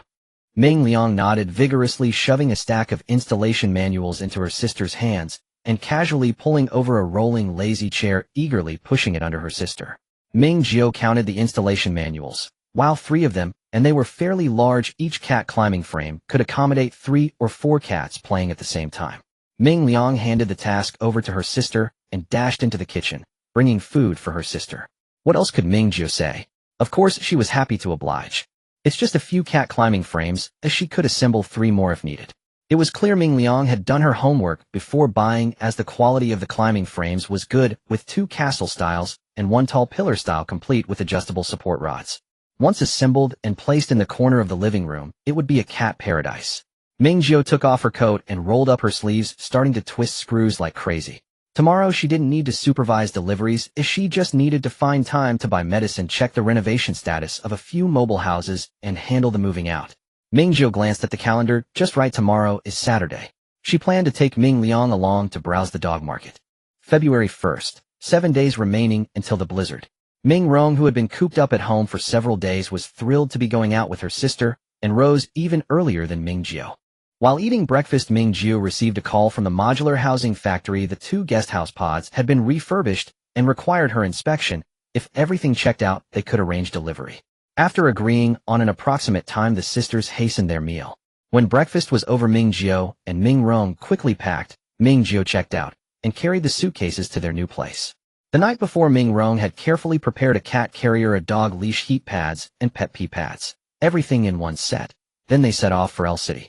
They first went to the agricultural market's warehouse office to return the warehouse key and get the deposit back. Ming Jiu opened the navigation and headed for a dog market in a nearby town. Along the way she noticed a small ad for a coal yard pasted on the wall of a house by the main road, so she pulled over and began making calls. In northern countryside, people usually buy enough honeycomb briquettes in September or October to last the entire winter. It was off-season now, but Ming Jiu was lucky the factory she reached had a decent stock available. The factory was not far away. Ming Jiu hung up and turned the car straight toward it. On the way, Ming Jiu did a quick calculation. With the system store, she could buy energy boxes directly and heat with various electric devices, so coal and other fuels were not an urgent necessity. Buying honeycomb briquettes was mostly for appearances and precaution, as she did not need to hoard much. 10,000 would be enough. Besides, the 3 warehouses of Zhujianhao she had in mind also stored coal, so there was little worry. At the factory, Ming Jiu did not have her sister get out and went straight to place the order. One honeycomb briquette weighed about 1.5 jin, 10,000 of them had a total weight of 7.5 tons. Ming Jiu also ordered 10 stoves with water tanks, matching tongs and chimneys, and several large boxes of solid alcohol blocks and wax bricks for ignition. Seeing bricks propped beneath the office stove and tiles, Ming Jiu bought a number of refractory bricks. She paid the deposit and freight in cash, left the old factory area's address with the owner, and arranged for afternoon delivery. After driving for another half hour, they finally arrived at the town. The town's dog market was fairly large, opening every weekend. It was lively now, stalls packed together, and Ming Jiu heard a chorus of puppies the moment she stepped out. Ming Rong's eyes shone. Once Ming Jiu had the cat carrier secured on her back, she grabbed her sister's hand and darted into the market. The market was more of a general pet bazaar, mostly dogs and cats, but also rabbits, guinea pigs, and hamsters.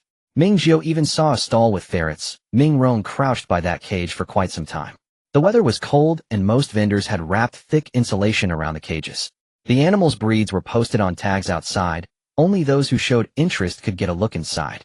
They were there mainly for the dog Ming Jiu wanted. Ming Rong's plan to adopt for free would have to wait a little longer. After wandering through most of the market, Ming Jiu had seen every variety. The vast majority were small to medium dogs with very few large ones. The two songs she had been longing for was nowhere to be found. Ming Jiu was squatting at a stall of Langqing and Demu peering at the pups through a ventilation gap in the cage when she felt Ming Rong tug at her hat. Following Ming Rong's finger, Ming Jiu saw a small electric car wedged behind 2 adjacent stalls. A piece of cardboard hung from it, inscribed in brush script calligraphy. A 5 black dog, home reared, not from a kennel. The sole pup, female, 2 months old, vaccinated, 1 shot. Ming Jiu understood, and taking Ming Rong by the hand hurried straight to the little electric car. Circling past the stalls in front, Ming Jiu finally saw the car's owner. An uncle who matched her stereotype of a dependable middle-aged northern man, rugged in bearing, yet neatly dressed. He sat in the driver's seat with his hands tucked and dozing. Ming Jiu knocked on the window for a while before he was too lazy to get out. He only cracked the window a little. A wash of warmth slipped through the gap, and Ming Jiu noticed a small portable heater running inside the car. Young lady wants to see the dog. Ming Jiu nodded. I want a 2-song. After searching half the market, you're the only stall I found. May I have a look? All right, wait a moment. The man rose from his seat, bent into the rear compartment, pulled the dog out, and placed it on the seat, displaying it to Ming Jiu through the window. A fluffy, chubby black bundle, like the juvenile form of the black bear spirit from Journey to the... Ming Jiu liked it at first sight, as she had no complaint about the man's way of showing it. The weather was too cold, someone had to take the pup down from the car. Look at this snout, wide enough, right? These paws thick and sturdy. See the tongue? Jet black. The man lifted the pup by the scruff. See the tail? Lifted like this, it doesn't tuck. Temperament is good. My big black girl only had this 1 pup in the litter. Look, it's a whole size larger than the typical Tum and Hold 2-song. Ming Rong stood on tiptoe, her face nearly pressed to the glass. Ming Jiu made up her mind at once. Sir, I want to take it. How much do you ask? The man was pleased with her straightforwardness. Not bad, young lady, you know quality. My big black girl is not sold separately. Oh, wait a moment. Saying that, he placed the mother dog on the seat and bent back into the compartment. Not sold separately. Did that mean he would sell the mother too? That would do as well. An adult dog ready to go would be fine. The big black girl cocked her head on the seat, her dark eyes curiously appraising Ming Jiu and Ming Rong. Ming Rong was overjoyed. She nudged Ming Jiu twice in excitement and imitated the big girl's tilted head gesture. The more Ming Jiu looked, the more she liked it. She took the cat carrier from her back, tore open a heat pad, and stuck it to the bottom. She could hardly wait to take the little black pup away. The man rummaged in the compartment for a long while. The rear window was covered with insulation, so one could not see what was inside. Just as Ming Jiu wondered whether he could bring the adult dog from the back to the front, the man straightened up, holding another little furry black ball in his hand. Ming Rong thumped Ming Jiu's arm hard. Ming Jiu saw clearly now the man held a small black kitten only 2 or 3 months old. So that was what not sold separately meant. The man placed the kitten beside the big black girl, and the dog immediately reached out a paw to draw the kitten under her. It was obvious at a glance that the two youngsters were close friends. This little black kitten was brought by my big girl. She found it when its eyes hadn't even opened. My dog raised it later when she had pups. They were all raised and fed together. If you want them, you must take both. I don't sell them separately, they cry when separated. As he spoke, he bent down to search under the seat. The cat is free, the dog costs 1,000. We'll find the papers. He produced 2 vaccination booklets and some sheets of paper and passed them through the window gap. The vaccination booklets bore the name of a pet hospital in L City. The little black girl had received 1 dose of the canine 5-and-0 vaccine, and the kitten had received 1 dose of the feline 3-and-0. The papers were the kitten's health check reports, very healthy. The kitten's examination alone had cost several hundred, yet the man wanted only 1,000 yuan for both of them together. It was hardly much. Rather than selling them, the man seemed intent on finding a reliable home for the dog. The old man opened his mouth to speak. If it weren't for my kids insisting on taking me to the city, I wouldn't be willing to sell. But there's no choice, I can't afford to keep them here. I'm not doing this for money. Ming Jiu echoed him, pulling out her phone and asking, isn't that right? What about the big black dog? The old man sighed, it's gone. It was gone before it was even a month old. If the big dog were still fine, I wouldn't be willing to leave it behind to live with the kids. So what do you think? Are you going to keep it?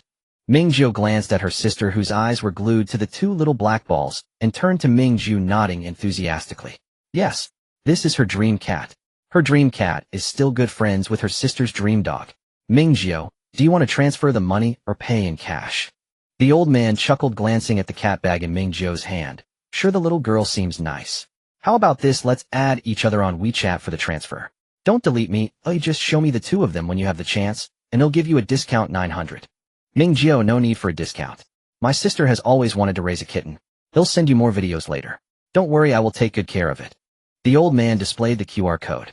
After adding each other as friends, Ming Jiu immediately transferred the money and handed over the cat bag.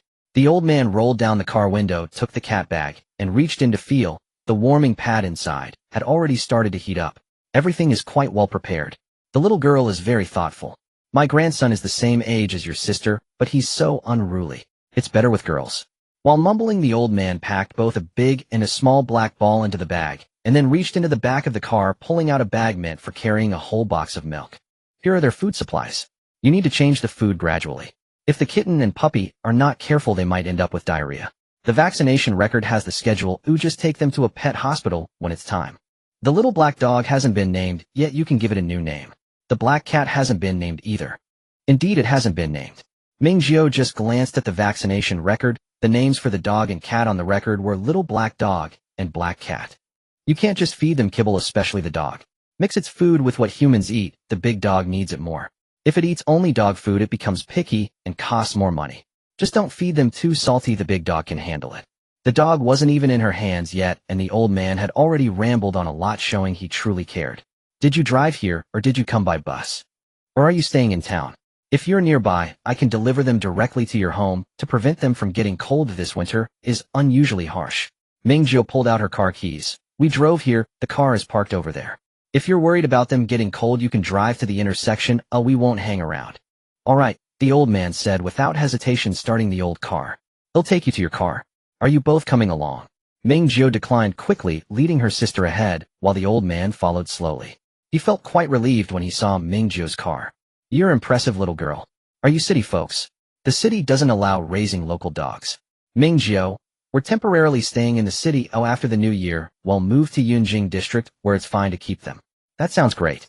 The old man agreed, lifting the cat bag and the dog food onto the car, and only then did he finish up. On the way back, Ming Liang moved from the passenger seat to sit in the back, taking photos of the 2 inside the cat bag nonstop. Their next destination was the prefabricated house factory. Both the cat and dog had already received vaccinations, especially the kitten, which had undergone a full health check and didn't need to visit a pet hospital again. Ming Jiu planned to check out the mobile homes and then drive to L City to find a pet hospital to buy vaccines and syringes, intending to give the 2 little ones their vaccinations herself. After the mutation tide, 3 years later, the 5-and-0 vaccine for dogs and the 3-and-0 for cats need an additional shot each year. The first year requires 3 shots. She prepared 5 doses of each, storing the extra one in the space warehouse as a backup. By the way, she also needed 2 rabies shots, and planned to arrange those as well. At 11 in the morning, Ming Jiu drove to the factory, only entering after confirming with the person in charge over the phone. Ming Liang was still waiting in the car, while Ming Jiu, led by the person in charge, walked into the spacious factory. Her 3 rental space pods and a light steel villa were right there in the factory. The renovation of the laundry room was quite simple, just some adjustments to the plumbing and electricity. After the renovations, the laundry room could accommodate at least 6 washing machines and 6 dryers. The renovation of the commercial kitchen was a bit complicated, but it was already completed. The results were not much different from what Ming Jiu had envisioned, with 4-hole commercial induction cookers, versatile steam ovens, deep fryers, slow cookers, etc. all included. The manufacturer also sent her matching kitchenware: iron pots, iron spoons, large soup pots for porridge, frying pans, knives, and so on.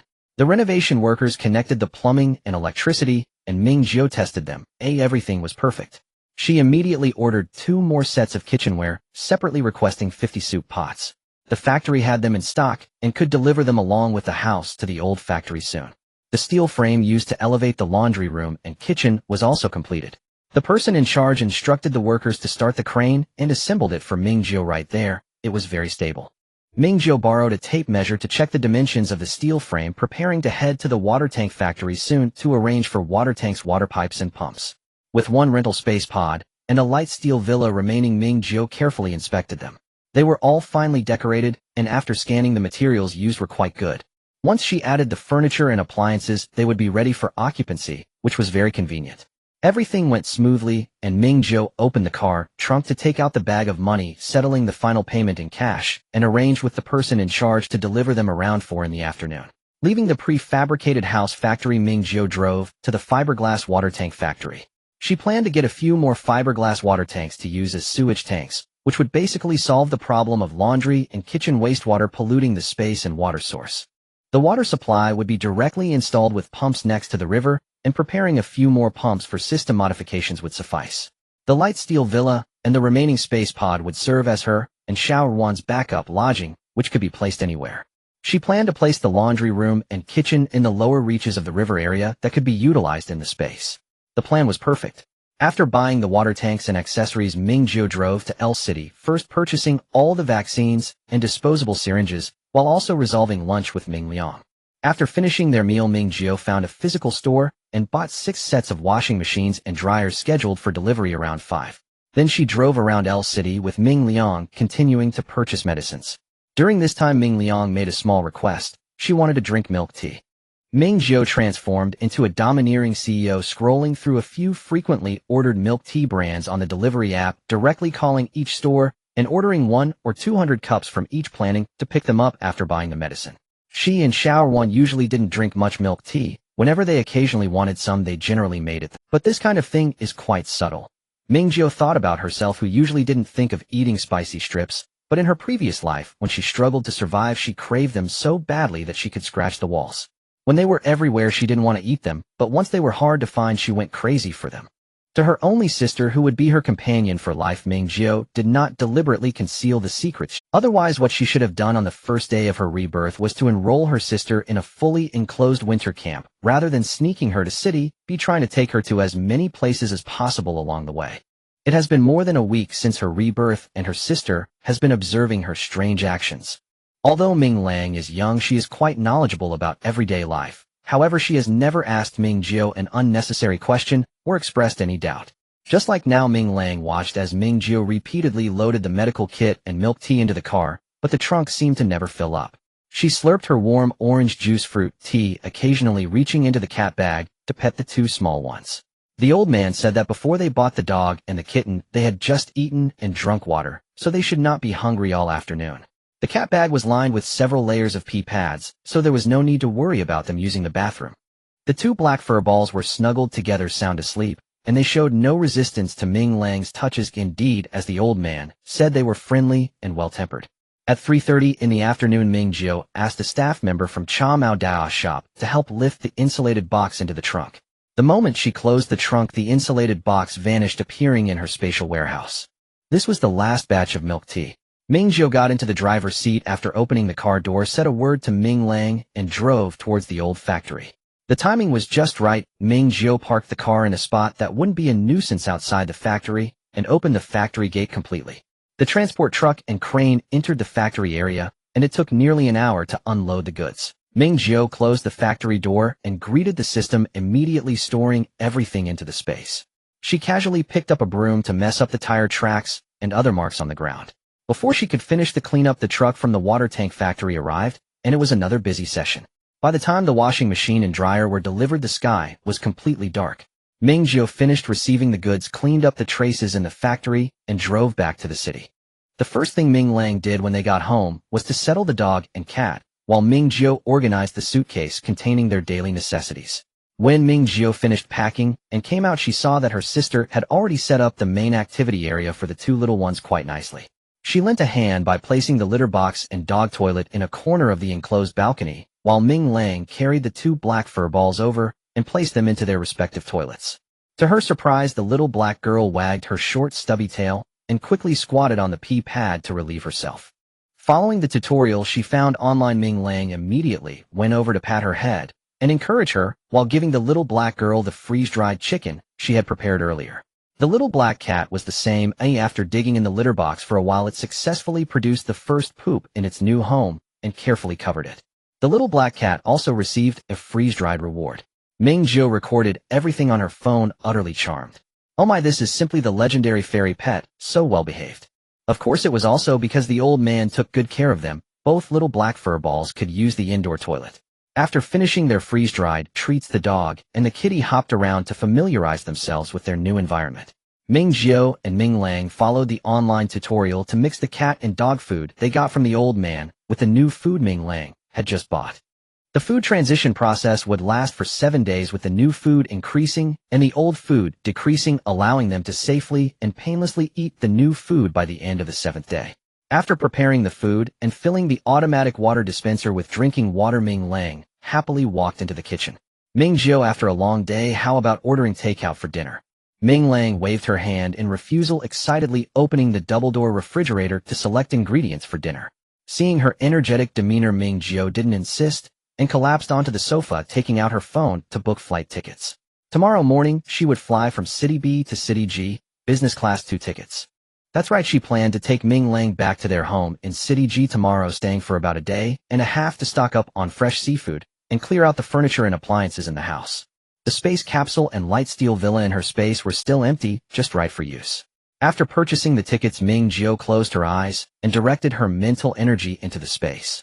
She first handed over the water pump and the water supply pipe to the system for modification. Ming Jiu hesitated for a moment and also handed over the 4 fiberglass water tanks.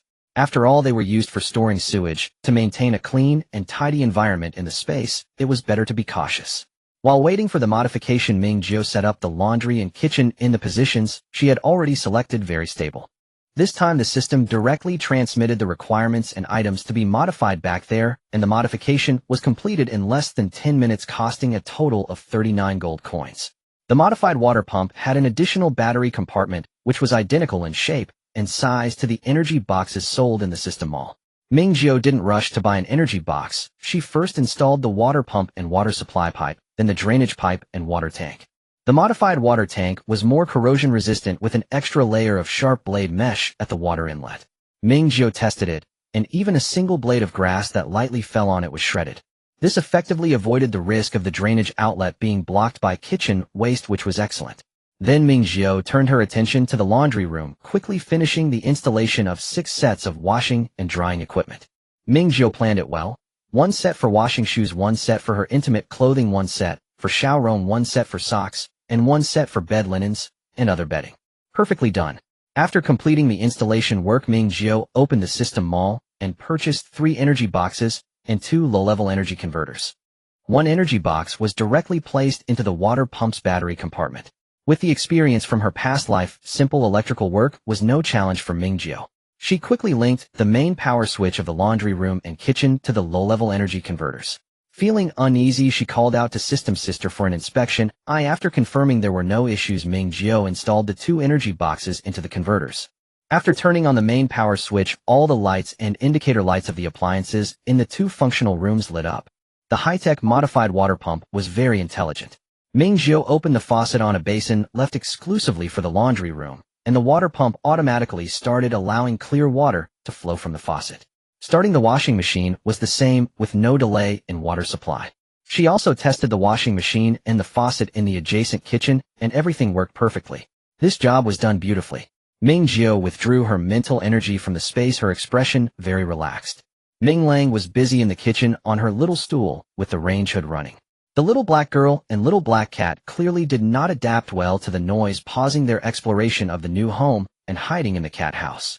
After finishing typing, Ming Jiu suddenly remembered something and tapped System Sister within her mental domain. Sister System, could you directly have... During dinner, Ming Jiu and Ming Liang decided on names for their two little black pets. The dog was named Hey Nyo after its mother, while the little black cat was named Hey Mi. After dinner, Ming Jiu cleaned the kitchen and washed the dishes, while Ming Liang took the tablet to train Hey Nyo and Hey Mi to recognize their names. She entered the names of the two black pets into the software and played them in turn, rewarding them with small pieces of freeze-dried chicken breast whenever they responded until a small handful was finished. Ming Jiu felt that the training wasn't very effective, compared to recognizing their names. Hey Nyo and Hey Mi were obviously more interested in the freeze-dried treats. The little ones were quite clever and quickly figured out the pattern. Whenever a sound was made, they would move a bit, taking turns to eat the freeze-dried treats, sharing harmoniously without guarding their food. After tidying up the kitchen, Ming Jiu wiped the dining table, placed all the pots and dishes into the dishwasher, and started it, then pulled Ming Liang to discuss their plans for the next day. Ming Liang excitedly typed, "Are we going home tomorrow?" Ming Jiu nodded, "Yes, we are going back to the old house to have a look. We will fly back early tomorrow and return in the afternoon the day after." Ming Liang responded, "Great. Can I also go see Mom and Dad?" "Of course, we can play at the seaside for a while." Ming Liang asked, "What about Hey Nyo and Hey Mi?" Ming Jiu hesitated between leaving them at a boarding place or keeping them at home, ultimately choosing the latter. They were only leaving for a day and a half, and the house had an automatic feeder and water dispenser plus a pet camera for monitoring at any time. Although Hey Nyo was a puppy, Ming Jiu had observed that Hey Nyo did not have a habit of snatching food. Whether eating or drinking, it was always calm, so there was nothing to worry about. The little ones had only just arrived home for one night, and sending them out for boarding again the next day might be hard for them to adapt. What if something goes wrong? Ming Jiu thought it over and sent a message to Sister Bai just to give a heads up in case Hey Nyo and Hey Mi encountered any emergencies, so Sister Bai could come over to check on them. Sister Bai readily agreed. Ming Jiu said, "Sorry for the trouble. They'll settle the payment for you when I return." She hadn't made any extravagant promises, as she had already purchased most of what she needed, leaving her with over 2 million in cash and more than 5 million in bank savings. The cash could be kept for now. Prices had skyrocketed during the blizzard a few months ago, but money was still useful. There were two ways to handle the savings: buying gold or purchasing property. With the current gold price, she couldn't buy much. It would be better to buy property in the Yun Scenic area, and once the safe base was established, she could exchange the property for gold. Congratulations to Sister Bai for being able to take on new clients. Ming Jiu put down her phone and shared her plans with Ming Liang. Ming Liang nibbled on her sister's cheek, then turned to pack her things. A set of changeable innerwear and toiletries using the travel-sized samples she had received during shopping. Both sisters could fit their luggage into one backpack. On February 2nd, the 28th day of the 12th lunar month, there were 6 days left until the blizzard. Early in the morning, Ming Jiu and Ming Liang took a taxi to the airport, flying to Ji City. In the morning, as soon as they got off the plane, Ming Jiu took Ming Liang straight to the seafood market. Upon arriving, Ming Jiu first found the management staff to rent a warehouse next to the market for daily use, paying the deposit and 2 days' rent. With the new year approaching, the market was bustling with people stocking up on supplies and making purchases. Ming Jiu blended in without standing out. Various river and ocean delicacies were available, and Ming Jiu bought all the fresh items that could be delivered that afternoon, spending over 600,000 in total. Ming Jiu found someone in the market to help keep an eye on the warehouse, and then took a taxi with Ming Liang to the agricultural market. She arranged for all the southern fruits that she and Ming Liang loved to eat, just like the seafood, ensuring they were all fresh and could be delivered immediately. After finishing all the purchases, Ming Jiu took her sister back to the city, got off near their neighborhood, and the sisters went to their familiar tea house for lunch before heading home. With a nationwide drop in temperature, Ji City's temperature was only a few degrees above zero, and the humidity in the air was high. Even bundled up tightly, the cold wind seeped in everywhere. Once they returned home, Ming Liang immediately turned on the air conditioning and signed to Ming Jiu, "I feel it's colder here." Ming Jiu replied, "The climate is different. We will be able to enjoy the heating back home tomorrow afternoon." Ming Liang nodded vigorously. The house felt very empty. When they left, they had taken everything they could, and now only large items remained. Ming Liang checked every room, and then asked Ming Jiu, "Are we staying at home tonight? Shall we stay at a hotel?" Although they could sleep there, the bedding had all been taken away, even though there was a mattress. Ming Liang nodded. "Shall we tidy up Dad's studio, and take back what we can to the new house?" The sisters went out straight to the studio. Dad's studio was in the building next door, and there weren't many personal items belonging to him, but they still packed 2 large boxes. After tidying up, Ming Liang went out to call the elevator in advance, while Ming Jiu packed the boxes and some useful furniture and appliances into her space. After checking into the hotel and dropping off their luggage, the two didn't rest, but took a taxi straight to the seaside. They stayed by the sea for more than 3 hours. The sea breeze was biting cold, and there were very few people around. The sisters sat close together on the beach, staring blankly at the vast sea for a long time. Until evening, when the sea was covered with brilliant clouds, Ming Jiu turned her head and saw her sister's eyes nearly swollen from crying. She herself had no tears, and after so many years, she had already accepted the fact that her family was gone. She still felt sad, but there were no tears left. She would live well with her sister. "All right, Miss Ming, seeing us like this would worry her. How about we go eat some seafood?" Ming Liang pulled out a tissue from her small bag, wiping her face, while nodding. Of course, the seafood in B City isn't as good as here. After enjoying a seafood feast, Ming Jiu sent her sister back to the hotel and went to the market herself. The goods had already been delivered, and after checking, she paid the person who helped monitor the warehouse. With the system operating, Ming Jiu stored the seafood in her space warehouse and planned to make another trip for fruits tomorrow morning, along with returning the rental. After finishing her tasks, she didn't return directly to the hotel, but quietly went home, collecting all the movable furniture from the house into her space. This time she truly wouldn't be coming back. On February 3rd, the 29th day of the 12th lunar month, there were 5 days left until the blizzard.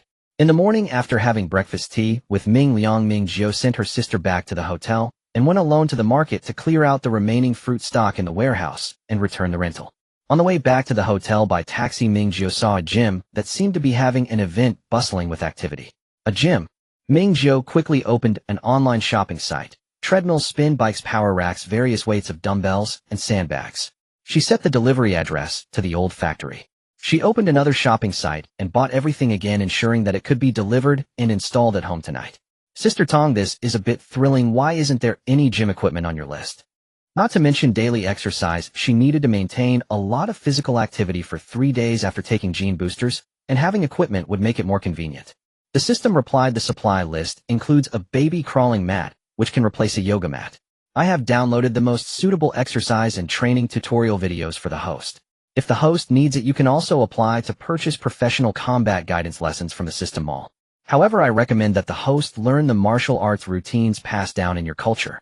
I have verified that they are very useful." Ming Jiu felt relieved. She knew that it wasn't a matter of oversight from Sister Tong, but rather that Sister Tong considered these flashy items unnecessary. She still needed to buy them. Even if she didn't use them much, Xiaoruan could. She didn't expect Xiaoruan to fight, but good physical fitness could be gradually developed, benefiting them immensely for both survival and escape. Ming Jiu thought for a moment and asked, "Are combat guidance lessons expensive?" "I want them all." The system replied, "Compared to cold weapon guidance lessons, I recommend that the host purchase ability application combat lessons after acquiring supernatural powers." Ming Jiu replied, "Okay, love you." 3. The system ignored her. Ability application combat class. One must say Ming Jiu was deeply moved. The system provided her with a powerful reason, because in the world where I was born, no one fights using cold weapons. Ming Jiu. Well, that makes sense. Warriors maintain their physical fitness and mental strength through training, which is sufficient. Their battles primarily involve matched firearms and abilities. Since the system said so, Ming Jiu decided not to waste money on that. Back at the hotel, she met up with Ming Liang, and the two sisters indulged in a seafood feast, feeling satisfied as they boarded the plane, successfully returning to B City. It was already past 4 in the afternoon when they got home. After greeting Ming Liang, Ming Jiu went out again, continuing to drive around to purchase medicine.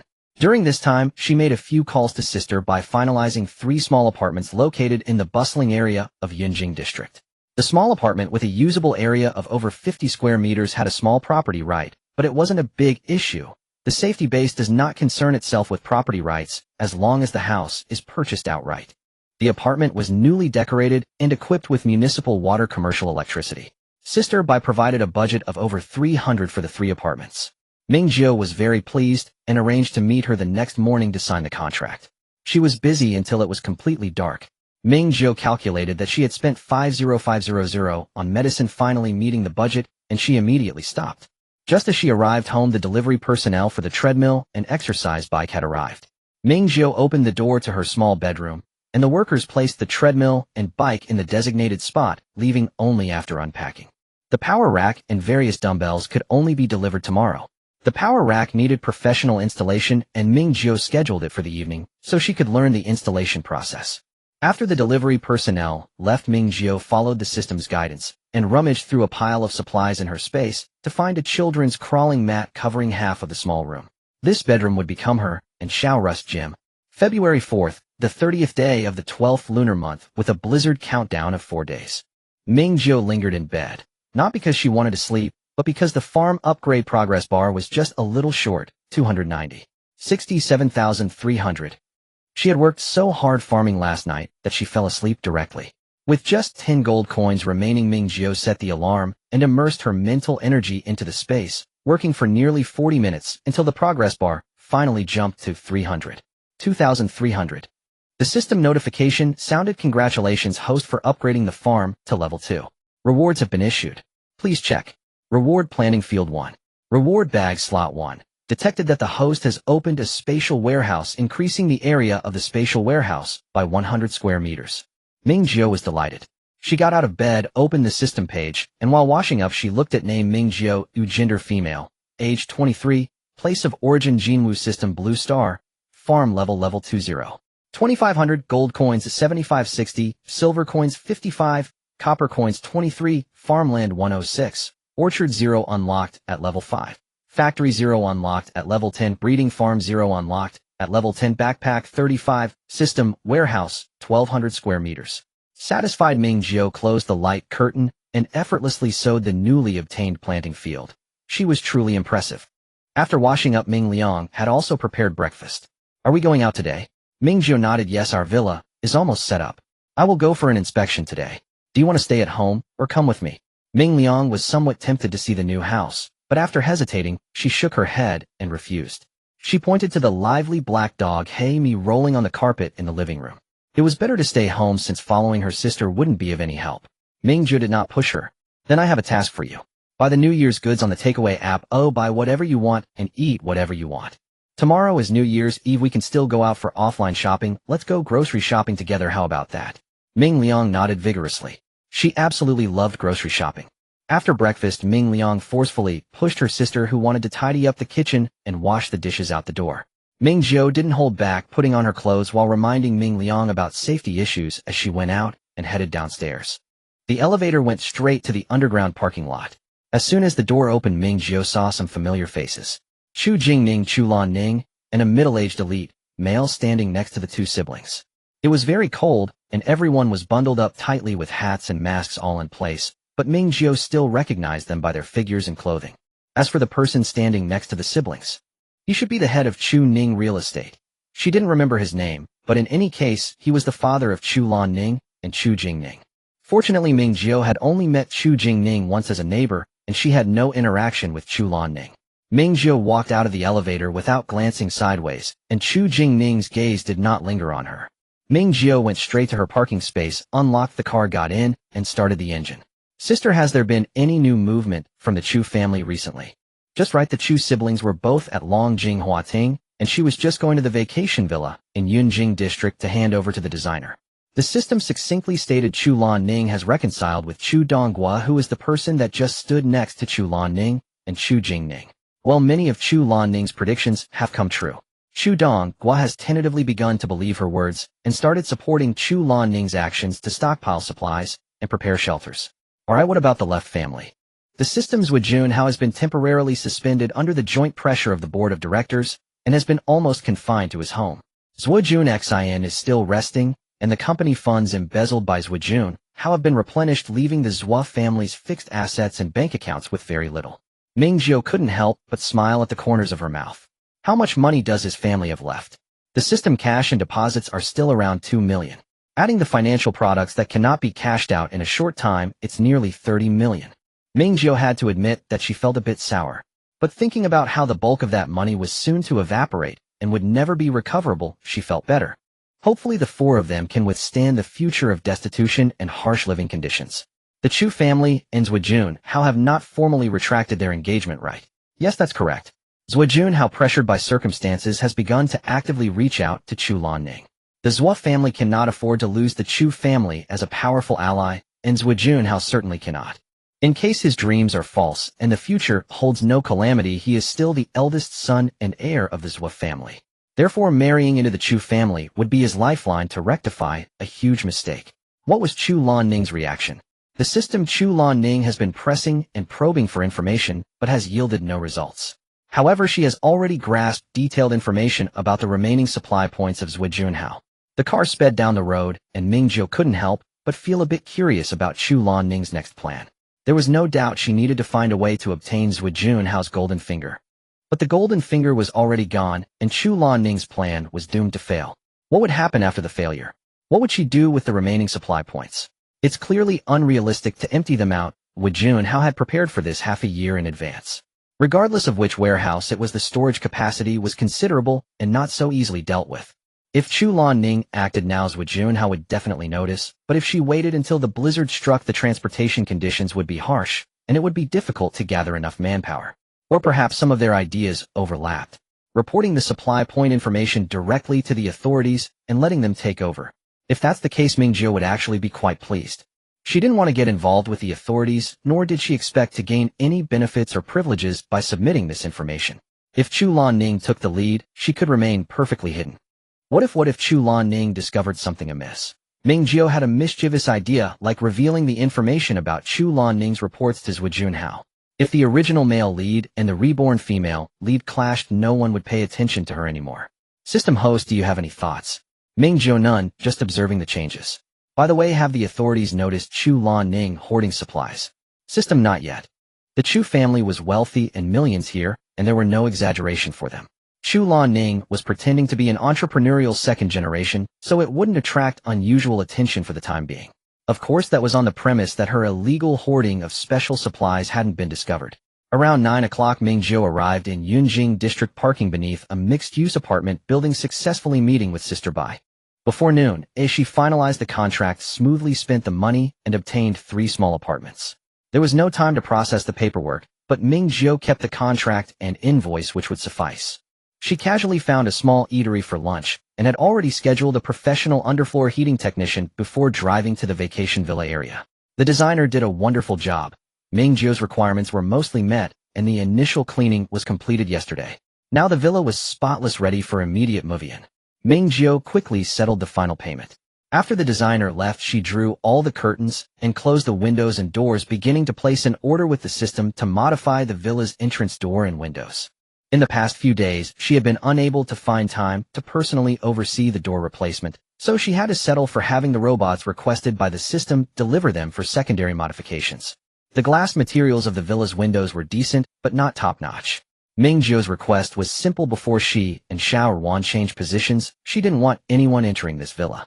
Of course, she also didn't want the glass to be damaged by extreme weather. Half an hour quickly passed, and the robots that completed the work were recalled. Just as Ming Jiu finished modifying the entrance door password, she received a call from the underfloor heating technician. The technician soon drove into the community. The vacation villa area didn't have centralized heating. It used wall-mounted boilers for warmth, and the previous owner had installed underfloor heating in all 4 floors during the renovation. Ming Jiu's purpose for inviting the technician was not for repairs, but to drain all the water from the underfloor heating to prevent freezing during the cold wave. The technicians closed the water valves and drained the heating system, finally, using an air compressor to blow out as much water as possible from the pipes. Actually, this isn't the best way to prevent freezing. Don't you need to inject antifreeze? Completely empty pipes could also risk freezing and cracking, which would complicate repairs later. Plus, antifreeze would maintain better effectiveness. Ming Jiu declined. She was more worried about the underfloor heating pipes bursting and flooding her home, not that she was concerned about the underfloor heating being unusable. She originally didn't plan to continue using it. This will do, thank you for your hard work. After sending off the technician, Ming Jiu checked the entire house. Electrical switch turned off, main water valve closed, tap water pipes drained as much as possible, and the gas didn't need to be dealt with since the house had never been occupied and gas hadn't been activated. Finally, she ensured that all windows were tightly shut and locked the main door. Lastly, Ming Jiu took out the invisible cameras modified by the system, installing them at the entrance door and several windows, ensuring there were no blind spots around the villa. After a busy day, it was completely dark outside. Ming Jiu stood in the yard watching the lights coming from the neighboring houses 303 and 304. Two villas were being renovated day and night. February 5th, New Year's Eve, 3 days until the blizzard. Last night had been the most restful night Ming Jiu had since her rebirth. Opening her eyes, Ming Jiu felt refreshed, and by her bedside was a neatly stacked set of clothes. A cream-colored long-down jacket, khaki wool trousers, and a brand-new red wool scarf. Ming Jiu understood these were her sister's preparations for the new year. Her angelic sister. Ming Ruan had made century egg and lean pork congee and steamed baby pumpkins, and as Ming Jiu ate, she showered her with praise. Later, we'll wear our new clothes and go buy New Year's goods. Ming Ruan raised her hands, silently cheering. No matter what, the last good year still had to be celebrated properly. Ming Jiu and Ming Ruan spent the whole morning in the supermarket, their car packed full of various New Year goods. Ming Ruan clearly sensed something. Never having had a hoarding habit, she now displayed a determination to fill every storage cabinet in the house. Not only did they buy offline to their heart's content, but they also didn't spare the online shopping apps. Lunch was taken care of outside, and upon returning home the sisters switched to organizing mode, filling the fridge and cabinets to the brim, providing a sense of security. Just after 3 o'clock, Ming Ruan was busy in the kitchen with the New Year's Eve dinner menu she had organized in advance. Ming Jiu was content being the useless sister. Her main task was to watch videos while cleaning and washing vegetables, occasionally bothering the system and attempting to immerse her spiritual energy in the garden space to plant and harvest. The tasks that didn't require much brain power were quite therapeutic, relieving much of the fatigue and tension built up over the past period. Despite only 2 people celebrating the new year, the dinner was very lavish, featuring a blend of northern and southern dishes. Common northern dishes like braised pork knuckles, dompa pork, and 4 happiness meatballs, alongside southern staples like white-cut chicken, steamed fish, and wealth-enhancing pig's trotters. Ming Ruan even made a simplified version of pen kai, while Ming Jiu, as the older sister, could only stand by and applaud. Even Hei Nyo and Hei Mi were treated to boiled beef as an extra dish. At 8 o'clock, the Spring Festival Gala began. Ming Ruan rummaged through the pet cabinet and found 2 crocheted red bibs, chasing after Hei Nyo and Hei Mi, attempting to put them on. Fireworks and firecrackers were strictly prohibited in the city, but the home was still lively. The sounds of the gala, Hei Nyo's soft whimpering and Hei Mi's impatient meowing. Ming Jiu recalled that at this time in her past life, she and Ming Ruan had not fully emerged from the shadow of their parents' passing. That New Year's Eve, the 2 of them had spent the entire night by the seaside. In the end, Ming Ruan succeeded. She picked up both black cats with the bright red bibs, making the 2 black fur balls look exceptionally festive. Ming Jiu raised her phone to capture this moment. The New Year's Eve dinner was indeed lavish, yet Ming Jiu and Ming Liang had hardly eaten much. From 8 to 10 o'clock, Ming Liang began to organize, making dumplings, leaving only superficial injuries to the table full of dishes. However, it was not a big problem. Ming Jiu took out various disposable food containers and meticulously packed all the dishes, but there was simply no room in the refrigerator. Ming Jiu went up to the attic and brought down an empty storage box, putting the leftovers inside and directly moving it to the rooftop. A completely natural big freezer, truly worth having. These dishes would not go to waste. In a couple of days after she consumed the gene optimization potion, she would give Ming Liang a little surprise in the form of a human-shaped food container. Ming Jiu felt that her clever sister must have realized something, as Ming Liang was making dumplings in large quantities, having prepared 4 different fillings: vegetarian 3 delicacies, shrimp 3 delicacies, celery, pork, and pure beef filling. The Spring Festival Gala had already aired, yet the dumplings were still not finished. Unable to fit in the fridge, they were directly moved to the rooftop for freezing storage. While enjoying the steaming hot dumplings, Ming Jiu initially expected her sister to ask something, but Ming Liang didn't ask anything. She didn't ask, and Ming Jiu didn't intend to say anything now, as doing so would only increase unnecessary anxiety. A series of message notification sounds rang out, prompting Ming Jiu to pick up her phone and open WeChat. All were New Year blessings. Her former colleagues, university classmates by Jie, the residence group of Longjing Huating, and the neighborhood group, along with Zui Juanhao, and finally Zui Zhenron's request to add her as a contact. As for her colleagues and university classmates, Ming Jiu had actually gotten along well with them, and although she didn't stay in B City after graduation, they had kept in touch until her parents suddenly had an accident. But for the current Ming Jiu, 7 years had passed, and those years had been filled with severe survival challenges in a post-apocalyptic world Her memories of those people had already become blurred. Ming Jiu selected important replies and glanced at the residence group and the neighborhood group, paying special attention to the group members. Sister Tong, are there any members of the Chu family in the group? In the next second, 2 red circles appeared on the members page of the residence group. The first is Chu Lan Ning, the second is Chu Jing Ning. Chu Lan Ning's profile picture was blank while Chu Jing Ning's was a golden ingot. Ming Jiu exited the members page and scrolled up in the group chat. The Chu siblings had not made any comments. The neighborhood group was the same. Ming Jiu found Aunt Zhang, whom she had already greeted, and the elderly woman from 2401, as well as 4 IDs with the note 2503, whose profile pictures were very abstract. They should be young working professionals sharing the rental. No significant updates. Ming Jiu scrolled to Zhou Junhao's messages. Zhou Junhao's WeChat had a very businesslike vibe with a nickname that was simply Zhua, and the profile picture was a seaside landscape. Besides the New Year greetings, there was a more casual inquiry. How have you been lately? Is Xiao Rong doing? Ming Jiu did not reply and turned to open Zhou Zhenrong's friend request, which had a similar style. The nickname was his full name and the profile picture was a landscape painting. Ming Jiu neither accepted the friend request nor replied to Zhou Junhao's message. If she wanted to know about the Zhou family situation, she could just ask the system. There was no need to probe on WeChat. Zhou Junhao's greetings seemed relatively normal, but Zhou Zhenrong's friend request looked suspicious. Could it be that he was out of money and had designs on the old man's inheritance? How unfortunate. She didn't want to deal with the Zhou family, yet they wouldn't leave her alone. That scoundrel Zhou Junhao directly pulled Ming Jiu into the family group chat. A loving family. Ming Jiu almost burst out laughing when she saw this group chat name. To be honest, if the skits during the Spring Festival Gala were this entertaining, she definitely wouldn't have been bored enough to look at her phone. Zhou Zhenrong, how have you been lately? Is Xiao Rong doing well? Jingdai Huakai, you are too polite, why not come home for the new year?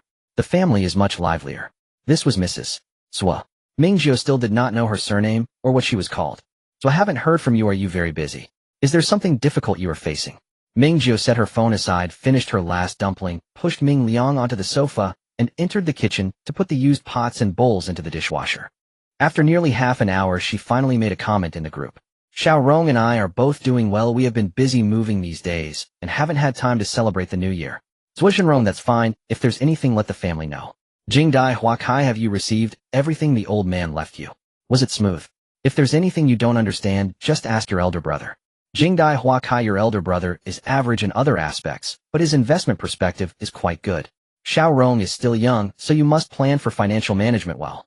Ming Jiu, your Zhua family's map is truly short. Thank you, Anio, I understand. To avoid more probing and unnecessary talk, Ming Jiu directly adds Zhua Juanxin in the group. Where is my cousin? I remember she also studied design, but what has she been busy with lately? What could Zhua Juanxin be busy with? Of course, she was busy with quiet recovery. The Zhua family was like a small psychiatric hospital for her. Not only was she confined to her room, but her communication devices had also been confiscated completely.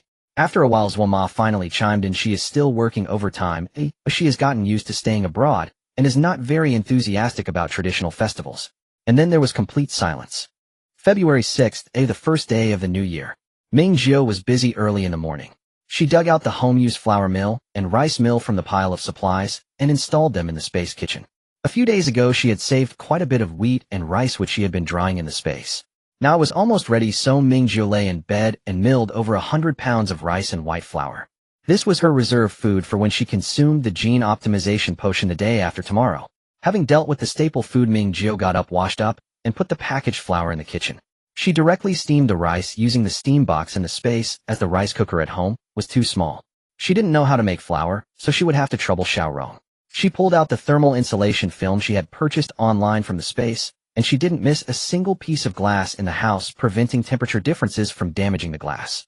Having worked late yesterday, Ming Jiu finished sticking the film on all the windows outside Ming Liang's room, just as Ming Liang woke up.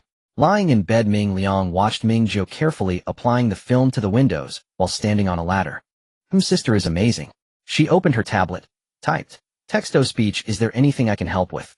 10 minutes later, Ming Liang stood in the kitchen, starting the dough mixer to steam big steamed buns and big dumplings for her sister, while also boiling some dumplings for breakfast. After breakfast, while the dough was rising, Ming Jiu moved down an empty storage box from upstairs, putting the energy boxes, converters, and various electrical tools she had bought in the box, and then cut off the main power supply of the house.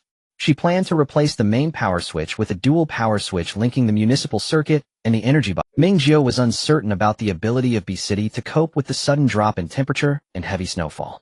In her past life, G Province had suddenly faced a snowstorm and temperature drop, causing the city's electrical circuits to fail within just 12 hours. Moreover, repairs were extremely difficult. It was no exaggeration to say that large-scale power supply only resumed after G Province established an official base with an experience comparable to that of a certain country. To be on the safe side, it would be better to retrofit the electrical circuits in advance. A dual power switch could perfectly solve this issue. After modifying the circuits, Ming Jiu tested it. Everything worked flawlessly. Then she began to work on the heating in her home.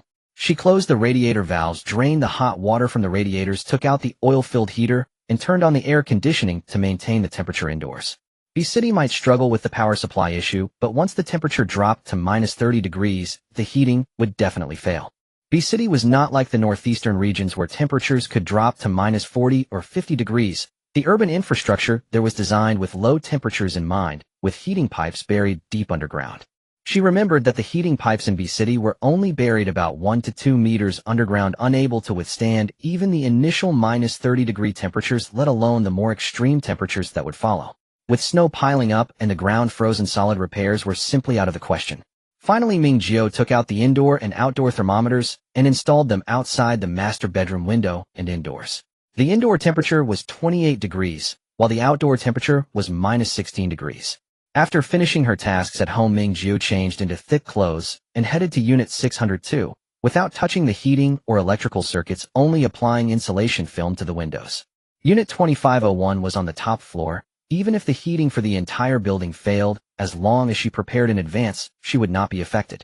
There was no need to maintain the heating in Unit 602. Water would definitely leak down from above, so maintenance was not very meaningful, especially since she didn't live there. If it got wet, so be it. Before she reached her own floor, Ming Jiu noticed a moving company's truck parked outside the hallway.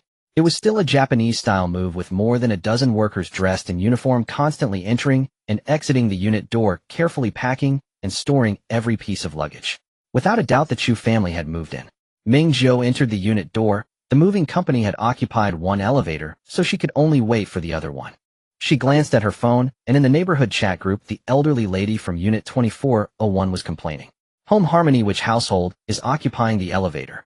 It's wasting so much time. 2404 Chu, sorry, it won't take too long, we'll be done soon. Home Harmony, who moves on New Year's Day. That's so inconsiderate. Home Harmony renovating and moving at the same time without informing the neighbors in advance is worse than that little girl living above us. Ming Jiu, she had become the center of gossip. 2404J. In Home Harmony, my home is just normal renovation, not a midnight renovation, so how is it disturbing?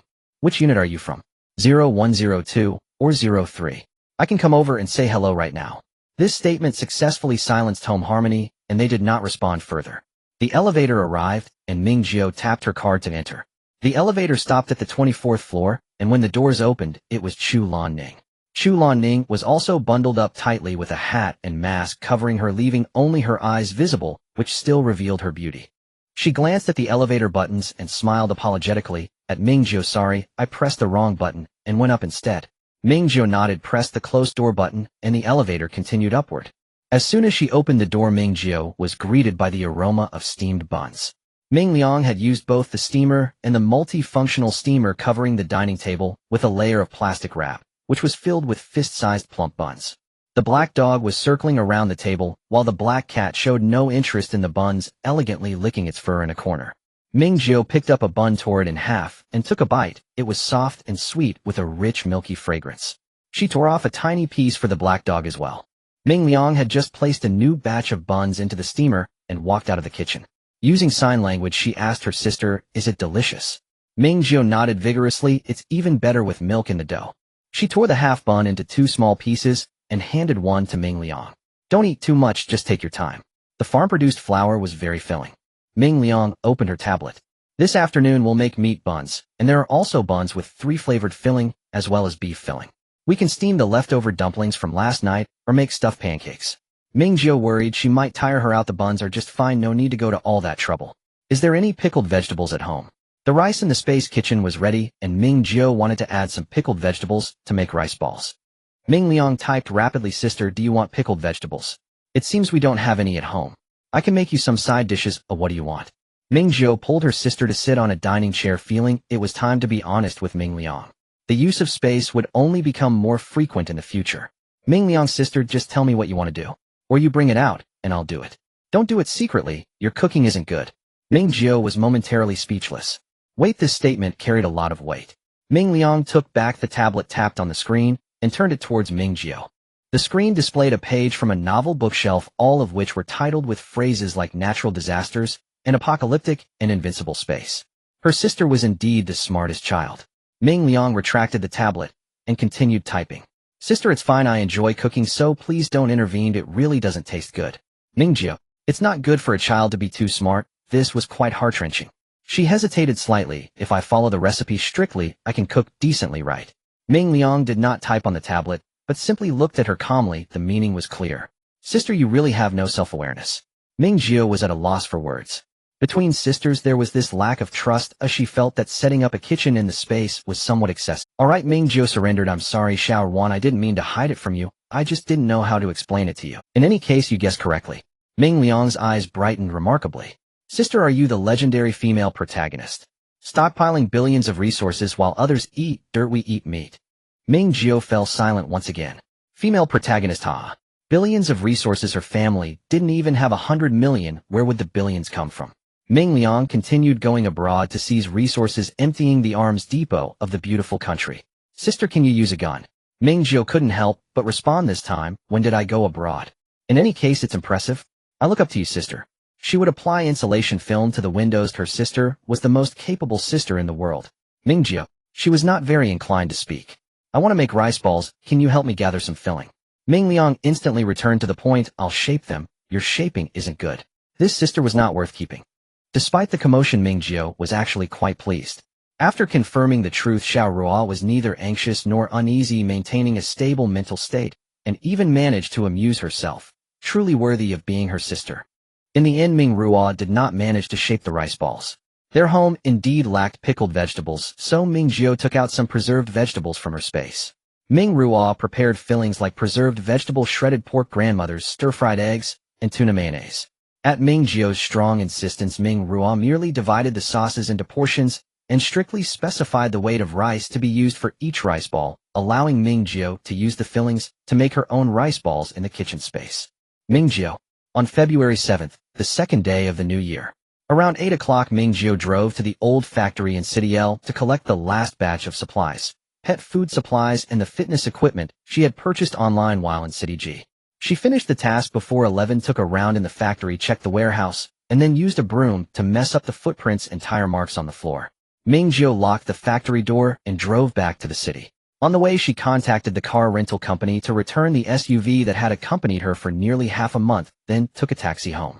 After picking up Ming Rua, the two sisters found an open hot pot restaurant to enjoy a meal. Standing on the street with crowds bustling about, various marketing activities were taking place at a nearby large shopping mall. Lanterns and colorful lights adorned the street lights and green belts. Ming Jiu squeezed her sister's hand. Do you want to go to the temple fair? The temple fair in City B during the new year is quite interesting. Ming Rua shook her head, wanting to go home. Back at home, the sisters began tidying up the room, mainly moving Ming Rua's clothes and personal items to the master bedroom. If all went well, they would have to share a room for the next 6 months. Ming Rua had no objections to this. Ming Jiu placed the large bed against the corner, freeing up a large space, and moved in a small side cabinet and a tea bar. After carefully cleaning the floor, they laid down baby crawling mats. Ming Rua moved in Hey Nyo and Hey Ms Little Nest, their favorite toys, feeding utensils and water dispenser, placing them neatly against the wall. The master bedroom's bathroom and bedroom were separated by an L-shaped wardrobe, making it like a dressing room. The bathroom featured a dry-wet separation design, and Ming Jiu moved the litter box and dog toilet into the dry area of the bathroom. Perhaps due to animals having more acute senses than humans, Hey Nyo and Hey Mi appeared tense. Especially Hey Nyo, who had never caused any trouble since coming home, was now wandering around at their feet, nibbling on their slippers, while Ming Jiu and Ming Rua were busy. As night fell, Ming Jiu took out the thick clothes she and Ming Rua would wear and placed them on the bed: wool thermal underwear, wool socks, thin wool gloves, plus a set of flannel pajamas. After checking the heating equipment and taking a hot shower together, Ming Jiu tucked Ming Rua into bed, while she herself held her phone, opened the curtain slightly, and sat on the bed staring outside. The temperature drop tonight was not as exaggerated as expected. The heating equipment in the room could still function, but it was better to be prepared. Even with ample preparation, Ming Jiu still couldn't help but feel anxious until this moment truly arrived. Flipping through social media on her phone, Ming Jiu didn't even know what she was trying to find scrolling through compulsively. The trending topic on a certain platform refreshed. Ming Jiu looked at the headline "Aliens don't want to deal with humans" and suddenly felt like laughing. She began to bother the system. Sister system, is this true? Your world should know about Blue Star's existence, right? Do you observe us on purpose? No. The system replied, in a world that hasn't undergone super evolution, it wouldn't matter even if we did pay attention. Fine then. Ming Jiu turned off her phone, continuing to look outside. At past 10, a small clump of soft snowflakes stuck together hit the glass and fell onto the windowsill. Hainyo and Haimi had run out from their nest at some point. Haimi nimbly jumped onto the bed, while Hainyo kept barking from underneath. Ming Jiu picked up Hainyo and placed her on the bed, where she immediately rushed towards the sleeping Ming Ruo, trying to wake her up with nudges and barks. Ming Jiu once again praised her plan to stock up on pets. Hainyo was truly reliable. The numbers on the outdoor thermometer began to change. -15, 16, 18, 22. The indoor thermometer showed no significant changes. Ming Ruo woke up and Ming Jiu took the thick clothes from the foot of the bed, putting them on herself first before dressing Ming Ruo. Ming Ruo anxiously gestured in sign language. Has it begun? It has started. Get dressed properly, don't forget your socks and gloves. The snow fell heavier, blanketing the air in white. Ming Ruo put on her clothes, leaned against the window to look outside, and cuddled both Hainyo and Haimi in her arms. The indoor temperature began to drop, in just a few minutes it fell from 28 to 22 degrees and continued to decline. Xiao Ruo put Hainyo and Haimi in the bed first, but it's getting a bit cold. Ming Jiu picked up her phone again and called Bai Jie. Bai Jie, the Queen of Orders, answered the call quickly. Ming Jiu heard the sound of water, indicating that she was likely taking a shower. Miss Ming. Bai Jie, it's me. Where are you right now? I'm in the new house, the one in Yunjing district. What's up? Wow, how is it so cold? Check the temperature alert on your phone. It suddenly started dropping. Yes, Hainyo woke me up, though it's a bit spooky. Hurry and find some thick clothes to wear. After hanging up, Ming Jiu sighed in relief. Bai Jie was a nice person, she just hoped nothing would go wrong while she was showering during this temperature drop.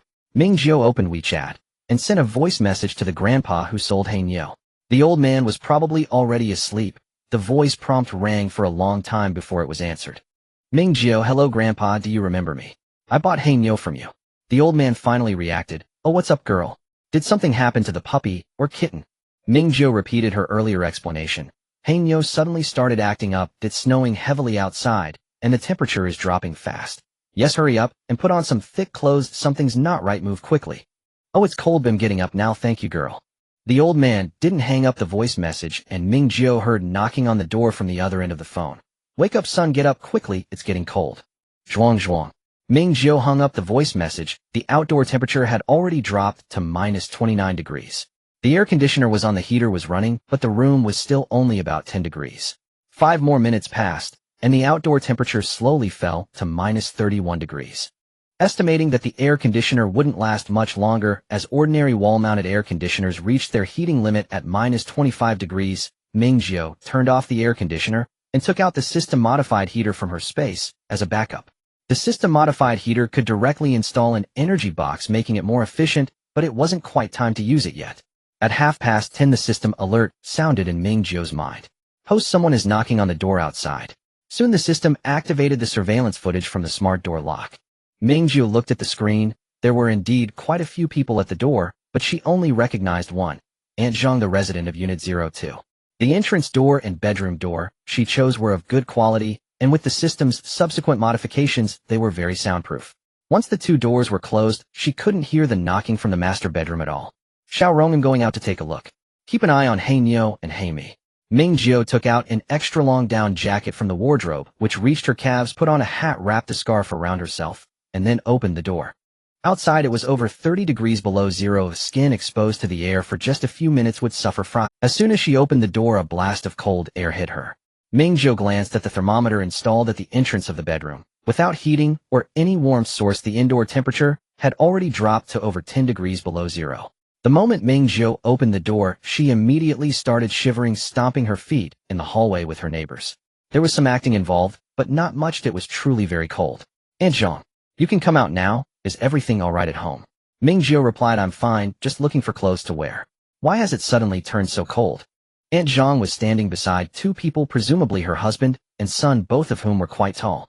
Four people were standing at the entrance of Unit 03, 2 men and 2 women, all bundled up in mismatched thick clothing. Aunt Zhang asked, but I haven't heard of any cold wave coming or what's going on. I just saw it. A girl with a brown barrier plush hat suddenly spoke, her phone screen glowing. It's trending. A city is experiencing an unexpected drop in temperature and heavy snow. And also in provinces SHL and G. Aunt Zhang's son chimed in, so it's a nationwide cold snap and snowstorm. Oh no mom, the apocalypse is really here.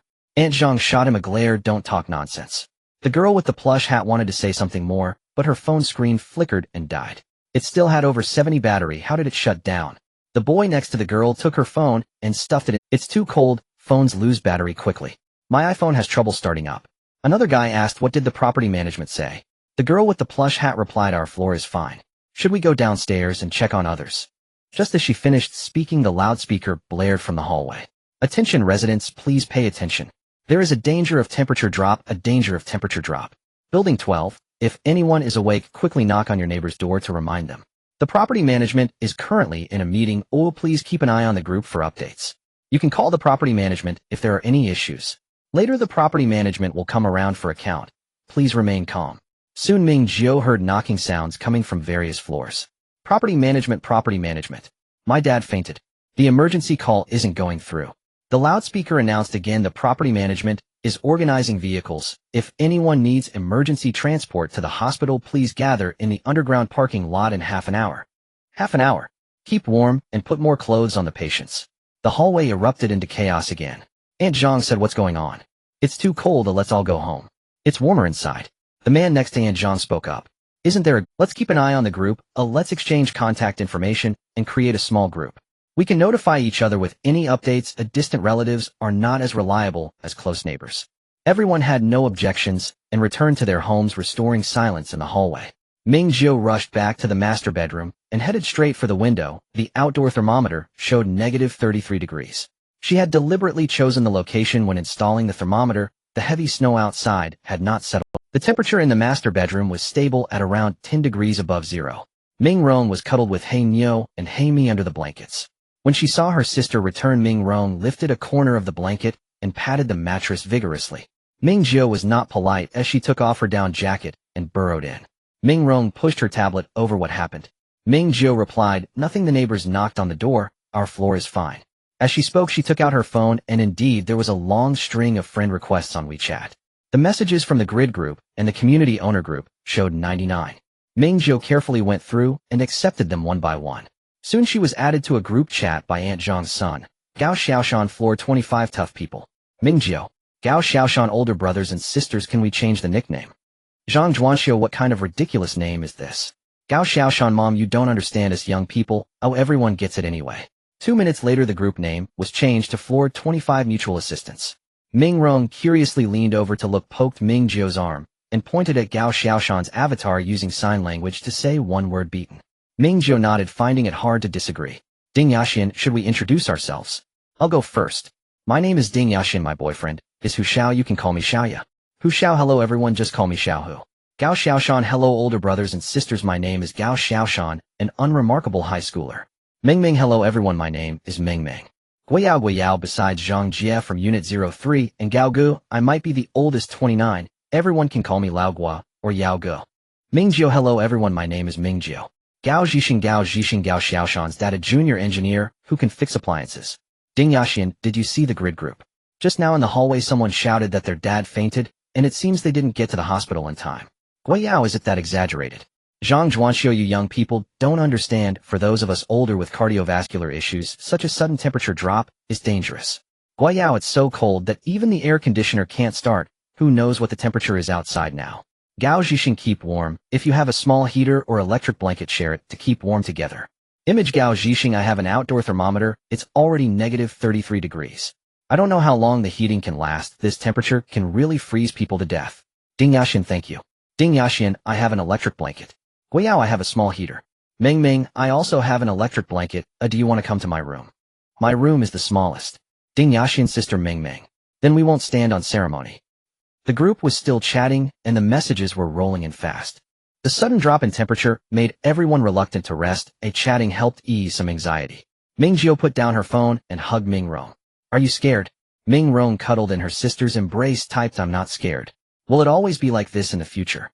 It will get colder. Do you remember the year we went to Northeast China? The ice and snow world, it's about as cold outside now as it was then, and it will get colder in the future. But it will get better. Ming Rong thoughtfully replied, but the ice and snow world was really fun. Ming Jiu responded, in many places in the Northeast, it gets down to minus 30 or 40 degrees during the coldest winter. The locals have already adapted to this climate, and they know how to protect themselves in low temperatures. How cold will it get here? Will many people freeze to death? Yes, but we will be fine, I promise. In her past life in G City, the temperature dropped to minus 30 degrees at its coldest, which was like a dimensional strike. Without centralized heating, the buildings had poor insulation, and the city's experience in dealing with cold waves was almost zero. At minus 20 degrees, the nanny and her son froze to death in her home's second bedroom. She and Ming Rong survived solely because of the gear they had stockpiled from their trip to the ice and snow world. The lowest temperature in B City should be around minus 50 degrees, and there will be 2 more stages of temperature drops, soon leading to widespread suffering and countless casualties. Various messages and news continued to flood in on the phone, causing widespread panic. Someone in the homeowner group mentioned the end of the world, and the group fell silent for a few seconds before messages began to scroll wildly. Less reading of novels. It's just a drop in temperature. A look at how scared you all are. The temperature has dropped nationwide, and I've just seen several foreign IDs on the Sweet Potato Post experiencing the same. Snowing at the equator. Is this a mini ice age or a major ice age? Aisha is ecstatic. Oh no, how do you write an apocalyptic novel again? Stock up. Thankfully, it was just after the new year. I originally wanted to complain about my mom hoarding supplies during the new year, but now I just want to kneel and call her mother. The cold wave won't last long, it will pass soon. The property management has made a move. All members, important notice, property staff will cooperate with the neighborhood committee to start counting residents at 2:00 p.m. Butler Spring, everyone don't panic. We have received official notice, and the B City government has activated emergency plans to actively provide disaster relief. Please pay attention to the latest news from the Meteorological Bureau. Stay calm, protect yourselves, and be wary of hypothermia. Butler Spring precautions for the cold wave. Butler Spring image, I can't feel any warmth at home, and I have no heating equipment. The air conditioning won't work, I'm shivering all over. What should I do? In the precautions, you can huddle with neighbors, everyone can stay together to get through the toughest times. Image. Ming Jiu opened the image and saw 7 or 8 people crammed in a small room with electric heaters and space heaters on, similar to the situation in 2503. Which kind-hearted neighbor can take me in? My central air conditioning has already broken down. Come to my house. Dress warmly, the corridor is freezing. At least our community hasn't lost power, those who have are worse off. Butler Spring, the property electrician, is checking the community's wiring. Everyone don't panic and do not use the elevator. The ambulance just returned. What's going on? Can someone explain? Don't mention it, it's packed with people and no one can get treated. Ming Jiu glanced at the time. It was 12:30. She felt that going door to door to count residents was a bit unrealistic since the elevator was already out of service. Sure enough, new messages popped up in the group, tagging all members. Butler Spring, the elevator has stopped operating due to low temperatures. The door-to-door counting has been canceled. Everyone please pay attention to answer phone calls and check text messages. Ming Jiu was not surprised at all, confirming that no staff or property management would come to their door. With a thought, a silver potion bottle appeared in her hand. It's time. Xiao Ruan am about to evolve. Ming Ruan glanced at the potion bottle, and then at Ming Jiu pushing the tablet over. Evolve. Are you about to awaken your powers? Ming Jiu, I don't know, but after drinking this I will at least become exceptionally strong. Ming Ruan silently exclaimed, wow. You're amazing, sister. Can I also transform? Not now, you're still too young. You can use this to transform when you're 15. Ming Ruan thought for a moment, then I want transform. You transform several times and become super powerful, and it'll just be your treasure girl. Without waiting for Ming Jiu to respond, Ming Ruan began typing again. Sister, can I join the group? Ming Jiu, reading too many messages can easily make you uncomfortable. Are you sure you want to join? Ming Ruan nodded vigorously. I can help keep an eye on notifications and such. They'll just lurk. Ooh, I want reply to messages. Sister, you can transform with peace of mind. Ming Jiu added her sister to the homeowner group and the grid group, ensuring Ming Ruan had closed her social media moments and did not change her nickname. Ming Ruan opened the group chat, glanced around, and placed the tablet on the bed, focusing intently on Ming Jiu. Ming Jiu opened the potion bottle and paused. You're not expecting me to turn into a magical girl, are you? Ming Yuan nodded earnestly. Ming Jiu, you'll be disappointed. I can only eat a lot more. Ming Yuan then slipped off the bed. I'll go make dinner. No, you don't have to move. Did you forget about the buns and rice balls from yesterday? It's freezing outside. Ooh, just adapt a bit more. Ming Yuan obediently crawled back onto the bed. Ming Jiu poured the gene optimization potion into her mouth. There was no taste.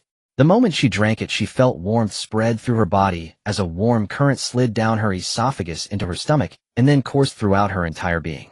The system suddenly chimed in. Host can now go to the gym. For the next 70 hours, please sweat freely. Ming Jiu reached for her down jacket. You stay in the room quietly. If anything happens, just knock hard on the door. I can hear it from outside. Ming Yuan, aren't you staying with me? Ming Jiu glanced around the master bedroom. There was indeed enough space for a treadmill or stationary bike. However, it is recommended that the host complete training in extreme environments to maximize the effects of the potion. Ming Jiu, don't worry, you'll be fine. I'll check on you every once in a while, or talk to you through the smart lock, okay? Ming Yuan nodded vigorously. If you're sleepy, just sleep. Blackie and Black Rice can also get on the bed and sleep with you. Wear your smartwatch properly. Ming Yuan raised her wrist, indicating she was already wearing it. This smartwatch was upgraded and modified by Ming Jiu. It can accurately measure the wearer's vital signs in real time, so if anything goes wrong, the system can alert her at any time. Otherwise, she wouldn't feel at ease leaving Ming Yuan alone in the room. After putting on her down jacket, Ming Jiu opened the door and walked into the living room. Host, you can now forego winter clothing. Temperatures below 40 degrees are safe for you. Goodness. Ming Jiu glanced at the thermometer on the wall. The living room temperature had already dropped to minus 22 degrees. Are you sure? I really won't be harmed. If so, I'll open the gym window. No issues, host.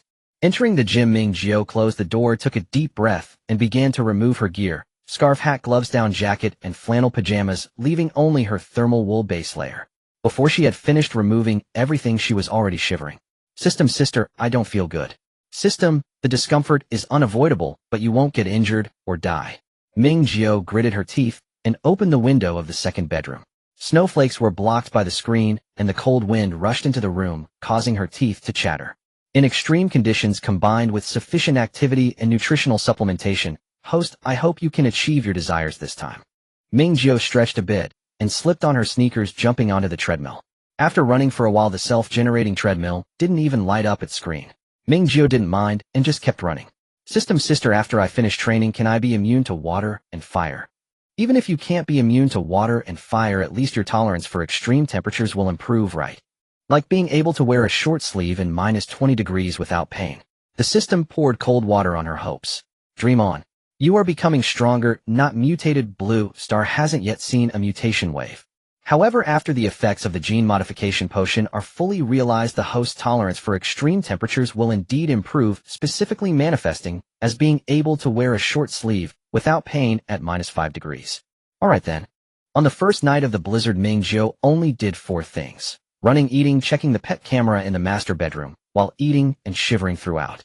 Around 2 in the morning, Ming Liang could no longer hold on and fell asleep, with Black Neo and Black Me squeezed into her blanket. The window in the second bedroom remained slightly ajar, and to prevent the cold wind from entering the house, Ming Jiu took the time to stick a ceiling strip on the door. February 8th, the third day of the Lunar New Year. At 7 in the morning, the snow was still falling, and Ming Jiu was pedaling on a stationary bike while munching on a rice ball. Ming Liang's concerns about whether the rice balls were tasty were somewhat unfounded. Within minutes of taking them out, they froze and turned icy, leaving Ming Jiu feeling cold without tasting anything. After gnawing on 3 rice balls and 2 steamed buns, as well as 2 cucumbers from the farm, Ming Jiu got off the stationary bike and hung onto the power rack to do pull-ups. After a whole night of high-intensity exercise, Ming Jiu felt neither fatigue nor drowsiness. Her body had somewhat adapted to the low temperature. Although she still shivered, it did not affect her workout. Miraculously, she even managed to sweat in such an environment after exercising. Ming Jiu gritted her teeth and changed into a quick-dry sports short-sleeve shirt and yoga pants. Her arms were sore and swollen. Ming Jiu stepped down from the power rack, moved her shoulders, completed a set of stretching exercises, and then continued running. In her previous life, it took her until the 6th year of the apocalypse to save enough money to buy a gene optimization agent, and she still vividly remembered the excitement when she finally got the agent. To improve her constitution and enhance her combat power, she thought that maybe she could even awaken some special ability. However, her dreams were soon shattered. Within 2 hours of drinking the agent, the emergency alarm rang out in the safe base. The base's meteorological station predicted a cold wave of -70 degrees and mandated that all residents enter the underground shelter. By that time, the base had developed quite formally equipped with various facilities to deal with sudden extreme disasters, and the survivors had grown accustomed to being organized and disciplined. She had already built a small foundation in Base B, but she did not dare to confront the extreme cold of -70 degrees directly. She only had a few small houses rebuilt after the disaster which could not withstand the cold wave. If she wanted to survive, she had no choice but to pack her things and enter the underground cave shelter with others. The shelter had unified heating, but it was cramped, and in the face of life and death, privacy was non-existent. Over 1,000 people were squeezed into one cave, making it impossible to stretch out while sleeping. The cold wave lasted a whole week, and the only thing Ming Jiu could do was sneak in some food. Exercising was out of the question. All her efforts over the years were in vain. The gene optimization agent worth 8 gold coins did not produce the expected effects, and after the cold wave ended, Ming Jiu was depressed for a long time. It is not an exaggeration to say that she felt the first stirrings of giving up. It was too difficult. She clearly had a golden finger, she had clearly become much stronger than others, and she worked so hard struggling to take 99 steps only to be interrupted at the last step. It was always like this, and anyone would feel their mentality explode. Reflecting on her previous life as a continually unlucky person, Ming Jiu felt nothing but sadness. When she restarted, everything went smoothly for her, especially after reclaiming her space. Thinking back to those days of hoarding, Ming Jiu even felt a sense of unreality. Everything she wanted was in stock, everything was delivered on time. It was so smooth, it was almost unbelievable. She had every reason to suspect that her previous good luck had been taken away by Zhuo Juanhao. The system's punctual report interrupted Ming Jiu's thoughts. "Host, it's 8 o'clock, your sister has woken up." Ming Jiu decided to take a break.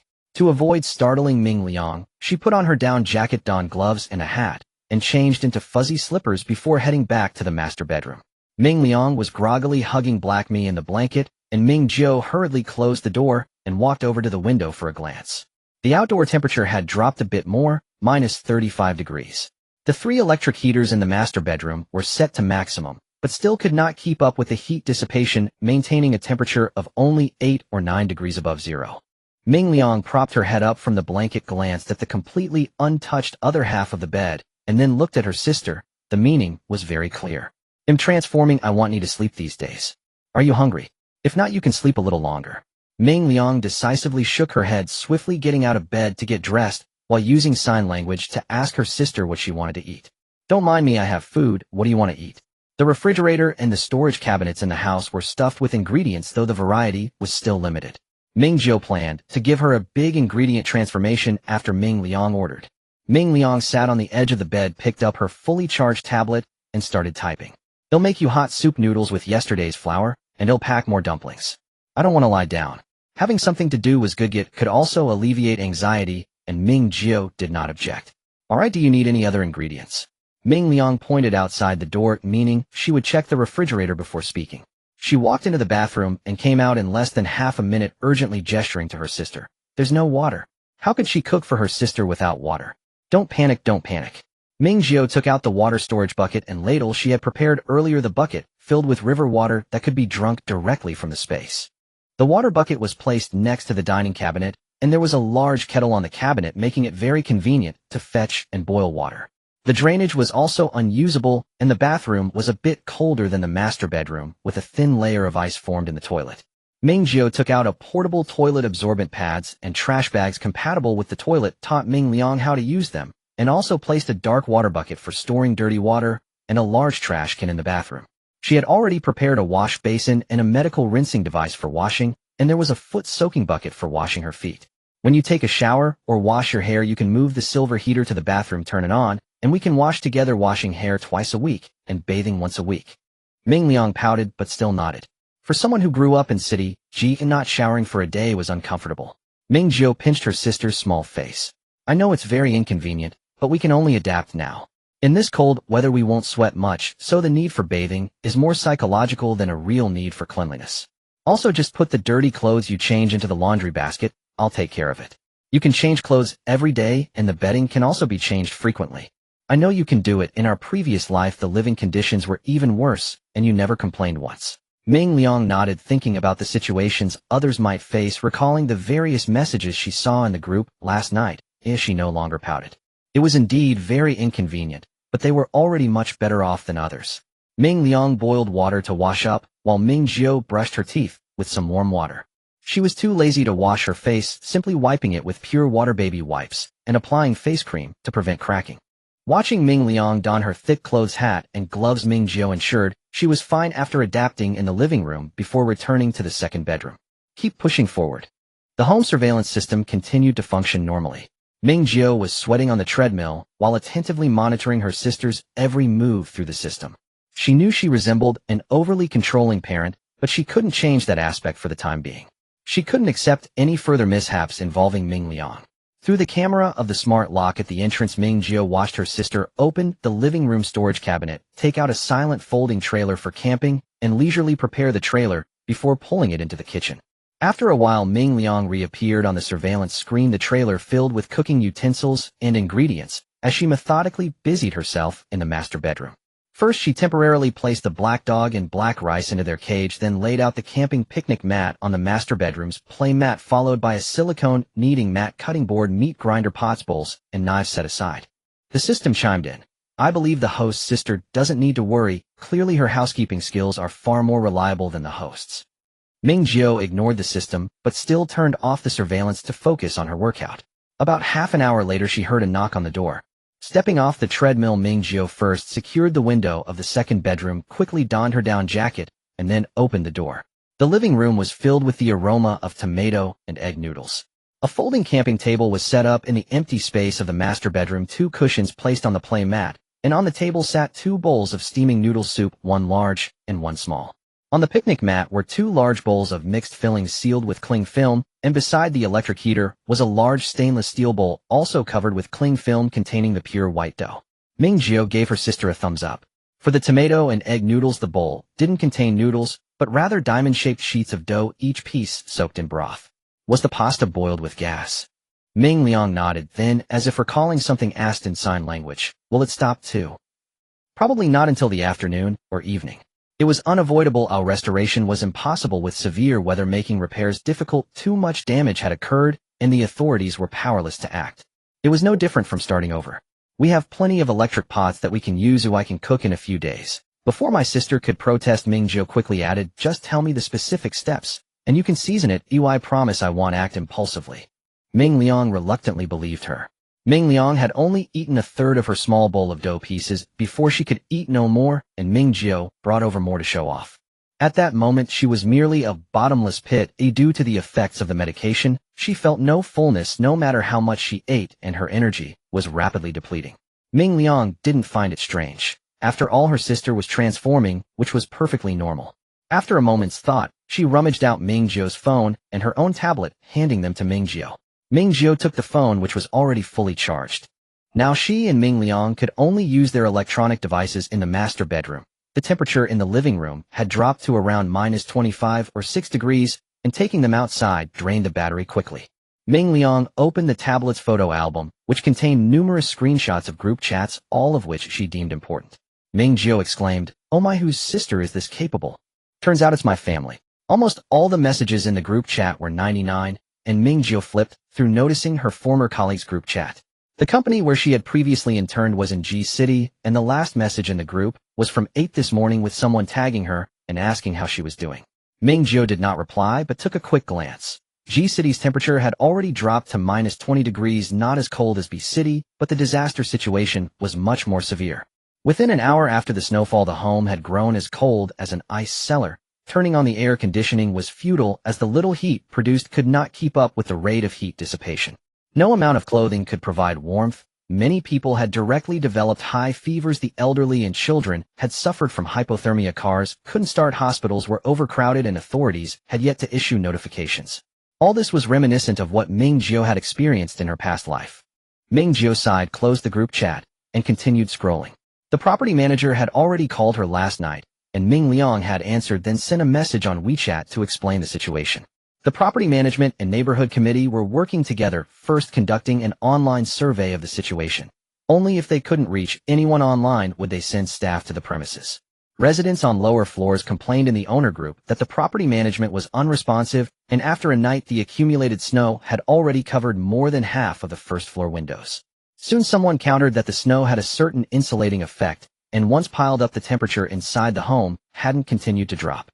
At around 2 in the morning the water supply was cut off, and around 4 the heating also failed. The group's complaints escalated into panic. After reading the owner group, she glanced at the neighborhood grid group, finding nothing particularly noteworthy. In the small group on the 25th floor, there were quite a few messages tagging her, and messages were still popping up. Ming Jiu hastily replied, "I fell asleep last night, because I couldn't take it anymore. Sorry for making you worry. Guiyao, as long as you're okay, hypothermia is no small matter. Can you manage alone? Should we all squeeze together at our place? The heating is off here." Ming Jiu, "I'm fine, I can hold on, thank you." Ding Yaxian, "We don't have much food stored here. The cold has consumed too much. I saw someone in the community group organizing a purchase. Do you want to join, eh?" Ming Jiu, "Organizing a purchase? Is there anywhere open for business in this weather?" Gao Zhixing, "What are they buying? Food or supplies?" Ding Yaxian, "Picture. Ding Yaxian, everything you need. It's organized by the owner of the community supermarket. I don't know what the situation is outside the community. Longjing Huading has a total of 4 phases, each with 2,530 buildings, and there are quite a few supermarkets in the community, 2 of which are located in the small commercial area, surrounded by Phase 4, which are not small and well-stocked." Gao Zhixing, "I want to participate. When are we going? What's the process for group buying? We didn't buy much for the new year." Ming Ming, "I'll buy some too." Guiyao, "No need, right? My colleague lives on the other side of the 3rd ring. Their community has already notified them. By tomorrow at the latest, the neighborhood committee will be responsible for distributing emergency supplies. Guiyao, I estimate we'll receive a notification soon too." Guiyao, "You have no idea how greedy the supermarket owner is." Guiyao, picture. Guiyao, a pack of instant noodles is already selling for 10 yuan. Ming Jiu opened the picture and saw that the price hike was indeed quite severe. Gao Zhixing, "We have to buy something. Today's news didn't air normally. The Meteorological Bureau said this cold wave might last a long time, and the supplies issued cannot possibly cover everything." Ming Jiu called the system. "Sister Tong, does running stairs count as exercise?" "System, of course." Ming Jiu replied in the group, "Count me in." She didn't intend to buy too much, a little would suffice, as she still had over 200,000 in savings on her card, and over 1 million in cash in hand, more than enough to get by. The group finally decided that everyone should prepare a shopping list and get ready to gather at 1 o'clock, and the more we buy the bigger the discount. However, let's not. Our neighbors on the same floor are fine, we all know each other well, and can settle accounts easily. Zhang Zhuanxiu 2403, an old neighbor, a family of 3, all teachers, very nice. Should I go ask? I just want to save a bit, the price increase is outrageous. My boyfriend and I have only been working for a few years and don't have much money. Ming Jiu closed the 25 chat group and opened the grid group to take a quick look. Sister Tong, have the Chu family members said anything in the group? They have been lurking. Clearly they were prepared and wanted to keep a low profile, just like her. After thinking for a moment, Ming Jiu opened the owner group and the grid group, muttering a few complaints and asking everyone what to do about the water outage since they had no water stored at home. Indeed, a kind neighbor gave her advice: open the balcony window, remove the screen, and you can store snow on the balcony. The snow water might not be clean, but boiling it can be an emergency solution. Ming Jiu thanked everyone in the group. Zui Juanhao sent her several messages merely asking how she was doing, which Ming Jiu directly ignored. Looking further down, there was not a single message in the Zhua family group revealing their superficial family tie. While she was browsing her phone, Ming Liang had already put the bowls into the basin to soak and set up a camping table with a tablet, playing Huan Huan Chuan while making dumplings. Ming Jiu opened the sideboard. Inside were the biodegradable disposable utensils she had bought online in advance. If you don't want to wash dishes, you can use disposable utensils. I bought a lot, feel free to use them, there will be leftovers. She planned to wash the bowls and chopsticks before continuing her workout. Ming Liang gestured to stop her and wrote on the flower board for Ming Jiu to see. Washing one at a time means less dirty water, and it's a challenge. They live on the 25th floor, and dealing with dirty water and household waste is a big issue. At noon, Ming Liang boiled a large pot of dumplings. Just as the dumplings were finished, the gas ran out. Ming Jiu paused her workout and moved the large pot from the kitchen to the master bedroom, eating lunch while discussing with Ming Liang how to cook later. Ming Liang was full after eating 6 dumplings, leaving 1 dumpling split in half for Hanyu and Jaime, while the remaining 40 were all for Ming Jiu. Ming Jiu found the photos and videos of converting the homestay space capsule into a kitchen to show the chef, who was very satisfied after viewing them. The space kitchen can indeed concentrate cooking with enough tools to prepare meals for several days, but there must also be a place at home where cooking can be easily done. They ultimately decided to place another table next to the sideboard on which they would put a rice cooker and electric pot, creating a simple little kitchen. Ming Jiu suddenly thought of something and found a tent for the bed from a pile of supplies in the space. Once the tent was set up, it could effectively isolate the smoke when cooking indoors, preventing odors from getting onto the bedding. When they inevitably had to use a stove indoors in a few days, the tent would also effectively block out ash, which was very practical.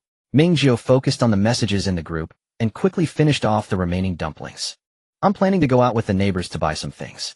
I'll set up the tent when I get back. Don't open the door for anyone while I'm home. I can unlock the door immediately when I return. Ming Liang nodded seriously. Is there any flour left? I want to make pies in the afternoon and bake some bread. There's a bag of flour at home. Ming Liang thought about her sister's sudden increase in appetite and her own sudden decrease, concluding the flour her sister later brought out must be different from what they bought at the supermarket. Perhaps it's the legendary spiritual energy space output. Yes, I'll arrange it when I come back. It was already 12:30 and messages started popping up in the 25-floor group. Guoyao picture. Guoyao, the property management, has issued a notice. Emergency supplies will be distributed tonight. There's really no need to spend a lot of money buying things. Gao Zhixing whether to buy or not, mainly to check the situation downstairs. Guoyao, alright, I won't go out then. The polyester fiber really can't withstand this horrible weather. Zhang Zhuanxiu Ding Yaxian, the old Lu family downstairs, plans to go with us. They are longtime neighbors, very nice people. Ding Yaxian, that's great. Ming Jiu quickly suited up for going out, tidied up the garbage at home, strapped on her big backpack, and carried the small shopping cart designed for climbing stairs. She stuck a warm baby on her phone, tucked it into her pocket, and counted out 5,000 yuan in cash before finally opening the door to go out. The door of 0203 was slightly ajar, and noisy voices came through the gap. Yaogor, are you really not going? Do you want us to bring you something? I really won't go, and no need to bring me anything. I will wait to see what supplies are distributed before deciding, no rush. Alright then, we're off. Go ahead, be careful on the way. The same goes for 02. Aunt Zhang was reminding her husband and son, and Gao Zhaishan's voice sounded very lively. Mom, don't worry, I will definitely follow my dad closely. Soon the two doors opened, and apart from Guoyao, everyone from 03 went out. Ming Jiu finally matched the people with the self-introductions from yesterday in the group. The girl in the plush hat was Ding Yaxian, about 1.60 meters tall, wearing a light pink down jacket with her scarf and gloves complete. The boy beside her was her boyfriend, Hu Xiao, about 1.78 meters, with a hat, scarf, and gloves that clearly belonged to his girlfriend. The other girl must be Ming Ming, looking very quiet, rarely speaking in the group, only wearing a scarf tightly wrapped around her head and face. When the three of them saw Ming Jiu's gear, they were stunned at first. Ding Yaxian patted her boyfriend's shoulder. Wow, I almost forgot. Hurry up and grab your bag, and also the small cart I use for deliveries, take everything. Hu Xiao quickly agreed and hurried back inside, while Ming Ming also turned back. Ding Yaxian clearly saw Ming Jiu was well prepared. You must be Ming Jiu, right? Can I call you Xiao Jiu? You can call me Xiao Ya or Xiao Xian, we look about the same age. Ming Jiu silently listened to the young couple's flirtatious banter, their words drifting like leaves in the wind. One could hardly deny that in this weather going out offered a delightful spectacle. As they chatted, Gao Zhixing emerged with Gao Xiaoshan, both fully equipped, bundled up snugly, and carrying empty backpacks, with Gao Zhixing also holding a small cart for groceries. Gao Zhixing, are we all set? Xiaoshan, go downstairs and call your Uncle LV. Oh. Gao Xiaoshan replied, pushing open the fire door of the hallway and rushing downstairs. Gao Zhixing quickly noticed the trash bag in Ming Jiu's hand and turned back. Xiao. Hand me the trash from the house, I'll take it down with me. Ding Yaxian hurriedly shouted into the house. Xiao, go bring the trash too. Ming Ming, are you ready? Oh, Ming Ming came out carrying a backpack on her back as well. Ding Yaxian, don't you have any gloves? You'll get frostbite without them in this weather. I have a spare pair, just wait a moment. Ming Ming, well thank you Xiaoya. I was planning to buy some at the supermarket. A few minutes passed, and finally everyone made it downstairs at 10 o'clock. The residents of Unit 2403 were waiting in the hallway, a father and daughter pair. The two groups converged, chatting as they descended. I am LV Hong Hong, as in magnificent, a professor in the history department, and this is my daughter. LV Huanyan, as in yearning for grandeur, am far inferior to my father teaching middle school. LV Hong, indeed, exuded the aura of an intellectual, speaking at a measured pace. After the father and daughter introduced themselves, Ding Yaxian immediately chimed in. While being a teacher is amazing. That's incredible, I can't even pass my teaching qualification exam. The LV family continued with their professional introductions, marking the beginning of their conversation. Ding Yaxian, I work as a live streaming sales host, and my boyfriend is a programmer. LV Huanyan, clearly a tech-savvy individual, responded. That's great, big streamer. Live streaming is so popular now, my mom and I buy things in live streams every day. Gao Xiaoshan, Xiaoyi, you're a streamer. How's that job? Is it particularly lucrative? What money? I'm just a paid narrator, nothing more. Before they even reached the 20th floor, Ding Yaxian had already shared tips on live streaming sales tactics and fraud prevention with everyone. Hu Xiao tugged at his girlfriend's arm. Take a break, let others rest as well. Then the young couple resumed their playful banter. Meng Meng remained silent, and Ming Jiu did not speak up until Gao Xiaoshan directed the conversation towards her. Miss, how should I address you? Ming Jiu was taken aback. I am Ming Jiu. Xiao Jiu. Xiao Ming. Both sound a bit strange, don't they? Ming Jiu. Just call me Ming Jiu. What do you do for work? In Dream can I call you Ming Ming? It feels a bit rude not to use sister. Ming Jiu, that works. Ming Ming sounds better than Xiao Ming. She thought for a moment and said, I work in graphic design. Gao Xiaoshan, impressive. And what about Dream? Ming Ming paused for a moment. I work in short dramas writing scripts. Gao Xiaoshan, wow. A screenwriter, a great author. By the way, Ming Ming, do you live with your sister? My mom mentioned it. There was nothing to hide. Ming Jiu nodded. Yes, my sister is named Ming Rang with the Jade Radical and a Ro. That's a lovely name. Both your names are quite nice, LV Hong remarked. As they chatted, they descended further. By the time they reached the 10th floor, conversation had dwindled. Descending the stairs wasn't too taxing, but the cold and heavy layers of clothing drained their energy quickly. By the time they reached the first floor, they encountered no one, but the snow had blocked the entrance, making it impossible to push it open. Gao Zhixing.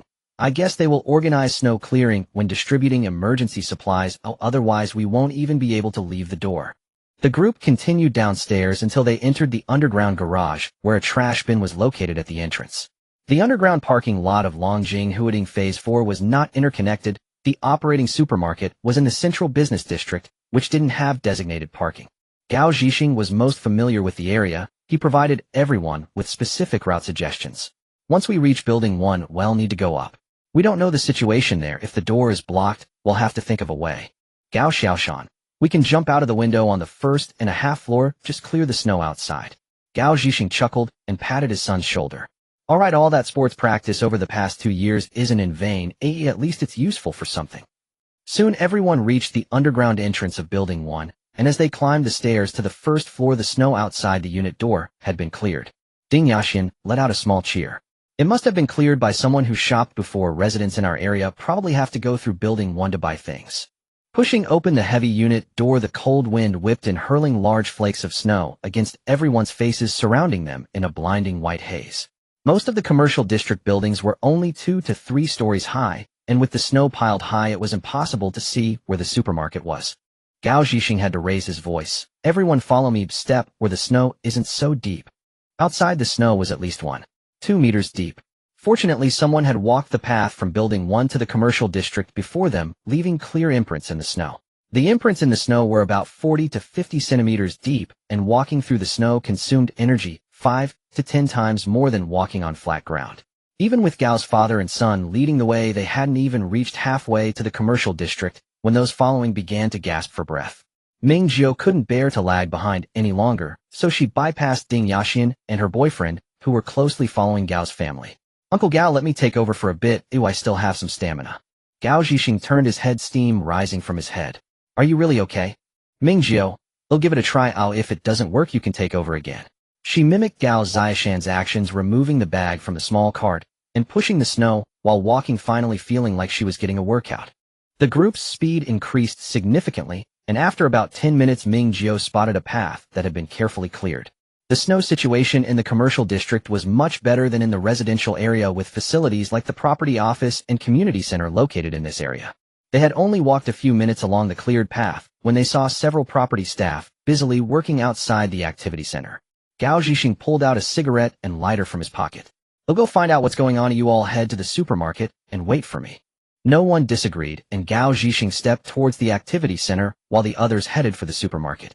They lifted the heavy windbreak curtain, and several people stomped the snow off their shoes and pants on the cardboard laid out at the supermarket entrance. Inside the supermarket, it was not much warmer. Gao Xiaoshan was shoveling snow ahead, sweating profusely and reaching up to take off his hat, only to be stopped by LV Hong. What's the temperature difference now?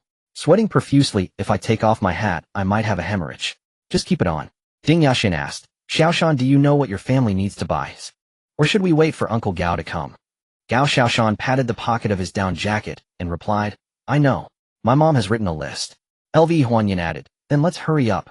In the two-story supermarket, there were no employees around, only the owner, a middle-aged man in his 40s who was warming himself by the only open checkout counter. You're here for a group purchase, right? You know the prices, don't grab a bunch of things and then forget to pay. Ding Yaxin replied, yes. Can we pay online? You can, but it must be cash. You can't use credit cards from Mo Bay. As he spoke, the owner tapped on the counter where several newly printed price lists on A4 paper were placed, and the layout was quite simple. Boxed instant noodles were at one price while bagged and combo packages were at another regardless of the brand. Other products were similar. Ding Yaxin quickly took out her phone to take a picture, and Ming Jiu followed suit, with everyone's phone stuck with heat packs. They pushed their shopping carts and split up to rush toward their target items. Ming Jiu was not lacking in anything. She got several large bags of combo instant noodles, as well as plenty of high-calorie snacks like chocolate Snickers, small cakes, and desserts. She also grabbed 2 boxes of bottled water frozen solid, and didn't miss out on meat snacks like ham sausages. After finishing shopping on the first floor, they headed to the second floor. The elevator was out of service, so they had to push their shopping carts up the stairs. After buying their food, they all gathered on the second floor, and before they could start browsing, they saw Gao Zhixing coming up as well. LV Hong spoke first. What's the situation now? Gao Zhixing pulled down his mask, his expression not looking good. The activity center has been turned into a temporary shelter, and the generator has been started. I think this cold wave is going to last for a while. Who knows when the power will go out? As the words fell, everyone exchanged glances. Ding Yaxin tugged at her boyfriend's sleeve. Then is it necessary for us to buy a small heater? If we buy an electric pot, it won't be useful for long, right? The price is too high. Hu Xiao replied, the gas is out. What can we use to cook without an electric pot? Gao Zhixing said, when I came up, I asked the owner. He has disposable barbecue grills, as well as solid alcohol and portable stoves. Let's buy those. For food, just buy convenient food. Get more instant noodles. Boiling some water will give us a warm. Let's manage for now. If it turns into a prolonged battle, the heating issue will definitely be resolved. We might need to buy gas tanks or use a stove later on. Gao Xiaoshan chimed in, why buy instant noodles? Let's get a self-heating pot. Oh, it doesn't even need boiling water. The young people nodded in agreement, quickly taking notes.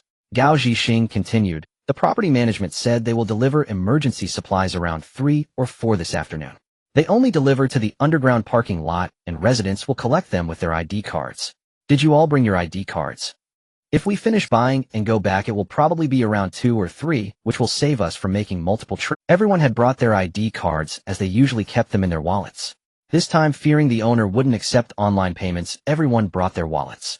Except for Ming Jiu, who genuinely forgot about it, and didn't care much. After all, going home was also a workout, and climbing the stairs was the same. Alright, Gao Zhixing said. Let's quickly buy what we need. Be reasonable, oh don't be greedy, or we won't be able to carry it all up. After speaking, everyone dispersed to continue picking supplies. Half an hour later, everyone arrived at the checkout with their shopping carts.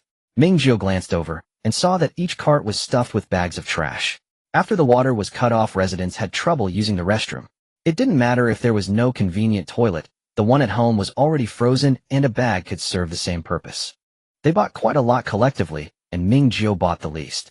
She followed behind the others and picked a little of everything, adding it all up, it was roughly over 2,000 yuan. The supermarket owner was overwhelmed with calculations, but he couldn't suppress the upward curve of his lips. In the end, the total cost was 37650 yuan, and since it was over 30,000, it was discounted by 20, bringing the final payment to 3110 yuan. Gao Zhixing and Ding Yaxin each swiped for 15,000, and everyone started stuffing supplies into their respective tools.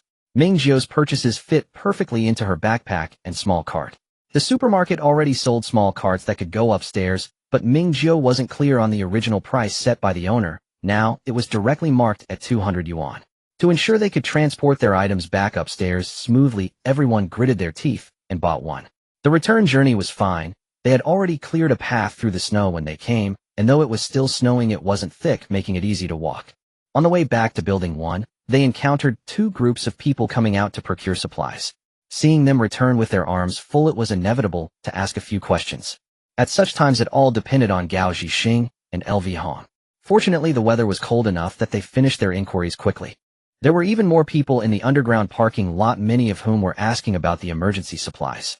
Gao Zhixing dragged his items forward without saying a word, ignoring anyone who called out, and the group successfully returned to the stairwell of Building 12. LV Hong struggled to pull out his wrist and glanced at his watch. It's 2:52, it will be 3 soon. Ding Yaxian opened her phone to check the group chat messages. They said they would start delivering at 3. Should we wait a bit longer? I really don't have the confidence to run up to the 25th floor twice in one day. Let's wait a bit, Hu Xiao said, pushing his girlfriend to sit on the stairs, not fearing the cold with her thick clothes. Let's eat some chocolate to regain our energy. Ming Jiu also took out her phone to check the grid chat, and casually asked the system, have the Chu family made any moves? The system replied no. The grid chat was filled with a long string of messages from Family Harmony brings prosperity, tagging the grid personnel. Family Harmony brings prosperity, why are you posting in the parking lot? Can't you deliver to the door? I'm an old lady climbing up and down over 20 floors, do you think that's appropriate? Emergency supplies are provided by the government, why aren't you delivering them upstairs? You must deliver to my home, if something happens to me can you take responsibility? The grid personnel, unable to endure any longer, replied, have you forgotten that we conducted a resident survey? 2401 has a total of 5 people and doesn't meet the standards for elderly, weak, sick, and pregnant. Let the young people in the house come down to pick them up. If you want to complain, go ahead. At this critical moment, let's see who will pay attention to you. Family Harmony brings prosperity went silent again. Ming Jiu watched the commotion, tucked her phone away, and pulled the cart up the stairs. I need to go up once. I didn't bring my ID card. LV Huanyan said, I saw the property management said that a photo of your ID card on your phone is also acceptable, as well as proof from payment apps or bank app backends. Ming Jiu replied, but I only have mine, I don't have Xiao Ruan's. Besides, I'm worried about her being home alone, or I need to go check on her. Gao Zhixing patted his son's shoulder. You and Ming Ming go up together and let your mom know. Gao Xiaoshan replied, okay, no problem. Ming Jiu quickly declined. She said it was to let her son go upstairs to report that he was safe, but in reality, it was to help her. She neither wanted to owe anyone a favor nor needed assistance, so she hurriedly carried her bag and pulled her cart upstairs. No, really no need to go up first. Gao Zhixing said, wait a moment. If it's not going well, let us know. Along the way, Ming Jiu encountered several neighbors who had come down early to collect supplies. They all asked her the same question, have the emergency supplies been distributed? Ming Jiu did not elaborate further. I bought these myself, the supplies haven't been distributed yet. Gather in the parking lot. When asked about the group purchase price, whether it was a good time to buy now, or if anyone was monitoring the supermarket for price hikes, Ming Jiu ignored them all and continued up the stairs with her cart. From beginning to end, her pace did not slow down. It felt similar to exercising at home. Tiring yet exhilarating, and she was also hungry. Back home, Ming Jiu placed her backpack and cart at the entrance and immediately took out a rice ball from her space, munching on it as she walked towards the master bedroom. As soon as the door opened, Ming Liang sprang up from the bed and poured a cup of hot ginger tea for her sister from the health pot. Ming Jiu took it and drank a couple of sips, comforting. Where is my purple wallet? Our IDs are inside it. Ming Liang thought for a moment and replied in sign language, it's in the cabinet at the door. Ming Liang asked, are you going down again? Ming Jiu nodded. Yes, I'm going down to collect emergency supplies, but I'm not in a hurry, I'll go after I finish eating. Ming Liang exclaimed, flour. Ming Jiu made an okay gesture, multitasking as she chewed on the rice ball while activating the flour mill in her space. After satisfying her hunger and thirst, she took out the flour bag and placed it next to the dining cabinet. Only then did Ming Jiu prepare to head downstairs. Don't come out till I bought some things. Wait for me to tidy up and you can just stay in the room and cook something for me. Ming Jiu emptied her backpack and cart, and as soon as she stepped out, she heard the noise from the 24th floor. The old lady from 2401 was persistent, blocking the stairway and chatting with the neighbors. With my old arms and legs, my son and daughter-in-law both have fevers and the grandchildren are still young. Let's help each other out, neighbors. Wouldn't going down just wear me out? Sure. Ming Jiu was sure she heard Chu Jingning's voice. It costs 10,000 to go upstairs, cash only. If you pay now, I'll go down right away and bring the stuff up for you. The downstairs fell silent for a few seconds. 10,000. Why don't you go rob someone instead? Isn't that what I'm doing? The old lady was momentarily taken aback, then reacted, slapping her thigh. The hearts of today's young people are indeed corrupted. Aren't you bullying me? I have a weak heart. If you stress me out, can you take responsibility for what happened, say? Ming Jiu couldn't be bothered to listen anymore and went downstairs with her cart. The old lady she had seen when the furniture and appliances were installed was blocking the stairway, refusing to budge. 4 people stood in the corridor. Chu Lan Ning, Chu Jing Ning, a male and a female residents of 2402. The woman's temper was clearly hotter than the man's, and she started cursing at the old lady. Can't you afford to live? If you can't live, just die. Oh, don't block our way down. The old lady became even more spirited, clearly a match for her opponent. How can you speak like that? Country folks have no manners. Is this how your parents taught you to talk to your elders? You. The woman shot back, you old hag. The language was quite colorful. The man behind was tugging at the woman's arm, making Ming Jiu want to roll her eyes. It was pitiful enough, but he was also blocking his wife from standing up for him. The old lady was determined to block the stairway, and caught a glimpse of Ming Jiu coming downstairs, her eyes lighting up. Oh, you must be the girl who just moved in upstairs. I remember you, you are a kind-hearted child. Could you help me out? Her next words were interrupted by Chu Jingning. Don't you have any shame? You want a young girl to help your whole family move supplies. Don't you know supplies are distributed per person? Thank you. This was Ming Jiu's response to Chu Jingning. I can't even move them myself. You probably have a lot of things in your house, so it won't matter if you don't take this little bit. Later you'll tell the property management to give it to someone who needs help more. You dare? How can you? Ming Jiu didn't respond, turned a corner, and took another fire escape, pushing open the fire door and going down directly. The old lattice cursing abruptly stopped, and Chu Jingning and Chu Lan-ning exchanged glances. They had never lived in a regular high-rise residential building, and for a moment they forgot that a building with 2 staircases and 4 households had 2 fire escapes. Chu Lan-ning and Chu Jingning turned and walked away, and the woman no longer engaged in a verbal battle with the old lady, tugging the man to head downstairs. Why didn't you remind me earlier? Could I have stopped you? Why argue with an old hag? How old are we and how old is she? We still have plenty of good days ahead. Ming Jiu paused, her steps going down. Fine, she had wrongfully accused this gentleman. Oh, it turned out he was not cowardly, but rather cooperative in the fight. Both of these spouses had sharp tongues. What netizens said was not wrong. 2 different types of people cannot share the same bed. The footsteps behind her quickened, and the Chu siblings soon caught up to Ming Jiu. Chu Lan-ning finally spoke. Hello, are you a resident of 2501? I heard from our building's grid worker that you also just moved in just a few days earlier than my family. Ming Jiu replied with a soft Chu Lan-ning, may I ask your name? Chu Lan-ning, with Lan meaning mountain wind, and Ning meaning tranquility. This is my brother Chu Jingning, with Jing meaning scenery. I'm Ming Jiu, with Ming meaning sun and moon, and Jiu being the number 9 in capital letters. Chu Lan-ning spoke gently with a friendly demeanor. Miss Ming, I live in 2404. May I ask, did you go out to buy anything this afternoon? How is the situation outside? Ming Jiu thought for a moment. I don't know much else. The prices in the supermarket have increased quite a bit. If it weren't for the fact that we don't have much at home, I wouldn't want to go down either. After just buying, I saw that emergency supplies were about to be distributed, and now I have to go through the hassle again. Chu Jingning interjected at the right moment. Actually, we are also neighbors on the same floor. 2504 is also my home. We connected the stairs after moving in. Ming Jiu killed the conversation with a single sentence. That sounds great. Chu Jingning was silent for a moment before speaking again. Is there a chat group for the 25th floor? Can you add us to the group? If there are any purchasing matters in the future, we would also like to participate. Sure, Ming Jiu casually agreed. The group was set up by Xiaoya from Unit 03. You can ask her in the grid group. Alright, Chu Jingning replied. After that, there was not much more communication. By the time they reached the first floor, it was already crowded, and they could only slowly follow the crowd to the underground parking lot. Finally going down, Ming Jiu heard Ding Yaxian's energetic voice. Xiao Jiu, we are here. We are queuing for you, hurry over. Coming. Ming Jiu responded, and quickly crossed through the crowd to stand with her neighbors from the same floor. Heavens, you are something else. Ding Yaxian looked at Ming Jiu amazed. If I had to carry so many things up to the 25th floor and come back down, I might as well have perished today. Hu Xiao gave her a slap on the head. Pa, spit a few times. What nonsense. Ding Yaxian looked up and spat at his face while Hu Xiao held her down, then turned to Ming Jiu and gave a thumbs up. Sister, your physical strength is impressive. Have you trained? Ming Jiu nodded. Just an amateur weightlifting enthusiast. Gao Xiaoshan leaned over. Sister Ming, you are exactly what they say online, the kind of tough person who won't turn into a zombie when the apocalypse comes. How did you train? Even as a sports student, I can't handle it. Ming Jiu replied. I don't know, I just practice casually. My endurance has always been quite good. Gao Xiaoshan exclaimed. You have some innate talent. Guayao, bundled in clothing and shivering, said. Is this for real? Xiao Jiu, you are truly amazing. The entire underground parking lot was filled with voices and the sounds of carts being pushed. Ming Jiu glanced at the pile of supplies in front. There were indeed quite a lot of them.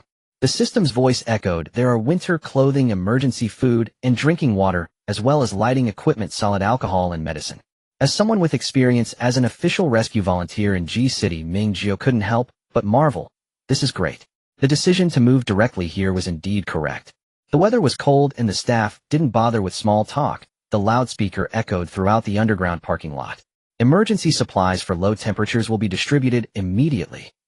Residents, please queue up and collect supplies in an orderly manner with your ID cards.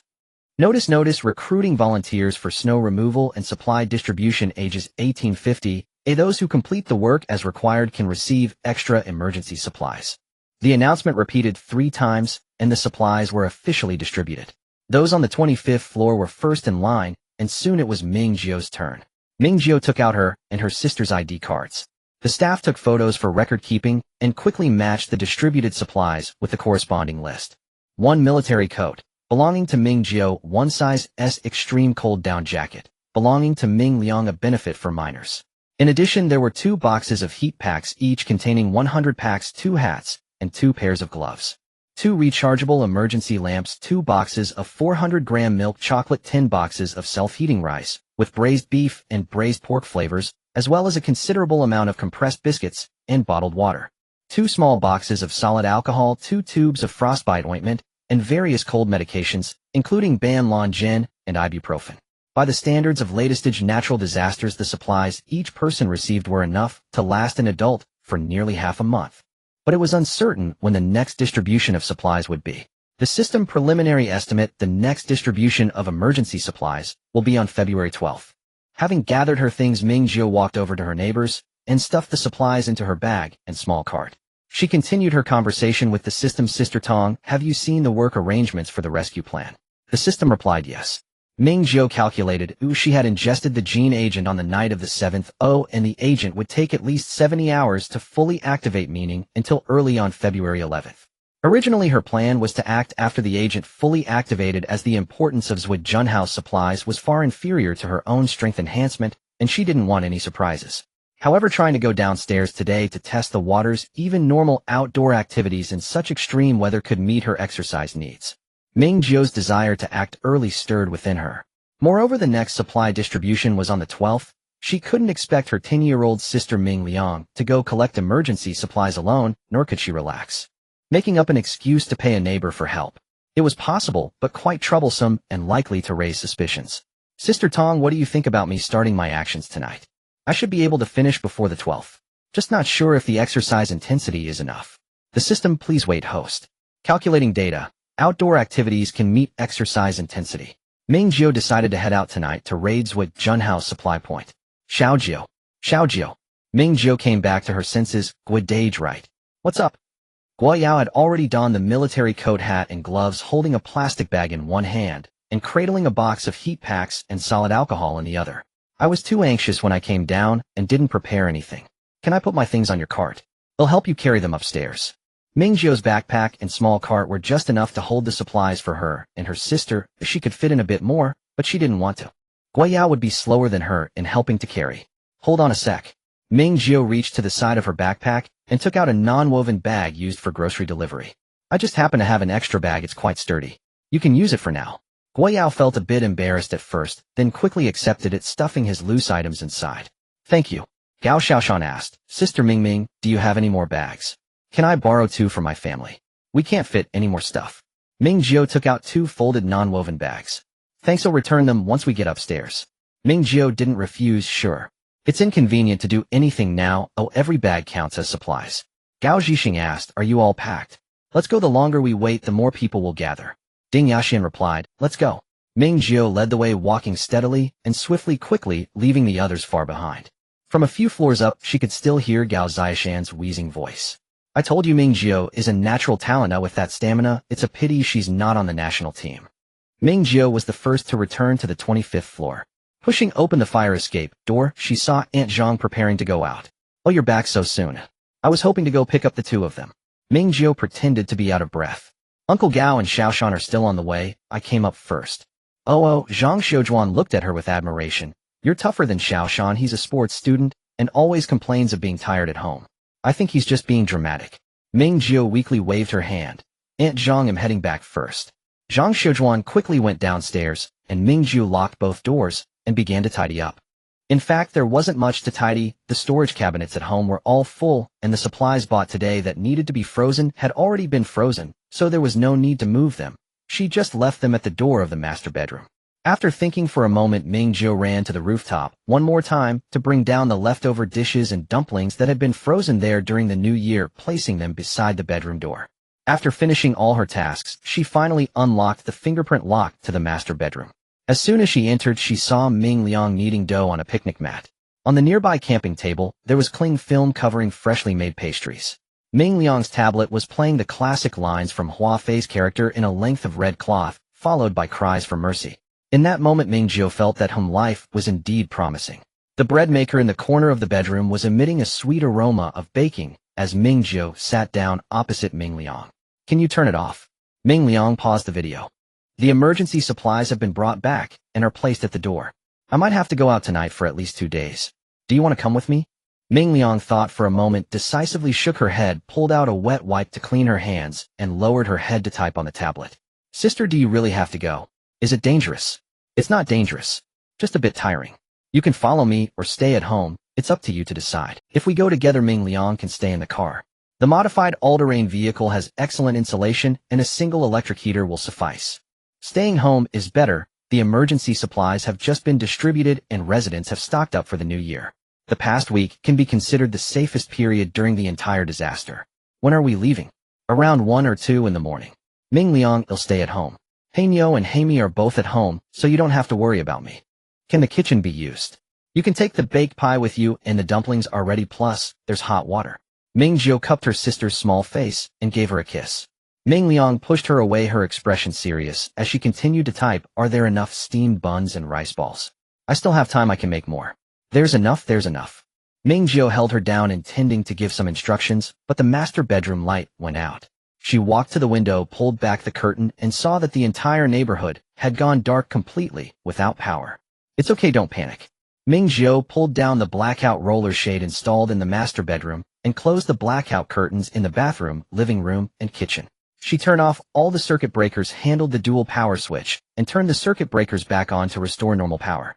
When Ming Jiu returned to the master bedroom, Ming Liang had already turned off the ceiling light and only had a desk lamp on. Ming Jiu turned the electric heater back on, but within a few minutes the temperature in the master bedroom dropped from 10 degrees to 7 degrees. "We can turn on the lights as long as we pull down the blackout curtains. Now that everyone else has lost power, we need to be extra cautious with our electricity usage from now on." Ming Liang nodded, pointing at the desk lamp, indicating that it was enough. "The pies can be baked at 180 degrees for 15 minutes, preheat for 2 minutes. Actually, frying them would taste better, but Ming Liang wasn't very confident in her sister's control over the heat. It would create too much smoke to do it in the bedroom. Ming Jiu took the pies into the space kitchen, set the oven temperature for preheating, and timed it perfectly to put the pies inside. Ming Liang had made quite a few pies, over 50, and it seemed she intended to make more. "Don't save any dumplings for me, I'll boil them all." Ming Jiu went out and collected the frozen dumplings from the living room into the space, her spiritual energy sinking into the space to start working. After the dumplings were cooked, Ming Jiu placed them directly into the storage warehouse with the soup pot. Ming Liang finished the last lump of dough and began preparing ginger syrup and cola ginger soup with the health pot. She took out several thermos flasks and cups, letting the ginger soup cool to a mildly hot temperature before pouring it into the thermos. The sisters' dinner tonight consisted of pies and dumpling soup. While eating, Ming Jiu opened her phone to check the group chat. The owner group and grid group were filled with complaints and panic about the power outage.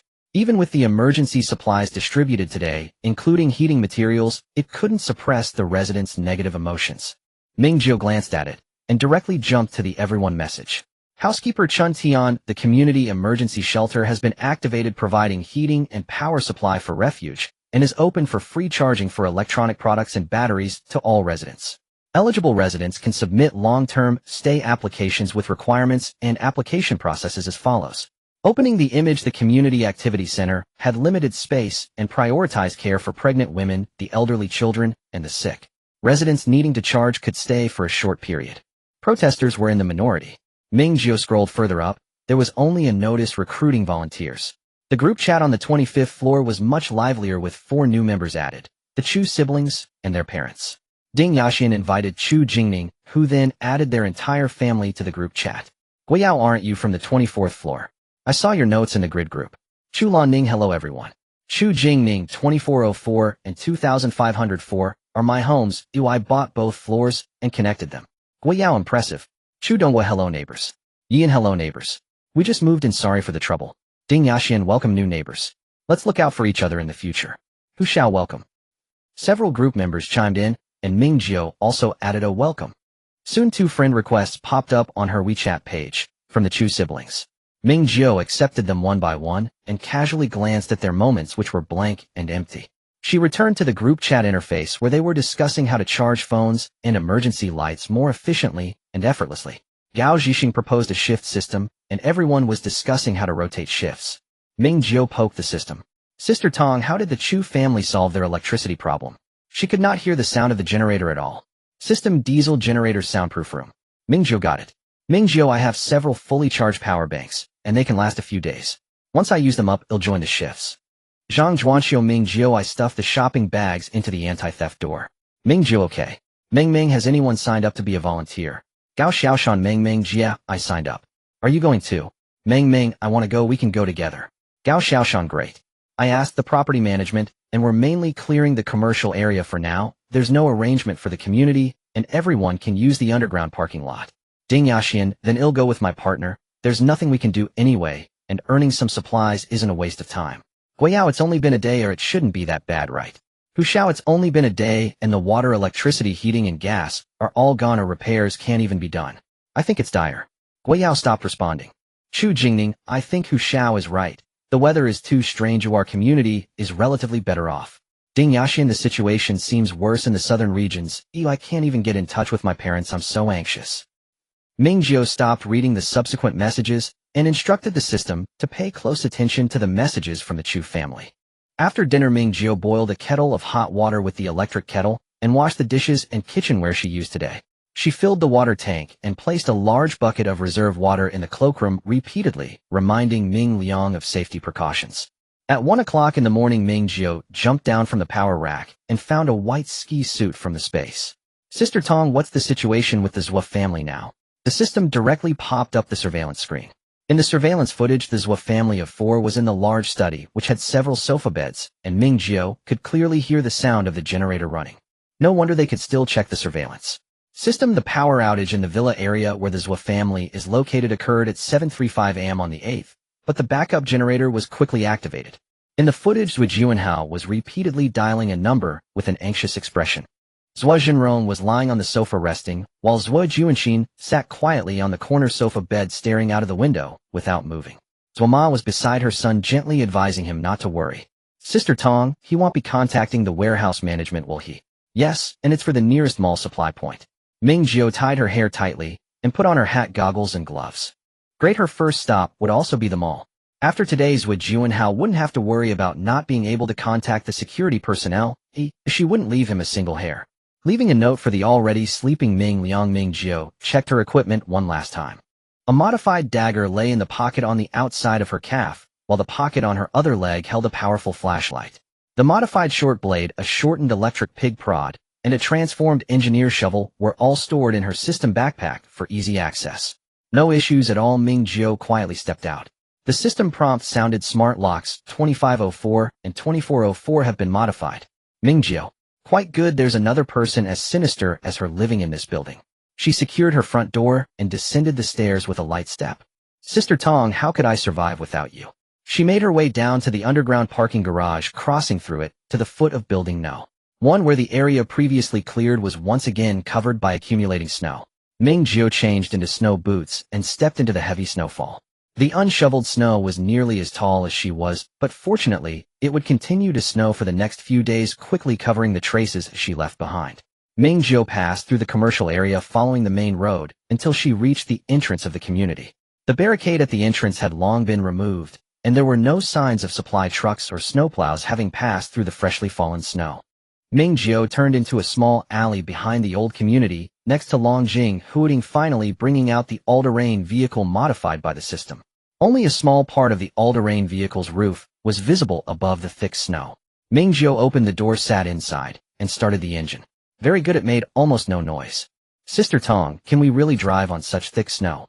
It is recommended that the host pay 5 gold coins, and the system will drive the all-terrain vehicle for the host. Without hesitation, Ming Jiu paid the fee. The vehicle started and a small section of the windshield lit up, displaying a clear navigation route. The all-terrain vehicle plunged into the snow, advancing effortlessly. Ming Jiu turned to look out the back window. The vehicle left a path in the snow, with the snow on both sides collapsing inward, burying it. From the cross-section, it appeared as a gently arching line. Ming Jiu felt completely at ease. Indeed, it was high technology. The all-terrain vehicle moved forward steadily, the route planned with utmost precision. At 2:30 in the morning, Ming Jiu successfully arrived at the first stop, the shopping mall. The vehicle stopped as it neared the underground parking lot exit. Ming Jiu got out, stored the vehicle in her space, brushed aside the snow, and entered the underground parking lot. Sister Tong, it's time to work. A light screen appeared before Ming Jiu. System fire escape route marked, entrance to floors 23 marked, main control room marked. The light screen displayed glowing arrows. Ming Jiu changed into a new pair of sports shoes and sprinted in the direction indicated by the arrows. This mall had 3 underground floors and 5 above. After Zui Juanhao closed for renovations, the large supermarket originally located on the first underground floor was moved to the 4th floor. The parking lot on the 2nd underground floor remained unchanged, sandwiched between the renovated warehouses on the 1st and 3rd underground floors. Clearly, it was unrealistic to empty the entire mall before dawn, and Ming Jiu had a clear goal. She only wanted Zui Junhao's things. The supermarket on the 4th floor, and the hidden warehouses on the 1st and 3rd underground floors. Aside from these, the other shops in the mall were all occupied by merchants, and did not strictly belong to Zui Junhao. Ming Jiu also had no intention of rummaging through them piece by piece. Ming Jiu found the fire escape route, first ascended to the 1st floor, and followed the light screen's guidance to the monitoring room. Pushing open the door to the monitoring room, she found it completely dark, with only a corner emergency light, casting a green glow. System: no emergency power. The monitoring system has long been disabled. As Ming Jiu was about to leave, she caught a glimpse of the door to the lounge in the corner, which was not tightly closed. Recalling Zui Junhao's consistent phone calls, Ming Jiu turned off the flashlight, drew her dagger, and approached the lounge. Confirming that there was no movement in the lounge, she pushed the door open. By the light of the emergency illumination, she saw a corpse on the folding bed. A man completely naked had died from exposure. Ming Jiu put away her dagger, turned on the flashlight, and searched briefly, successfully finding a bunch of keys which she stored in her space. Lowering the flashlight's brightness, she headed straight to the 4th floor supermarket. At the supermarket entrance, the tobacco and alcohol counter. Take it. She had already stockpiled quite a bit of alcohol, but did not have any cigarettes. This thing would be worth a lot in the future, so Ming Jiu moved the entire counter along with the goods. She also took the shopping cart. Entering through the supermarket entrance, Ming Jiu reached out to touch the shelves, pulling the shelves into her space as well. Zui Juanhao had set the mall's opening date for the 3rd day of the Lunar New Year, February 8th, so the deli and fresh produce sections were filled with goods. A heavy snowstorm began the night of the 7th, freezing the deli and fresh produce in the counter solidly. Ming Jiu stuffed the goods along with the counter into her space warehouse. Fruits and vegetables had frozen solid, but that wasn't a problem. They could still be cooked without defrosting. She and Xiao Rong didn't eat them, but they could still be sold. Snacks, beverages, baby products, daily necessities. Aside from the canned drinks that had frozen and exploded, Ming Jiu didn't miss the candies and condoms at the checkout counter. The huge supermarket was now completely empty. After spending more than half an hour looting the small warehouse in the supermarket, Ming Jiu sprinted into the employee passage to reach the 1st underground floor. The fire door on the 1st underground floor was locked tight. Ming Jiu took out the keys, which all had labels, quickly finding the corresponding key, and pushed the door open. The entire 1st underground floor had been transformed into individual warehouses, each secured with. Ming Jiu lacked the patience to search for keys, and simply took out a hydraulic pliers to force open the locks. Inside the warehouses were neatly stacked various goods, and she found the corresponding inventory list behind the warehouse door. How considerate. While she tore off the inventory list and stuck it on a box, putting the goods into her space, piling them all up on the empty ground. Taking a brief moment to glance at the warehouse inventory list, Ming Jiu had a rough idea. Zui Juanhao had been stockpiling goods under the name of the mall. Every product displayed in the mall was here, and most of the 1st underground floor was filled with practical outdoor equipment. Not to mention it was higher end than what she had stored. The variety was also complete. By the time Ming Jiu reached the entrance to the 3rd underground floor, it was already 6 in the morning. During the day, movement was not very convenient, and now that rescue operations were actively underway, she could easily run into the rescue team. She planned to loot the third underground floor, and then temporarily stay in the mall for a day until nightfall before taking further action. The configuration of the third underground floor was similar to the first. Ming Jiu continued to use the hydraulic pliers to force her way through. Eventually, she found a warehouse door that wasn't locked. The system timely reminded her host this is a temperature-controlled cold storage facility. Ming Jiu turned on her flashlight to look for the keys. What does Zui Junhao need a cold storage for? She remembered that Zui Junhao's precognitive dreams had been quite comprehensive, knowing about the first wave of natural disasters all the way until the arrival of the mutation tide. A cold storage facility in extreme cold. Soon she discovered the reason. A cold storage door opened, revealing high-end fresh vegetables, fruits, seafood, and various types of meat. Entering the warehouse, which was around 2 to 3 degrees above freezing, Ming Jiu even felt a bit warm. Sister Tong, does the cold storage have emergency power? System: yes, it is still functioning normally, but there is no monitoring. A list hung behind the cold storage door. Ming Jiu shone her flashlight on it for a long time. The fresh produce here was changed every week, and this batch was replaced on the second day of the Lunar New Year, which was just 2 days ago. Having money is truly enjoyable, but right now the one enjoying it was her. Ming Jiu raised her hand and felt through the items, stuffing them all into the stationary warehouse. System: there is also a secret door in the cold storage. The holographic interface flickered back into view. Ming Jiu stepped behind it, turning halfway until she faced a wall, whereupon the interface lit up with a crimson dot. That section of the wall had previously been completely obscured by shelving units. Fortunately, she had already removed the entire rack. Every medication she could purchase, and even those beyond her reach, was present. Among the final crates, she discovered several sealed containers. She recognized only a few vaccines and insulin-based therapeutics. The cold storage chamber was significantly warmer than the outside world. After securing all the supplies, Ming Jiu did not leave immediately. She retrieved a large bowl of dumplings from her spatial storage and devoured them, followed by nearly half a kilogram of cherry tomatoes. Sister System: are there any other concealed chambers or secret rooms across the entire subterranean third level? Something felt off. Fresh produce stored under refrigeration had limited shelf life. The Zhou family villa lay within Beijing's Third Ring Road, while the mall stood in the opposite direction, deep in the Sixth Ring. This arrangement made little practical sense. Traversing half of Beijing on foot, through blizzard-level frost, to haul vegetables. Was this really how one lived? Beyond logistical absurdity, the produce would freeze solid en route. So why install a dedicated cold storage facility at all? Unless refrigerated transport had been used. But the entire third basement level consisted solely of compact storage rooms. No vehicle could possibly enter.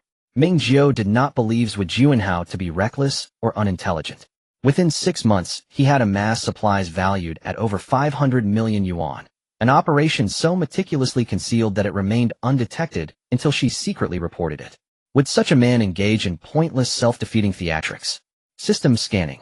I suspect he built a secure safe house, or perhaps an emergency shelter here. That explanation aligned far more logically.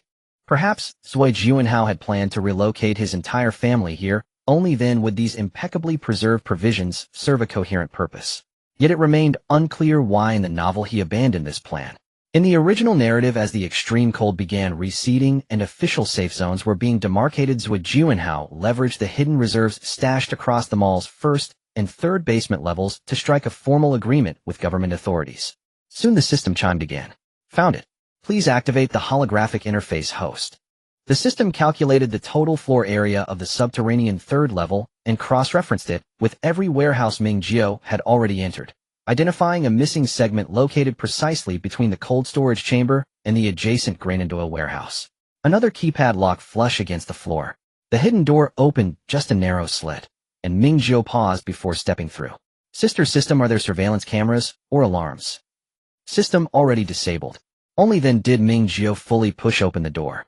The shelter appeared equipped with full home intelligence systems. The lights illuminated automatically as the doors swung halfway open. She did not enter immediately. Instead, she retrieved disposable shoe covers from her spatial storage and donned them.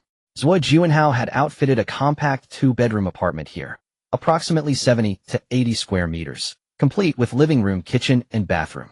Tapping into the emergency power supply from the neighboring cold storage unit, the shelter maintained an interior temperature above 10 degrees Celsius. Ming Jiu circled the space, gathering items as she went. Cabinets overflowed with emergency rations. The wardrobe held exclusively high-performance outdoor gear, not luxury-branded apparel but elite-grade expedition equipment, including 7 or 8 Arctic-grade thermal suits. A designer sofa, an exquisitely textured rug, an elegant desk lamp, an oversized television screen, and inside the TV cabinet unopened electronics still sealed in their original packaging. In the master bedroom, 2 beds stood side by side, forming a single extra-wide sleeping surface measuring 2 meters. Custom-fitted mattresses lay atop them. Ming Jiu claimed them instantly. Her earlier furniture purchases had lacked foresight. Modular reconfigurable beds like these proved infinitely more practical. She also seized the mattress and bed frame from the second bedroom, and the moment the latter vanished into her spatial storage, the system chimed once more. Host, there's a safe embedded within the bed frame. Ming Jiu, this was splendid. She'd dismantle it at home. Are there additional safes or concealed compartments? System, behind the entryway shoe cabinet lies a hidden storage compartment. The wall thickness is inconsistent. Ming Jiu, a cunning hair digs 3 burrows. She could already envision Zhuo Juanhao's face, pale with despair, upon discovering his sanctuary utterly stripped bare. Upon opening the concealed cabinet, Ming Jiu's eyes widened. 3 crossbows hung mounted on the wall, while the shelves below held barrel after barrel of assorted arrows, thousands at the very least. She was a novice, utterly unfamiliar with the sleek, technologically advanced crossbows before her. Not a single one registered in her knowledge base. System, the 2 on the left are composite hunting crossbows, domestically manufactured and aesthetically refined. The one on the right is a tactical sniper crossbow, classified as military-grade weaponry in your nation. Composite hunting crossbows paired with specialized broadhead arrows can take down large wildlife, including black bears and elk. Ming Jiu offered only 2 words in response: truly lethal. She strongly suspected Zhuo Juanhao had concealed an equalizer, a weapon capable of leveling the playing field, in the bedframe safe. If Chu Lanning, having just returned from Rebirth, could acquire one in such short time, then Zhuo Juanhao certainly could too. Whether restricted crossbows or firearms, using them openly would prove extremely difficult, but Ming Jiu believed she could readily adapt to such minor constraints. Whether she herself could wield them remained uncertain, but if Zhuo Juanhao couldn't, she'd be thoroughly delighted. Having secured the crossbows, Ming Jiu did not linger long in the shelter. She selected the largest warehouse available and checked the time, 8:00 a.m. Stripping off her ski suit, she began jogging back and forth across the warehouse floor to warm up, simultaneously reviewing martial arts instructional videos the system had compiled for her. She hadn't realized how extraordinary they were until she watched. Classical Chinese martial arts, Xingyi Quan Bajikwan Wing Chun, required no elaboration. Yet the versions provided by the system differed radically from those she'd seen online. Online versions emphasized health and fitness. The system's renditions were designed to end lives within 3,000 frames. Krav Maga began with 0-frame strikes, eye gouges, throat thrusts, groin kicks. Sufficient force guaranteed immediate incapacitation. If not outright removal from combat, then certainly collapse. No opponent would remain standing after 3 moves. Capoeira's fluid acrobatics culminated in shattering blows to the skull and cervical spine. Widely applicable mixed martial arts techniques and precise context-sensitive applications for both long and short weapons left Ming Jiu spellbound. System, all humans share fundamentally identical vital weaknesses, whether on Earth or across the stars. Thus, I do not recommend purchasing standalone cold weapon or hand-to-hand combat courses. Their cost-to-benefit ratio remains suboptimal. What could Ming Jiu say? She responded with fervent, heartfelt appreciation. Once thoroughly warmed up inside the warehouse, she began with the most foundational drills. She ate when hungry, trained when sated. And even during meals, she checked in via pet camera feeds to exchange brief words with Ming Rong, confirming her safety. Daylight slipped away swiftly. On February 9th, at 7:00 p.m., Ming Jiu departed the mall for her next destination. Securing warehouse inventories promised to be far simpler than navigating the mall itself. If all proceeded smoothly, she would complete her mission and return home before dawn tomorrow. Before leaving, Ming Jiu deliberately circled near the exit ramp of the second basement parking garage, where yesterday's traces had been entirely buried beneath fresh snowfall. Snow depth had surpassed 2.5 meters, and the storm continued unabated. This time Ming Jiu chose not to rely on the system for vehicle operation. Its navigation path remained flawlessly clear. As long as she stayed on course, collision with obstacles was impossible. The vehicle glided effortlessly beneath the snowpack. At 8:30 p.m., Ming Jiu arrived at her second objective, a large-scale logistics park. Before Ming Jiu could drive the car to the entrance of the industrial park, the system had already provided a all the staff in the logistics park had completed their evacuation by the morning of the 8th. Now all surveillance equipment in the park had also ceased operation, making it very safe. The vehicle stopped 200 meters from the park. Ming Jiu got out and tested the hardness of the snow with a military shovel. It was acceptable. After storing the car in her space, Ming Jiu dug a tunnel in the snow, collecting the snow into the storage unit as she dug, stopping after about 10 to 20 meters to throw the snow back into the tunnel behind her. Climbing over the closed retractable gate, she continued to dig a snow tunnel for several dozen meters before finally releasing the all-terrain vehicle. Following the system navigation, Ming Jiu drove smoothly to the front of the warehouse. After digging and collecting, she finally cleared a small area in front of the warehouse. As usual, she forcefully unlocked the door and squeezed into the warehouse through the gap, turning on her powerful flashlight. The warehouse utilized drive-in shelving, which was all fixed to the ground, making it impossible to take everything at once. She could only clear it little by little. By the time Ming Jiu cleared the goods in the warehouse, it was already 4 o'clock in the morning on the 10th. Not daring to delay, she tried to erase all traces of her actions and immediately headed to her final destination, a large warehouse in an industrial park. The warehouse was somewhat far away, and Ming Jiu spent 5 gold coins to have the system drive automatically, while she ate on the vehicle to replenish her energy. Rushing and slowing down, she finally arrived before dawn. The industrial park had self-built dormitories and was densely populated with staff. When Ming Jiu drove nearby, she even noticed traces of rescue vehicles passing by. From a distance, she got out of the car and carefully made her way into the park, finding the corresponding warehouse. After a flurry of activity, it was already 8 o'clock in the morning. Upon entering the warehouse, the shelves were of the beam type, more thoroughly fixed than drive-in shelves. However, she was not in a hurry out. Regardless, she had to wait until dark to return home, so she decided to exercise while taking the time to collect. In the afternoon, while Ming Jiu munched on an ice flake rice ball and collected the last batch of goods, the system's notification suddenly sounded. Host, someone is knocking on the door. The surveillance footage from the 2501 smart lock popped up, and Ming Jiu paused her collecting actions. It was Guayao from the shared apartment in 2503. Guayao, bundled in a military coat, was knocking hard on the door, holding the non-woven shopping bag that Ming Jiu had lent him on the day of the supplies distribution. When she left, she hadn't moved the shopping bag that Aunt Zhang had stuffed into the gap of the anti-theft door. If Guayao really wanted to return it, he could have just stuffed it in like Aunt Zhang did, but he was still knocking. Ming Jiu glanced at the surveillance in the master bedroom. Ming Liang was pouring the toasted bread onto a kneading mat to cool, continuing to add flour and other ingredients into the bread machine, completely oblivious to the knocking outside. She thought for a moment, took out her phone from her pocket, peeled off a warm sticker, opened WeChat, and immediately saw Guayao's private message and group messages. Guayao, Xiaojiu, I'm here to return the shopping bag to you. Guayao, aren't you home? 25th floor group chat. Guayao, Ming Jiu, is something wrong? Ding Yaxian. Guayao, I see the 2 shopping bags from Aunt Zhang's house are still on Ming Jiu's door. She hasn't opened the door for nearly 2 days, and there's no response to the knocking. No messages in the group either. Who would go out in this weather? If it weren't for the snow shoveling, I wouldn't even want to get out of bed. Zhang Zhuanxiu, no messages either. Ming Jiu, something didn't really happen, did it? Ding Yaxian, should I make a voice call? Ming Jiu hurriedly typed a reply. Sorry to make you worry, I'm fine. After all the commotion that day, I felt a bit feverish, lay down for 2 days, and didn't check my phone to save electricity. It's too cold outside, so I won't go out to mess around for now. Guayao, just stuffed the bag into the anti-theft door, thanks. Chu Lan Ning, it's good if you're okay. Chu Lan Ning, we can occasionally check in the group to let each other know we're safe, but it's definitely inconvenient to go out in this weather. Chu Jing Ning, yes, if we don't hear from each other for a long time, we can check in person, no need to cause a fuss. Guayao, you scared me, glad you're okay. Guayao, make sure to rest while your health is important. Ming Jiu sent a thank you sticker and put her phone back in her pocket. This Guayao needed to be monitored closely.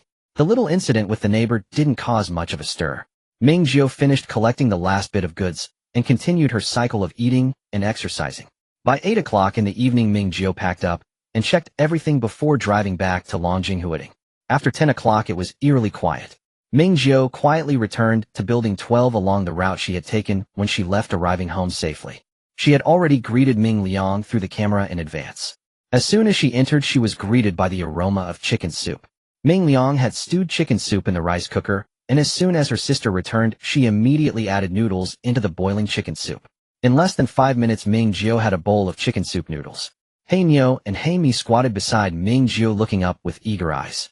Ming Liang picked out the chicken breast, shredded it into strips, and briefly soaked them in hot water to feed them. Ming Jiu, aren't you going to eat some? Ming Liang shook her head as she had already eaten dinner and wasn't hungry. She signed to her sister. Did it go smoothly? It went exceptionally smoothly. I won't be going out for a long time now. I'll stay home. We can learn sign language. Ming Liang nodded vigorously, took the tablet, opened Huan Huan Chuan, and served as Ming Jiu's electronic assistant. After Ming Jiu had enough to eat and drink, the system suddenly popped up. Host, it's 11:30. After the system spoke, Ming Jiu's head felt heavy, and soon she felt her whole body weighed down, as if something invisible was pressing down on her. For a moment, she couldn't even sit up straight. Tired, extremely tired, the consequences of staying awake for 70 hours and working hard all at once hit her. In her past life, after taking a gene medicine for 3 days, she felt nothing much. Ming Jiu felt firmly this time. Sister Tong, I don't feel well. Oh, I want to sleep. The system, you should sleep. Ming Jiu glanced at her and her sister's fragrant clean beds and decisively took out a sleeping bag from her space. After messing around outside for so long, she hadn't really washed up or changed clothes, as she couldn't even tolerate the thought of going to sleep on the bed. Before sleeping, I need to confirm your status, host. How are you feeling right now? Ming Jiu honestly replied, I feel like someone has pulled my shrimp line. So tired I want to sleep. The system did not respond to her anymore. Ming Jiu dragged the sleeping bag to a corner where it wouldn't be in the way, crawled inside, and with her last bit of consciousness told Ming Liang, I might sleep for a long time, don't worry about me. Then everything went dark. Ming Jiu slept for 13 hours straight, and when she opened her eyes again, it was already past 1 o'clock in the afternoon on the 11th. She blinked, looking at the ceiling, her mind still unable to process things, as if something was off, but she couldn't pinpoint what exactly was wrong. Ming Jiu suddenly sat up, only then realizing the sensation of constraint around her body. It was she recognized something was amiss. The scene before her was excessively clear, akin to unlocking a VIP membership on a video streaming site, where the quality surged from a smooth 480p to Blu-ray. Even the color of the ceiling light above appeared more vivid. Her severe myopia and slight astigmatism healed automatically. Ming Liang heard the commotion, put down her spoon, and rushed over to help unzip the sleeping bag, casually patting Ming Jiu's forehead. Ming Jiu met her sister's anxious gaze, her eyelashes distinct, and the fine hairs on her face clearly visible. I'm fine, just a bit dazed from sleeping too long. Are you hungry? Ming Liang gestured using sign language. Yes, very hungry. He'll go wash up first. Ming Liang nodded and turned to continue preparing food. System host, it's time to check in the group. Ming Jiu fished out her phone from her pocket with only 15 battery left. She opened WeChat and casually sent an emoji in the group chat on the 25th floor. After folding the sleeping bag and storing it in her space, Ming Jiu paused. She hadn't even touched the sleeping bag, but just the thought of it made it appear in the designated spot in her space. She walked over to the power strip to charge her phone, then went into the cloakroom to grab her change of clothes before entering the bathroom.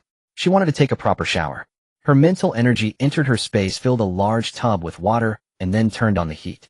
After activating the advanced heater placed in the corner of the bathroom, Ming Jiu quickly undressed and looked at herself in the mirror.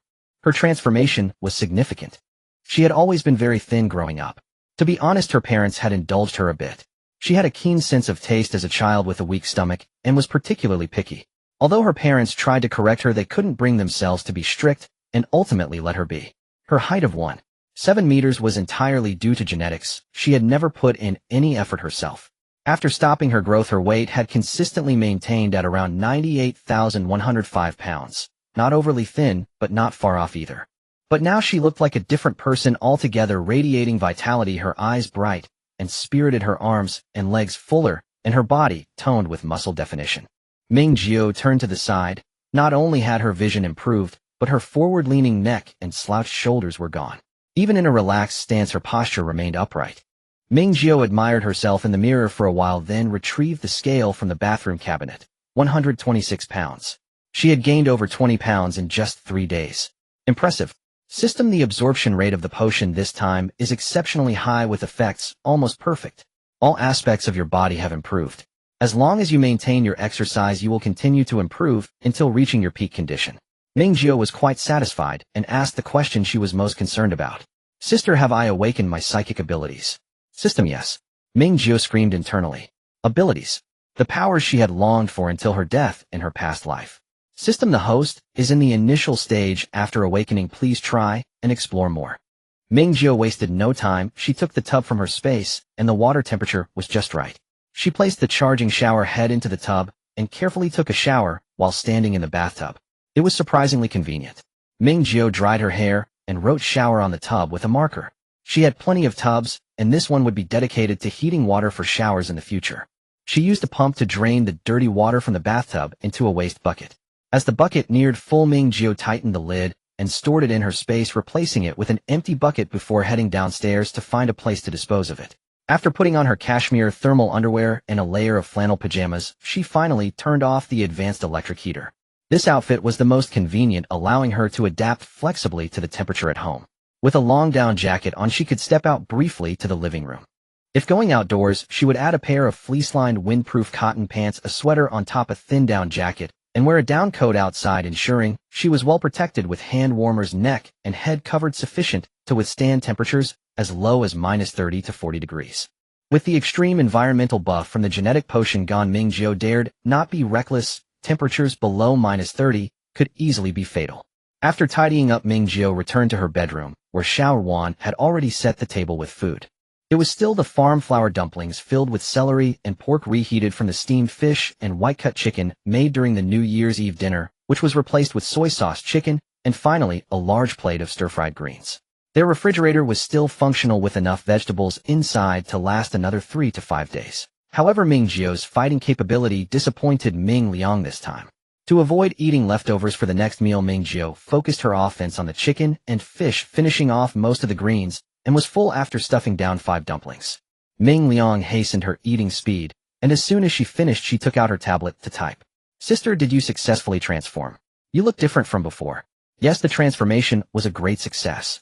Now your sister is super powerful and can protect you." Ming Liang's eyes sparkled. "I want to be your little treasure." Ming Jiu couldn't help but reach out to pat her sister's head. "I'm a bit greasy. I shed boil water for her to take a shower later. Then I will be the little treasure girl. My sister is so excellent and capable. Will it be like those novels in the future? Are you especially strong in fights now?" Ming Liang asked, delighted. "There are dangers, but it won't be exaggerated. I am indeed strong in fights now, so you can rest assured and not be afraid. The temperature will drop again in a few days, but just like this time we will prepare in advance. How about we hold a small family meeting tonight?" Ming Jiu said as she stood up to clear the table. "You don't need to cook every day. We still have buns, rice balls, dumplings, and pancakes left. You should enjoy yourself." Ming Liang had no objections. After finishing up, she put away the tablet and hugged He Nio and He Mi to watch cartoons. Ming Jiu donned her down jacket and headed to the living room, intending to thoroughly develop her psychic abilities. The system came online promptly. Feel your psychic domain. Previously, in order to gather resources and manage the farm anytime and anywhere, Ming Jiu had become quite adept at feeling her psychic domain and activating space connections.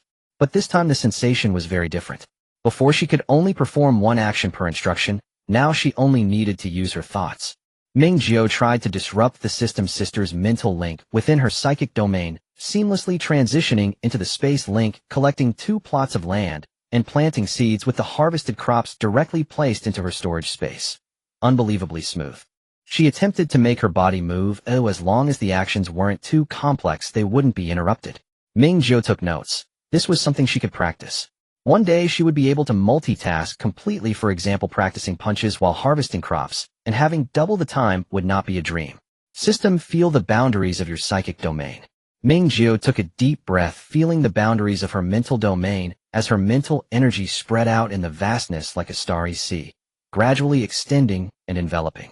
System, the host's mental domain has expanded by another factor of 2. Ming Jiu did not respond, but she had no idea how large her original mental domain was compared to the 3rd expansion after binding. Once Ming Jiu filled her mental energy, she clearly sensed the boundary like a glowing silver light strip. Upon closer inspection, she noticed the strip contained shimmering particles flowing within, resembling flowing hemp.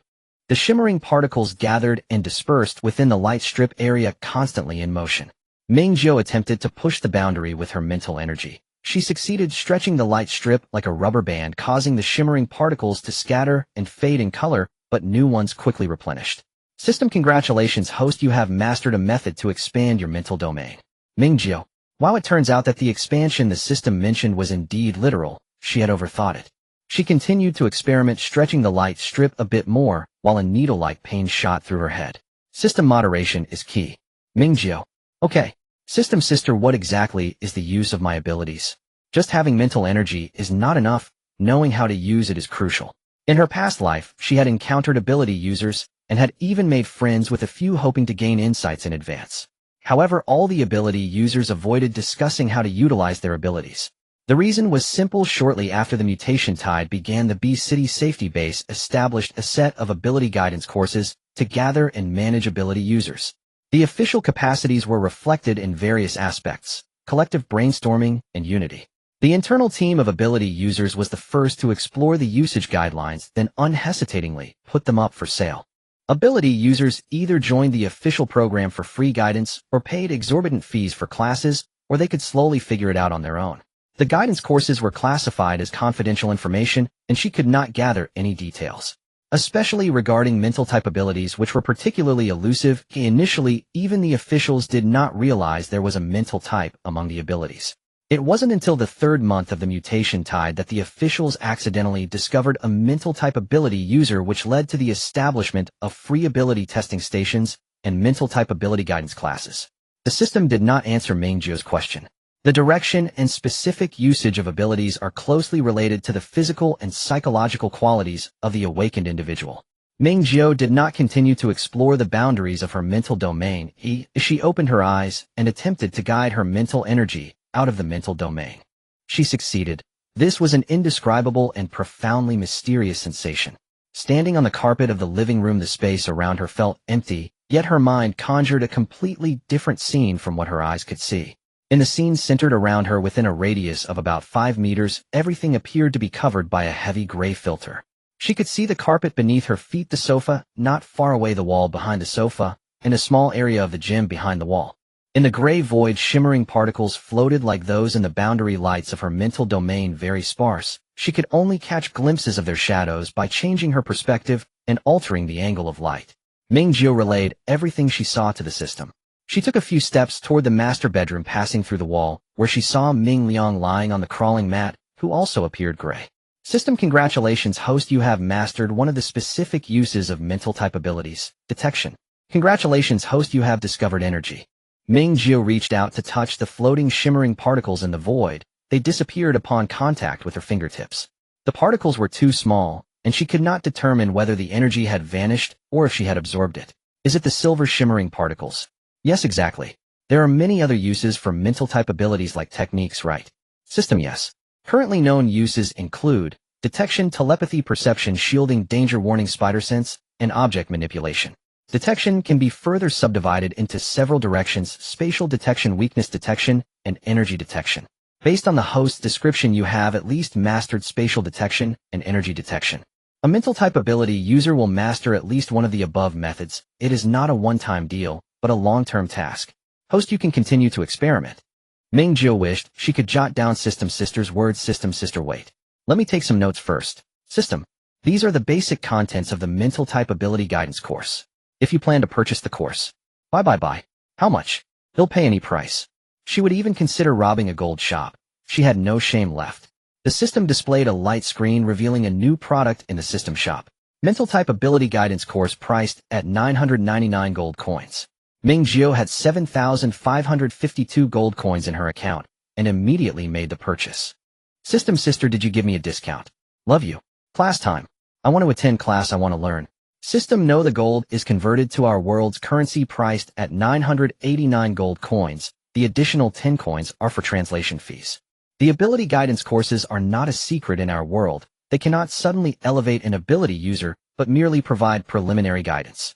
Ming Jiu felt quite satisfied. Upon opening the course, indeed, there were only 10 classes, each lasting about 20 minutes. The first 3 classes covered basic theory, the 4th and 5th classes provided guidance on experimentation directions, and the 6th to 10th classes outlined different practice methods. Very concise. Ming Jiu immediately began attending classes, finishing the basic theory in just over an hour. She activated her detection again with a detection range of a 10-meter diameter circle. She tried to reach out to a small ornament on the side of the sofa. It did not fly over as she had expected, but merely trembled on the table. She changed her target to a fragrance reed in the diffuser, and this time it worked. System, congratulations, host, you have mastered one of the methods, object manipulation. Ming Jiu, actually, I really want telepathy. A mind reading is super powerful. System, there is no strongest or best direction for abilities. There are no useless abilities, only ability users who do not know how to use them. Ming Jiu expressed her gratitude for the teaching. In the course, telepathy was defined as mind reading, emotional resonance, and mental manipulation. It sounded incredibly appealing. However, the course also mentioned that telepathy is more elusive than other methods, making it difficult to practice. Specifically, most ability users capable of telepathy are only slightly better than reading expressions. The course was filled with practical content particularly useful. Among them, the most enticing information was the method of ability upgrades. In her past life, almost all supernatural beings relied on consuming ability cores to elevate their power levels. Similar to the common settings found in apocalyptic novels about zombie powers, ability cores were prevalent within mutants, mutated flora and fauna, and supernatural beings themselves. As the name suggests, they are the core of abilities. Supernatural beings hunted mutants and mutated plants and animals to obtain ability cores, using them to upgrade their power levels. In addition to aiding supernatural beings in leveling up, ability cores were also applicable in fields like weapon development and new energy exploration. The new type of firearms used against mutants, which forced Ming Jiu to flee from City G in her past life, were developed using ability cores. Within a few months of the onset of the mutation wave, ability cores became a circulating currency in the base, more valuable than points, highlighting their importance. However, the course Ming Jiu purchased was not about that at all. The course mentioned that the energy required for supernatural beings to upgrade could entirely be obtained from the natural environment. Ability cores were merely one of the channels to acquire energy, being less flexible and highly dependent, suitable for emergency energy supplementation, but definitely not the primary choice for upgrades. Ming Jiu recalled that as an ordinary person yearning for supernatural powers in her past life, she had made every effort to gather information about many supernatural beings, and without exception, everyone relied on ability cores to level up. No, not necessarily. The official supernatural guidance courses were classified.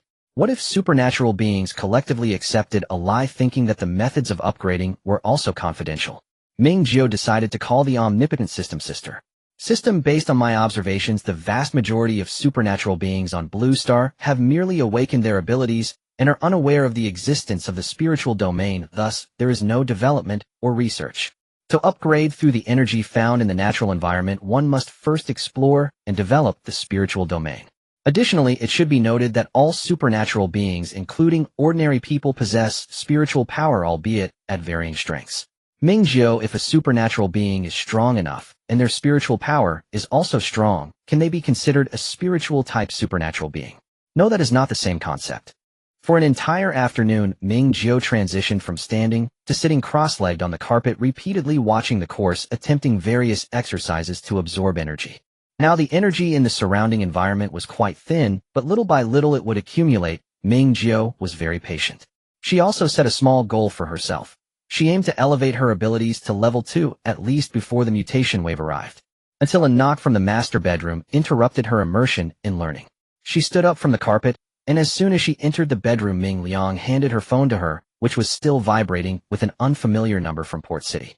Ming Jiu had nearly guessed who it was. After pondering for a moment, she pressed the answer button. Even though she had only met Golden Brother once, he left a very deep impression on her. Golden Brother wasted no time on small talk or complaints, getting straight to the point. Pretty girl, did you know something in advance? Golden Brother was straightforward, and Ming Jiu did not beat around the bush. You could say that. Alright, it was just a losing business deal. Golden Brother wasn't overly concerned. What mattered more than losing money was preserving life. Considering the face of those yellow goods, could you give me a hint? Resources rank first, gold ranks second. If there's an opportunity, try to establish a relationship with the authorities. After saying this, Ming Jiu hung up the phone. System sister, was that conversation recorded? System, yes. Could you erase the recording and call? Alright. After a busy afternoon, it was time for dinner. Shall we have hot pot tonight? That way we won't have to cook. Ming Liang nodded. There were plenty of hot pot ingredients in the fridge, so Ming Jiu didn't need to rummage through her spatial storage for supplies just yet. Both air purifiers were turned on. After dinner, if they opened the door a bit, the room wouldn't smell too strong. Ming Jiu set up the projector she had brought from her hometown. She initially wanted to pick a movie from the many available downloads offered by the system, but Ming Liang had a deep love for the legend of Huan Huan. The two camping tables were pushed together, and the sisters sat cross-legged on cushions, leisurely enjoying hot pot, with Ming Jiu feeling an overwhelming sense of happiness. While eating, Ming Jiu opened WeChat to check messages. Oh, there was indeed a message from Zhuo Juanhao. Xiao Jiu, how are you and Xiao Liang doing now? I contacted the rescue team. If things get tough, they can come and get you, but it's better for the family to be together. At least someone will look out for you. Ming Jiu contemplated for a while in front of the chat interface. System sister, does he suspect something? The system showed her a brief clip of accelerated surveillance footage. The video was from the small study where Zhuo Juanhao was rummaging for something, and soon he left the small study. The scene shifted to the large study where Zhuo Juanhao started making phone calls. The first few calls were not connected until, Elan, how are you doing now? Are you alright? Ming Jiu, who were the ones he couldn't reach. System, the housekeepers who were on holiday for the new year. Ming Jiu understood. Zhuo Juanhao was probably having another dream. He was searching for that ornament, and had even suspected her, but it wasn't serious. If Zhuo Juanhao truly suspected her, he would have called her long ago. Right now he was clearly focusing on the Chu siblings who had previously caused a ruckus in the small study. The system was showing her footage from 2 days ago. Ming Jiu, is Zhuo Juanhao still in contact with Chu Lanning?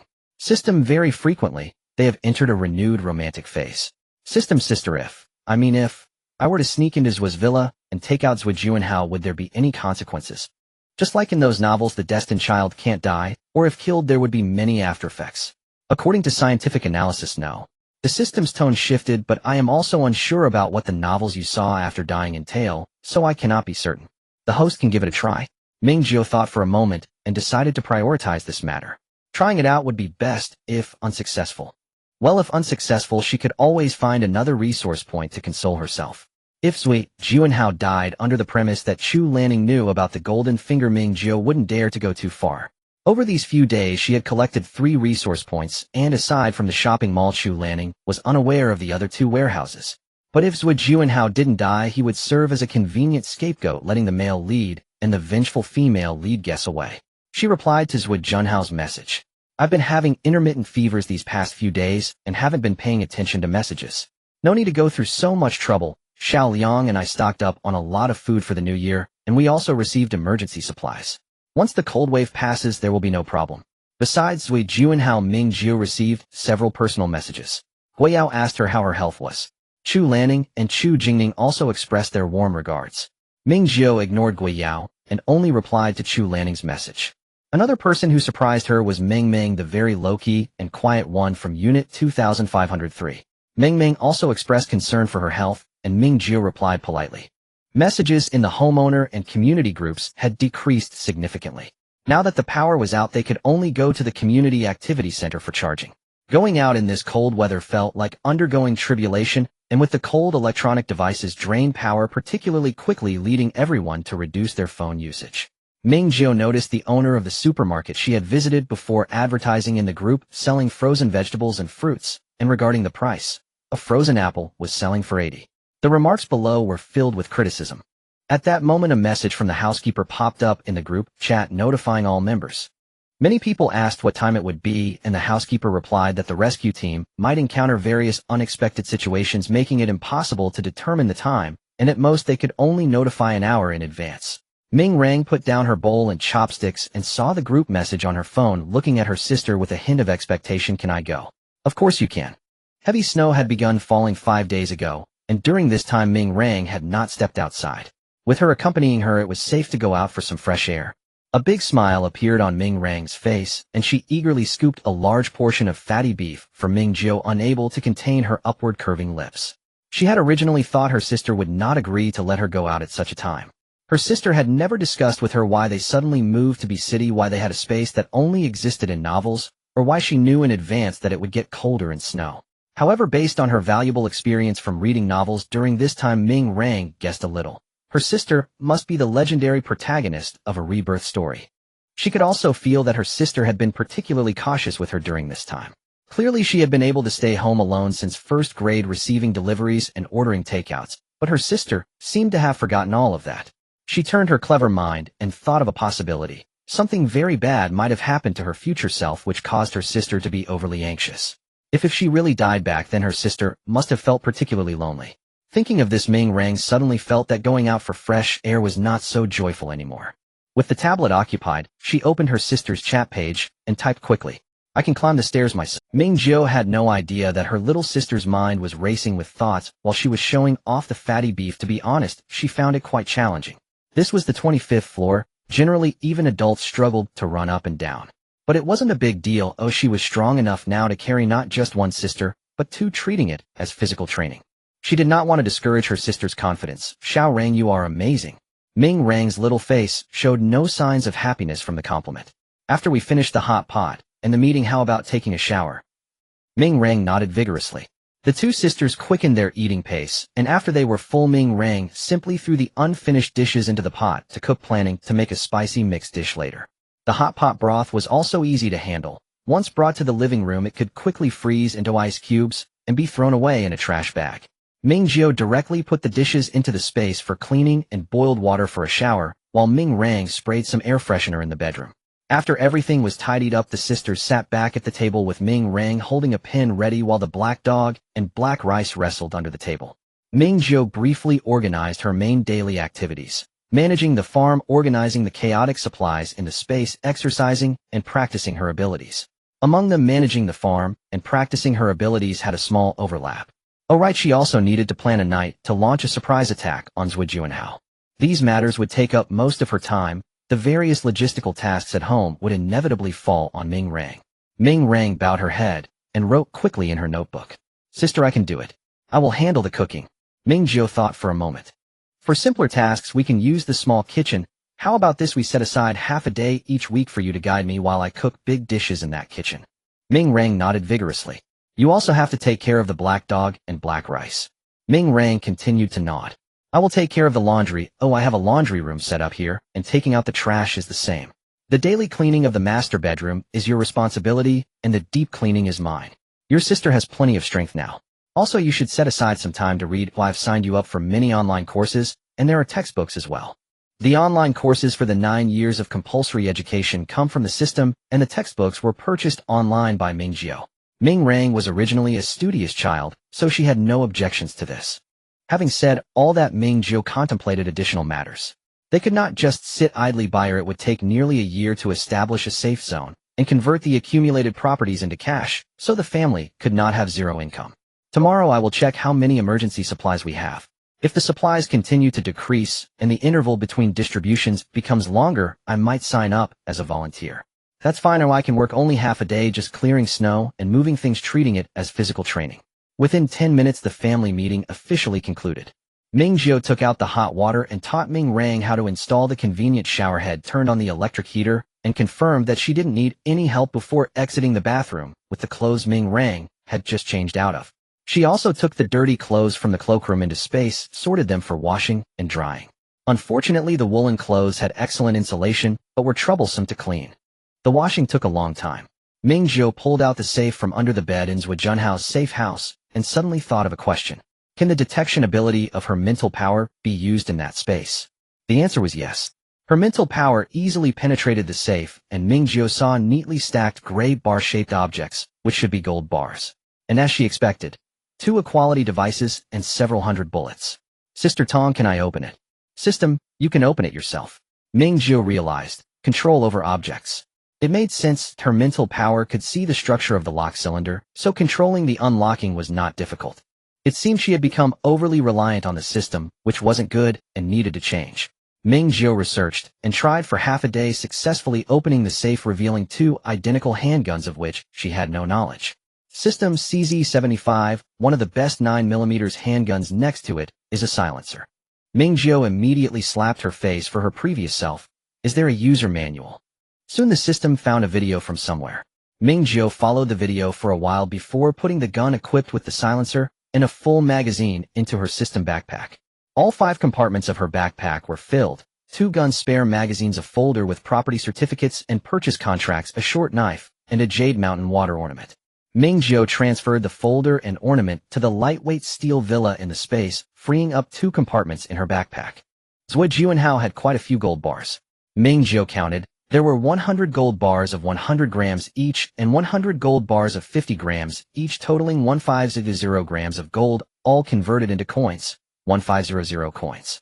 After purchasing the ability guidance course, there were still 6553 coins left in her account. Now, not only had she replenished that amount, but she also gained an extra 500 coins. Ming Jiu took a glance at her personal panel. Name Ming Jiu, gender female, age 23, place of origin Jinwu system, blue star, farm level 2, 322. 6,500, coins 8053, silver coins 65, copper coins 45, farmland 106, orchard 0, level 5, unlock factory 0, level 10, unlock ranch 0, level 10, unlock backpack 35, system, warehouse, 1200 square meters. A safe filled with gold bars. Ming Jiu felt that her reason for ambushings with Juanhao had just increased. She didn't believe that Zhuo Zhenrong didn't hide any gold bars at home. At the very least, there was Wamas golden jewelry. This trip would surely not be in vain. After exchanging the gold bars, Ming Jiu threw all the various pieces of furniture she had collected from Zhuo Junhao's safe house, along with the safe, into the lightweight steel villa. Trying her best to ignore the pile of supplies on the grass that resembled a mountain of garbage, Ming Jiu decided to first plant the land. While collecting the supplies, she only did the most basic sorting. Food was piled into the storage warehouse, while the rest was placed in the open area.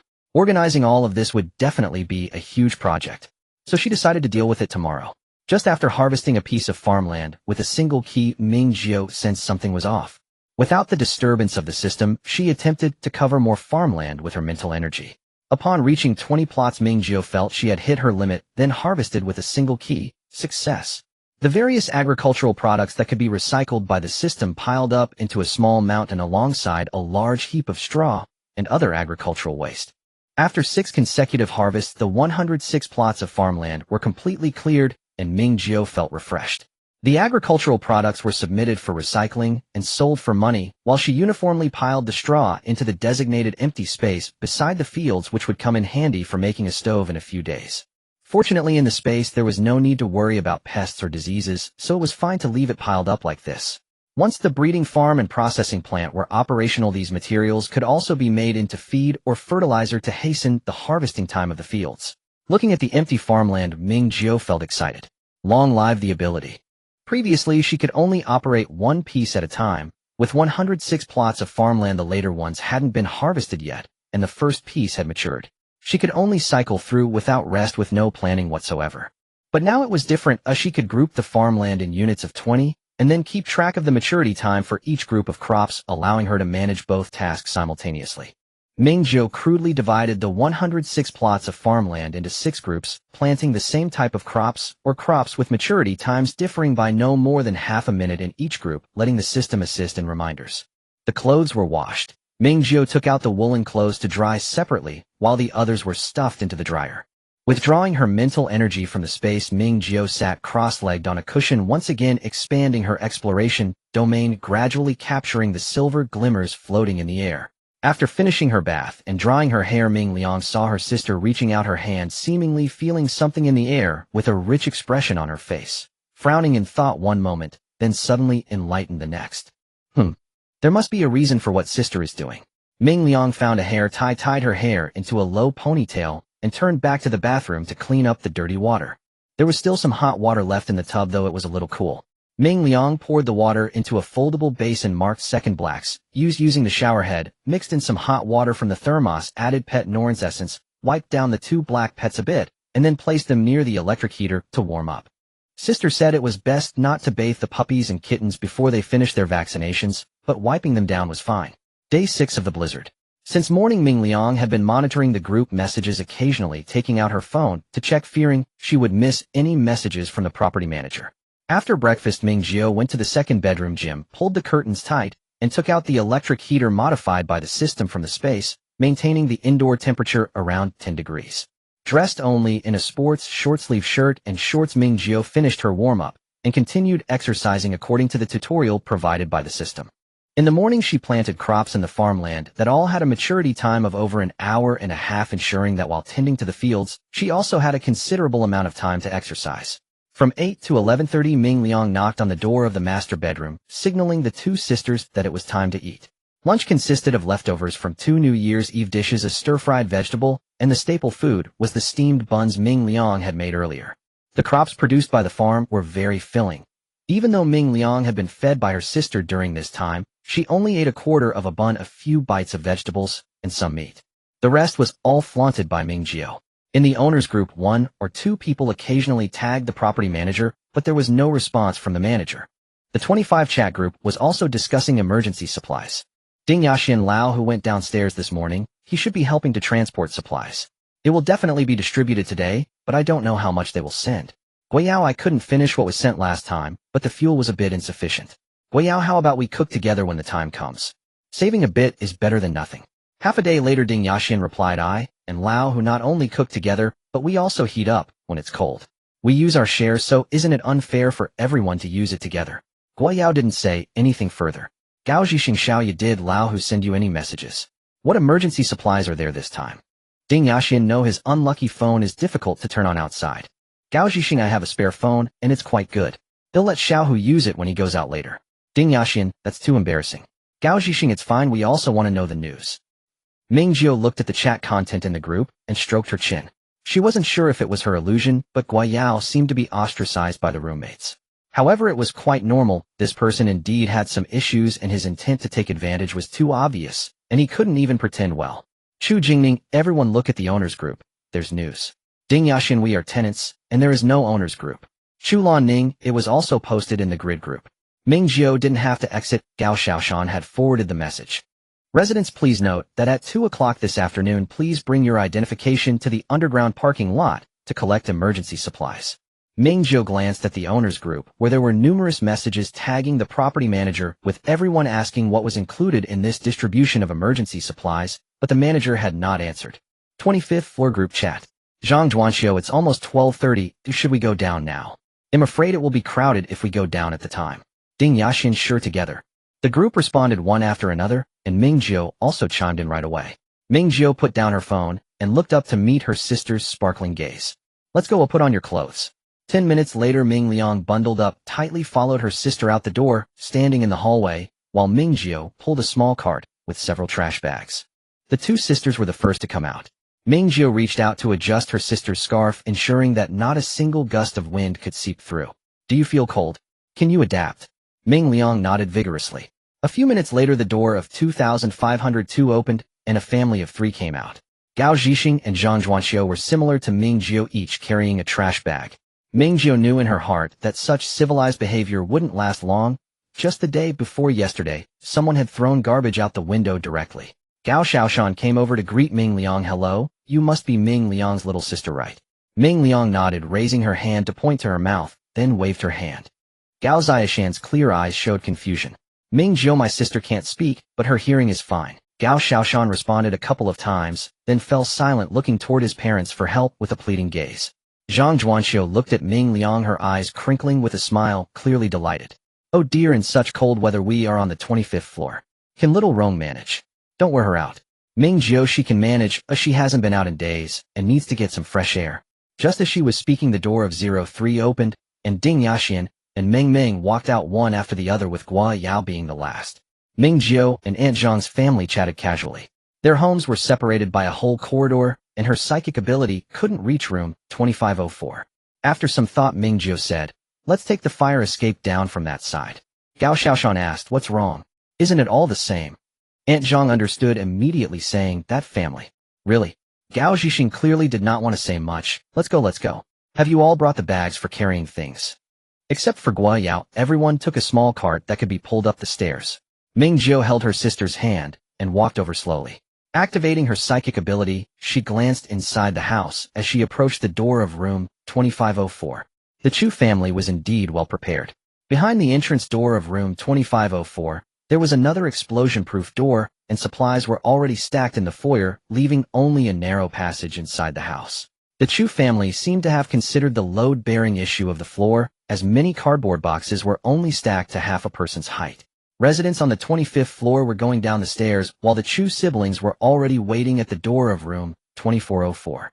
Chu Lanning smiled and greeted them, saying, it's safer to move together, it feels much more secure. Chu Jingning asked, shall we go? Gao Zhixing said, wait a moment. After saying this, he walked to the door of room 2403 and knocked. Old Lu, are you ready yet? Coming. Gao Zhixing turned his head and said to Ding Yaxian, shall we add the Lu family to our group later? Ding Yaxian had no objections. No problem, I have Sister Huanian's WeChat. Before the door of room 03 opened, the door of room 02 opened first. The young couple that Ming Jiu had seen that day came out, and their eyes lit up when they saw this large group of people. The woman stepped forward to speak. You are the residents of the 25th floor, right? Hello, I am Xia Tong, the Xia of Summer, and the Tong of Red. This is my partner. The man introduced himself saying, Chun Kong Jing Kong for health, Sheng for normal. Xiao Tong and I just got married and moved here a couple of months ago. The couple's intentions were quite clear as they continued to talk to Gao Zhixing, evidently wanting to team up with the 25th floor. Gao Zhixing did not immediately agree, but subtly inquired about their professions. Xia Tong, 30 years old, was a sales supervisor at a company, while Chun Kongjing, 29, was a team leader at a studio under a major corporation involved in game publishing. While they were chatting, the door of room 02 opened, and Lu Hong and Lu Huanyan came out looking similar to those from the 25th floor. Small carts that could go upstairs and garbage bags.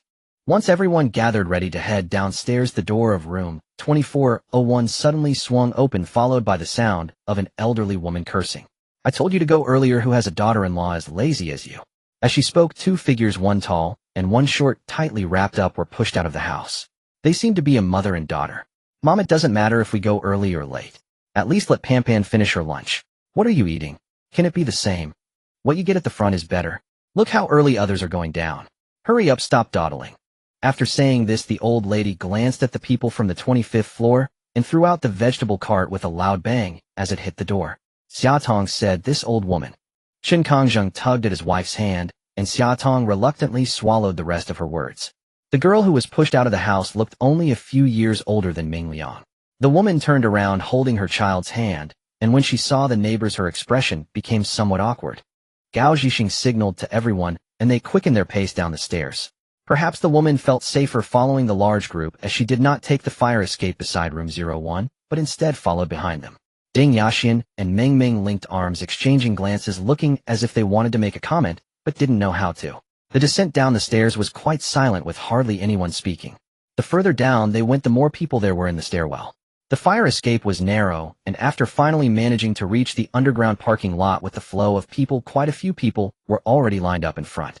The trash bins in the underground garage were already full, with a pile next to them. Fortunately, the temperature was cold enough that regardless of what was in the bags, at least there was no smell. Why aren't they distributing clothes this time? It's freezing. What about winter shoes? Last time they gave thick clothes, but this time they don't provide the full set. The staff distributing supplies had a cold expression and did not answer any questions from the residents, only stating, "Please show your ID for verification. If you don't want to receive, just step aside and don't hold up those behind you." Despite it being over 30 degrees below zero, they still had to busy themselves distributing supplies. The staff's resentment successfully overshadowed the complaints of the residents, and the line began to move. Ming Liang quietly followed her sister, slowly moving forward with the line. Ming Jiu asked, "Are you cold? Tired?" Ming Liang shook her head, raised a hand to point at her eyes, and then quickly turned her head to look behind. Ming Jiu did the same, turning her head just in time to see the girl called Ponpon standing outside the line, quickly lowering her head. Ming Liang's meaning was clear. The little girl named Pampan had been watching her. "It's fine, don't mind it." Ming Jiu, fearing her sister might feel uncomfortable, pushed her in front of her to block that gaze. The system's notification sounded, "Host, the crops of the second group have matured." Before the notification had finished, Ming Jiu's mental energy had already sunk into the space, harvesting with one click, handing it over to the system for collection, and sowing again with one click. In just a few seconds, Ming Jiu exited the space and continued to queue as if nothing had happened. She had successfully harvested several times, even before they went downstairs. Since discovering and trying this method last night apart from sleeping, she had been busy managing the farm, achieving remarkable results. The progress bar for upgrading the farm had already reached 432. 5,500. If all went well, the farm could be upgraded to level 3 either tonight or early tomorrow. Additionally, considering she had finished moving her target supplies, and the space in the static warehouse was far from full, she felt it was time to renovate another batch of planting fields. After meticulous calculations by Sister Tong, based on her current pace of life, she could manage at least 15 groups of farmland, that is 300 plots.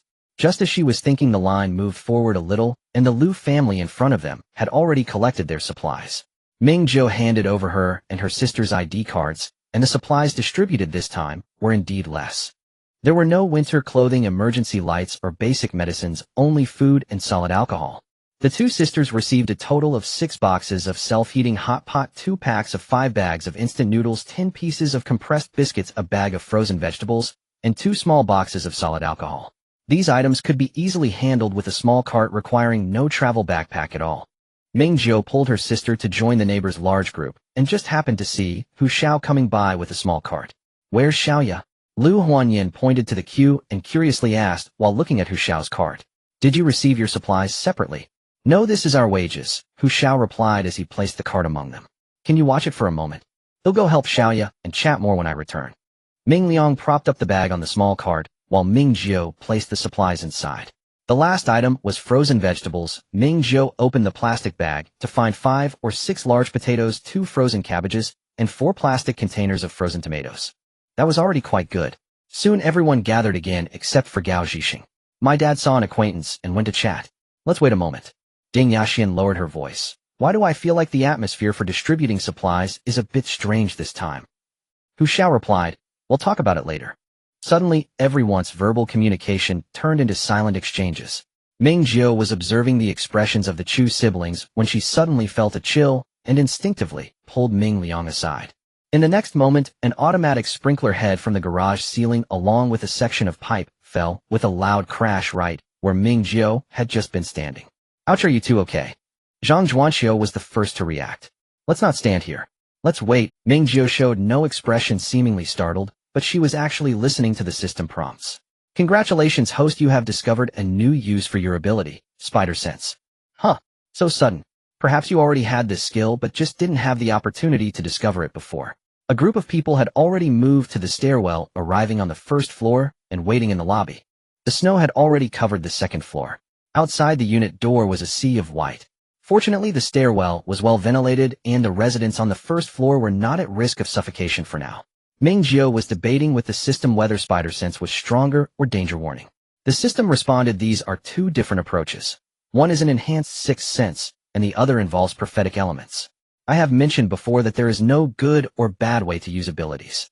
Although the electronic voice in her mind remained calm, Ming Jiu could still keenly sense the system's impatience. So she changed the subject, asking, why is it called Spider Sense? Isn't there Spider-Man in the stars? The system replied, there is no Spider-Man in the stars, but there are spiders. Before she could further annoy the system, Ming Jiu closed her mouth.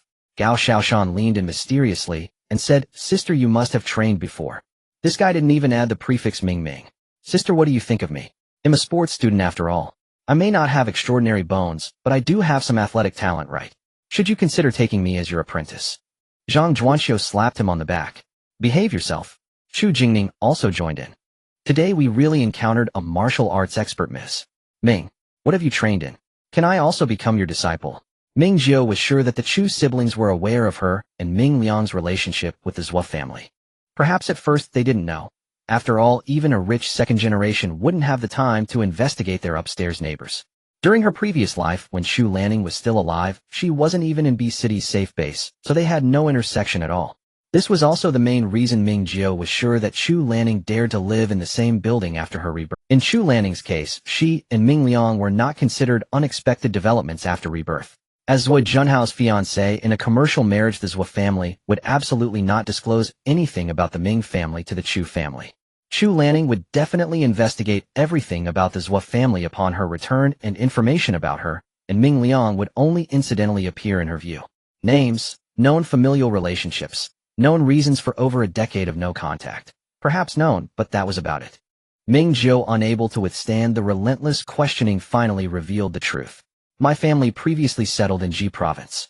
I have trained in Wing Chun for several years and also practiced mixed martial arts. She had indeed trained, just in the past few days following the instructional videos provided by the system. Gao Ziashan's eyes lit up. Sister, from now on you are my only sister. Can you? Ming Jiu looked troubled. Is it appropriate to practice in this weather? I'm not kidding, oh, it could be dangerous. Gao Ziashan's head felt the maternal love of Ms. Zhang quite firmly. A few minutes later, Gao Zhixing also came up looking rather grim. Let's head home first. We can chat in the group later while I've gathered some information. The couple from 2402 exchanged worried glances. Brother Gao. Gao Zhixing nodded. Add everyone's contact information and we can join the group later. Xia Tong breathed a sigh of relief. Thank you, Brother Gao. They had come down early and hardly met anyone on the way up. Xia Tong and Chun Kong were enviously looking at the small carts that almost everyone on the 25th floor had. This is simply a magical tool for moving things upstairs. I wonder if it's still available for purchase. If I had known, I wouldn't have bought such a high-floor apartment. It's truly a pain without an elevator. Ding Yaxian said, this community supermarket sells them. It's a bit pricey, but really there's nothing wrong with it. Though it might be even more expensive now. Chen Kong added, is it that Jiahe Fresh supermarket? I saw the owner advertising in the owner group. Yes, it's them. The price hike is a bit ridiculous, but it's pretty good that they can open under these conditions. Xia Tong said, old Chen remembered to add the owner's friend and ask about it later. The group continued climbing the stairs, and when they reached the 5th floor, Ming Jiu paused at the staircase corner and looked back. The mother and daughter from 2401 were still following them. Their cart for 5 people couldn't hold everything. The woman was carrying a huge bag, pulling the cart with one hand, while the little girl also carried a bag and helped lift the cart. By the time they reached the 5th floor, the woman was already sweating and her breathing was uneven. Ming Jiu withdrew her gaze, not looking any further. On the bright side, what if that elderly lattice son was paralyzed or in a vegetative state? Ming Liang managed to hold on until the 8th floor, still gritting her teeth and refusing to let Ming Jiu. Ming Jiu ignored her protests, took off her travel backpack, placed it on the ground, and lifted Ming Liang up, ensuring her legs were in the straps, then directly hoisted her and the backpack onto her back, picking up the cart and heading upstairs. Ming Liang, who had just come to her senses, obediently complied while on her sister's back. After returning, she would definitely exercise properly. If she didn't improve, she would never go downstairs again. Don't think so much, Ming Jiu said as she quickened her pace to catch up with the large group, completely distancing herself from the intense gaze of the mother and daughter behind her. Carrying you is a piece of cake for me. This time it took Ming Jiu over 40 minutes to climb back home. As soon as Zhang Zhuanxiu reached the 24th floor, she couldn't help but sit on the stairs, gasping for breath and unable to speak. Gao Zhixing hurried upstairs to open the door and soon returned with a paper bag, asking Zhang Zhuanxiu to breathe into it. Gao Zhixing looked at the young people who were still panting and reminded them, control your breathing rate, be careful of respiratory alkalosis. It's inconvenient to do anything now, let alone go to the hospital. This is no joke. And it's cold outside. Be careful not to freeze your lungs with the cold air. Upon hearing this, several people started looking for bags or holding their breath. Ming Jiu squatted down to set Ming Liang down. Her own breathing was a bit rapid, and it wasn't just an act. Last time she could easily run back and forth between the 25th floors entirely thanks to the effects of the potion. Her physical condition had not yet been trained to a superhuman level. It still required some time. Nevertheless, her performance could be considered the best among this group. Chu Lanning leaned on her knee, took the paper bag handed over by her brother, and breathed into it for a few minutes until she finally felt a bit better. The strongest among us is definitely Xiao Jiu and Uncle Gao, Chu Lanning said. Ming Jiu replied, we're heading back now, it's too cold. If there's anything we can discuss it in the group. They climbed upstairs, entered the house, and the supplies they received were still placed at the main bedroom's door. Upon opening the bedroom door, warmth and the dog greeted them. Ming Liang, afraid that He Niu would freeze, kept pushing the dog inside. He Niu sneezed a few times in the cold air and turned to run back indoors. Both He Niu and He Mi needed to adapt to the extremely cold outdoor environment, but not now. They were still too small and at least needed to grow for another 3 or 4 months. Back in the main bedroom, Ming Liang strictly followed her sister's instructions, adapting for a few minutes before slowly taking off her gear. She used sign language to ask Ming Jiu if she wanted something to drink, to which Ming Jiu nodded, anything is fine. Soon the health pot in the main bedroom was stewing white fungus. Ming Jiu sat at the camping table, opened her phone's WeChat, and focused on the group messages, her spiritual energy entering the space. Sister Tong, I want to buy land. System, how much do you want to buy? Just enough to make it whole, 94 pieces. Once I level up to level 3, when the system rewards come down, I'll gather my 201 pieces to 220. 1880 gold coins have been deducted from the host. The transformation is in progress. Host, the 6th group of crops has matured. Ming Jiu pressed a button to collect the harvest and sow seeds, leaving a little for herself and her sister while handing over the rest to the system for collection. A notification sound rang out from her phone. Oh, finally, there was news in the group. Xia Tong and Chen Kong from Unit 02 downstairs were pulled into the group, followed closely by the Lu family of 3. Who shall go first? Today, while helping move supplies, something happened in the old neighborhood next door. A few young people broke into a resident's home and took their supplies. Who shall that household only had a retired old couple living there. The young people were working odd jobs at the XX construction site. Zhang Zhuanxiu, what happened to them? Who shall the neighbors felt something was off and found that the old couple had already frozen to death. Now the bodies have been taken away. Oh, I don't know how they will be handled. Chulan Ningbi City is already doing well, and many cities in the south have descended into chaos. Chu Jingning, has anyone read novels about natural disasters and apocalyptic scenarios? It's pretty much like what's depicted in those stories. Ding Yaxian, is this for real? How do you know? You can't see anything on social media. Chulan Ning, how many people from southern cities are still able to speak on social media? Chulan Ning, a few friends we know who come from decent backgrounds contacted us a few days ago and told us that things are particularly chaotic. Many have been killed for supplies, especially heating supplies. Ding Yaxian fell silent for a long time. Ming Jiu remembered that her and her boyfriend's hometown were both in the south. Guayao, that's too exaggerated. Once the blizzard passes, won't these people just be executed? Gao Xiaoshan, when will it pass? Gao Zhixing, what if it doesn't pass? Or if it lasts a long time? Xiaotong, this is too frightening. We haven't settled our mortgage for next month yet.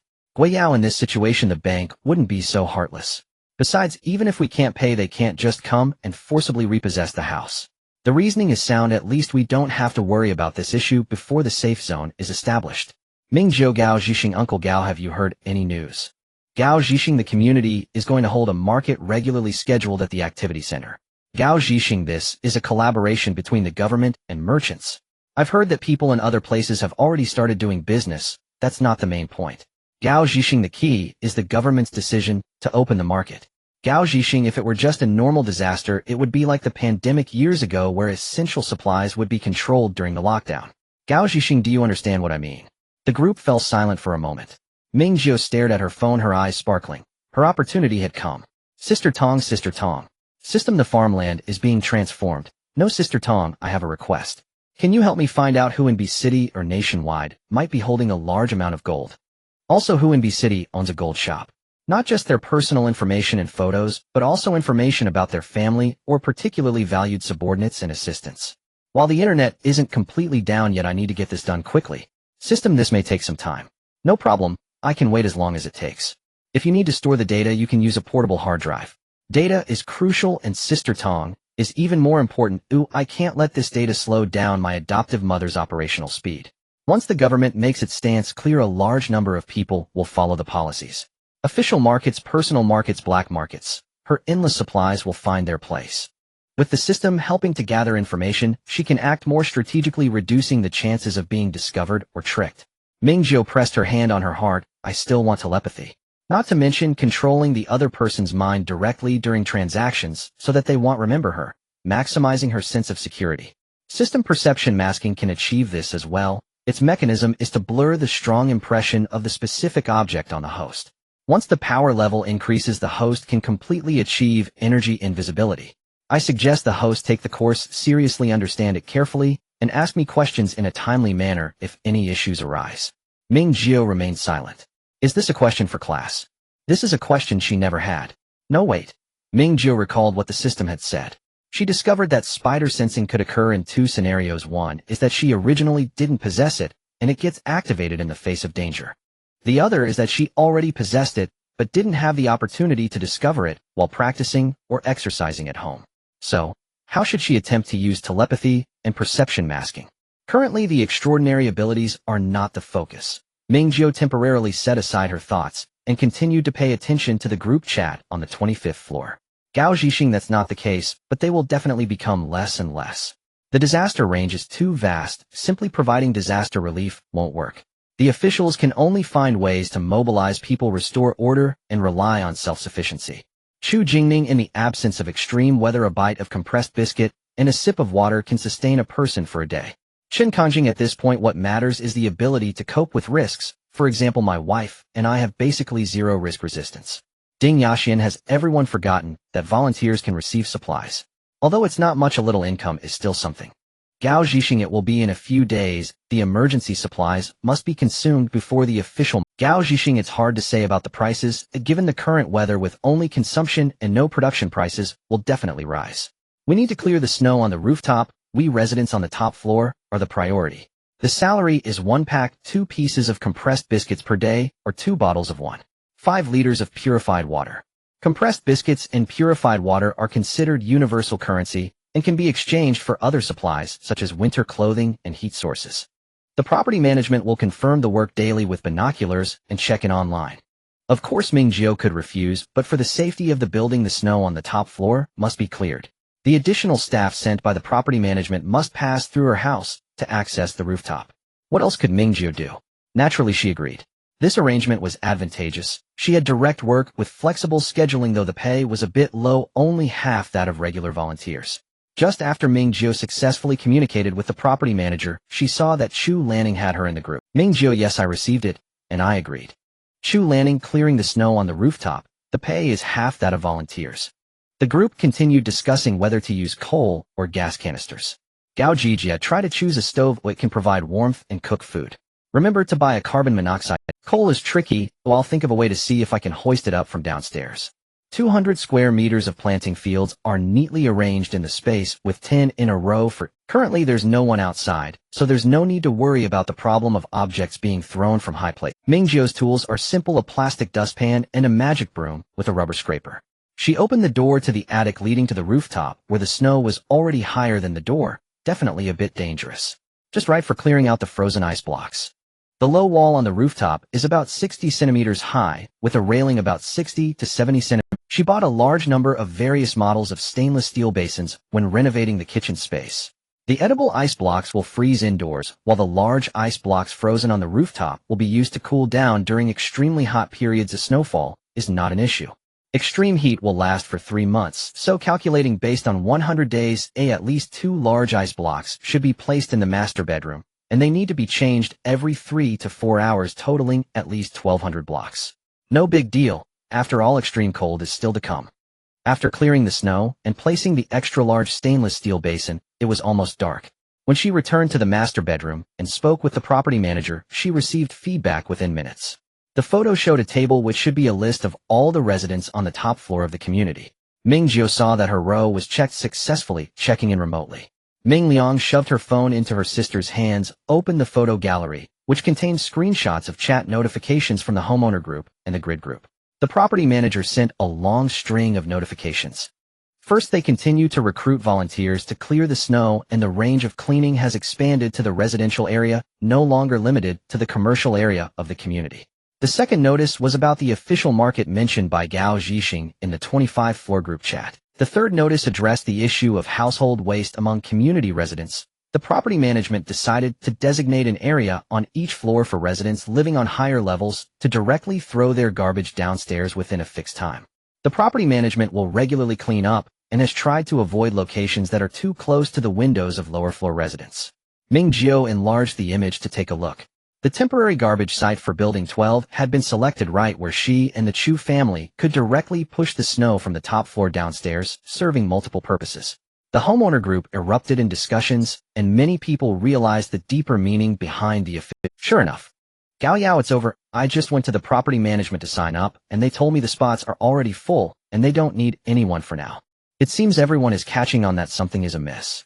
She needs to take care of the matters with the Zhou family before the market officially opens. On February 13th, the 7th day of the blizzard. In the morning, Ming Jiu was engrossed in training and farming, unable to extricate herself. Last night she stayed up until 1 in the morning, and the farm welcomed another upgrade. The reward for the upgrade was yet again a piece of planting field and an expansion of the storage area by 100 square meters. After the upgrade, her planting fields increased to 201.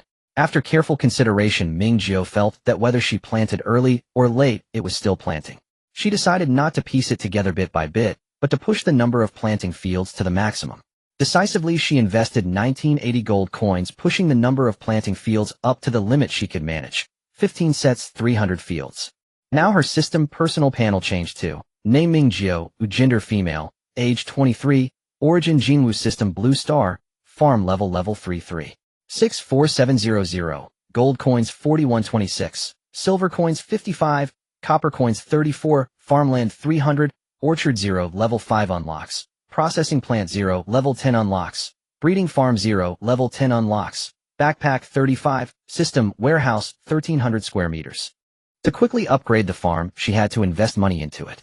During this period, she was constantly consuming gold coins, and the speed of earning couldn't keep up with the speed of spending. The safe house and ability potions were still far from being achieved. But now that the maximum number of planting fields was reached for a long time to come, at least until her abilities upgraded and the number of one-click harvests exceeded 20, she wouldn't need to spend gold coins to buy land anymore. Even if she bought land, she wouldn't be able to manage it. After finishing her purchases, the system kindly calculated for her. Excluding her daily 78 hours of sleep, 300 planting fields could bring her an income of 160,200 gold coins a day. In less than a month, Ming Jiu would earn back the money spent on buying land. As the farm level increased, the functions of the orchard breeding and processing plant would gradually unlock, meaning the gold coins earned each day would only increase. Ming Jiu swallowed her big pancake and asked a very practical question. Excuse me, my dear system sister, how many gold coins does a piece of planting field in the orchard cost? How many gold coins are needed to build the breeding farm? How many gold coins are required to purchase live livestock? Earning 200 gold coins a day, the farm could reach level 4 in 4 days. To advance from level 4 to level 5 required a turnover of 1,000 gold coins. This meant that after about 10 days her farm could reach level 5 and unlock the orchard. Opening the orchard would require another investment. She hadn't even earned back the principal for buying land, and now she had to continue investing money. The system remained silent for a full minute before finally squeezing out a sentence. Anyway, you will definitely earn gold coins. The reason the host feels unable to save up gold coins now is that the scale of the host's farm far exceeds that of other farms at the same level.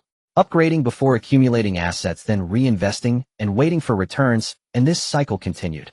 Ming Jiu, I think you are right. So am I particularly impressive this time? Did I bring you honor in the interstellar world? Didn't they give you any rewards? The system did not answer this question, and regardless of how Ming Jiu continued to pester, the system remained silent. After training, Ming Jiu quickly washed herself in the main bedroom bathroom, changed from her sportswear to warm clothes, and enjoyed a meal. Today's lunch was still leftovers from the New Year's Eve dinner, braised pork knuckle, and a mixed vegetable dish, plus a stir-fried green vegetable with rice produced from the farm as the staple. After reheating, the pork knuckle and mixed vegetables were even more flavorful and tender, and Ming Jiu was very happy. After lunch, Ming Liang paused her electronic pickled vegetable project and opened a note-taking application where she had written several recipes. The main dishes from the New Year's Eve dinner have already been consumed. Can we use the kitchen this afternoon? Ming Jiu, of course we can. Her original plan was to organize supplies and think about the steps to raid the Zhou family, but switching to cooking while planning the raid would also work. Ming Liang had already estimated the amount of food consumed by the two sisters. Following the principle of preparing large quantities with fewer sessions, she listed a series of main dishes for Ming Jiu on her tablet.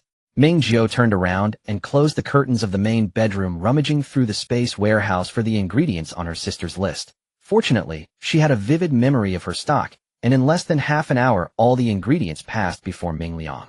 Ming Liang first handled the side ingredients, such as green onions, ginger garlic, and chili peppers, and processed them all at once. Ming Jiu cooperated very well, executing one action for each instruction without daring to think on her own. The ingredients were processed according to Ming Liang's requirements. Ming Jiu operated everything with her spiritual power in the space, washing, chopping, and plating, completing the tasks in just a few minutes. Ming Jiu felt she had found a new way to train her spiritual power, as controlling various tools to handle ingredients required a high level of precision in spiritual power manipulation. Throughout the afternoon, under her sister's guidance, Ming Jiu completed more than 10 main dishes. Braised pork knuckle, braised pig trotters, served with the knuckle, braised meat trotters, soup stir-fried, wood ear mushrooms, with meat stir-fried beef, yellow braised lamb, sauced beef potato, braised chicken pieces, and spicy stir-fried chicken. Ming Jiu took out the seasonings, and each dish was strictly overseen by Ming Liang. After completing each dish, Ming Jiu would serve a small portion on a plate for her sister to taste.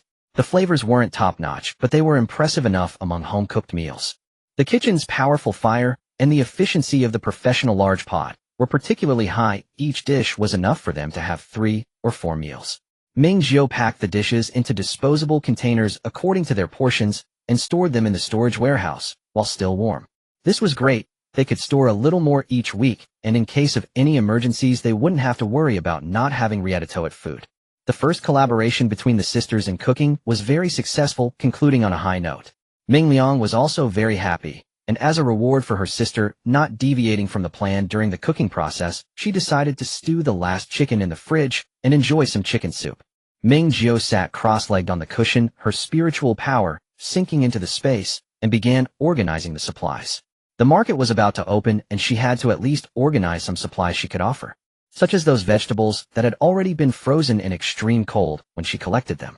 Ming Jiu was absorbed in her work until her sister's chicken soup and vinegar stir-fried cabbage were done. Taking out a large portion of braised meat from the storage warehouse, the two sisters happily had dinner. After dinner, Ming Jiu and Ming Liang discussed two matters. The first was that she wanted to try out her super ability, with the risk of possibly reading her sister's thoughts. The second matter was that she wanted to go out tomorrow night and return before dawn. Ming Liang unhesitatingly agreed to the first matter and was eager to be her sister's super ability training partner. As for the second matter, Ming Liang still had two questions. Do you really have to go? Is it dangerous? Ming Jiu, I must go. Don't worry, there won't be any danger. Even for your sake, I would never put myself in a dangerous situation. Ming Jiu immediately took care of the first task at hand. How should one put it? Success intertwined. She attempted to direct her mental power towards Ming Liang and succeeded, but she did not read Ming Liang's inner thoughts. Rather, her mental power had no effect on Ming Liang. Ming Liang looked bewildered. Sister, what is your superpower? I don't feel anything at all. Did you hear my thoughts? Ming Jiu struggled to maintain her smile. Ming Liang quietly worked on her planner while leaning on a small table, and Ming Jiu alternated between playing with Hey Nyo and Hey Me. Hey Nyo was very cooperative, allowing her to rub and squeeze, even cutely tilting her head and smiling at her, while Hey Me was as sly as wide noodles in a hot pot. Fortunately, the wide noodles were merely sly and posed no threat, not revealing its claws, remaining a good cat. Ming Jiu pondered for a while and poked at the system within her spiritual domain. Sister, what do you think? Could it be that my sister is Bella, possessing an ultra-strong shield? Or is it that because we are sisters my mental power has no effect on her? The system ignored Ming Jiu's ramblings and focused on analyzing the specific issue. The likelihood is low. Your sister is just an ordinary person at the moment. First host, you do not possess the talent for telepathy. Ming Jiu became serious. What about the second point? Secondly, there are two possibilities. First, you also lack the talent for perception shielding. Ming Jiu, what kind of nonsense is this? With her gloomy nature, how well does she match this talent? Secondly, you might have the talent for perception shielding, but you are sisters, and your understanding and impressions of each other are too profound. With your level 1 ability strength, you cannot distort such strong recognition. Ming Jiu stopped reaching for the wide noodles. So does this mean I have to try with strangers? System, I would suggest. By the way, host, the 12th group of planting fields has matured. Ming Jiu immediately harvested and sold the crops, continuing to organize supplies. On February 14th, the day after, during the 8th day of heavy snowfall, nothing significant occurred. Ming Jiu followed her routine of exercising and farming. The only unexpected event was Ming Liang voluntarily requesting to join, working hard on the treadmill for over 20 minutes and learning some unorthodox moves from Ming Jiu, using any available tools to accurately poke at the eyes. The afternoon was spent organizing supplies, during which she set aside an hour to clear snow and frozen ice blocks on the rooftop, successfully clocking in remotely with the property management. By the time night fell, the progress bar for the farm upgrade had changed to 132. 5,700. The progress was quite touching. At 9 o'clock in the evening, with everything quiet, Ming Jiu prepared for action. She had confirmed the whereabouts of the Zhua family through the system several times. All 4 family members were at home, still dressed in that white ski suit and professional goggles, with a dagger in her pocket and armed with other handy weapons and the universal tool in the system's backpack. With just a thought, everything could appear in her hands. The smart locks on the doors of the 2 Zhua family houses remained steadfast. The system helped her alter the surveillance footage, and Ming Jiu stealthily made her way down to the underground parking lot. This time she did not specifically drive to the back of the neighboring community. The heavy snow had not stopped for days, and the snow outside had piled up to nearly 1.5 stories high without being cleared. With snow layered upon snow, the bottom layer was as hard as ice. In all of B City, only the main roads, opened by rescue teams, were passable. Ming Jiu took out her all-terrain vehicle shortly after leaving the community and drove straight towards the Zhua family villa. At 10:40, the vehicle arrived successfully at the villa area. True to being a high-end residential area, the number of property management staff exceeded that of the residents. Unlike the Longjing Huading, which only cleared snow from commercial areas, the roads leading to each villa in the villa area were cleaned very well. Ming Jiu got out of the car and walked. She even saw fresh tire tracks on the road. Luxury cars are truly different. Even during a natural disaster, the lives of the inhabitants of this villa area were incomprehensibly low. Ming Jiu avoided the patrolling security guards and entered the community, found a patch of unshoveled snow, took out her military shovel, and dug into the snow, releasing her all-terrain vehicle and driving it close to the Zhua family villa. The snow in the villa's yard had also been cleared, leaving a large open space. Ming Jiu still chose to burrow through the snow, stealthily breaking into a window on the first floor of the villa, successfully entering indoors. Changing into brand new sneakers, Ming Jiu moved through the villa as if it were uninhabited. Long before the operation, she had memorized the blueprints of the Zhou family villa where all 4 members of the Zhou family still gathered in the large study. Since entering the villa, Ming Jiu activated her mental power to probe where nothing within 5 meters around her could escape her notice. She first arrived at the room directly above the large study, which happened to be the master bedroom of Zhuo Jinrong and Zhuo Ma. Ming Jiu activated her probing and walked around the room, then frowned. Zhuo Juanhao was not present. Ming Jiu quickly called out to the system. Sister, Zhuo Juanhao is not here. What about the surveillance in the large study? The system immediately came online and displayed the surveillance footage of the study. In the large study, a new black cast-iron fireplace had been added with large logs burning fierce. Zhuo Jinrong sat on a single sofa reading. Zhuo Ma was chatting with someone on her phone, while Zhuo Juanxin appeared to be in much better condition, but she still sat alone on the bed, not exchanging a word with her parents. All 3 were present except for Zhuo Juanhao. System: the surveillance shows that Zhuo Juanhao left the study around 10:20. That was half an hour ago. I thought he had just gone downstairs to fetch supplies. Ming Jiu, is there any other working surveillance in the villa area? No. Ming Jiu wandered around the villa and found 3 safes. She also opened the door to Zhuo Ma's closet safe. She found over $1 million in cash, clearly indicating the Zhuo family was indeed in dire straits. Several gold bars were there, but Ming Jiu did not count them, planning to tally them at home along with all of Zhuo Ma's jewelry, regardless of material. She only wanted gold, but taking only gold would be too conspicuous, so she decided to pack up all those gems and valuable stones as well. The basement of the Zhuo family villa was just like the one connected to the Chu family in 25040, filled with various survival supplies. These supplies were not easy to move. Losing cash, gold, and jewelry could be classified as theft, but emptying out supplies would amount to a supernatural incident. Zhuo Juanhao would definitely connect it to space, and at this point the person he most suspected, Chu Lanning, had no opportunity to commit the crime. As for the 2 warehouses and a shopping mall she had raided, Zhuo Juanhao lost contact with the warehouse management staff shortly after the heavy snowfall began. He had no idea when the supplies disappeared, which was not a big deal, of this blame could still be placed on the Chu family. In summary, it was best not to do things that actively brought trouble upon oneself. Ming Jiu finished scavenging around and returned once more to the master bedroom of the villa, feeling quite puzzled. Where could he possibly go at this time of night? The most crucial point was, how could he dare to go outside in such— Sister Tong, am I just left empty-handed? System: obviously. System: hard to say. Reluctant to return like this, Ming Jiu thought for a moment and walked to the window of the master bedroom, controlling the window seal of the study downstairs to loosen it a bit. This task is not easy. It is clear that Zhuo Juanhao had already done some preparation in the villa, as the quality of the windows in the large study was significantly better than those in other rooms. After finishing these tasks, Ming Jiu quietly waited upstairs. This was originally a supernatural accidental death. She had prepared for the Zhuo family's 4 members dying from rapid hypothermia and deep sleep, completely normal. But with the protagonist absent, Ming Jiu didn't want to simply eliminate the other 3 family members. Given Zhuo Junhao's personality, doing so would be no different from lightening his burden, which she found quite irksome. The ceiling strip was only slightly loosened. They would soon notice the rapid loss of heat in the room and react accordingly. Zhuo Jinrong might know what his son was up to. He might have a way to contact Zhuo Juanhao. It would be best to call him back, and she could still send the whole family on their way. 20 minutes later, chaos erupted in the study as the 3 family members quickly found the location of the draft and covered it with a quilt. Despite there being tape in the basement specifically for sealing windows, not a single one of them thought to go down and look. Then the 3 of them gathered around the fireplace to discuss strategies. Ming Jiu listened for a few minutes. The outcome was clear. None of them could immediately contact Zhuo Juanhao.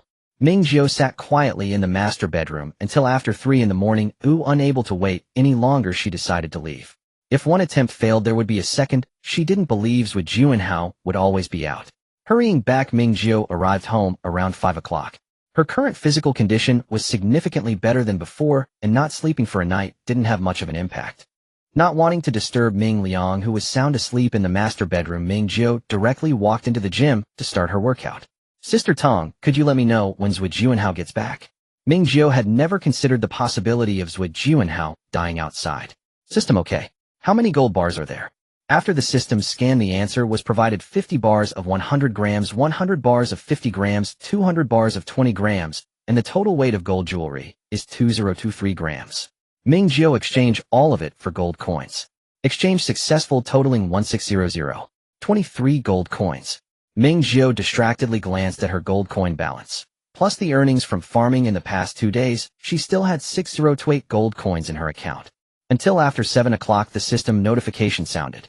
Host, he has returned to the Zwa family. It was just a notification. The system did not pop up the monitoring screen as usual. The monitoring in the study had fogged up due to the low temperature, and the audio equipment was completely damaged, providing little reference. Moreover, Zwa Juanhao had also cut off the camera's power. Ming Jiu, what happened? What occurred this night? His phone is still running, it can be listened to. Ming Jiu, did he contact anyone before leaving the villa? Nothing was picked up after leaving the villa. A few seconds later the system responded no. After leaving the villa his phone ran out of battery and turned off. Ming Jiu continued doing pull-ups on the power rack while the system released the monitored content. She only heard Zwa Juanhao and Zwa Zhenrong's voices. System, they should be talking in another room. The echoes are different, and there are 2 very faint breathing sounds. From the breathing frequency, they shouldn't be Zwa Juanxin or Yi Wanju. Ming Jiu took a few seconds to realize that the Yi Wanju mentioned by the system was indeed the name of Zwa's mother. Are there 2 outsiders in the villa? System, yes, they are 2 very capable individuals, although not on par with the current host. Did Zwa Juanhao hire bodyguards? It seemed he trusted them quite a bit. Ming Jiu listened for a while longer and finally sorted out Zwa Juanhao's actions from last night. Last night's actions were completely impulsive. An official convoy arrived at the villa area aiming to seek cooperation with a major chain supermarket owner, and Zwa Juanhao also inserted his foot in with his own mall.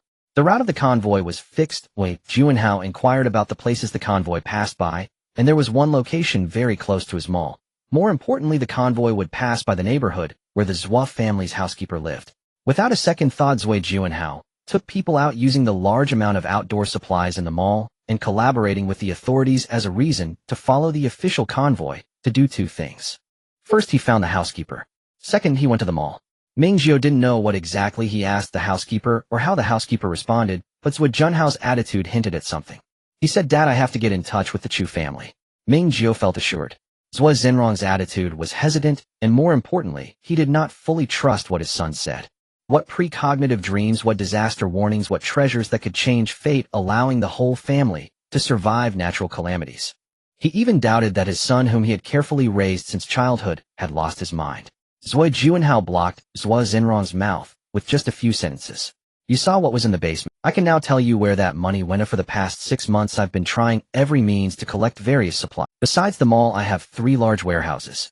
Ming Jiu, reducing 6 to 3. Well done, this sly one. Even his own father can't escape his schemes. "I went to the mall yesterday and found it had been emptied."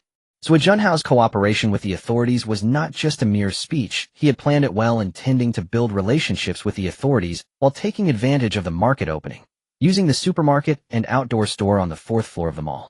He couldn't make decisions about the stores, but as the mall's big boss he could help contact the brand side and store owners, saving the authorities a lot of time.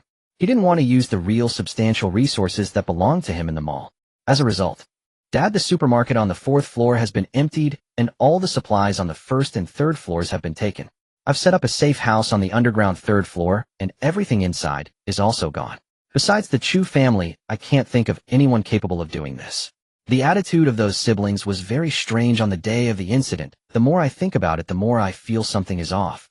One possibility is that the treasure in his dream, which could change his fate, has already been obtained by the Chu siblings who used it to divert his supplies. Since he could have precognitive dreams, others could too. Another possibility is that Chu Lanning didn't get it, but she must know something to empty his warehouse, while everyone was caught off guard by the natural disaster. In the next few days I'm planning to check the other warehouses. I really can't rest easy. "Dad, the company is finished, and our lives depend on these supplies." Zwa Zhenrong remained silent for a while before speaking. "How can you be so sure it's the Chu family?" Zwa Juanhao replied, "Alan has always cared about me, but she hadn't actively contacted me for a long time.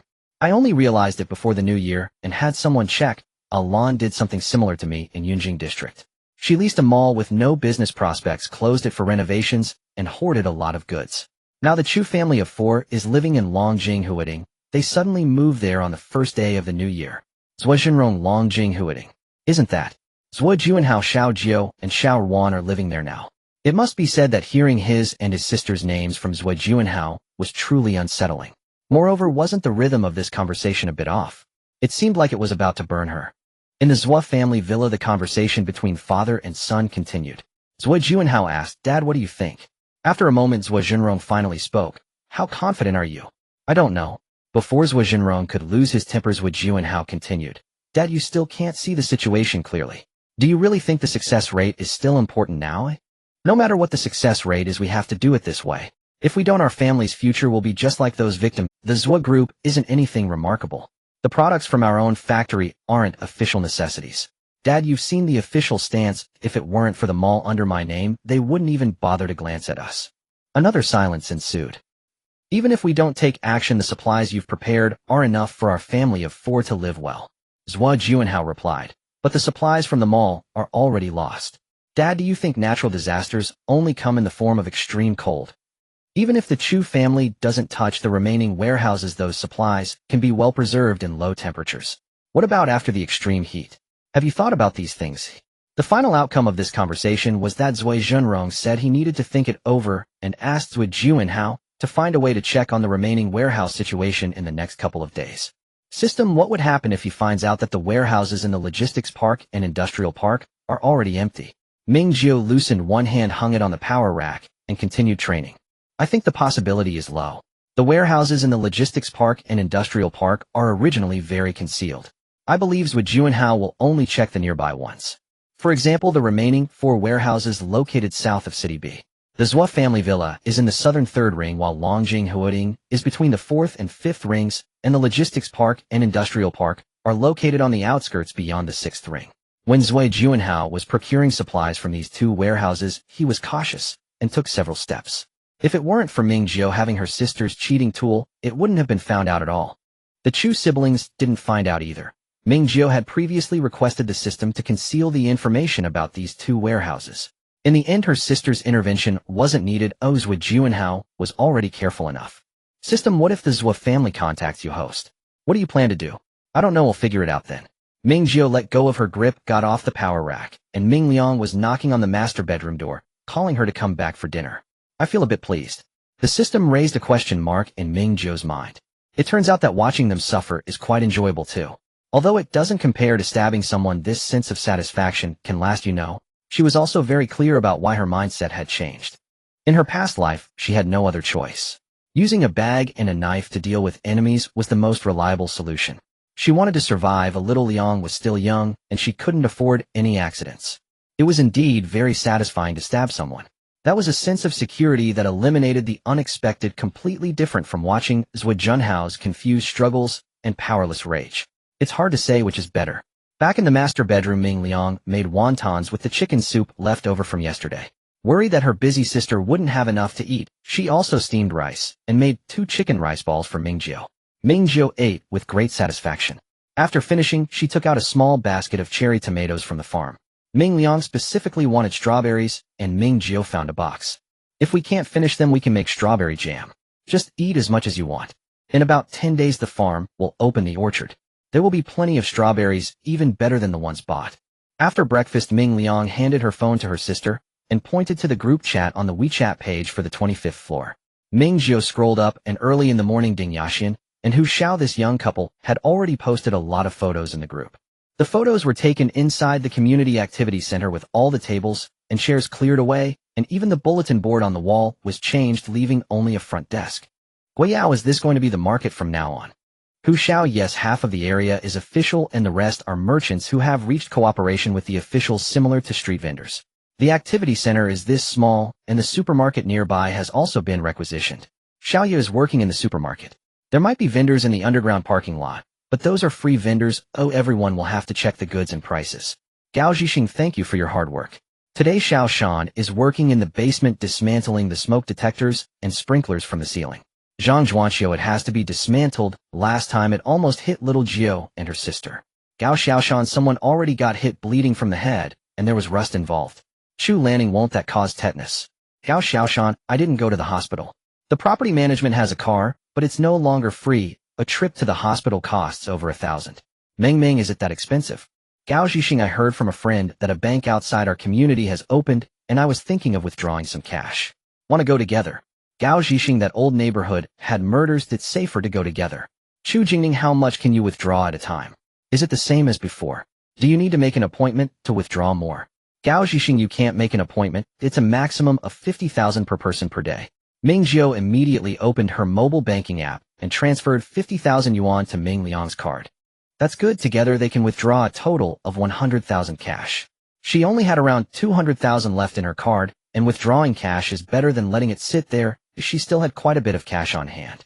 There was still over 1 million in cash, and she had picked up over 100,000 at the Zhou family last night, feeling quite pleased. After thinking for a moment, she also popped up in the group. Ming Jiu, is online payment still unusable now? Gao Zhixing, it's not that it can't be used, the official payment can still be used, but those free vendors are struggling and the market isn't warm enough. The phone might not work well. Ming Jiu, that's true, thank you Uncle Gao. A string of thank you followed below. In the end it was decided to go withdraw money together at 1 o'clock tomorrow afternoon. Putting down her phone, Ming Jiu continued her training at the gym and spent the afternoon and evening organizing the supplies in the space.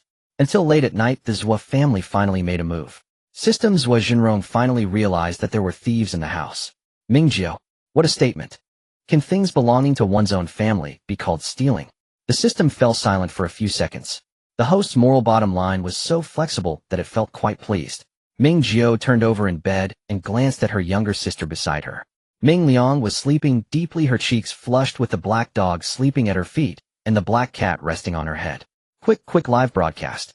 System, are you sure you want to start now? Absolutely.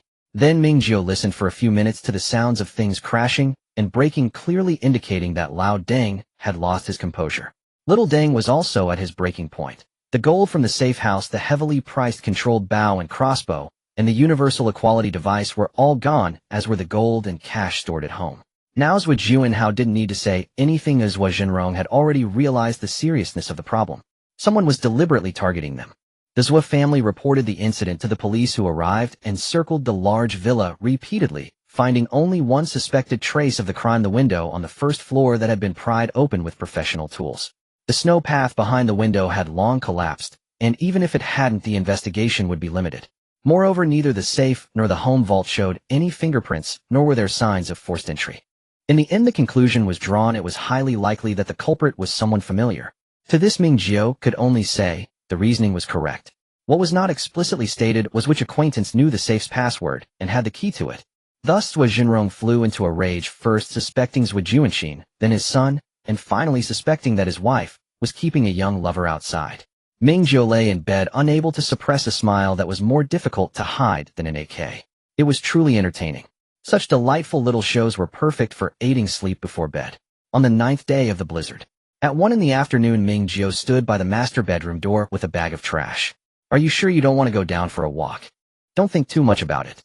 I hardly exerted any effort last time when I carried you upstairs. Ming Liang shook his head vigorously. Ming Jiu didn't insist further, taking the trash outside. In the corridor were only Gao Zhixing, Zhang Zhuanxiu, and Guiyao. Everyone else was downstairs working. Gao Zhixing said, Xiaoshan and the others are waiting in the basement. We should hurry down. After descending a flight of stairs, Ming Jiu opened the corridor window and tossed the trash down. It was indeed very convenient. This time there was no need to collect supplies, as she only brought a travel backpack. The others were similarly. In the 24th floor corridor, Ming Jiu saw the Chu siblings and Chu Donghua, as well as the Liu family of 3 from Unit 03. Clearly, everyone wanted to withdraw more cash, fearing they wouldn't be able to do so in person. Chu Lanning introduced, this is my dad and my mom isn't feeling well, so we're not letting her come along this time. We'll take out what we can, and if we can't, then so be it. Chu Donghua had a scholarly businessman demeanor, looking refined, yet possessing more elegance than Lu Hong, the university professor. Chu Donghua, thank you to the neighbors for taking care of my daughter Lanning and Jingning during this time. Miao Fong, a primary school teacher. Lu Huanyan said, Mom, why don't you just stay home? You should be able to withdraw with your ID card. Miao Fong glanced at her daughter, saying, I can't just stay indoors for the rest of my life, can I? Don't worry, I'm holding up just fine. Xiaodong and her husband from Unit 02 were also working downstairs. A group was about to head downstairs when the door of 2401 opened, and a woman they had seen during the last supply collection stepped out. This time, she wasn't wearing a mask or hat. Her features were delicate and her expression somewhat awkward. Sister Miao, what are you all up to? Miao Fong didn't answer and exchanged a glance with Zhang Zhuanxiu. Gao Zhixing didn't hide the truth. The official market is about to open, and we're afraid it might be inconvenient to use our phones then, so we're withdrawing some cash in advance. The woman's eyes lit up. The bank is open. Only one is open, the branch of XX Bank by the east entrance of our community. We can withdraw cash there. Oh, I see. Thank you, and take care on your way. It wasn't until they had descended several flights of stairs that Miao Fong and Zhang Zhuanxiu began to talk. Pan's mom is really pitiful. Zhang Zhuanxiu clicked her tongue dealing with such a mother-in-law. Lu Huanyin replied, it's not just her mother-in-law who's problematic, her husband is even worse. I think she herself is quite helpless. If she can't manage herself, how can she expect Pan to be treated well? And yet she still calls herself a mother unable to even protect her own daughter. Ming Jiu largely agreed with the views of Teacher Lu and Teacher Miao. Outstanding teachers were indeed different. Unit 2401. As soon as Pan's mom entered, the elderly lady stretched her head out from the master bedroom. What are they up to this time? Pan's mom tried to enter the master bedroom, but her mother-in-law blocked her. What's the rush? Speak first. Mom, the market is about to open. They're all going to withdraw cash. The bank at the east entrance of our community is now open, and we need to hurry to withdraw some. Withdraw what? Can't you pay with your phone? Do you think Dawei makes money easily? You don't work, so you have no idea how hard it is to earn that little money. You just don't know how to live. Take this opportunity to use the credit cards, and by now, during this special time, with so many people freezing outside, I refuse to believe they can still chase debts. What else can we do? The elderly lady raised her eyebrows. People who only grow older without growing wiser, they all withdrew cash. When the time comes, we can just borrow from them. They don't even have enough for themselves. The answer to her was the sound of the elderly lady slamming the door. In the living room, Pan was squatting by a large basin, wearing a pair of household gloves, scraping the snow and dishes she had collected from the balcony. She glanced at the woman, but quickly lowered her head, grabbing a handful of snow and vigorously scrubbing away the grease left in the dish. Meanwhile, Ming Jiu and the others descended to the basement, successfully meeting up with the others. Although the official market hadn't opened yet, there were already vendors setting up stalls in the basement with all sorts of goods displayed mostly by residents of Longjing. A few young people in the line were quite interested.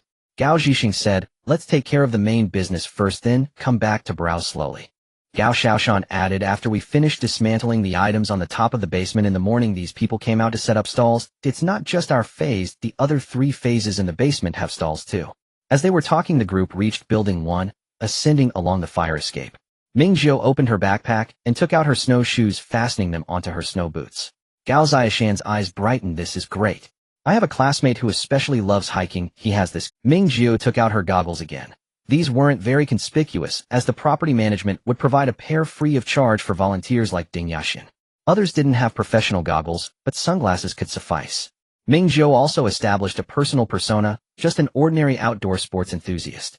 The snow continued to fall, and the pace of road clearing was far behind that of the accumulating snow.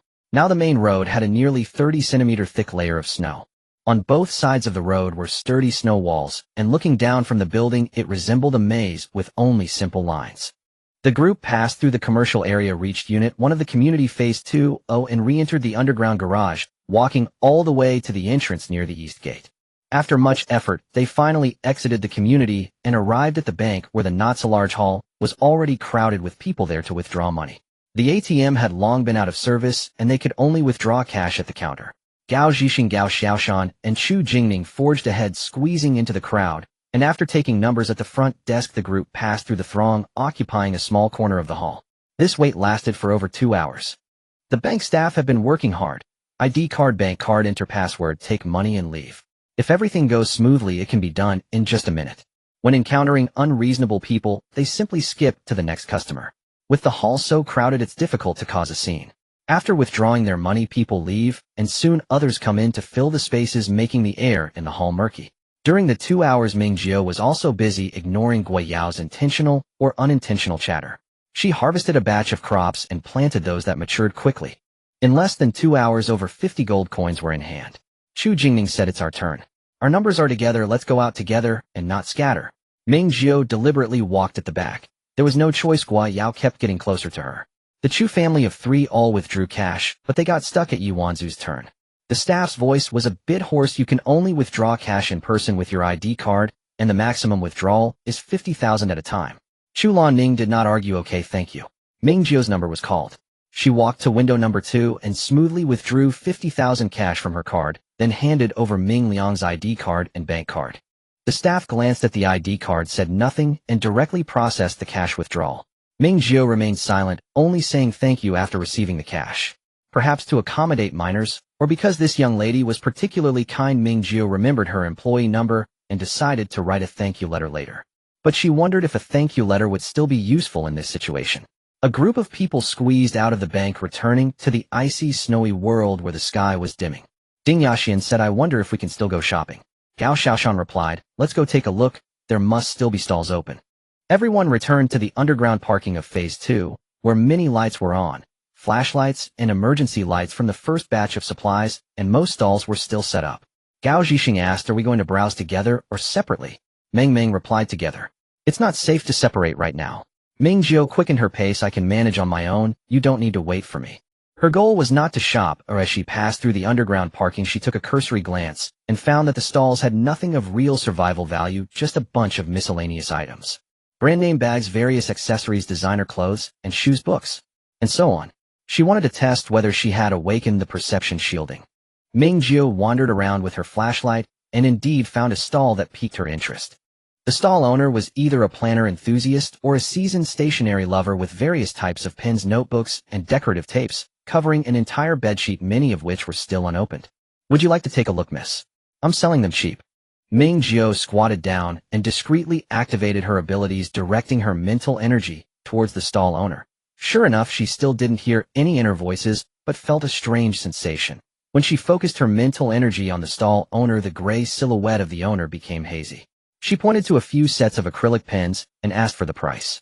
The stall owner was quite straightforward, it was indeed a clearance price. Ming Jiu picked and chose, putting most of the stall's items into her bag. The stall owner calculated the price with a notebook and pen, it totaled $829 after discounting 9, and only cash was accepted.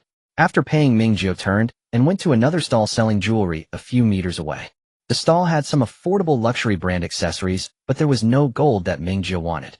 After looking for a while, she left and returned to the stationery stall. The stall owner greeted her enthusiastically, would you like to take a look, miss? I'm selling them cheap. The lines never changed. Ming Jiu smiled, her eyes narrowing, and shook her head, just looking. Turning around, Ming Jiu immediately poked her system. Sister system. Did you see that? I succeeded. System, congratulations, host.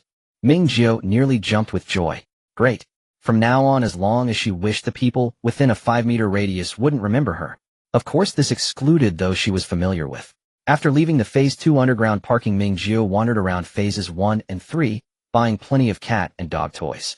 Hey Nyo and Hey Mi were quite obedient, but they showed no mercy when it came to toys. Buying more to stock up was definitely the right choice. While shopping, Ming Jiu experimented a few more times and grew more skilled with each use. Satisfied, she finished browsing in the Phase 4 underground parking, then sprinted upstairs with her bag and shouted as soon as she entered.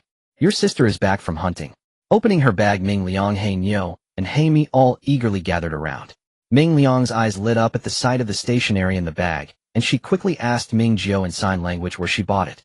There's someone selling in the underground parking of the community. I saw it and bought it. Do you like it?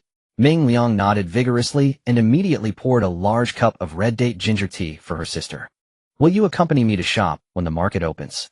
Buy a little less, so there's no pressure going upstairs. I'll buy more when I go down myself. Ming Liang hugged her sister and gave her a loud kiss on the cheek. That night, Ming Jiu enjoyed the cheesecake that her sister made. For the next 2 days, nothing happened until the evening of the 11th day of the blizzard. The farm successfully leveled up to level 4, and Ming Jiu received double rewards again. 1 plot of planting field and the storage area expanded by 100 square meters. Her personal panel also changed, name Ming Jiu. Gender female, age 23. Place of origin Jinwu system Blue Star. Farm level 4, 13. 51,000. Gold coins 6435, silver coins 24, copper coins 68. Farmland 301. Orchard 0 unlocks at level 5. Processing plant 0 unlocks at level 10. Breeding farm 0 unlocks at level 10. Backpack 35. System warehouse 1400 square meters. In another 5 or 6 days, she would be able to unlock the orchard and achieve freedom in farming fruits. After dinner and tidying up, Ming Jiu, prompted by the system, harvested another batch of crops and was about to continue organizing her supplies when the property notification finally arrived. Ming Liang opened her phone and signaled her sister to check the group. The property owners group.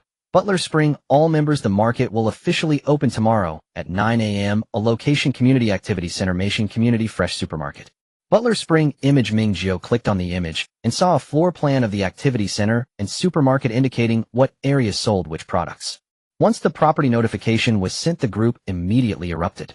Butler Spring, it's been almost a week. Are there no emergency supplies being distributed? My family is running out of food.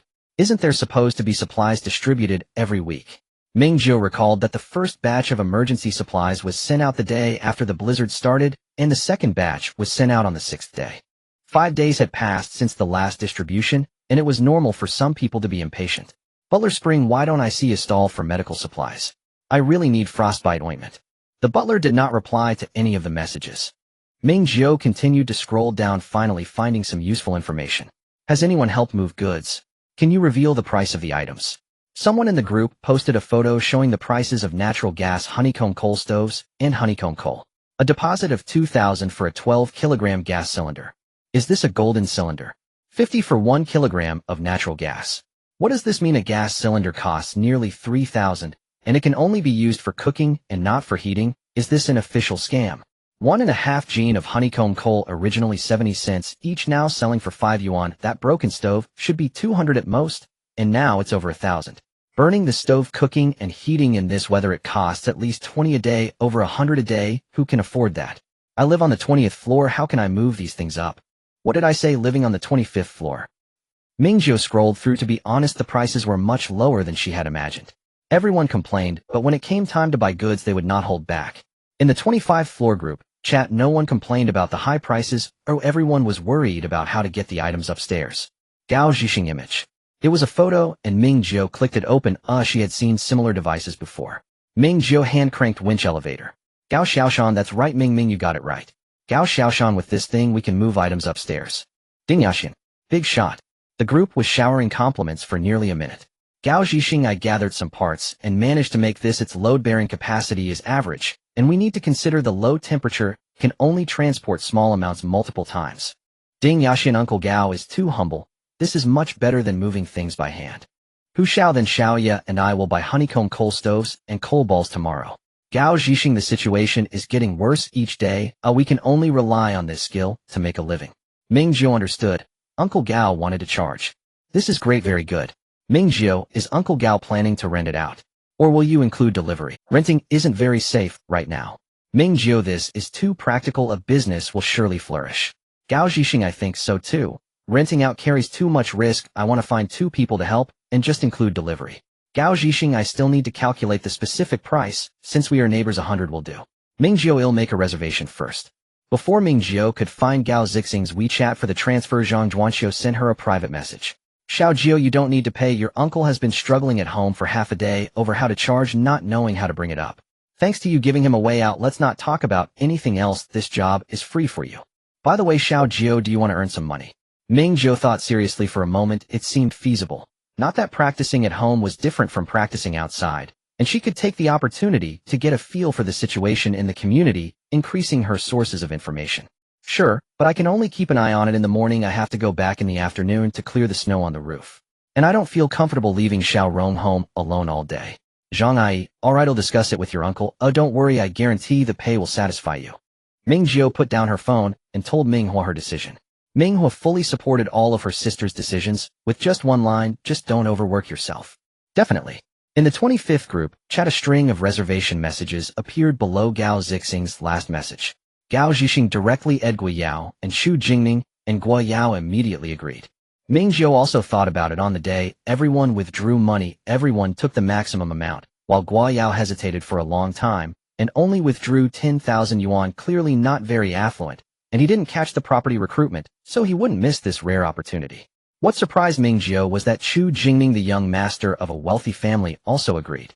Soon Ming Jiu was pulled into a small group by Gao Zhixing, which included his family of 3 and 3 workers, including her. Gao Zhixing, Xiao Jiu, I know your situation, it's fine, a welcome to join. Not only was it a welcome, but he saw Ming Jiu as the only capable worker.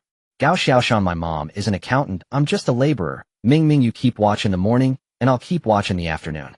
Ming Jiu, actually we can also consider installing the stove. Gao Zhixing, I thought about this too, but it's not very feasible. There should be specialists for this in the market. Gao Zhixing, at this time, whether it's making holes in the walls or in the glass, it's not easy. I don't have that skill. Guiyao, what about air conditioning holes? Think of a way to expand a bit. Gao Zhixing, that's a different matter. Air conditioning holes have a slope going down, while chimneys need to go up or be flat, otherwise carbon monoxide poisoning can easily occur. Gao Zhixing, remember to buy alarm systems when purchasing items tomorrow. I'll tell you where it's safest to install them. Chu Jingning Uncle Gao is reliable. Ming Jiu sent a thumbs up emoji. Chu Jingning, when do we officially start working? Gao Zhixing, let's try advertising tomorrow. I'm also not sure, it might not work out. If it does, we'll start working. Ming Jiu closed the group chat page and glanced again. Someone sent her a private message. The co-renter Ming Ming and Zhuo Juanhao. Ming Jiu Tongjia has Zhuo Juanhao completed the just as the host said. In recent days, Zhuo Juanhao went to check 4 warehouses in the south of B City, and Zhuo Zhenrong followed him once. After returning home, he expressed that he respected all of Zhuo Junhao's decisions. Ming Jiu opened Zhuo Junhao's chat page. Xiao Jiu, do you and Xiao Rong currently live in Longjing Huading? If I'm not mistaken, you should have 2 apartments in Longjing Huading, right? I want to rent one. The price is negotiable. Whether you want money or goods is fine. Ming Jiu couldn't help but rub her fingers. It's happening. The chicken came to pay New Year's respects to the weasel. Ming Jiu sent a question mark back. Why rent a house? Are you moving? Yes, something bad happened at the villa, and a lot of things were stolen. The house is too big. Security and heating are both issues. Given the current situation, I don't see it ending anytime soon. You and Xiao Rong need to be prepared for a long-term fight. Is there enough material at home? Ming Jiu exited the chat page and deliberately left the other party hanging for a while, taking the opportunity to check the message Ming Ming sent. Ming Ming asked if she could rent a room from her, and it would be best if they could share a meal. She would pay the rent, she could provide half of the heating materials used at night, and she would go out to work during the day. Ming Jiu felt that she was likely being harassed by Guiyao, but she still refused the other party, using inconvenient as her reason. Ming Ming's idea of teaming up is not bad, but the target is wrong. Ming Jiu, why don't you ask around the community? Or check with the property management about other quaranters in the neighborhood? Ming Ming quickly replied, can't you help me out? I promise to be a qualified tenant. I won't cause you any trouble. Ming Jiu frowned. Sorry. Putting Ming Ming aside, Ming Jiu wandered around the grid group for a while, taking several minutes to reply to Zhuo Junhao's message.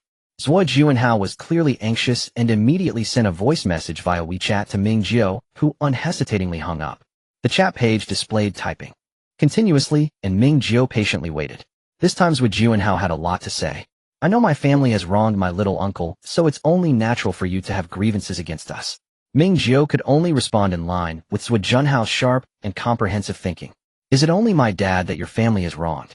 Zhuo Juanhao, regarding xin, I owe you an apology. I'm not trying to defend her, she truly has a mental illness.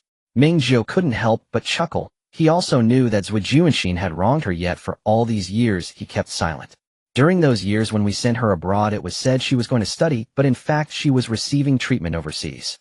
Then Zhuo Juanhao sent her a bunch of photos, all of which were Zhuo Junxin's diagnosis reports, both domestic and foreign. During those years when we sent her abroad, it was said she was going to study, but in fact she was receiving treatment overseas. Then Zhuo Juanhao sent her a bunch of photos. I know it's too late to say anything now. Consider it a guarantee for yourself and Xiao Rong. I hope you can think it over. Living is more important than emotions. Ming Jiu didn't reply, and Zhuo Juanhao didn't persist. Seeing her sister remain silent for a while, Ming Rong approached her and used sign language to ask what's wrong. Ming Jiu did not hide it, and directly handed her the phone, letting Ming Rong read it herself. Ming Rong took a long time to understand, then exited WeChat and opened a notes app to type. Sister, don't you want to rent it to them? Ming Jiu shook her head. No, I want to rent it to them at a higher price. Will they come to our house for a visit? I don't want them to come. Ming Jiu, don't worry, they won't. I just want to take advantage of them, not to restore our familial relationship. The chickens have delivered themselves along with the seasoning right to the door. It's a shame not to take advantage of such. As for whether the Zhuo family would refuse to leave the house or occupy the property, that was even less likely. The house wouldn't have value until the safety zone was delineated, as the authorities only recognized property certificates as primary proof. Let alone the uncle, even her biological parents wouldn't have any power.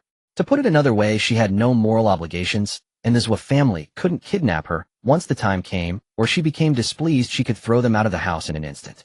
Of course, this was premised on whether they could survive until then. It was already a hassle for her to visit Zhuo Juanhao when he lived in a villa. Now that he had moved to an apartment complex, she could easily take action every few days. She couldn't believe that Zhuo Junhao's luck would always be this good. The market would open tomorrow, and the afternoon was quite suitable for responding to Zhuo Junhao's message. Indeed, after witnessing the brutal reality of survival, she decided to bend her pride for the sake of 5 dough of rice. It made perfect sense. On the 12th day of the snowstorm, Ming Jiu finished her morning workout, had breakfast, grabbed her backpack, heavy off-road camping vehicle, and her sister, and stepped out of the house to join the neighbors on their way downstairs. Given the conditions today, a small cart wouldn't work. This camping vehicle in Ming Jiu's hands could haul over 200 kilograms, and the vehicle itself weighed more than 20 kilograms. Upon reaching the 24th floor, Ming Jiu finally saw the true form of the man from room 2401. He was in his 40s, short and stout, looking no taller than 172 meters, bundled up tightly like a ball. He stood at the door, neither dead nor paralyzed. A delicate-looking woman and a little girl named Pan Pan stood next to him. The woman carried a backpack and held a small cart, while the man stood there with his hands in his pockets. Ming Jiu. Marriage truly is a marvelous thing. An ordinary man can instantly ascend the social ladder just by getting married, becoming a landlord. The elderly woman was still chattering away, her voice not small. Even amidst the noise of the hallway, Ming Jiu could hear her clearly. Make sure to keep an eye on things and don't spend recklessly. So it turns out they weren't going shopping at all, but were there to supervise. Ming Jiu quickly withdrew her gaze. As soon as the man turned his head, he noticed them, and his pair of squinty eyes smiled, becoming even less noticeable. Hey brother Gao, long time no see, how have you been? Gao Zhixing clearly wasn't eager to interact with this person. He nodded as a greeting and turned to call Ming Jiu and the others. Let's hurry down, there will definitely be a lot of people today. Zhang Zhuanxiu, that's right Xiao Rong, you need to stick close to your sister. Ming Rong nodded vigorously. Ming Jiu took out a child safety leash from the side of her backpack. After hesitating for a moment, Ming Rong finally raised her wrist and obediently tied herself to her sister. The group hurried downstairs. At first they could still hear the man's heavy breathing and complaints from behind, but after reaching the 10th floor it ceased. The basement was even more lively than Ming Jiu had imagined, with stalls everywhere selling various goods, and she even spotted a few snack stalls. Gao Xiaoshan saw it too. He excitedly ran over, only to return looking dejected a while later. Goodness, those starch sausages that were 5 yuan for 2 are now 30 yuan each. Oh, why not just rob them? Isn't he doing just that? Chu Jingning laughed. Alright, Gao Zhixing interjected, there's plenty of time to browse in the basement. Let's head to the activity room and wait. The official prices for supplies were cheaper than those of free vendors, and there were even more people scrambling for. Since the snow began, it was Ming Rong's first time outside. With her sister's help, she secured her snow boots and put on her ski goggles. As soon as they exited the unit door of building No. 1, Ming Rong was stunned. The snow-covered road was flanked by towering snow walls, and she curiously reached out to poke the snow wall, but couldn't budge it. Ming Jiu picked her up and held her up. Poke the top the snow up, there is normal snow. Ming Rong had lived in City G since she was born, and had only seen snow a few times while traveling. Ming Jiu put her down and formed a snowball from the high snow for Ming Rong to play with. She opened up the camping vehicle and said if you get tired you can sit inside the car. Gao Xiaoshan was drooling beside them. Mom, why didn't you give birth to a sister for me? I don't ask for much, I just want a sister like Ming Ming. Zhang Zhuanxiu gave him a slap on the back. Are you silly? If I had given birth to a daughter, would I still have you? Gao Xiaoshan. That's true. Chu Jingning secretly glanced at his own sister. He and Chu Lanning were only 3 years apart, and grew up practicing free fighting together. It's hard not to envy the atmosphere between the Ming sisters. The more they walked, the more people there were. By the time they reached the commercial area, there was already a colorful crowd in front of the activity center and Meishin supermarket. At 9 o'clock sharp, the market opened on time. Ming Jiu grabbed the camping vehicle with one hand and held her sister with the other. Charge. The official market is well stocked. Ming Jiu squeezed through the crowd into the event center, which was already filled with shelves looking much like an ordinary large supermarket, albeit with somewhat frightening prices. A bag of ordinary 5-kilogram rice costs 120 yuan, more than 5 times the price. The market was not as she had imagined, with stalls lined up next to each other. It was clear that the officials had consolidated resources when collecting supplies and seeking cooperation. Grains, oils, vegetables, fruits, snacks, beverages, and daily necessities were all available. In addition, there was a dedicated disaster relief section, thermal clothing, various cotton shoes, various warm accessories. Even she couldn't squeeze in. The sign outside the market stated that it opens irregularly. This time, it would only be open for 2 days. All residents complained about the high prices while scrambling to grab supplies.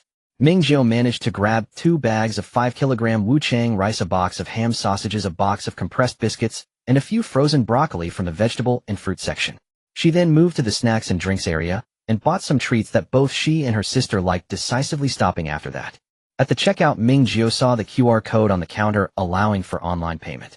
Without hesitation, she took out her phone and scanned it to pay. She could only use her balance or a debit card. Credit cards were completely unusable. After squeezing out of the market, Ming Jiu stuffed her sister into the cart to look at the goods, and as soon as she came out, she saw Zhang Zhuanxiu, Miao Fong, and Chu Donghua. The three of them had already piled up quite a lot of items around them. The advantage of having a large family was evident.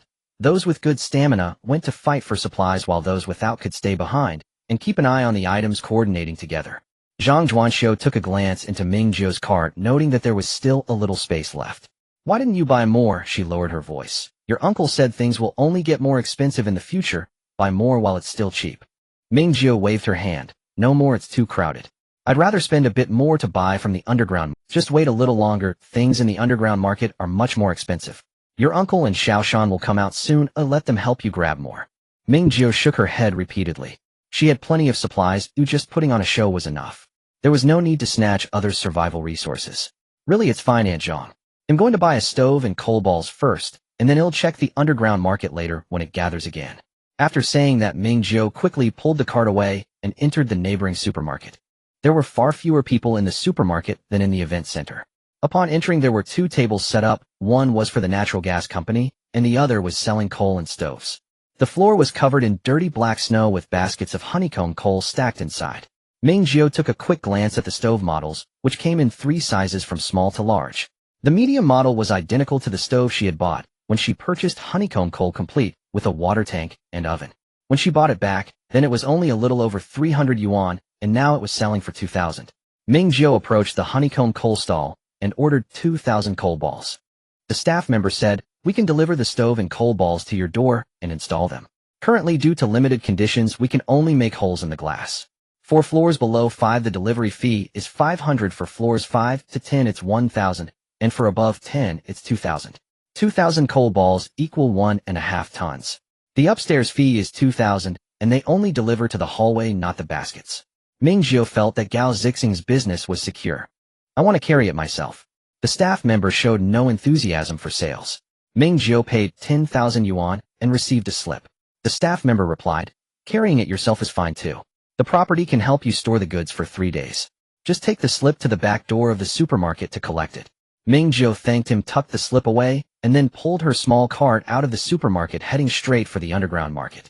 In the underground market, after circling behind a few cars and ensuring no one was around, and there were no surveillance devices along with Ming Ling's lookout warning, Ming Jiu placed the stove chimney and matching tools into the cart.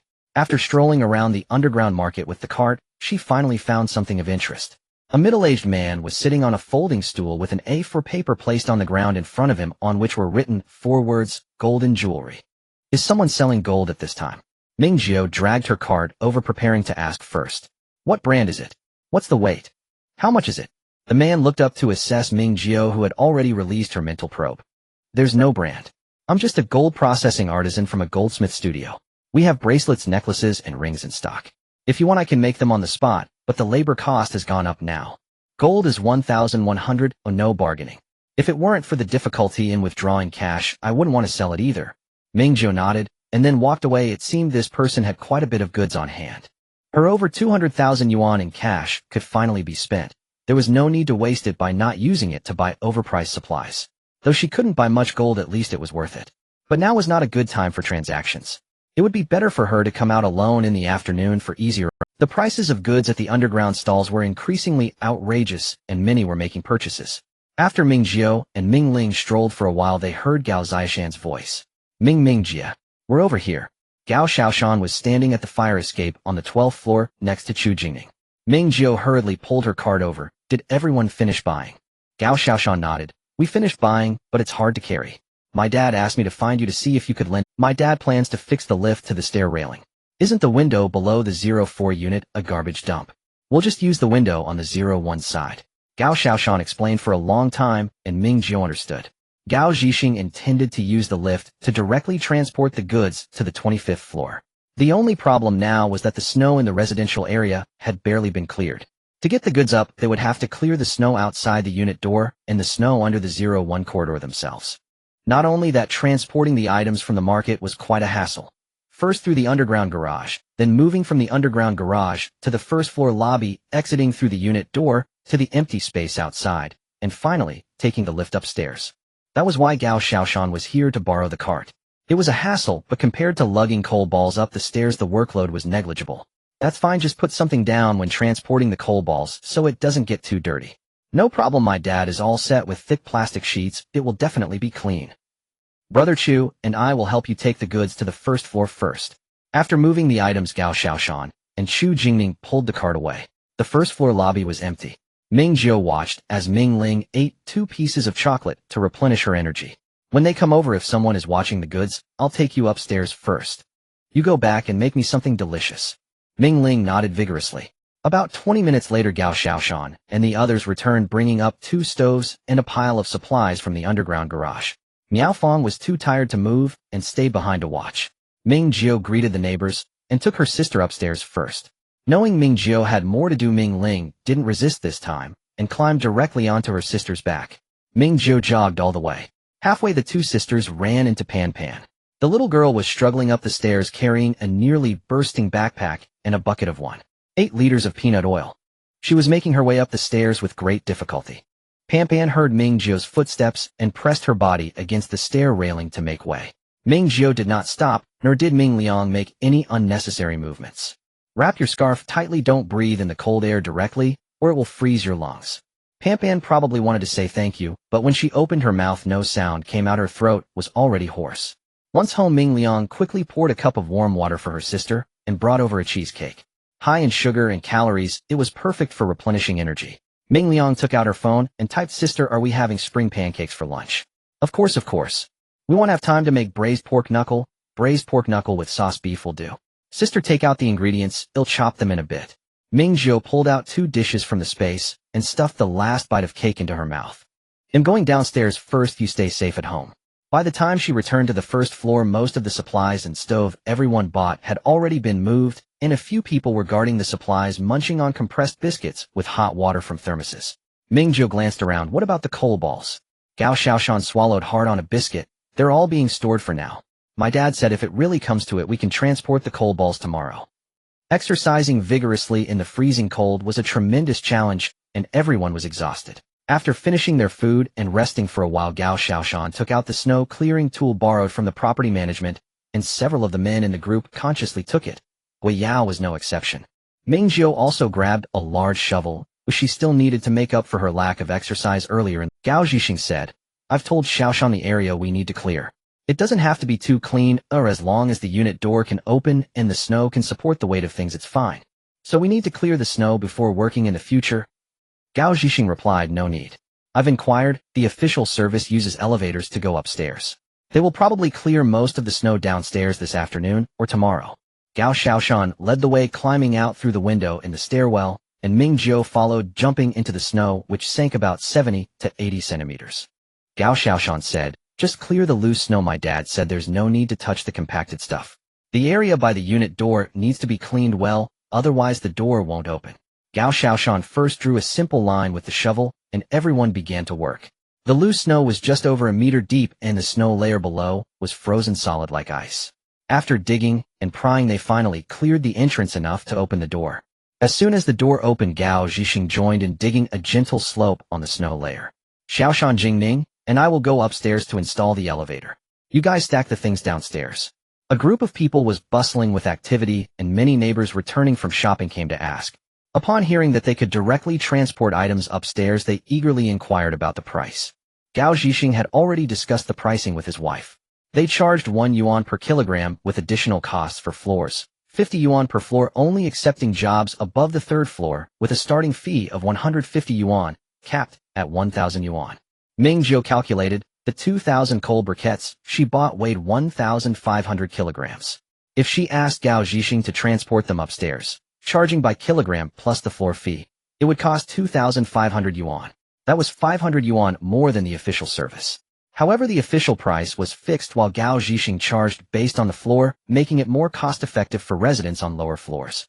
Moreover, they transported not only coal balls and stoves, but also supplies, ensuring a steady stream of customers. Sure enough, even before the elevator was fully operational, people from Building 12 were already waiting to place orders. Soon the 3 people who had gone upstairs completed the installation of the elevator.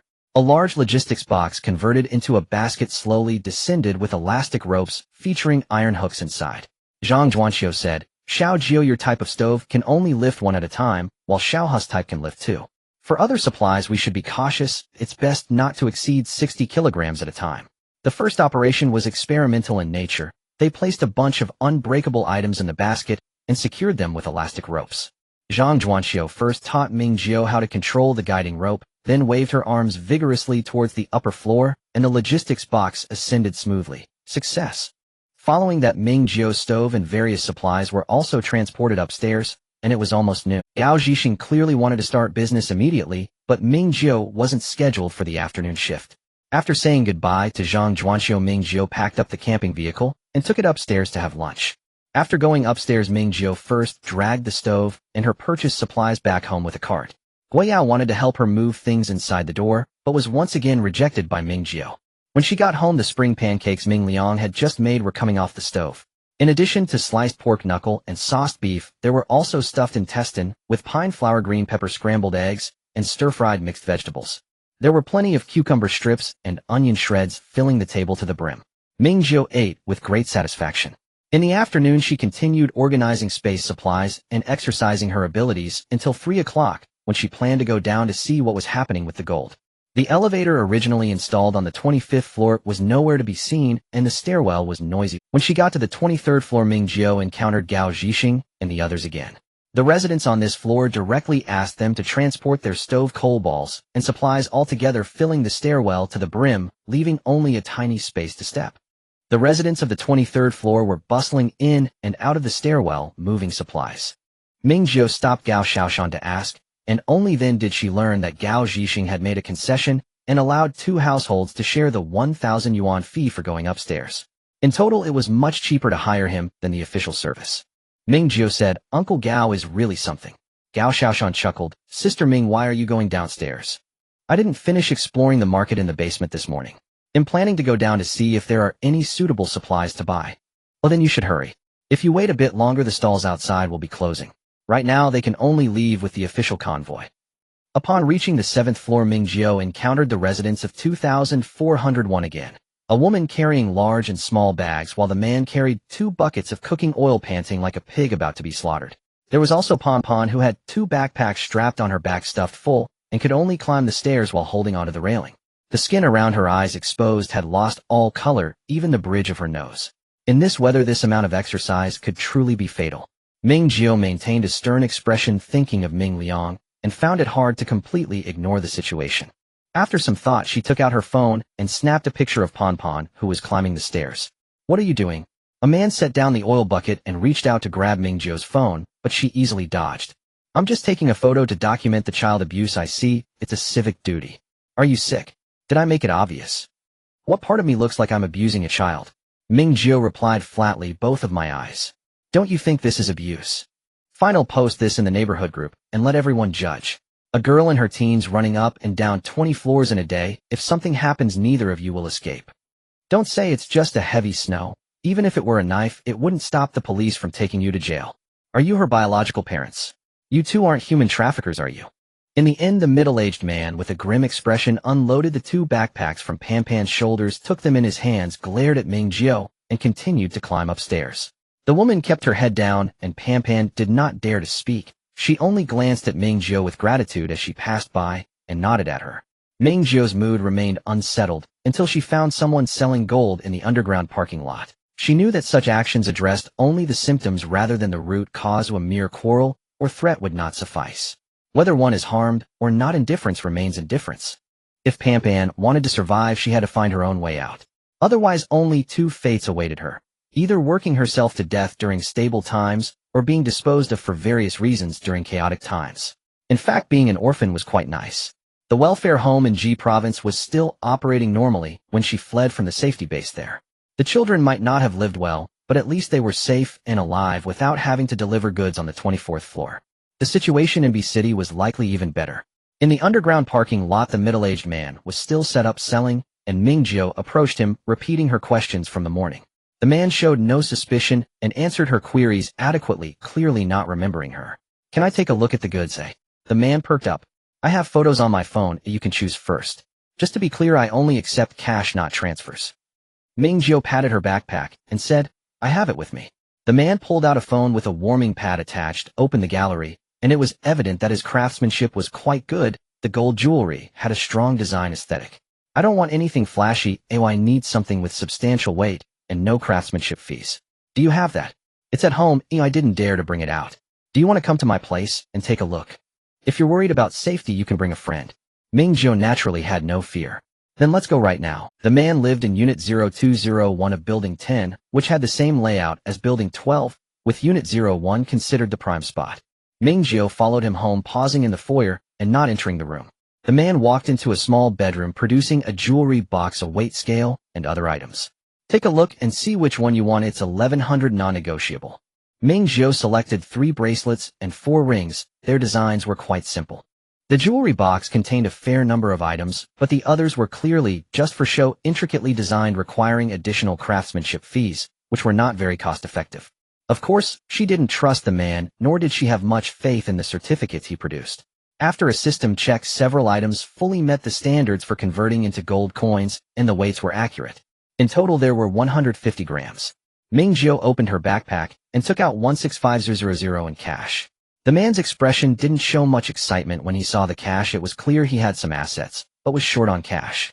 He returned to the bedroom, took out a cash counting machine, and confirmed that Ming Jiu's money was problem-free before he finally relaxed. You're quite generous. Ming Jiu placed the gold jewelry back into her backpack and casually asked, I also plan to collect some gold. Do you have any connections? The man put away the jewelry box. I can only say I'll try to ask around. At this time, there isn't any gold being released. This is purely a special circumstance. Why don't you leave me your contact information? Ming Jiu nodded, not surprised. I'll leave you mine. Just give me a phone number.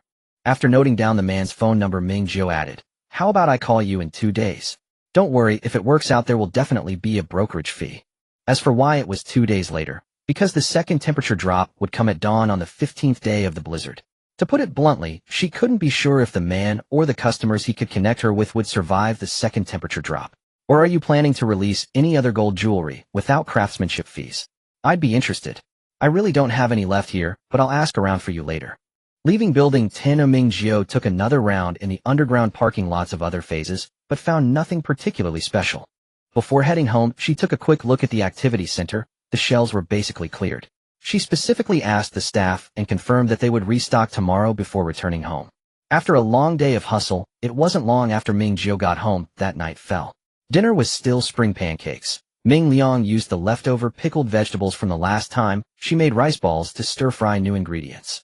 The sisters enjoyed their meal slowly, while Ming Jiu opened her phone to check messages. The group chat on the 25th floor was discussing whether the market would open tomorrow, which vendors in the garage had reasonable prices, and so on. The worker group was also lively, with Gao Zhixing calculating the accounts. It was only the first day, and they had already earned over 20,000 after just half a day's work. The wages Gao Zhixing posted were also decent.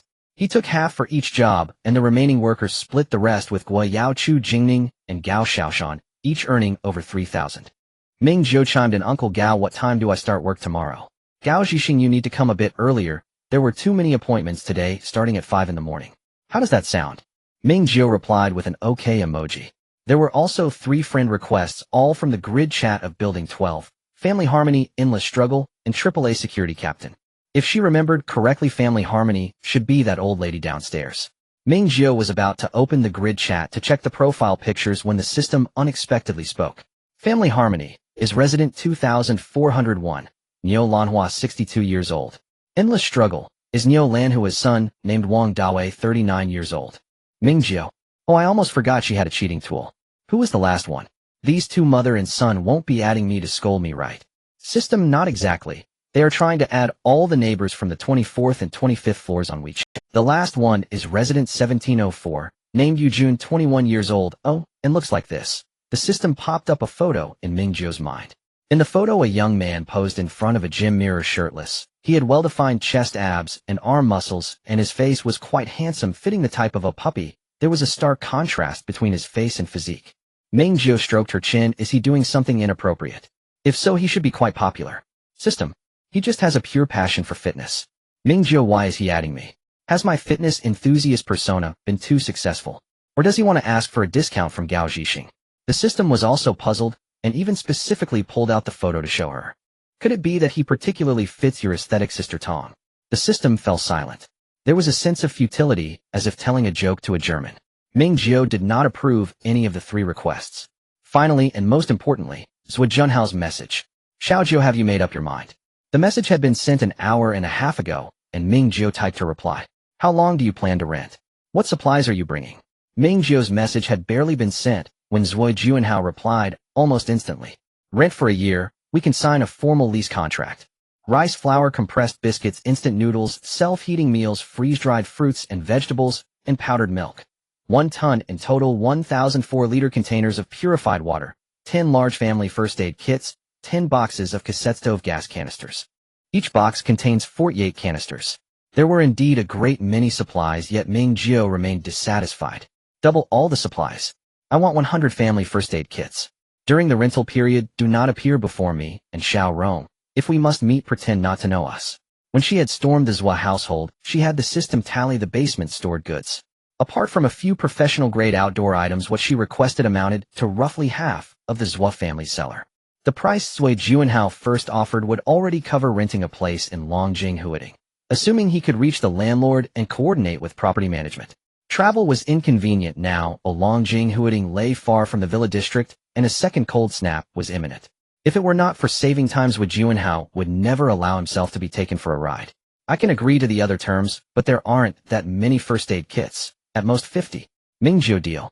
All terms, including the clauses about not meeting, must be written into the contract. Okay, they'll come see you the day after tomorrow. She set down her phone, and a broad smile spread across Ming Jiu's face. It was delightfully amusing the Zhua family would move in the day after tomorrow. Yes, she absolutely intended to make another move on Zhuo Junhao to see what would happen. Moreover, Zhuo Junhao would be busy moving and intended to relocate far from the warehouse over the next 2 days. An ideal moment to steal from their storage. No sooner decided than done. Ming Jiu sped through her meal. Xiao Rongrong, your sister will go out tonight, and be back before dawn. She was already deft at pilfering warehouses, though this warehouse was a little farther away. Completing it in a single night would pose no problem. She was now a woman capable of gathering supplies in bulk, a superb psychic of the spiritual discipline. It was not only that the entire Zhua clan would move into Longjing Huading, but also that another freeze would come in 3 days. The moment could not be wasted. The system's voice chimed in her mind. Admitted host. You are addicted to thieving. Ming Jiu bristled. First, how can taking a family's own goods be called stealing? Second, effortless gain is indeed intoxicating. Ming Rong had clearly grown used to it. She rolled an oversized spring pancake for her sister, handed it over, then peeled off a disposable glove to type on her phone. Sister, eat more. Wishing you success on your hunt. Hey Nyo and Hey Mi will mind the house. Ming Jiu, deeply moved, said, they'll take you shopping tomorrow afternoon. If they did not go now, the chance would only dwindle. Ming Rong had no objection. It was just past 8 when they finished. Ming Jiu checked her outgoing gear and scrolled through messages to pass the time. Most media had effectively shut down. Only official channels continued to publish encouraging articles and cold weather survival guides. On various apps, personal accounts were full of pleas for help, requests for shelter, food, conversation, companionship, and counselors. Ming Jiu grew tired after a few swipes. There were almost no posts from southern IPs. Back on WeChat, the workers' small group chat had accumulated many new messages. Gao Zhixing, I've thought it through. As long as the basement stalls keep accepting, we'll continue to profit. I suggest converting money into supplies for storage. Our neighbors in the group charged just 100 each time. Gao Zhixing was not purely altruistic. By ensuring the neighbors' supplies, he made his own household. Their small alliance between the 24th and 25th floors had become a notable faction in the community. Everyone was generous and unfastidious, which kept them bonded. After the blizzard and the plunge in temperature, many neighbors banded together, but few such groups endured. Chu Jingning, my father says to listen to Uncle Gao. You can't go wrong. Guayao. I was lazy and missed the first run when we bought things. I regret it. Uncle Gao thought of everything. Ming Jiu, the conscientiousness of workers is something else, huh? Gao Zhixing, check the 25th floor chat. Ming Jiu switched to the 25th floor group. Gao Zhixing business card. He can come install stoves and chimneys. There is a floor fee, but overall it's cheaper than the official option. Contact him if needed. Ming Jiu promptly sent a quick message of thanks. She did not intend to let strangers into her home, especially not to install a stove in the master bedroom. She planned to rent a robot from Tong Jie to handle it before the next freeze. After 9, the chat went quiet, and the neighborhood fell still. Ming Jiu put on her gear and set out at once. Her all-terrain vehicle tore through the powdery snow. 2.5 hours later, she reached a large logistics park in the suburbs beyond the southern 6th ring. The routine was the same: shovel through the snow into the complex, drive to the warehouse, shovel again to reach the door. The lower snow had frozen hard, but fortunately Ming Jiu and Hao had earlier cleared some for her. The snow at the warehouse entrance was soft new powder. Ming Jiu cleared a small patch with little effort and forced the warehouse door open. Inside she did not even switch on a flashlight. She activated her psychic probe, and the supplies within its range vanished instantly. Ming Jiu ran. In less than half an hour she had emptied all the goods stored below 5 meters. This was a high-standard warehouse with racks over 10 meters high.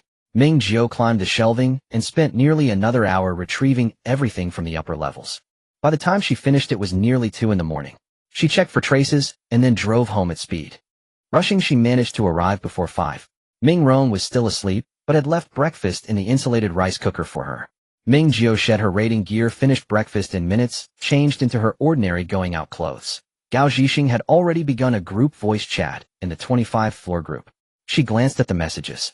Gao Zhixing. This morning let's secure the coal briquettes for floors 24 and 25. Gao Zhixing, Xiao Jiu, and I will operate the winch upstairs. Gua and Chu, you two come downstairs to help load and move goods. Gao Zhixing, Ming Jiu, Xiao Jiu, can we borrow your trailer again? Gao Zhixing, if you need it these days, can you rent it to me? Moving with winches and skates is troublesome. 500 for a day. Ming Jiu, no problem. After replying, she pocketed her phone slung on her travel pack, hitched the camping trailer, and stepped out. The corridor was already crowded. Gao Xiaoshan reached out to Ming Jiu. Sister Mingming, where are the vouchers for the coal briquettes you bought? We'll go move them. Ming Jiu handed him the trailer and took the vouchers from her backpack, passing them over. Gao Zhixing glanced and said, 2,000 won't burn for long, but better to buy more today. That will store for about 3 days, and we'll move it when we can. Ming Jiu nodded in agreement. On the half floor of the 25th level, Ming Jiu, under Gao Zhixing's guidance, removed 2 windows and installed a hoist system. Transporting goods to upper floors was no easy task. The pulleys and winch anchors had to be securely fastened. Without considerable physical strength, the job was simply unmanageable. After assembly, Gao Zhixing gave Ming Jiu a thumbs up. Strength counts. This installation was impressively swift. Once completed, Gao Zhixing demonstrated the system while lowering and then hoisting an empty logistics crate, confirming its flawless operation before awaiting the arrival of other supplies. Gao Zhixing pulled a pair of binoculars from his pocket and scanned downward. Official personnel have begun. He handed the binoculars to Ming Jiu, who peered in the direction he indicated, and indeed saw workers clearing snow at the bases of buildings 11 and 10. Half an hour later, the first delivery of honeycomb coal arrived downstairs. Unenthusiastic about manual hauling, Ming Jiu assumed sole responsibility for cranking the winch. Soon the stairwell was piled high with stacks of honeycomb coal. Gao Zhixing announced it in the group chat. Chu Jingning and Gua Yao promptly ascended, relocating the coal into the corridors of floors 24 and 25 to free up space. Chu Jingning, evidently distrustful of the family in apartment 2401, summoned her mother, who had not left their home since the relocation, to supervise the coal stored on floor 24. Ming Jiu pricked up her ears, barely catching fragments of the mother aunt's conversation. Look how grimy you've gotten. Just because we've moved doesn't mean you must stoop to such menial labor.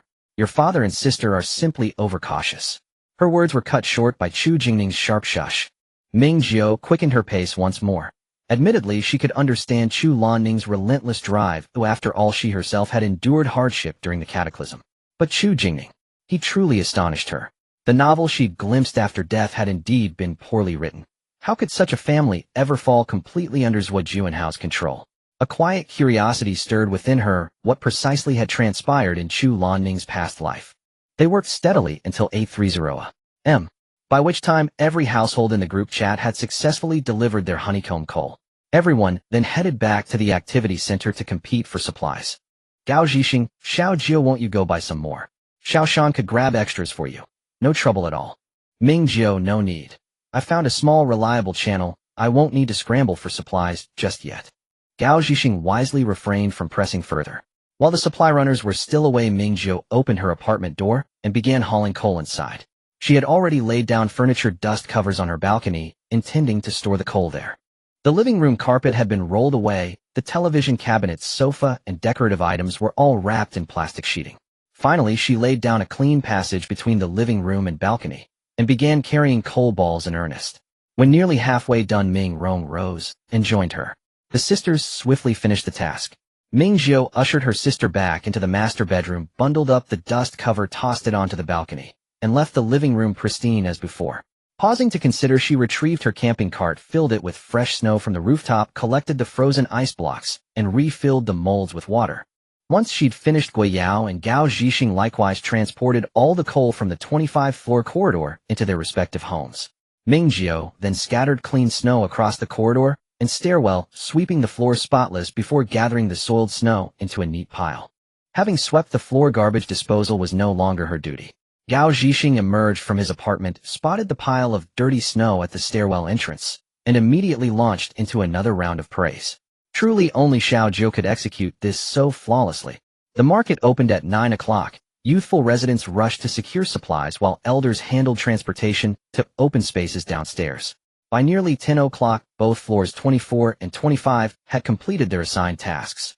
Meanwhile, Wang Dawei from apartment 2401 climbed up, bearing cigarettes, attempting to curry favor with Gao Zhixing. His tongue grew sore from persuasion, but Gao Zhixing refused to grant him a discount. "Old Gao, that's hardly neighborly. You've known us for years, do you really have the nerve to overcharge me?" Wang Dawei's voice betrayed mounting frustration. Gao Zhixing frowned. "Old Wang, after all these years as neighbors, must you speak so harshly? When exactly have I ever overcharged you? I never intended to profit from longtime neighbors. I'd even feel uncomfortable taking your money. Go to the authorities instead." Wang Dawei spat, then stomped down the stairs with heavy thuds. With their own tasks complete, it was time to earn income. Gao Zhixing glanced at his phone and said, "First we'll ascend to floor 20, to deliver goods for both floors 20 and 19 simultaneously."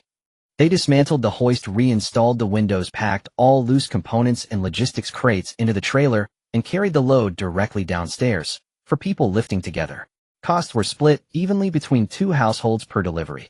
8 units across 2 floors yielded nearly 40 yuan, and factoring in the weight of supplies and coal, this single job would net them close to 20 yuan. Their responsibilities covered only loading and vertical transport. This time Ming Jiu and Chu Jingning controlled the guiding rope during descent. Gao Zhixing, the technical specialist, remained stationed beside the hoist. Sensing Gui Yao's unease, he deliberately avoided assigning Ming Jiu and Gui Yao to work side by side. By 2:00 p.m., their hoist had descended from floor 20 all the way to floor 8, finally completing all assignments in building 12. Ming Jiu returned home to rest. Meanwhile, Gao Zhixing, Chu Jingning, and Gua Yao ate lunch in the underground garage, then awaited Gao Xiaoshan, fresh from his property management shift, to continue work in other residential buildings. After lunch, under Ming Rong's watchful eye, Ming Jiu washed up and climbed into bed for a nap, though she felt no fatigue whatsoever. That delicious, spontaneous thrill of seizing opportunity whenever it arose was utterly intoxicating. Her younger sister, still too young to grasp that one feels no exhaustion while committing mischief, watched as Ming Jiu, spirited and alert, unzipped the tent canopy atop her bed and peered out at Ming Rong, who sat absorbed in an online lecture. Really not going downstairs to stroll around. The garage stalls are quite entertaining. Ming Rong turned away without replying. Does she truly believe she's invincible? Strolling. She feared her sister might collapse from overexertion.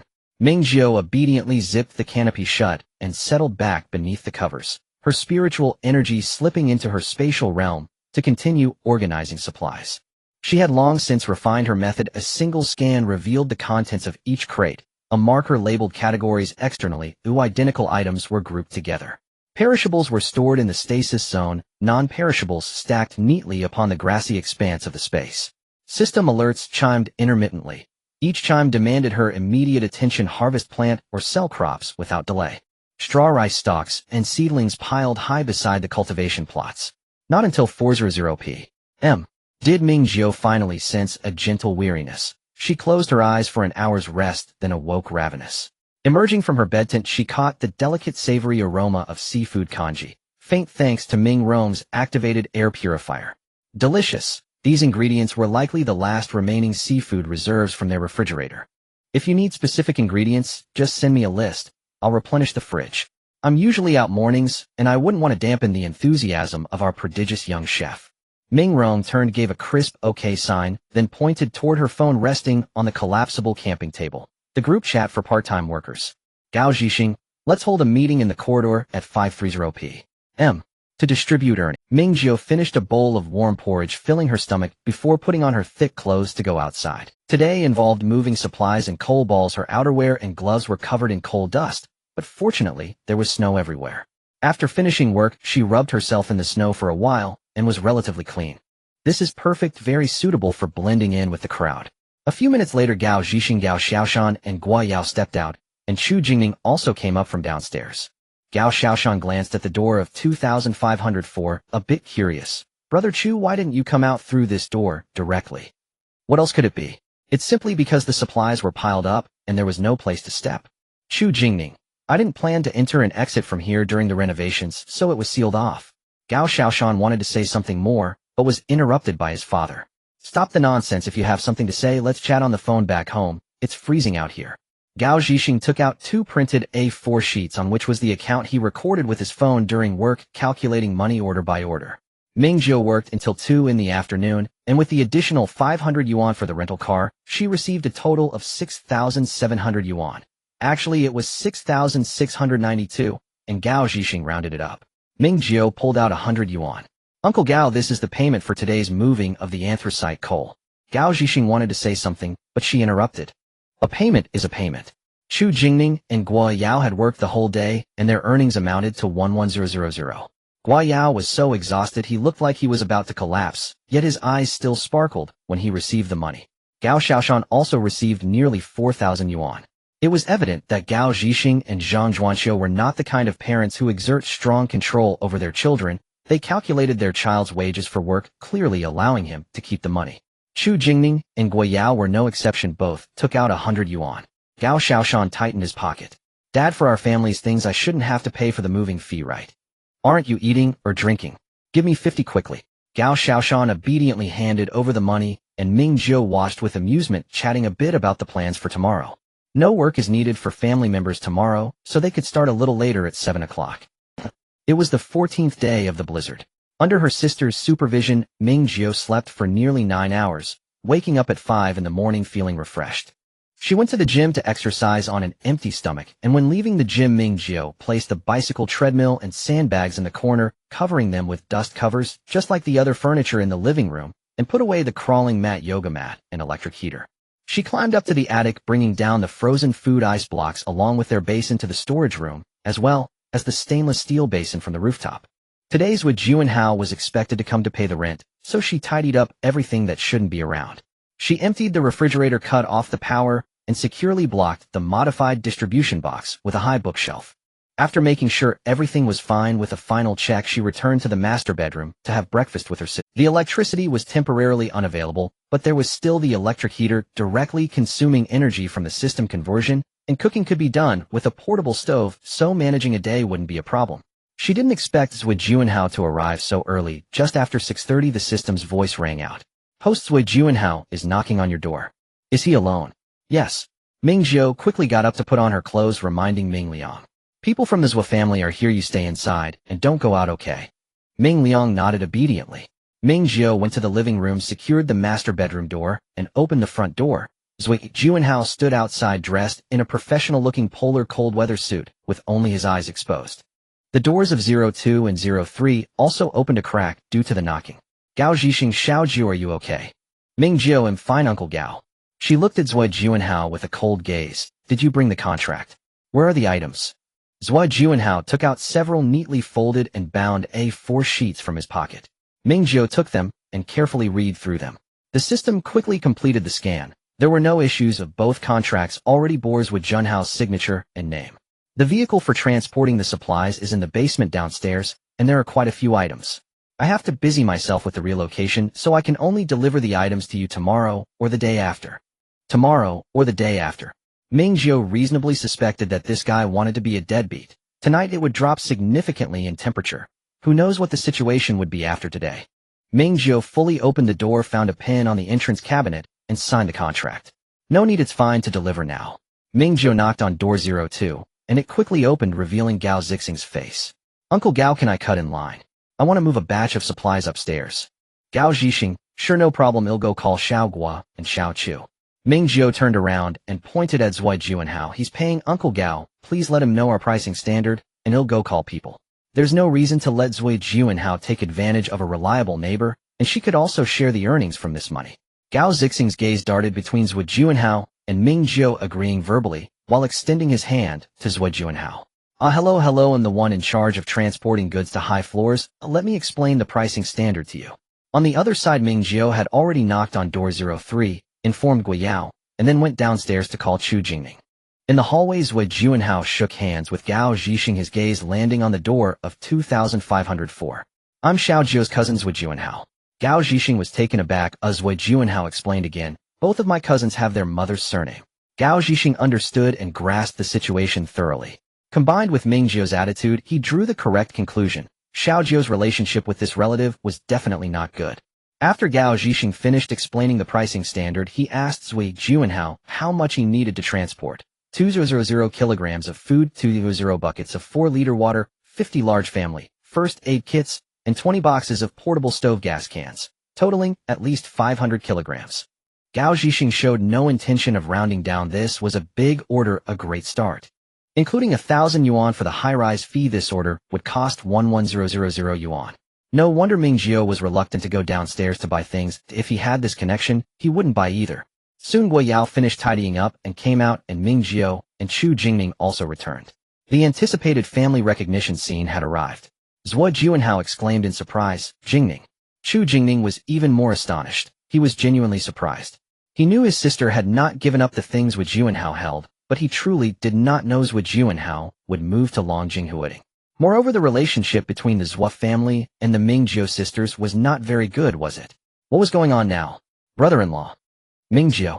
If she remembered correctly, over half a month ago, Chu Jingning had been waving a baseball bat, calling Wei Juanhao a scumbag and a beast.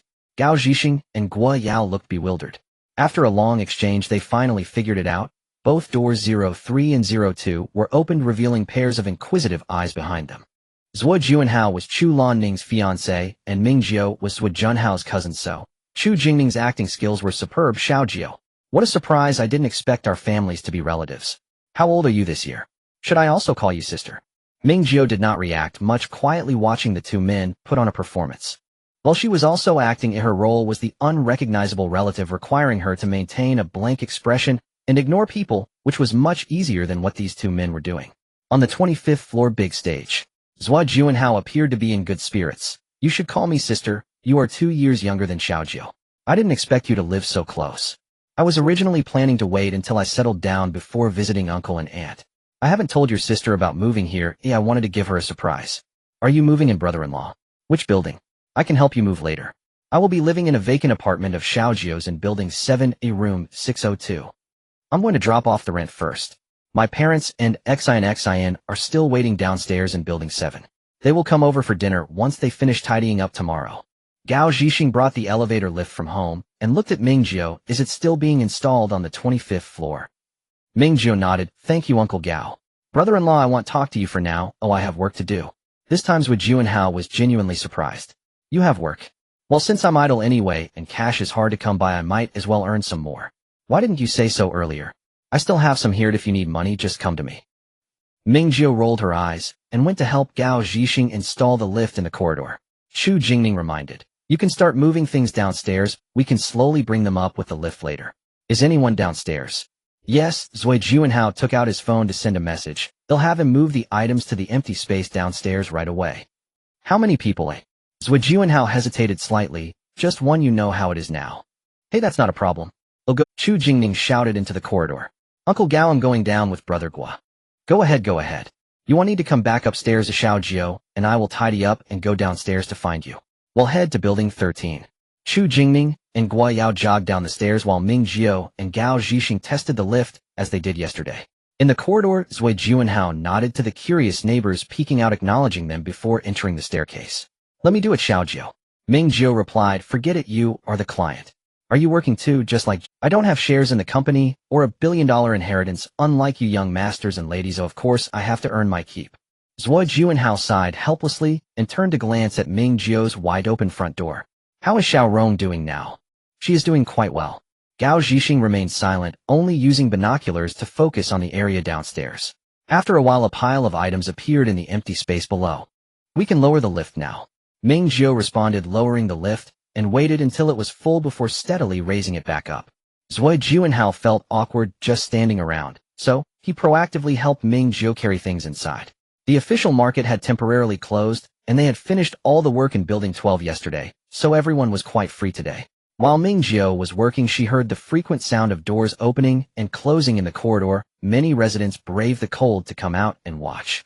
The supplies sent by Zui Juanhao were not specially packaged. Boxes of food, clean water, medicine, and heat sources were continuously transported upstairs. It was quite a spectacle. Ming Jiu knew that Zui Juanhao was using her as a shield, but she didn't mind. Knowing she had supplies was better. Even if she didn't work and stayed downstairs, she could still live well. Xiao Jiu, the floor may not support too much weight. We can't stack things too high. There's hardly any space left in the living room and kitchen. What other places do you have at home to store these items? I can put them in the 2 secondary bedrooms and the attic. With ready labor available, she believed that after Zui Juanhao personally took care of this trip, he would no longer harbor suspicions about her. She arranged the scene with great detail. There were emergency supplies that had been consumed more than half in the kitchen, along with the supplies she had rushed to buy from the market. Just like everyone else. From 7 o'clock until after 8, they finally moved everything back home, and Ming Jiu found the key for 602 to hand over to Zui Juanhao. I hope you adhere to the terms of the contract, otherwise I can terminate it at any time. Alright, take good care of yourself, and don't wear yourself out even for Xiaorong's sake. Ming Jiu locked the door and did not respond. Throughout, she maintained a character of someone with strong opinions about relatives, stubborn enough to be somewhat unreasonable. Zui Juanhao settled the fees for moving the goods upstairs. Ming Jiu helped Gao Zhixing dismantle the lift. The two carried items down the stairs with Zui Juanhao walking ahead of them. Ming Jiu seized the great opportunity. As she turned at the staircase platform, she accidentally let the camping car bump into the handrail, causing a package of spare parts to jostle from the bottom to the top, and a hex bolt about the length of a finger fell out. She immediately activated her ability, controlling the bolt to fall down the stairs, perfectly sliding to Zui Juanhao's feet. At this moment, Zui Juanhao had just descended 2 steps with 10 steps remaining to the next landing. As long as she controlled the angle of the fall, breaking his neck or smashing his head wouldn't be a problem. Zui Juanhao unexpectedly slipped on the bolt. Ming Jiu exclaimed, using her ability to push Zui Juanhao slightly. Zui Juanhao inevitably fell down the stairs, but he was sitting the whole time. Even with Ming Jiu's assistance, his neck and head remained unharmed. Only his butt was injured. Gao Zhixing hurriedly put the car down and ran down the stairs to check on Zui Juanhao's condition. Zui Juanhao sprained his left foot and bruised his tailbone, but other than that he was fine. Ming Jiu, system, your luck is quite strong. Ming Jiu, right. The angle I pushed wasn't an issue, was it? It definitely wasn't a coincidence last time. The angle you used was indeed fine, and also Group 13's crops have matured. Ming Jiu immediately returned to her space to harvest, plant, and sell. Gao Zhixing helped Zui Juanhao up from the ground, as Zui Juanhao didn't even dare to put weight on his left foot. Xiao Jiu, wait here for a moment. I'll take him downstairs first, then come back up to carry things with you. Zui Juanhao quickly spoke up. It's fine, I just sprained my foot. Going downstairs is no problem. Saying this, he supported himself on the handrail and hopped down 2 steps, and indeed it was fine. Gao Zhixing saw that he didn't seem to be in trouble and breathed a sigh of relief, then turned back to continue carrying the cart down, with Ming Jiu picking up the bolt and carefully placing it back in the spare parts bag. Next time I should prepare a bag, but really is a bit dangerous. I'm truly sorry, Mr. Swap. Ming Jiu, my fault. I didn't carry it steadily and knocked the parts out. Zui Juanhao acted very magnanimously. It's alright. I wasn't watching where I was going. He fell on the 7th floor, and during the descent Ming Jiu attempted to use her ability once again, this time utilizing some ice shards from who knows where. Zui Juanhao stumbled again, but he held tightly onto the handrail this time, avoiding falling altogether. System host, keep up the good work. Don't give up. Ming Jiu. After finally descending to the underground garage, Chu Jingning put on an affectation of concern for Zui Juanhao, and together with the bodyguard he had brought supported him on either side as they helped him into the car. Brother-in-law, are you sure you don't want me to help move? I can take time off from Uncle Gao's place. Really, no need, Zui Juanhao replied. Don't delay your own affairs. Go back to what you must do. I have people to help here. The car door shut, and the guard slowly started the engine. Ming Jiu and her party hurried toward Building 13. Chu Jingning tried to strike up a conversation with Ming Jiu, but Ming Jiu's manner was noticeably colder than when they had been merely ordinary neighbors. I never expected us to be so fated. Ming Jiu remained silent. Gao Zhixing and Guo Yao's gazes flickered between the two of them. You'll be my sister from now on, Chu Jingning said, as if she could not perceive Ming Jiu's refusal. If you need anything, just tell me. Ming Jiu stopped in her tracks. I've said it already, I'm not close to the Zhou family. All I know is that Zui Juanhao's fiancée is the daughter of the chairman of Chu Ning Real Estate. Your family is wealthy and influential. Who would have thought you'd move into an ordinary residential complex to experience the life of common folk? Chu Jingming fell silent. Finishing the work at Building 13 took them until 1 in the afternoon, and Gao Zixing's pockets bulged with crimson 100-yuan notes. During the day, they also encountered an official crew working the move. Gao Zixing strolled over with a cigarette to socialize, and the team's attitude was very cordial. They were not true rivals. The officials were eager for extra teams to share the burden. Though everyone complained about the high delivery fees, there was simply too much work for them to handle alone. There were many households in the complex hiring manual labor, and construction workers had formed squads to work inside the community. Fortunately, demand was plentiful, so Gao Zixing's earning prospects were not hindered. When work at Building 13 concluded, Ming Jiu returned home. The first thing she did was move the cabinet to reopen the circuit breaker, then restore the gym to its original state. The supplies Wu Juanhao had sent were simply piled inside the house to be sorted later. Only after everything was in order did she go into the master bedroom to have lunch. Ming Rong, seeing her return, brought the food out from the pot, where it had been kept warm. Ming Jiu said, "From now on, go ahead and eat when it's time. You don't need to wait for me." Ming Rong nodded. She thought her sister overly cautious. Ming Jiu was not foolish. If she were truly hungry, she would eat first. After eating, Ming Rong picked up her phone and typed, "Sister, should we hire someone to install the stove and chimney?" Ming Jiu shook her head. "No need. Late tonight it will be installed." She considered for a moment and added, "There will be another cold snap tonight. Are you sure you don't want to go out and take a look? Once the next temperature drop hits, even those still trying to do business won't make things as lively as they are now." "Ming Rong, do you have time this afternoon?" "Of course." "Great. This afternoon take me shopping. I want to see other underground garages too." Ming Rong understood perfectly why Ming Jiu acted this way. Her sister simply wanted to give her the best and refused to let her miss any chance at happiness. "Hello, I'm 165,000. Ming Jiu's opening line was terse but effective. The man on the other end paused, and then, "Hello, I'm 165,000. Ming Jiu's opening line was terse but effective. The man on the other end paused, and then burst into laughter. "Haha, 165,000. Good. I've been waiting for your call. You found someone. How much stock does he have?" The man's tone took on a conspiratorial note. "I actually found you a seller. His goods are much larger than mine. He's not from our complex, though he doesn't live far. If you really want to buy, he can come by before tonight. He has more than I do, and at the same price. At least 2 million. How much can you take?" Ming Jiu, "I'll take it all." The man said, "All right, let's be frank, I want 1% commission. As long as the goods are genuine, no problem. If the other party traded honestly, she could conveniently spend the cash she had on hand." "Perfect. Wait a moment, I'll contact him now." The man hung up, but called back a few minutes later. "It's done, miss." He continued cautiously, "But he's a careful man and wants to bring an extra person.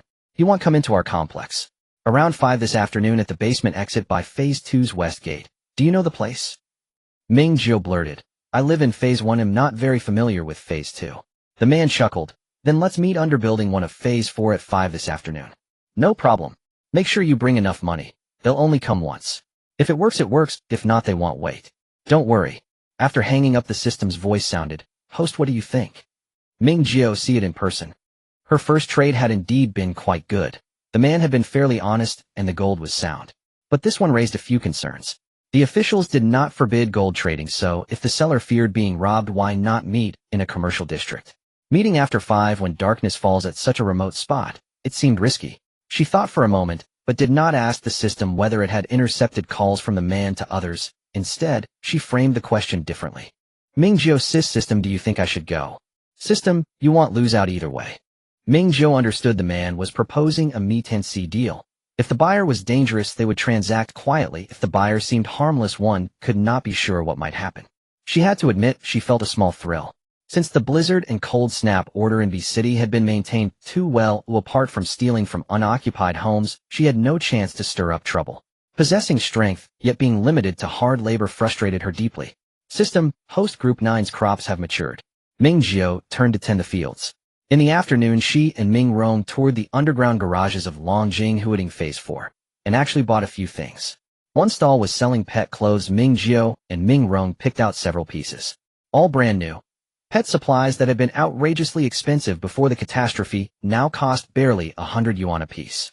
Walking through the commercial area, Ming Jiu glanced up at the residential buildings and saw many households had installed coal stoves and chimneys already stoking fires. Smoke steadily drifted from the stacks. By the time they finished browsing the garages, it was 4 in the afternoon, and most stalls had closed. Ming Jiu did not linger. After escorting Ming Rong up the stairs, she promptly left again. At 5 o'clock, she arrived punctually at the stairwell beneath Building 1 in Phase 4's garage. The man selling gold jewelry sat on the steps waiting. Ming Jiu nearly reached him before he reacted. He only recognized her after she spoke. Going out now. Oh, it's you. Hearing his voice, he finally identified Ming Jiu. Watching his response reassured her. The perception blocking was evidently effective. If it weren't for the phone call she had with the man that afternoon, he wouldn't have been able to recognize her voice. Did you bring it? Ming Jiu patted her bulging travel backpack, and something flickered in the man's eyes. That's good, that's good. It's hard to find straightforward clients these days. Let's go to Area 2. Ming Jiu followed the man up the stairs, exiting the basement. Sister Tong, erase his call records, please. The man's intentions were already quite clear. This was a one-time deal. Ming Jiu followed the man through the commercial area of the neighborhood. It was dark now, and the last official vehicle had departed, taking away all the outside vendors. Ming Jiu entered the basement of Area 2, where there was no one left. The man took out an emergency light, leading the way with illumination. Soon they reached the exit of the basement, and Ming Jiu did not change her snowshoes, but walked straight out. The man checked his phone and said, "They are waiting at the security booth by the west gate." Ming Jiu nodded and kept pace with him. They arrived at the west gate, where a faint light was shining from the security booth. In the dim light, Ming Jiu saw 3 swaying figures. She stopped, saying, "Didn't they say there would be only 2 people?" The man scratched his head. "Yeah, maybe they also need to collect gold." Ming Jiu stood behind a pile of high snow. This was piled up from clearing the road, remaining still. "I'm just a girl, but it's too dangerous. You should call the seller over." All right, the man agreed. "He'll call them over right now." The man took a few quick steps to the window of the security booth and knocked. The 2 groups exchanged hushed words, and the 3 people in the booth turned off the emergency light and followed the man around to where Ming Jiu was behind the snow mountain. Seeing that Ming Jiu was alone and still a young girl, the men exchanged glances and subtly shifted their feet to surround her. "Where's the goods?" "The goods are all here." The leading man took off the backpack, opened it, revealing a dazzling golden inside. "Where's the money?" "Let us see it first, then you can choose." "We brought scales and certificates." Ming Jiu imitated the man, placing the backpack on the ground, unzipping it to reveal stacks of pink bills inside. Unfortunately, she wouldn't be able to spend this money today. As soon as they saw the money, the men rushed forward without any further words. Ming Jiu dodged the leading man's punch, grabbing his arm and throwing him heavily into the snow pile. The 2 men he brought immediately pulled out knives and lunged at Ming Jiu.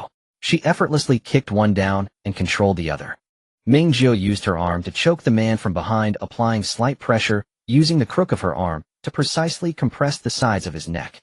In less than 5 seconds, the man lost consciousness and collapsed. Ming Jiu added a few more seconds to ensure he wouldn't wake up immediately, then tossed him into the snow. The 2 men she had thrown out earlier struggled to rise from the snow pile, but Ming Jiu took the initiative, using the same method to take them down. In the blink of an eye, she had taken down 3 men in just a minute. The leading man finally reacted, turning to run. Ming Jiu casually picked up a snowball and threw it at the back of his head. The man fell to the ground, and Ming Jiu quickly approached, choking him unconscious and dragging him back to the snow pile by one leg. The snow continued to fall.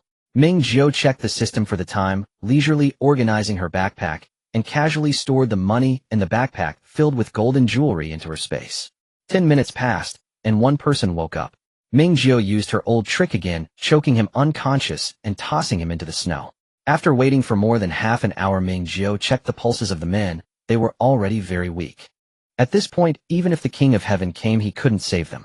Ming Jiu paid them no further attention, turning to scatter her footprints in the snow as she left. Suffocation from blood loss with no visible wounds on the body. Even an autopsy would conclude death from hypothermia. In her space, the system had already helped tally her gains. The total weight of the gold that could be exchanged for coins was 2,046 grams. Ming Jiu felt good, convert it all into coins. Is there any gold that can't be exchanged? System, there are 305 grams of fake gold bars, the kind that looks real. This was also a good item. Ming Jiu's spiritual power entered the space, collecting the fake gold bars and placing them on the living room table of the light steel villa. You never know when it might come in handy. Ming Jiu returned upstairs and happened to run into Gao Zhixing, who was handing out salaries in the corridor. Gao Zhixing saw her and quickly called out, "I was wondering why you hadn't come out or replied to messages. Turns out you went out." Ming Jiu nodded. "I was just wandering in the basement and lost track of time." Gao Zhixing handed her a bundle of cash. This is yours, including the money for renting your trailer. It totals 7,600. I've sent the account book in the group. Check it when you get home. It's too cold. Let's leave it at that for today.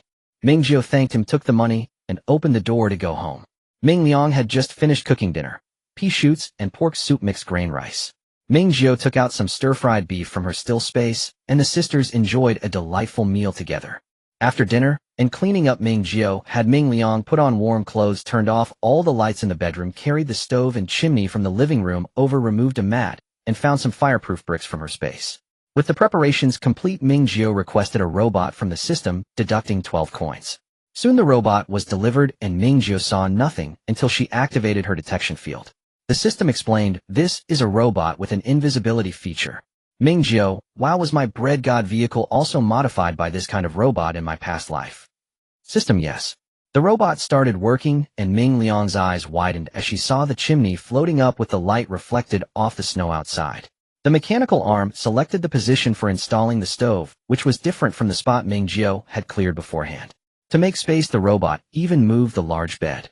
System, after precise calculations, placing the coal stove in this location is the most suitable. Sufficient heat release far enough from the window glass and won't interfere with the chimney installation. Host, the robot wants to ask you if you need to modify the chimney. Ming Jiu, yes. Let it do its thing. Another mat was moved aside, the fireproof bricks were set in place, and the stove was firmly placed on the bricks. A round hole was cut in the glass window along with the insulation film inside, and the chimney was installed perfectly. The coal stove was installed, and Ming Jiu saw the mechanical arm spreading a layer of transparent material on the surface of the stove. What is this for? It helps to dissipate heat better. Impressive. Finally, a carbon monoxide alarm was installed, and the robot finished its work and teleported away. Ming Jiu stepped outside using a wheeled storage box to carry a load of honeycomb coal, along with some alcohol blocks from the emergency supplies, into the master bedroom.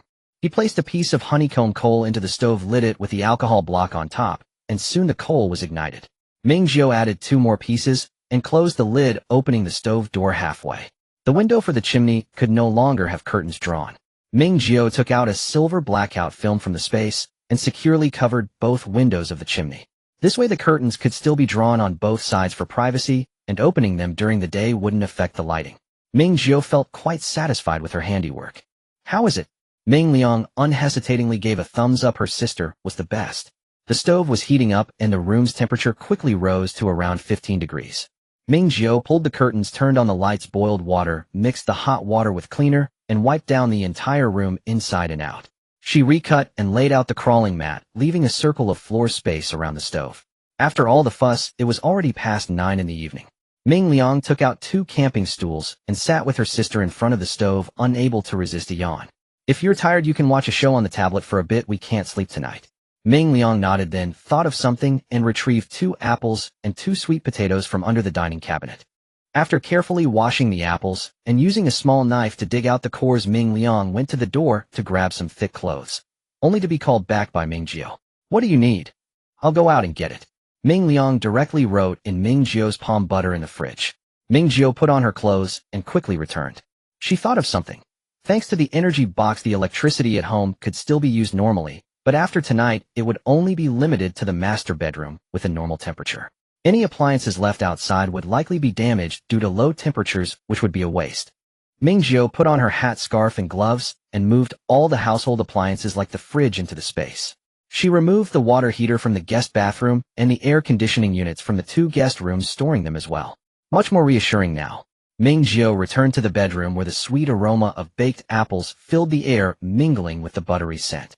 After finding a small fridge from the space, Ming Jiu placed it in a corner of the room, so ingredients that needed refrigeration or freezing could be stored there, eliminating the need to go out for them. Once everything was tidied up, Ming Jiu took her phone and sat back on the stool. The area around the stove felt noticeably warm, which was very comfortable. She opened her phone, and as expected, the group was discussing the large supply of goods she received that morning. Ming Jiu scrolled through the chat history while calling out to the system in her spiritual domain. "Sister System, can you help me keep an eye on the grid group for Building 7? The Left family has moved to Building 7, and there will surely be news about them in the grid group." "System, okay." Before Ming Jiu had finished scrolling through the messages in her grid group, the system had already sent her several screenshots of chat pages. Dragon View Garden Phase 4 Building 7 Grid Group. Left 7602. Hello neighbors, I'm the new resident who just moved in. I apologize for disturbing everyone during the move today. Are the 2 cars in the basement yours? Why, you have some power. Is it your family that delivered supplies to the top floor of building 12? Do you have any surplus supplies? We can pay to buy them. Ming Jiu raised an eyebrow. Left Jiuanhao seemed to want to use her as a shield, but the effect was clearly not great. At this time, having a large supply of goods would definitely attract the attention of those around. It made no difference whether it was one family or several.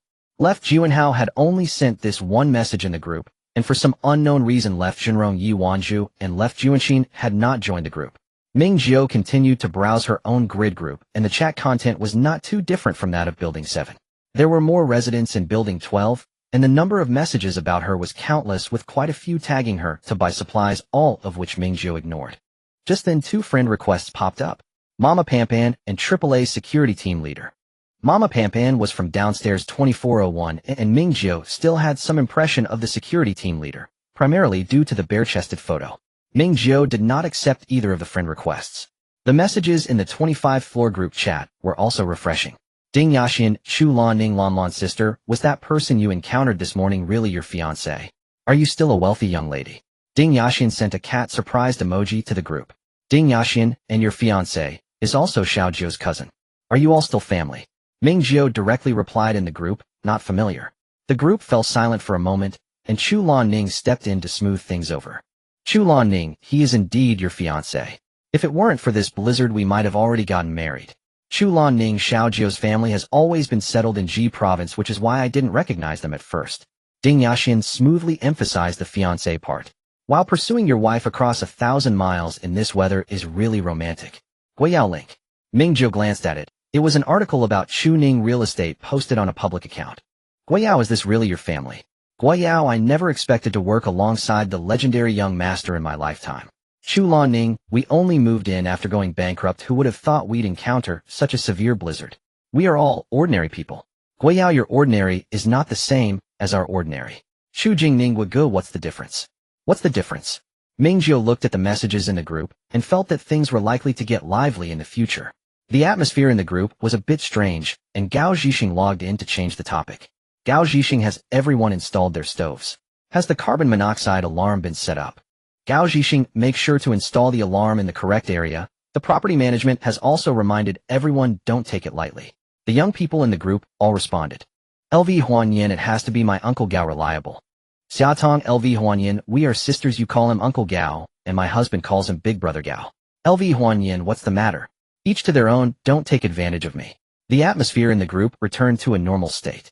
Ming Liang put on her heat-resistant gloves and opened the oven door, and the rich aroma of apples swept through the entire room. The apples wrapped in foil had caramelized parts exposed, and in the hollowed-out centers a bit of melted golden butter could be seen. Ming Liang took out the 2 apples and placed them at the edge of the stove, casually handing a fork to Ming Jiu, signaling that her sister could eat. Ming Jiu took a deep breath, it smelled so good. Suddenly Ming Ming made a comment in the group chat that brought back the awkwardness that had been so hard to hide. Are there still unfamiliar relatives?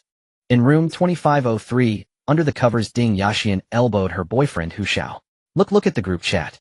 Hu Xiao didn't touch his phone, but leaned over to look at his girlfriend's screen. There was no way he could survive without it. Now with the phone charging taking longer and lasting shorter, every bit saved is a win. What's wrong? Ding Yaxian swiped the chat log for him to see. Isn't it normal to have a bad relationship with relatives, eh? Hu Xiao looked puzzled. Oh, which family doesn't have relatives they never interact with? It's not about relatives, the key is Ming Jiu.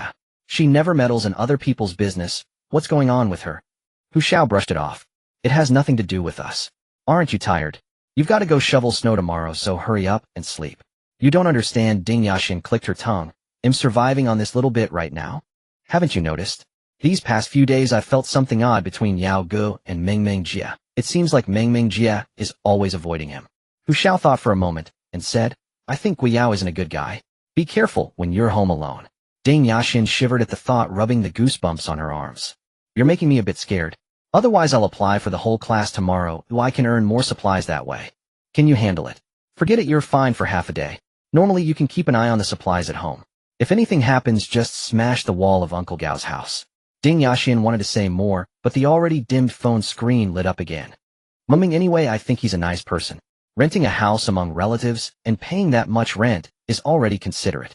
Hu Xiao and Ding Yaxian exchanged glances. Hu Xiao said, "All right, I see the problem now." Meanwhile, Ming Jiu also saw it as she picked up a piece of apple, put it in her mouth, and found it very hot, so she chewed it a bit more before tasting it. Delicious. Ming Jiu, do you have any objections to me? Ming, is it because I refuse to rent a house to you? But why do you want to move? Well, this time the group chat was completely silent. Time passed little by little. Ming Jiu and Ming Liang finished the apple and started on the roasted sweet potatoes. Not far from the stove there was a nest, and Hei Nyo had already huddled at their feet whining. Jaime obviously wasn't very interested in the roasted sweet potatoes, just lazily lifting his eyelids. Ming Liang took Hei Nyo's small bowl, put half a roasted sweet potato in it, and as Hei Nyo ate, he circled around the dog bowl like a donkey turning a mill. By the end, Ming Jiu, still not satisfied, dug out a large handful of chestnuts from her storage, cut them open with a small knife, and tossed them into the oven. To be honest, she now understood the charm of the stove and regretted not stockpiling more honeycomb coal before. The system's voice echoed in her mind, after the farm reaches level 10, there will be processing factories. Ming Jiu, I know. Unlike the various agricultural processing factories in Blue Star, the processing factories offered by the system mall are quite simple.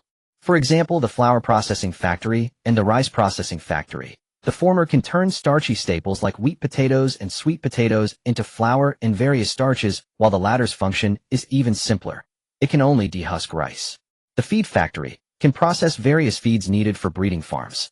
The production lines for vegetable and fruit processing factories are also quite basic, only able to process various vegetable fruit powders, juices, and dry products. The system popped up a display showing the corresponding processing factory page in the system mall, and all the products on this page were grayed out as locked. Ming Jiu squinted her eyes to examine it closely, and indeed found some differences. The production lines had become richer. The rice processing factory had transformed into a rice product processing factory, and several production lines had been added below. Rice flour, rice noodles, rice cakes, instant rice bran oil. Sister Tong, have you evolved? System, because of you I absorbed a lot of knowledge from Blue Star. Is it because I had you download various materials? System, yes, I compiled various agricultural product processing lines from Blue Star, especially from Huaxia, and reported them above. The newly added production lines are the results of the voting above. To thank the host for the great contribution to the farm system, host, you will receive corresponding rewards and surprises once you reach level 10. Ming Jiu was excited. What rewards? Why can't you give them to me now? Rewards related to processing factories can't be used by you right now.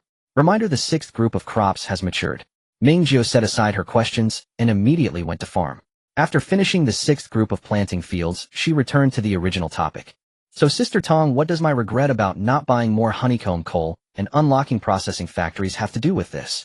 The display scrolled down and Ming Jiu saw the agricultural waste processing factory, which included a production line for energy fuel. Ming Jiu was thrilled. She could continue to grind. System host, the temperature is starting to drop. Meanwhile, Hei Nyo squatted in the nest, standing up straight and letting out a tender call. Ming Jiu immediately reacted, opened the stove door to its maximum, turned off the lights, turned on the flashlight, drew back the curtains, and looked at the outdoor thermometer placed on the windowsill. When she purchased the indoor and outdoor thermometer, she chose industrial dual metal thermometers with a wide measurement range, and at this moment the needle on the thermometer dial was slowly turning. -32 degrees, -35 degrees. Ming Jiu pulled the curtains tight. There wasn't much change in the main bedroom's indoor temperature. First, put on your clothes. Ming Liang nodded, taking out the clothes she had prepared long ago, a thin down jacket and down pants. The down jacket and pants were worn over woolen base layers with a thick flannel pajamas on top. Ming Jiu was about the same. She casually turned on the energy box heater, raising the indoor temperature to around 15 degrees, and she even felt a bit warm. Being a little warm is better than quickly losing heat. After finishing the preparations, Ming Jiu continued to squat by the window to monitor the thermometer. When the outdoor temperature dropped to -40 degrees, she walked to the door to put on her outdoor gear. "I'm going out to call the neighbors. You stay home properly." Ming Liang nodded vigorously. Ming Jiu opened the main bedroom door, and a cold wave rushed in, so she quickly stepped out and closed the door. She turned back to hang a windproof and warm cotton curtain, creating a small area of 1 or 2 square meters behind the door, making it convenient to change clothes while blocking the cold wind from entering. Ming Jiu casually grabbed a stainless steel basin in the kitchen, opened the front door, and began to bang on the door of room 02. Soon there was a sound from inside the door, and Ming Jiu pressed her hand against the door that was about to open. "It's starting to get colder. Don't go out yet." Put on more clothes. A voice from inside replied, got it. Ming Jiu banged on the door of room 2503 a few times, then turned and started banging the stair railing with the basin. Before long, the door of room 2404 opened, and Chu Jingning and Chu Lanning stepped out. Chu Jingning ran down the corridor, took a glance upstairs, and then ran back. Ming Jiu heard his voice, sister, it's Xiao Ming Jia. Soon the sound of banging on the stair railing echoed from the corridor of room 04. The noise in the hallway grew louder, and Ming Jiu stopped knocking after 2 minutes to head home. Upon returning to the master bedroom, she walked to the window and glanced at the thermometer. It read -45 degrees. As she looked, the needle of the thermometer jumped again, now reading -46. The indoor temperature of the master bedroom dropped again to 10 degrees above zero. Ming Jiu took out her second energy box electric heater, turning it on to maintain the room temperature around 15 degrees. Ming Liang and the two black cats were unaffected. Because Ming Jiu occasionally pulled aside the curtains to check, the thermometer outside the master bedroom remained unlit, illuminated only by a flashlight. The two newly installed doors in the house were soundproof, and Ming Liang couldn't hear the chaotic noise outside. The master bedroom was quiet, but perhaps it was too quiet for Ming Liang, who took out her tablet and found the already downloaded green fat red thin. Once the chestnuts were cooked, she started to peel them, while also simmering some herb water with the health pot. Eating too much of roasted food can easily lead to heat, so she decided to drink a health drink to clear the heat. Half an hour later, the property management finally started to move using loudspeakers to announce in each hallway. Ming Jiu couldn't hear and had to rely on the system's broadcast. Around 1 in the morning, the outdoor thermometer finally showed no more changes, -52 degrees. Ming Jiu breathed a sigh of relief. She hadn't been in B City during the extreme cold period in her past life and didn't know the specifics of the situation there. -50 degrees should be the limit of extreme low temperatures. Of course, that was just the daily limit. If a storm hit without a safe house, even she would have to take Ming Liang to the underground shelter to huddle. Drawing the curtains tightly, Ming Jiu turned on the floor lamp in the master bedroom and sat down on a small stool next to the stove. Ming Liang pulled her stool a little closer to her sister, leaning against her. Are you sleepy? Ming Jiu reached out to touch her sister's hair and cheek. Ming Liang shook her head, leaning her upper body into her sister's embrace. Are you scared? Ming Liang nodded slightly in her arms. Her sister was so capable, yet she seemed to take the drop in temperature as a grave threat, wondering how many people would perish outside tonight. Ming Jiu didn't know what to say, merely patting Ming Liang's back gently. Her sister was strong in their past life, they had nothing, yet Ming Liang still managed to be okay.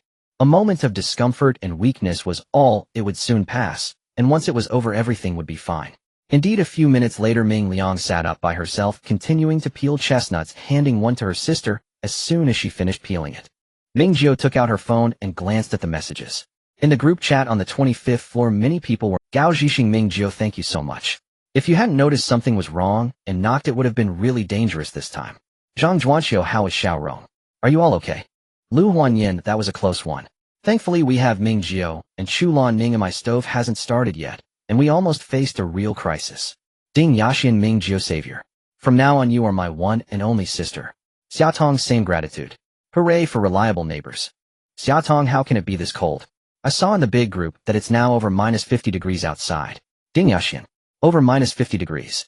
Isn't that similar to the North and South Poles? Ding Yaxian, I wonder how the scientists in the North and South Poles cope. Ooh, I feel like I'm about to freeze to death. Gao Xiaoshan, the materials used in research stations are much better than our walls. Not to mention the North and South Poles, even the walls in the Northeast are thicker than ours. Ding Yaxian, no wonder you are the most knowledgeable high school student. Chu Lan Ning, has everyone turned on their stoves? It's really warm. Gao Zhixing, thankfully I chose the smallest room to install the stove, and I have an indoor thermometer. Gao Zhixing, picture the indoor thermometer in Gao Zixing's house displayed a temperature of 7 degrees above zero. This was already a good situation. Ming Jiu enlarged the photo and saw that Gao Zixing's glass bed was also covered with insulation film protecting the glass, while ensuring the indoor heat didn't escape. Gao Zhixing, the room needs to be sealed properly, but not too well. Always be wary of carbon monoxide poisoning and ventilate regularly. Ming Jiu chimed in the group, Xiao Rong and I are fine. What's good that everyone is okay. Chu Jingning, Gao Zhixing, Uncle Gao, can our transportation business still operate? After Chu Jingning asked, Gui Yao, who had been silent, finally spoke up. Gui Yao, now is a good time. I saw that the property management supermarket still has a large stock of honeycomb coal that hasn't moved. Oh, we can raise the prices. Gao Zhixing, we can't do it. One is the elevator issue, and the materials can't withstand such low temperatures. There's no way. Gao Zhixing, the temperature outside is too dangerous. It's best not to venture out rashly before fully adapting. One careless move could cost lives. Ming Jiu strongly agreed with Gao Zhixing's statement. Guo Yao clearly thought otherwise. He sent several more messages in the group, reluctantly, giving up after confirming repeatedly. The owner group and grid group received a notice from the property management similar to the last sudden drop in temperature. The authorities wanted to count the number of people. Ming Jiu immediately private messaged the property manager reporting the situation, and just as she was about to close her phone, she saw a long string of property manager messages pop up in the owner group. Property management, are you there? My husband went out in the afternoon and hasn't returned. He didn't leave the community, but he hasn't come back. Ming Jiu glanced at the note. 100201. That was the wife of the guide man she had gotten rid of. There were many messages in the group property management. Family members needing emergency rescue, family members who had already succumbed to hypothermia. Not many people took these messages to heart. The woman kept spamming in the group, and the administrator could no longer tolerate it, directly silencing her. After the silencing, a few sarcastic comments popped up in the group. Didn't leave the community, hasn't returned. Could it be that he went to find a mistress? In this temperature, not coming back is equivalent to being gone. Ming Jiu felt no waves in her heart. The other party had ill intentions. It wasn't her fault. It was getting late and the temperature had stabilized, so Ming Jiu planned to change to honeycomb coal and take her sister to sleep. Just then a WeChat call rang. It was the old man selling the black cat.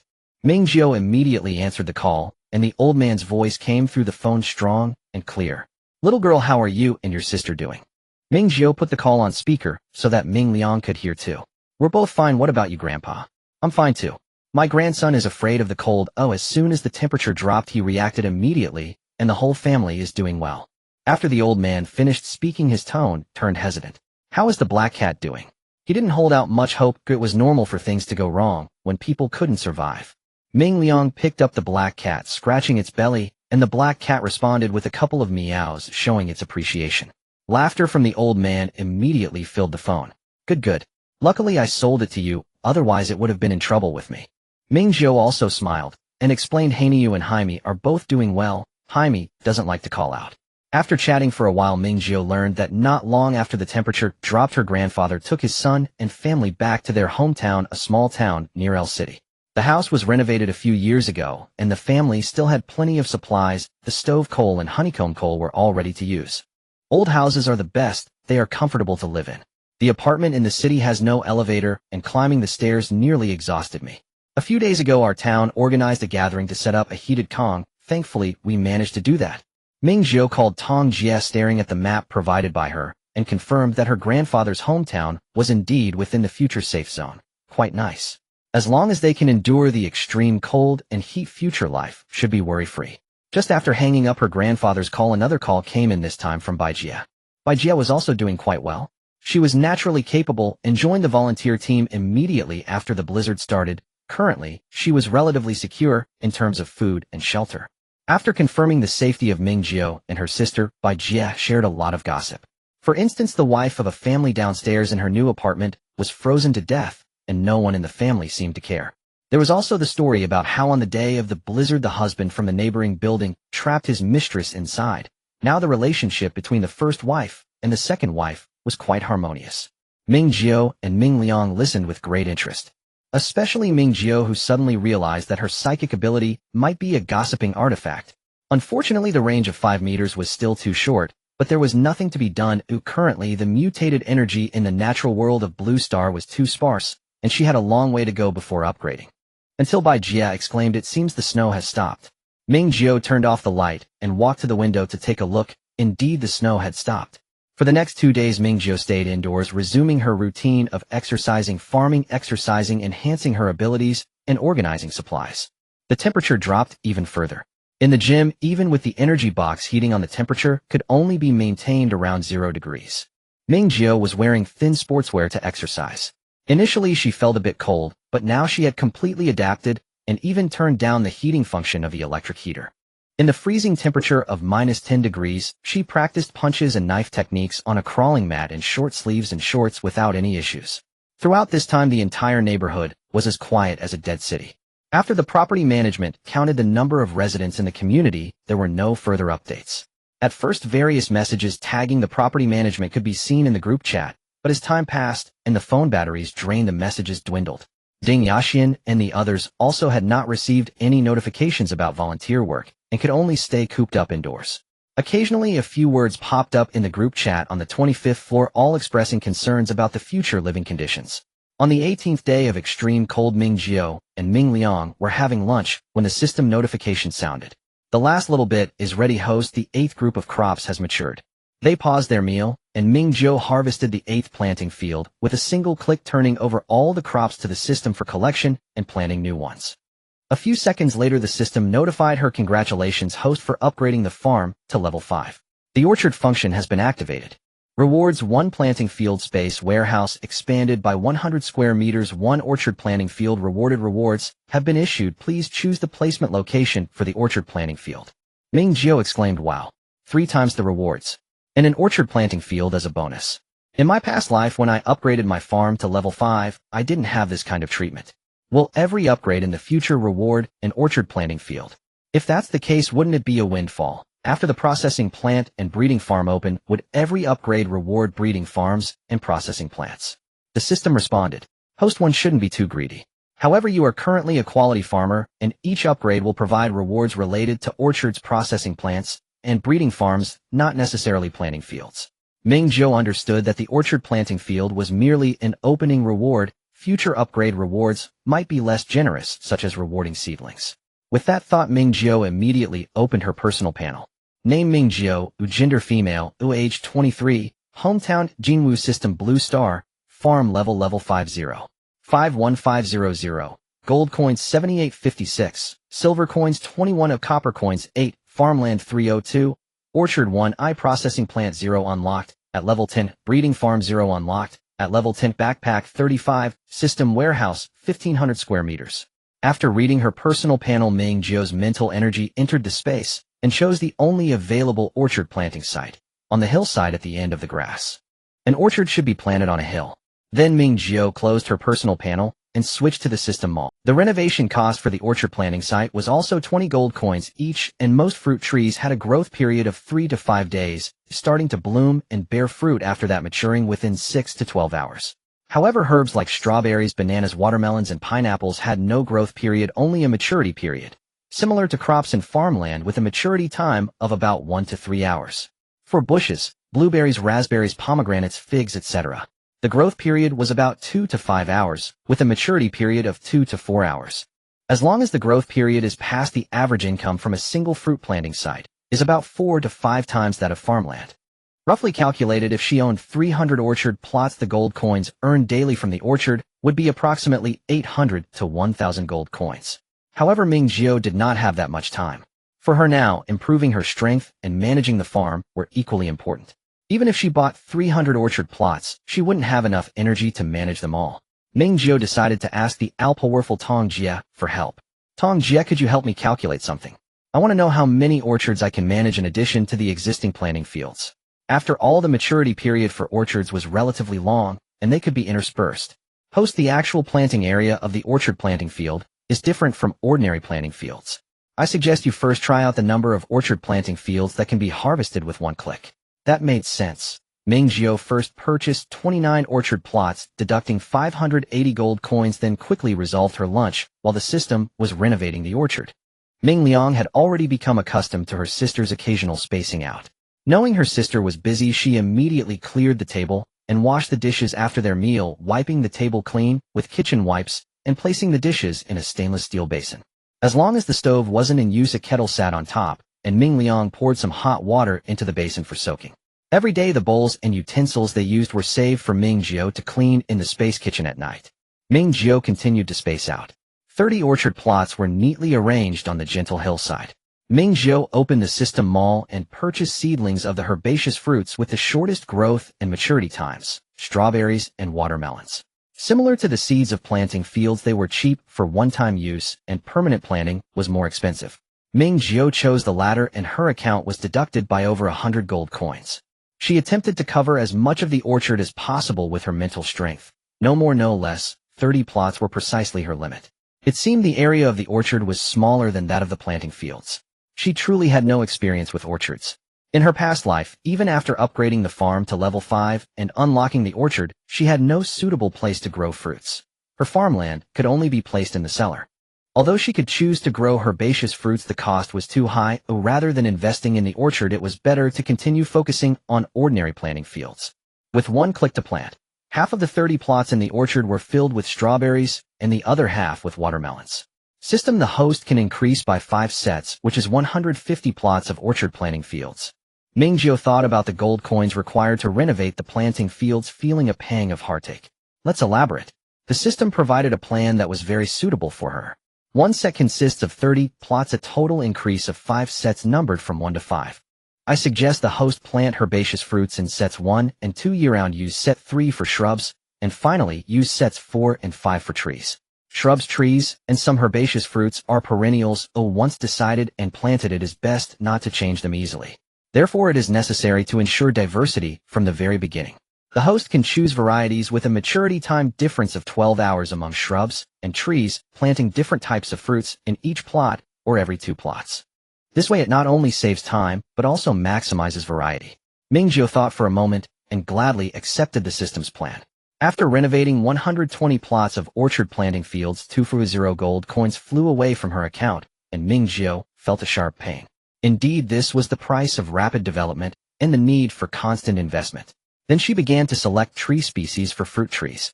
The tree category was allocated 2 sets or 60 plots. Ming Jiu planned to plant 1 variety in 2 plots, which meant she needed 30 varieties. While trees are not cheap either. Ming Jiu watched the gold coins in her account rapidly disappear, feeling as if her heart was bleeding. She could only comfort herself saying it was all right. She would get it all back in a few days.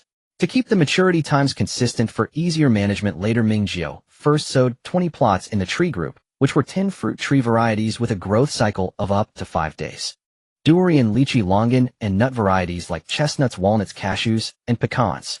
She also planned not to leave the remaining 40 plots idle, first planting short-maturing fruits like watermelons and cantaloupes, and then timing the change to varieties with a growth cycle of around 3 days.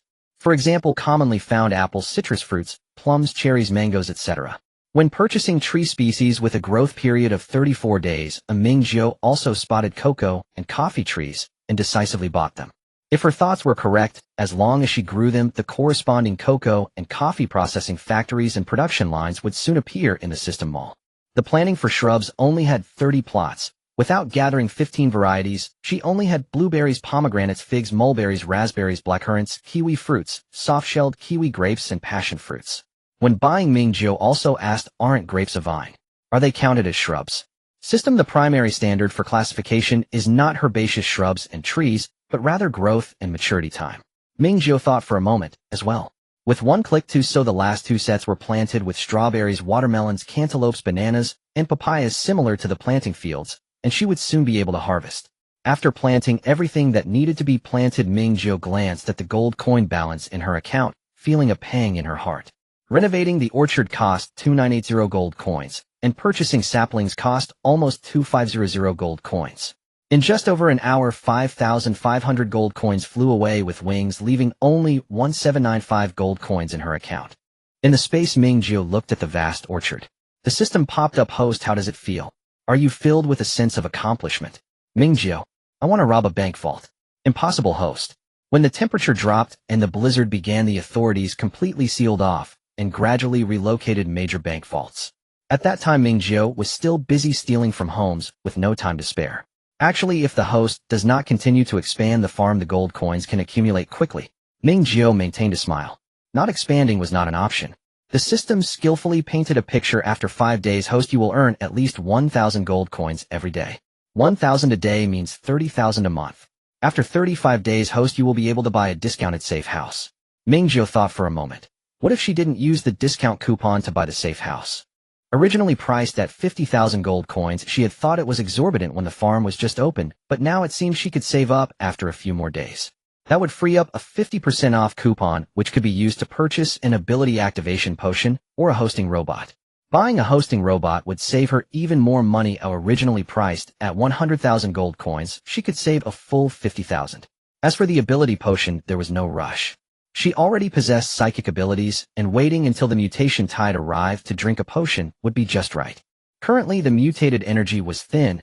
Even if she bought the potion early, its effectiveness would be greatly reduced due to the unfavorable environment.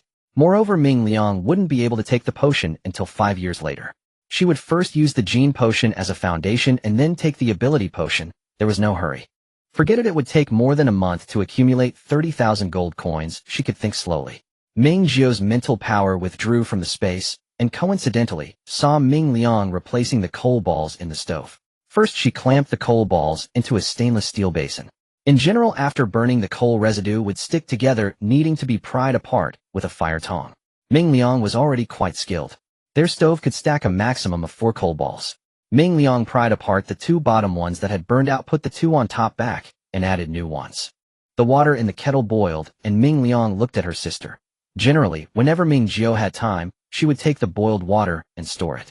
Ming Jiu understood and immediately acted. She poured the hot water into the bucket in the still space, filled the kettle with water from the space river, and continued to boil.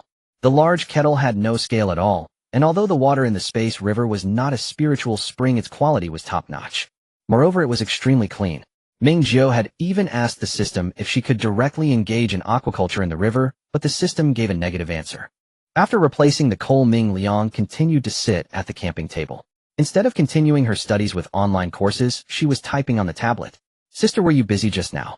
Ming Jiu did not hide it. She explained to Ming Liang that the mechanisms of the system farm and space were quite complicated, but she could directly tell her sister the results.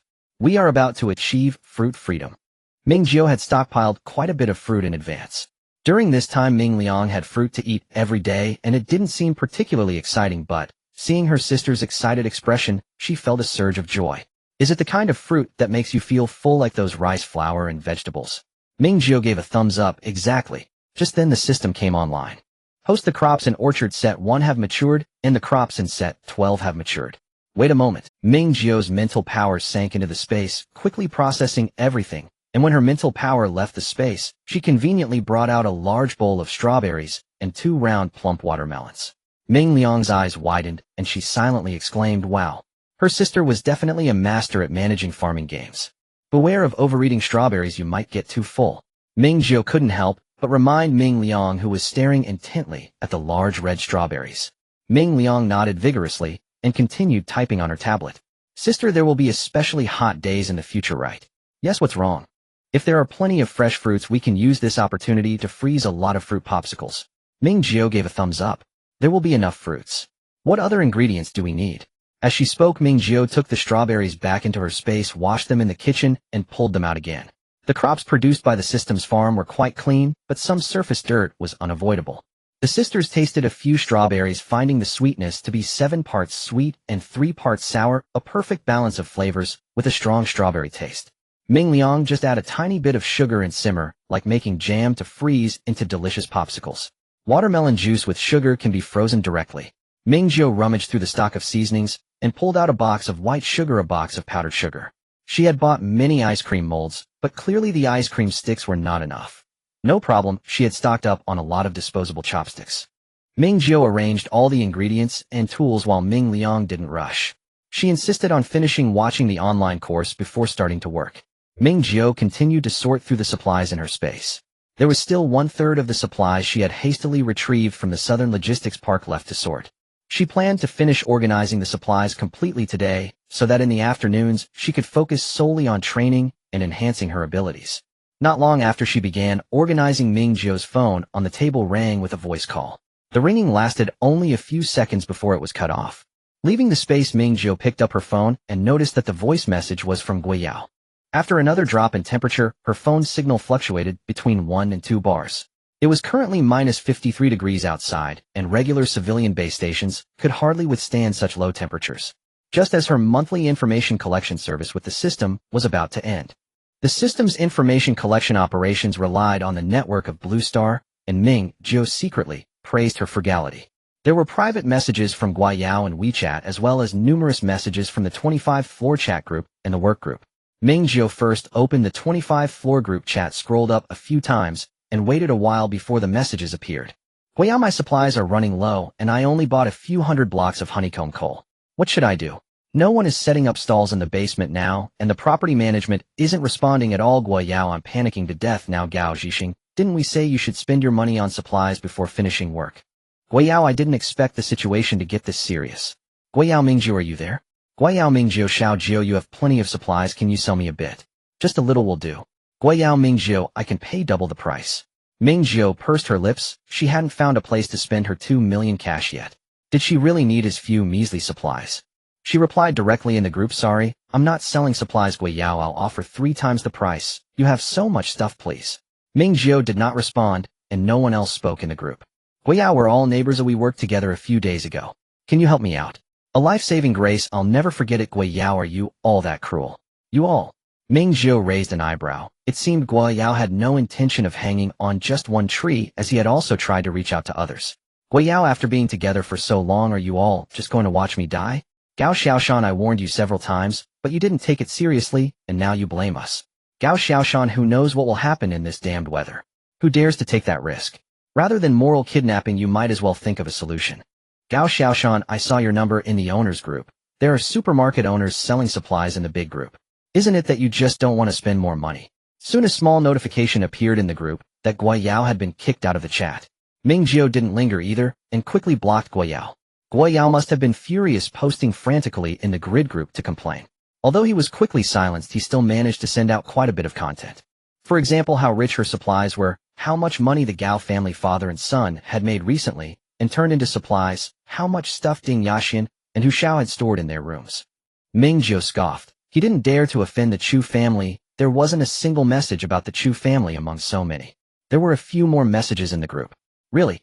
My family's supplies are also running low. I don't know when someone will set up a stall in the basement, and I don't know if the authorities will still distribute supplies. I'm anxious to death. We're neighbors. What's wrong with helping each other out? It was again, family harmony leads to prosperity from the downstairs Niulanhua. Chu Jingning came over smelling the scent. You say it lightly, I live right across from you. A few days ago I saw you bringing up quite a bit of supplies. Oh, why don't you help your neighbors? Family harmony leads to prosperity. What does it have to do with you? My family has 5 people. How can I help others? Family harmony leads to prosperity. I live upstairs with 2 young girls. Of our stuff is almost piled up like a mountain. 1704 AAA security team leader. It's their own supplies. What does it have to do with you? Truth be told, Ming Jiu really didn't take it to heart. Firstly, she believed the authorities wouldn't just stand by. It was just that the sudden drop in temperature required some time to prepare and re-establish management strategies. There was still a while before things truly became chaotic. After all, this was B City.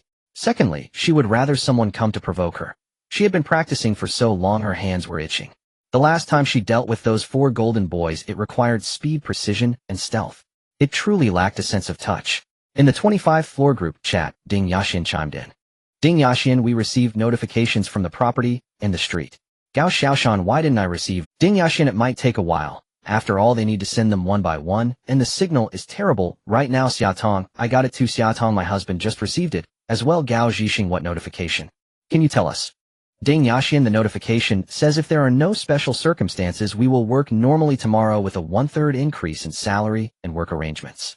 In the group, Ding Yaxian and Xiaotong forwarded the notifications from the property to the volunteers, with Ding Yaxian's screenshot coming a step later than Xiaotong's. After the property sent the notifications, there was a period where the volunteers' focus was on the work. First, the snow has stopped. Increase snow removal efforts. Second, transport the bodies of residents who have perished in the community. Third, volunteers will assist in transporting and distributing official supplies. Ding Yaxian, the supplies have finally arrived. Ding Yaxian, Gao Xiaoshan, should we bring Yao Go back? Gao Xiaoshan, I don't think it's necessary. Gao Xiaoshan, based on my many years of reading experience, he is just the mouse droppings of our little alliance. Gao Zhixing, when will the supplies be distributed?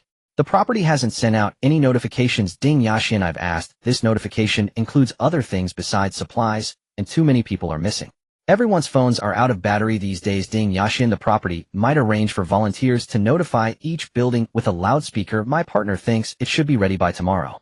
After finishing the messages in the group, Ming Jiu tossed her phone aside in relief and continued organizing the supplies. Around 9 in the evening, Ming Liang finished washing up and crawled into bed, while Ming Jiu waited for the second pot of water on the stove to heat up, just in time to change the charcoal.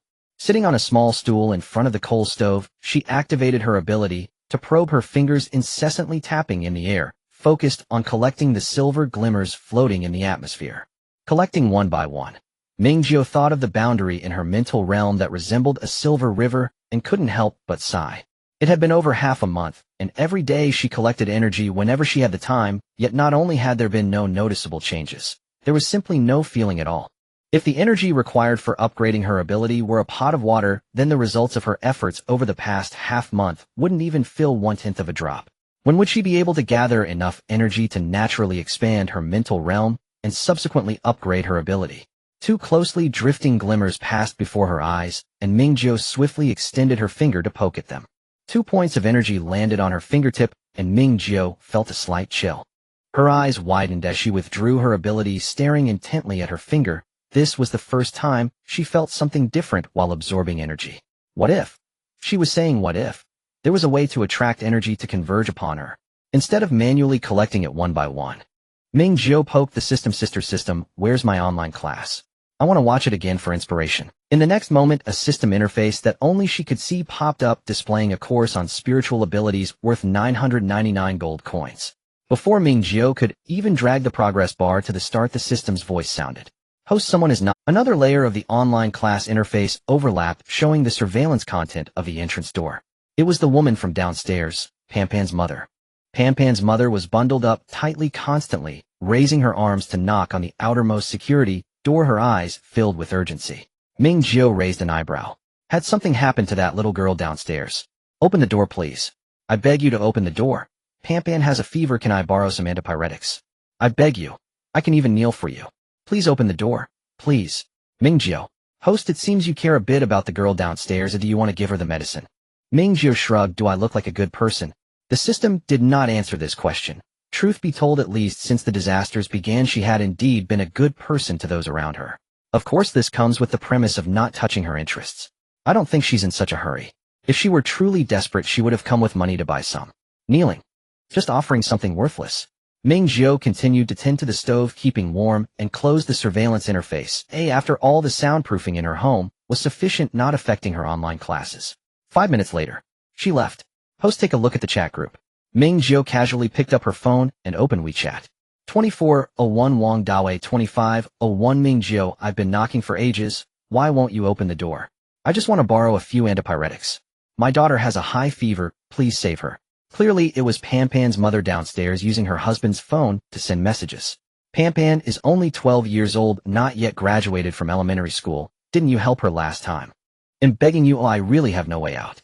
You have so many medicine cabinets at home. Can't you spare a few pills for us? Ming Jiu paused her online class, too lazy to reply to the messages, not wanting to argue with the people downstairs. However, she activated her probing ability again. The advanced version of probing covered all angles without dead spots. Usually she used the energy-saving version when collecting energy, only front, back, left, and right. This time Ming Jiu activated the advanced version, probing directly down to room 2401's master bedroom, much like in the Liu family's villa. She could see that the whole family was huddled in one room. Lying on the big bed were 2 people, Wang Dawei, who had lost some weight, and a child who was clearly a bit older than Pampan. A thin person sat on the side of the bed, constantly touching the child's forehead. It was Niu Lanhua, feeling distressed for her grandson, while complaining about Pampan's mother being useless. By the stove stood a small figure changing charcoal with a fire tong. Pampan's mother walked back and forth anxiously with her phone. Mom, stop saying that. If they won't open the door, what can I do?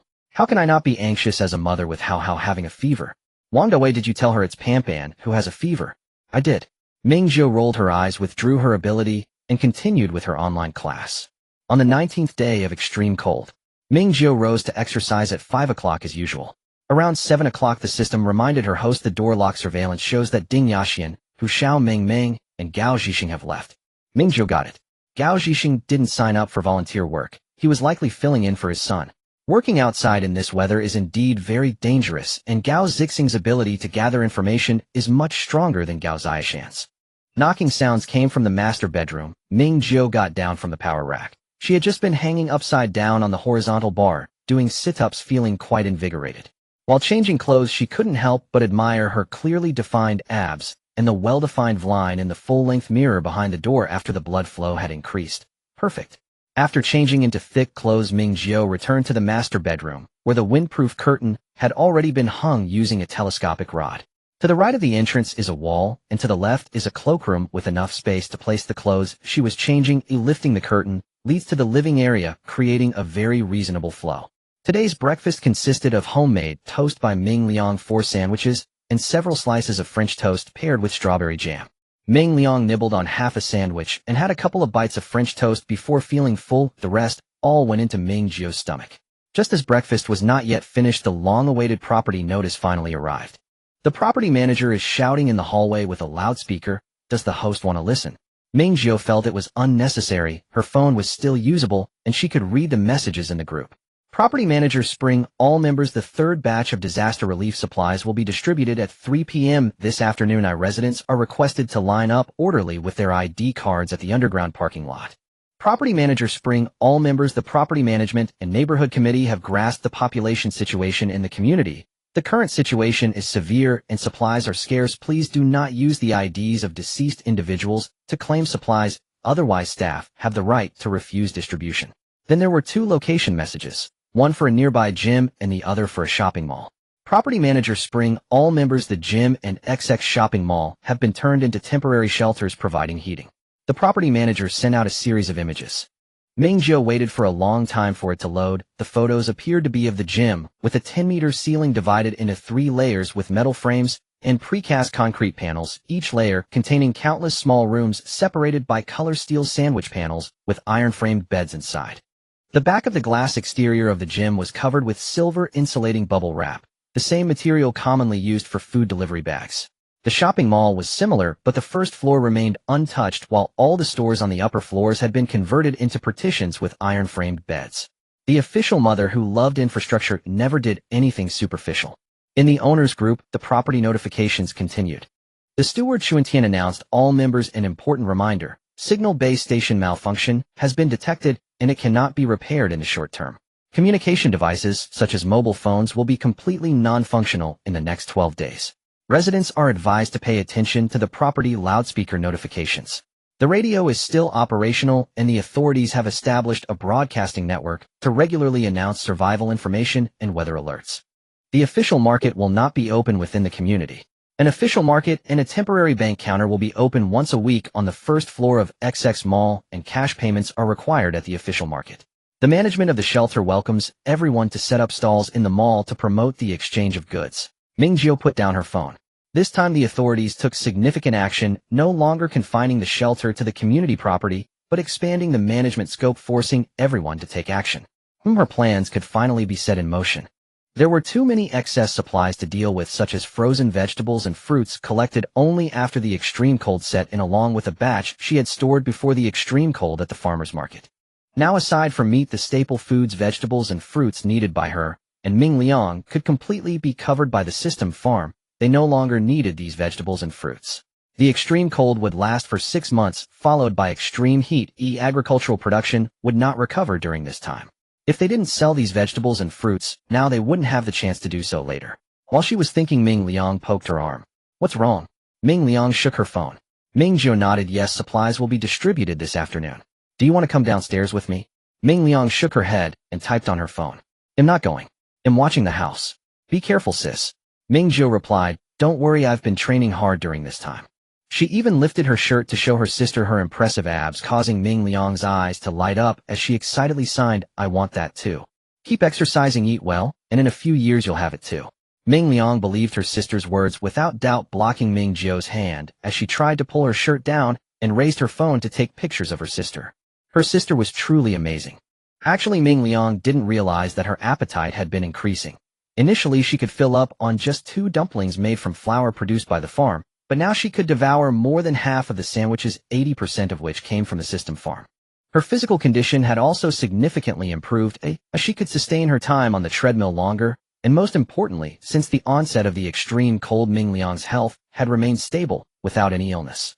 Knowing her sister was a resilient and healthy kid, Ming Jiu felt quite reassured. Sis, when you wake up tomorrow, take me with you. I want to exercise too.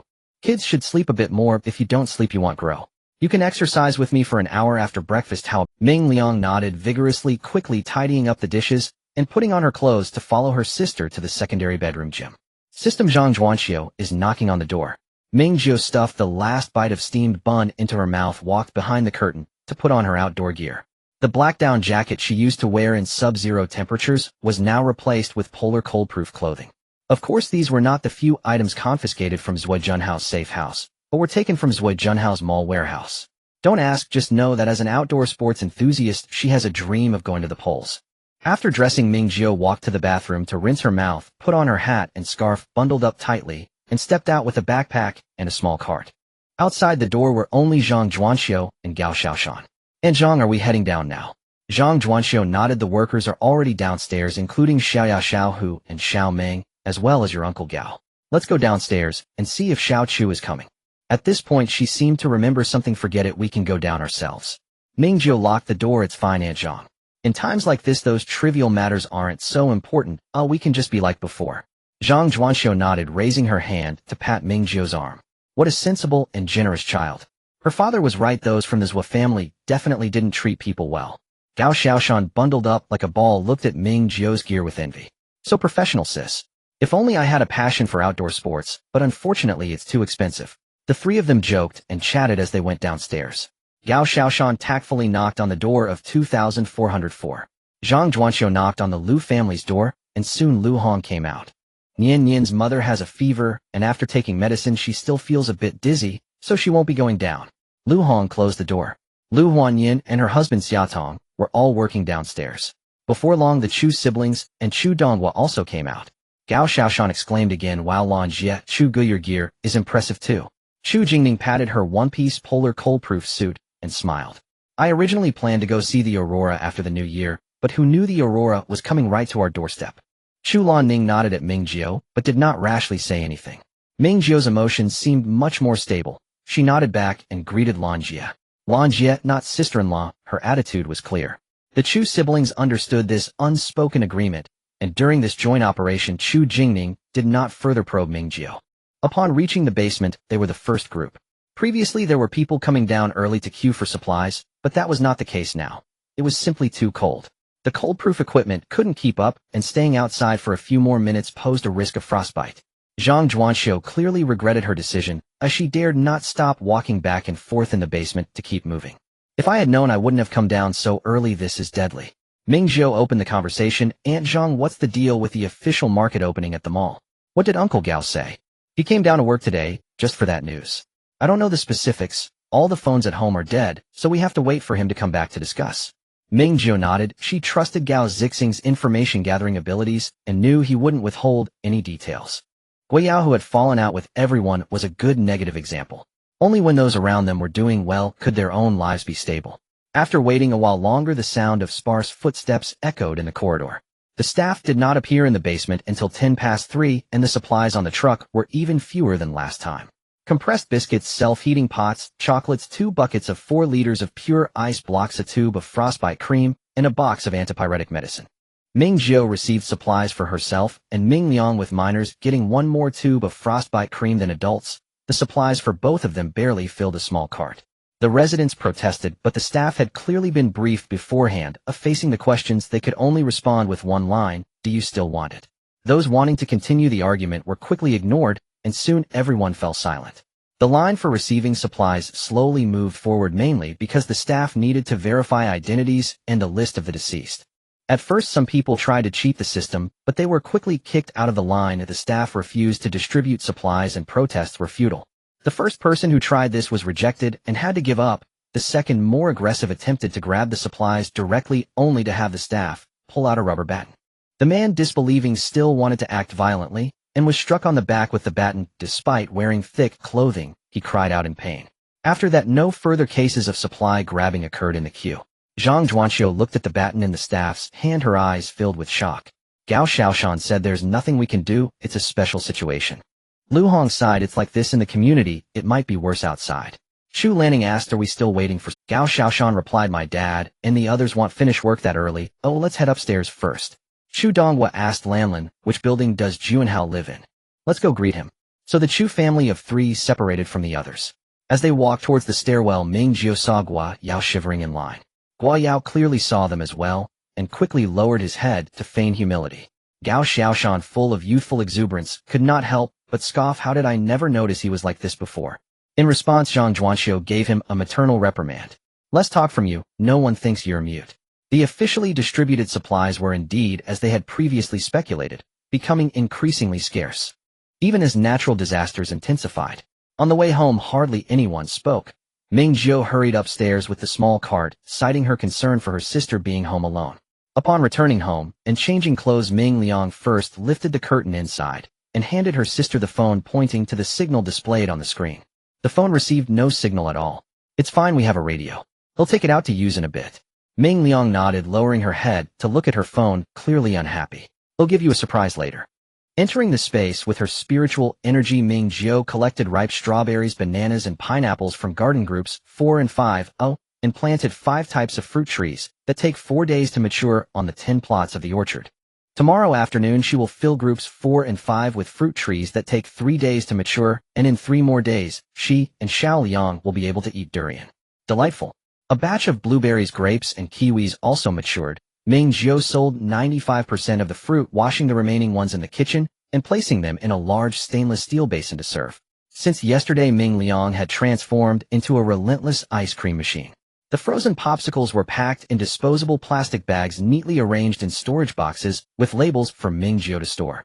Ming Jiu nibbled on 2 popsicles by the stove. The low-temperature, quick freezing combined with Ming Liang's perfect ratio of added ingredients resulted in popsicles that were completely free of ice crystals, with a rich and natural fruit flavor far surpassing those with additives. Ming Jiu took out the cleaned fruits while Ming Liang once again immersed herself in the popsicle-making project. Ming Jiu poked the system. Sister system, I want to place 2 modification orders. System okay. Ming Jiu planned to modify a radio and then modify a friendship machine. The modification requirements for the radio were for it to have a stable signal and a durable energy source. Starship batteries are much more powerful than local batteries, remaining undamaged and unaffected even in extreme temperature environments. The friendship machine is similar. It needs a stable and durable power source to ensure a more stable hard drive connection and better compatibility of file formats. The cost of modifying both small appliances was not expensive. Ming Jiu spent a total of 15 gold coins, of which 10 coins were used to purchase a large energy box. The friendship machine was freshly out of the oven. A small storage box was added beneath the screen to hold energy boxes and portable hard drives, also accommodating game controllers. System, the robot says that this low-level display screen won't even use up 1 energy box no matter how much it's used. This is still after it has been modified. Ming Jiu was left speechless, but it wasn't a problem. The energy box could still be used. For electric heating, household electrical boxes, space water pumps in the kitchen and laundry room, it wouldn't be wasted. Ming Jiu placed the radio on the sideboard and gifted the friendship machine to Ming Liang. She took out several hard drives, each labeled with the types of downloaded content. From movies, dramas, and animations to single-player games, everything was covered. As for the protection of minors, Ming Jiu felt that under the current circumstances such things weren't really necessary. Except for horror movies, there was nothing Ming Liang couldn't watch. Ming Liang hopped in place a few times, pushing the friendship machine aside to study it.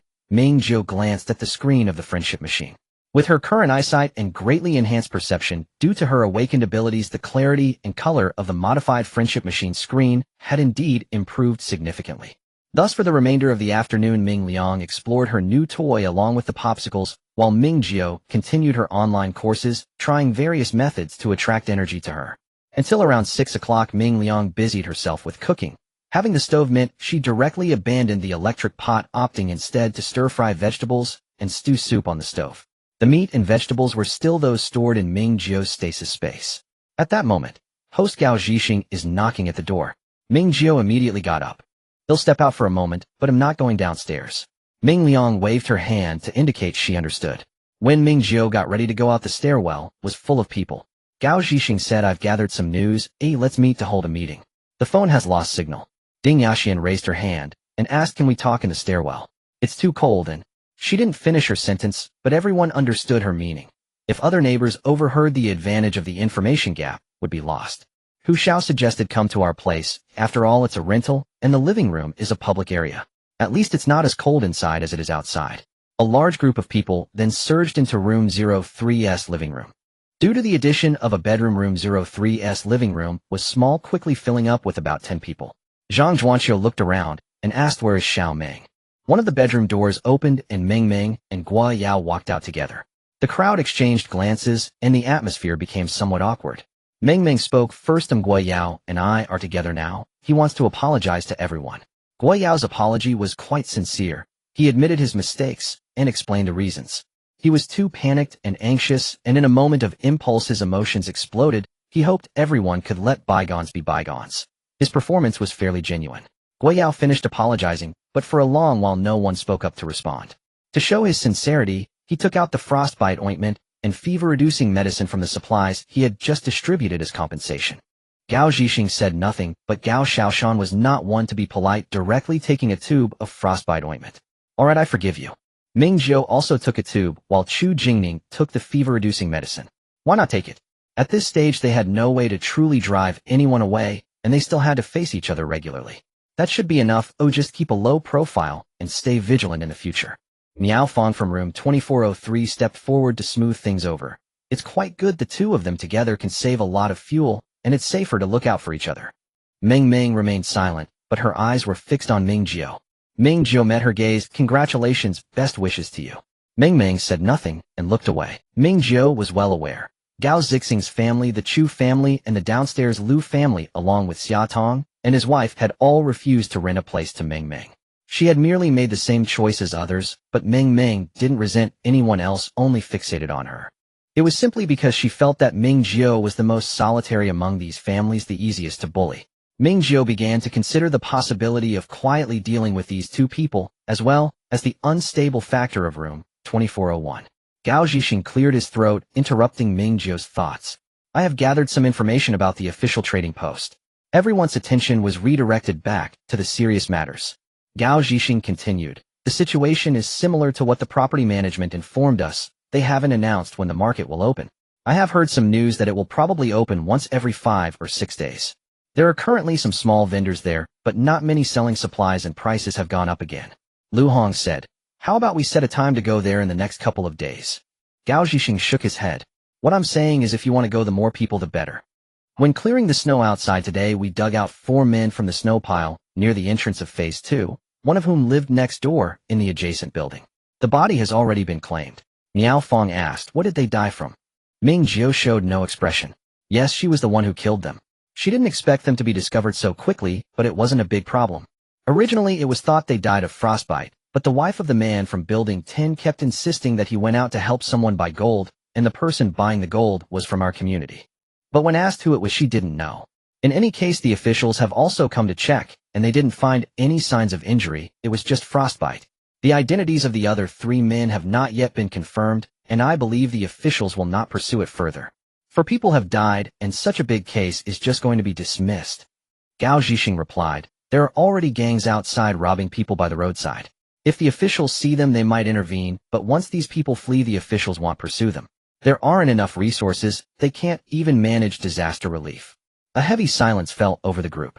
Gao Zhixing said, if the temperature doesn't rise, supplies will only become scarcer, and things will definitely get messy in the future. We must continue to stockpile supplies, and we need to do it quickly.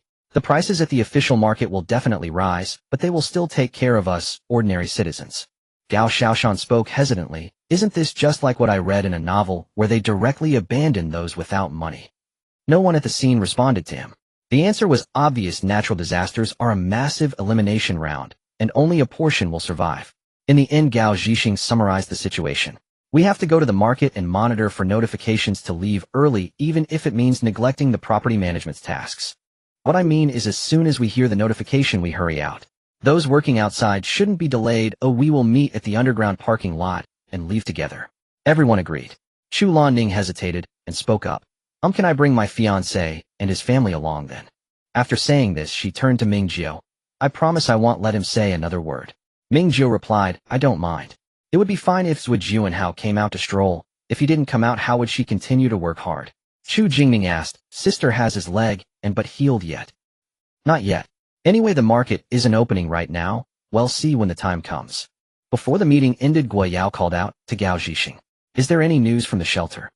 No one present wanted to move to a shelter for collective living. Gao Zixing's focus on gathering news was also about the official market, and he hadn't really inquired about the shelter. I didn't ask. You can try asking the property management. The phones don't work anymore, so just go to the activity center and ask there.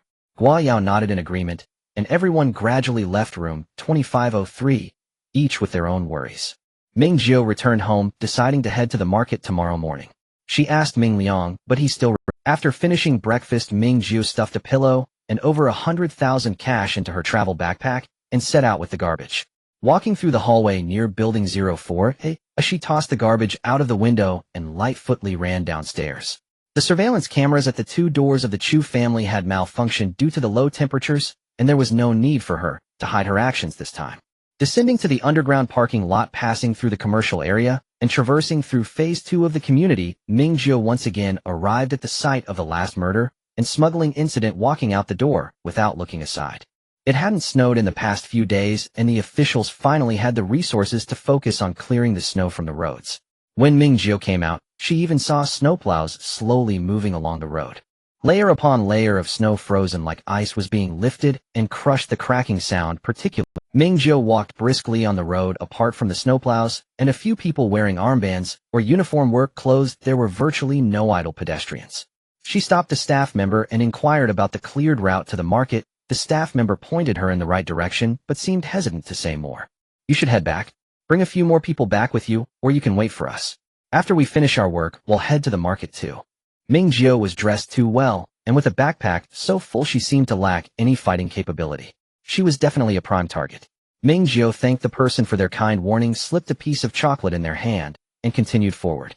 The staff member could only call out again, "Stay away from those without armbands or work uniforms who are still wandering around." As expected, an unexpected situation arose.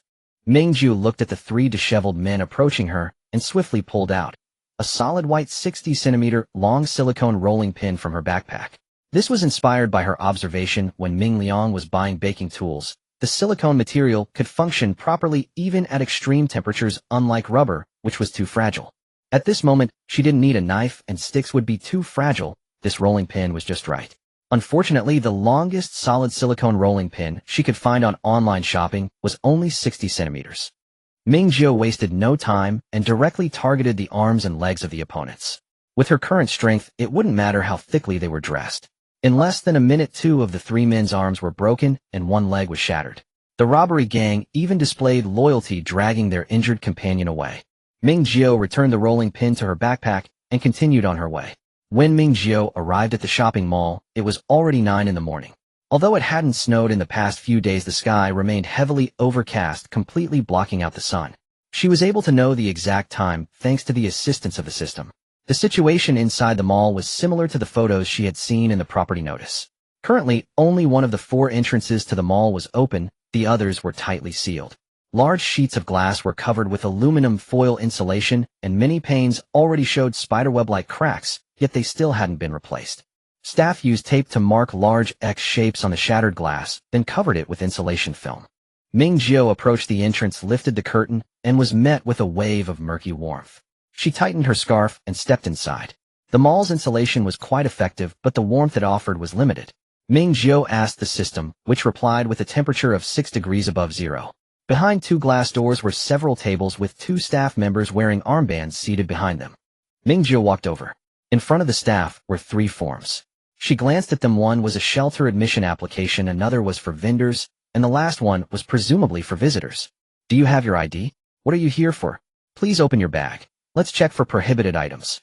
Ming Jiu took out her ID from her pocket and handed it over without immediately opening her bag, instead asking what counts as a prohibited item. "Controlled knives. If found, they will be confiscated immediately."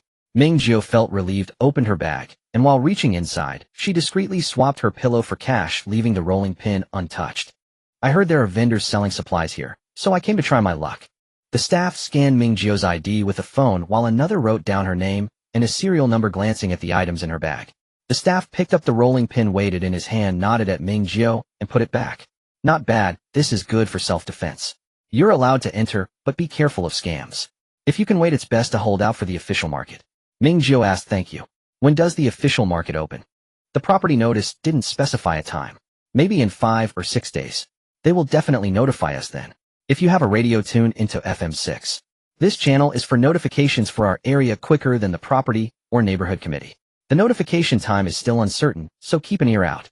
Does everyone have to register upon entry?"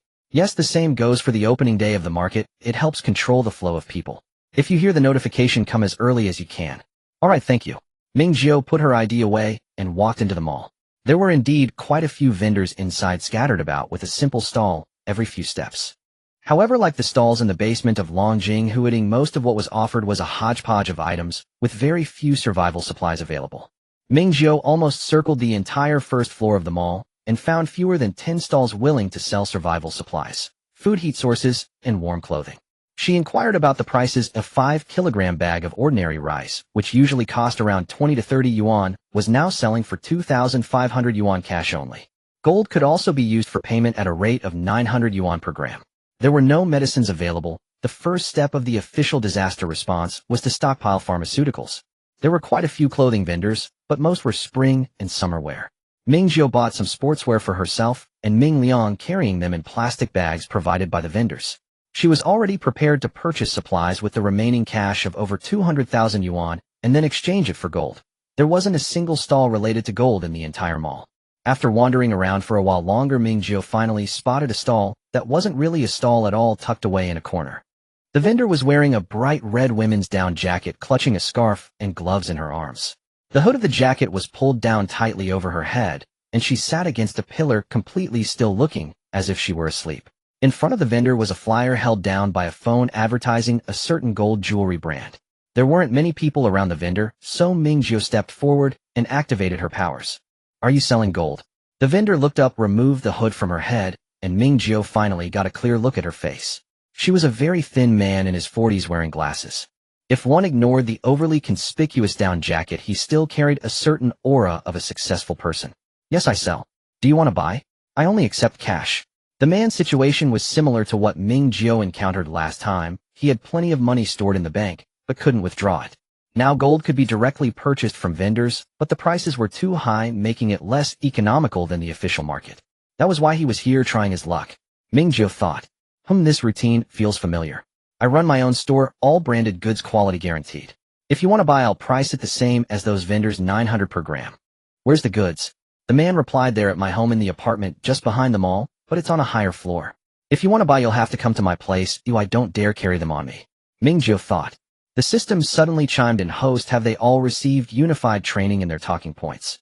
Ming Jiu defended slightly. The only reason someone can sell gold now is indeed this one. Host, the Orchard Group 3 and Farmland Group 14 are ready for harvest. Ming Jiu pretended to hesitate, her spiritual energy entering the space, quickly completing the harvesting, recovery, planting. Host, the Orchard Group 3 and Farmland Group 14 are ready for harvest. Ming Jiu pretended to hesitate, her spiritual energy entering. Since it's not easy to come out, I'll have to circle back around. How about we meet at the back door of the mall in half an hour? The back door of the mall led directly to the community entrance, and the man nodded in agreement. Ming Jiu walked away, strolled around the mall for a while, pretended to buy some clothes, and then left the mall for the back. The other party, perhaps fearing the loss of their only customer, was already waiting there. The two met up and crossed the road to the community. The community behind the mall was more upscale than Longjing Huading. Now every household could see simple chimneys, and the man's home was on the 12th floor of a spacious 300 square meter flat. During the climb, the man took nearly 20 minutes to rest. To Ming Jiu's surprise, this transaction went unexpectedly smoothly. The man held over 7 kilograms of stock in his hands. His shop, located on the street, had always been doing well, and the inventory was abundant with bracelets, necklaces, and ornaments all available. After the extreme cold set and he devised ways to bring all the gold from the shop back home. Ming Jiu had 2.48 million in cash, keeping only 8.0, spending 2.4 million to acquire 2.667 grams of gold. The man had everything at home, a bill counter, a scale for weighing, and it took nearly half an hour just to calculate and transact. Ming Jiu aimed to get the heaviest jewelry and ornaments possible, handing them over to the system for uniform scanning. There were no issues, everything met the standards for gold exchange. Ultimately, she earned 266.7 gold coins, and both parties were quite satisfied. Ming Jiu still eyed the remaining gold in the man's possession with envy. After packing the gold into her backpack, Ming Jiu asked, are you still selling the remaining stock? Yes, the man replied, but I need enough cash. If you want more, you'll have to trade with supplies. I only accept official market prices. It was clear the man had a strong sense of crisis. Convenience foods, rice flour, cooking oil, frozen vegetables, and fruits, warm clothing, heating sources, and medicines. If you have medicines, I can offer you double the official market price. Ming Jiu responded, "That's not how business works. The official market doesn't accept gold." The man wanted to convert the gold into supplies, which meant he could only trade with private vendors whose prices were several times higher than the official markets, making medicines even scarcer. Ming Jiu genuinely desired the gold, yet she had no interest in saving the world. "If you are sincere about trading, I can offer you double the official market price for ordinary supplies and quadruple for medicines." The man pondered for a moment and said, "I need to check the official prices first. How about this? On the day the market opens, let's meet at our usual spot around 3 in the afternoon. We can discuss it then. How does that sound?" "Okay." Ming Jiu slung her backpack over her shoulders and casually shoved 2 plastic bags of clothing into the bag. Having finally spent the money, she headed home. By the time she returned to Longjing Huading, it was almost noon, precisely during the lunch break. Ming Jiu hurried through the commercial district, not even catching a glimpse of a volunteer. After a moment of thought, she turned to check the activity center. Upon lifting the curtain of the activity center and stepping inside, she found it filled with resting volunteers. The indoor air was murky and a stove burned, but the insulation was mediocre with the temperature still below freezing. A whole row of sockets lined the wall, but the charging devices were few and far between as phones had completely lost signal. "Xiaojiu, is that you?" A person stood up from the bench waving vigorously at her. It was Ding Yaxian. Ming Jiu walked over, and Ding Yaxian squeezed Hu Xiao to one side, making room for Ming Jiu. "Are you here to charge? The power supply at the activity center has been reduced, and only the 4 sockets in the middle are still functional. Now basically they only charge emergency lights and power banks can't be used. In the future if you need to charge, just let me know, and he'll bring it down for you, saving you the trip back and forth. Anyway, I come down to work every day." Ming Jiu sat down in the spot Ding Yaxian had cleared. "Thank you, I won't hesitate to ask if I need anything. How was your work today?" Ding Yaxian and Hu Xiao exchanged a glance, their eyes filled with bitterness. She lowered her voice. "Not great. Today's main task was door-to-door visits, you understand." Ming Jiu realized, after the sudden drop in temperature, the property management had started to assess the casualty situation among the residents. The men are responsible for cleanup and transport. Lao Hu's job today was exactly that. The authorities issued bags to contain the deceased and their identification, which are then uniformly transported to the basement. The officials will come to pick them up periodically. If you need to go to the basement, avoid the entrances and exits for vehicles, it's all that. The women are responsible for inventory. Many families didn't even react and are completely gone. We are tasked with counting the usable supplies at home while waiting for further arrangements." As Ding Yaxian spoke, her eyes turned red, but she suppressed her tears. Inside it was manageable, but in this weather outdoors tears would freeze upon contact with the skin, risking frostbite. "Our building situation is still okay, thanks to your quick response. Other buildings? I really didn't expect it to be this severe." Hu Xiao wrapped an arm around her, leaning together. Ming Jiu sighed as well and lowered her voice. "I went to the mall this morning and picked up some intel. They'll meet you later." "You really dared to go. How was it? Did you encounter any danger?" "There was danger, but I'm fine. They'll tell you tonight." I need to head home now." Leaving the activity center, Ming Jiu descended to the basement of Phase 4, heading upstairs to her home, only to coincidentally run into Gao Zhixing, who was heading out to take over for his son. Without any small talk, she directly said, "Uncle Gao, let's meet again tonight. I just returned from the mall." Gao Zhixing's eyes brightened. "Sounds good. Then did you encounter any danger? Did you go alone, or was someone with you?" "I went alone, no issues. There were snowplows and workers on the road, and I brought some tools with me." As she spoke, she pulled out a rolling pin from her backpack to show him. Gao Zhixing took the rolling pin, looking confused as he truly didn't know what it was. "Solid silicone rolling pin, it works wonders for making noodles. It's even better for self-defense." Gao Zhixing returned the item to Ming Jiu, giving her a thumbs up. "You're quite bold with your skills, that's good, really good. I'll head downstairs first, we'll talk tonight." As soon as Ming Jiu entered the master bedroom, she was greeted by the rich aroma of tomato beef stew. Ming Liang had stewed the beef brisket stored in the small fridge by Ming Jiu with tomatoes and potatoes from the system farm on the coal stove for the entire morning. The beef brisket was tender and flaky.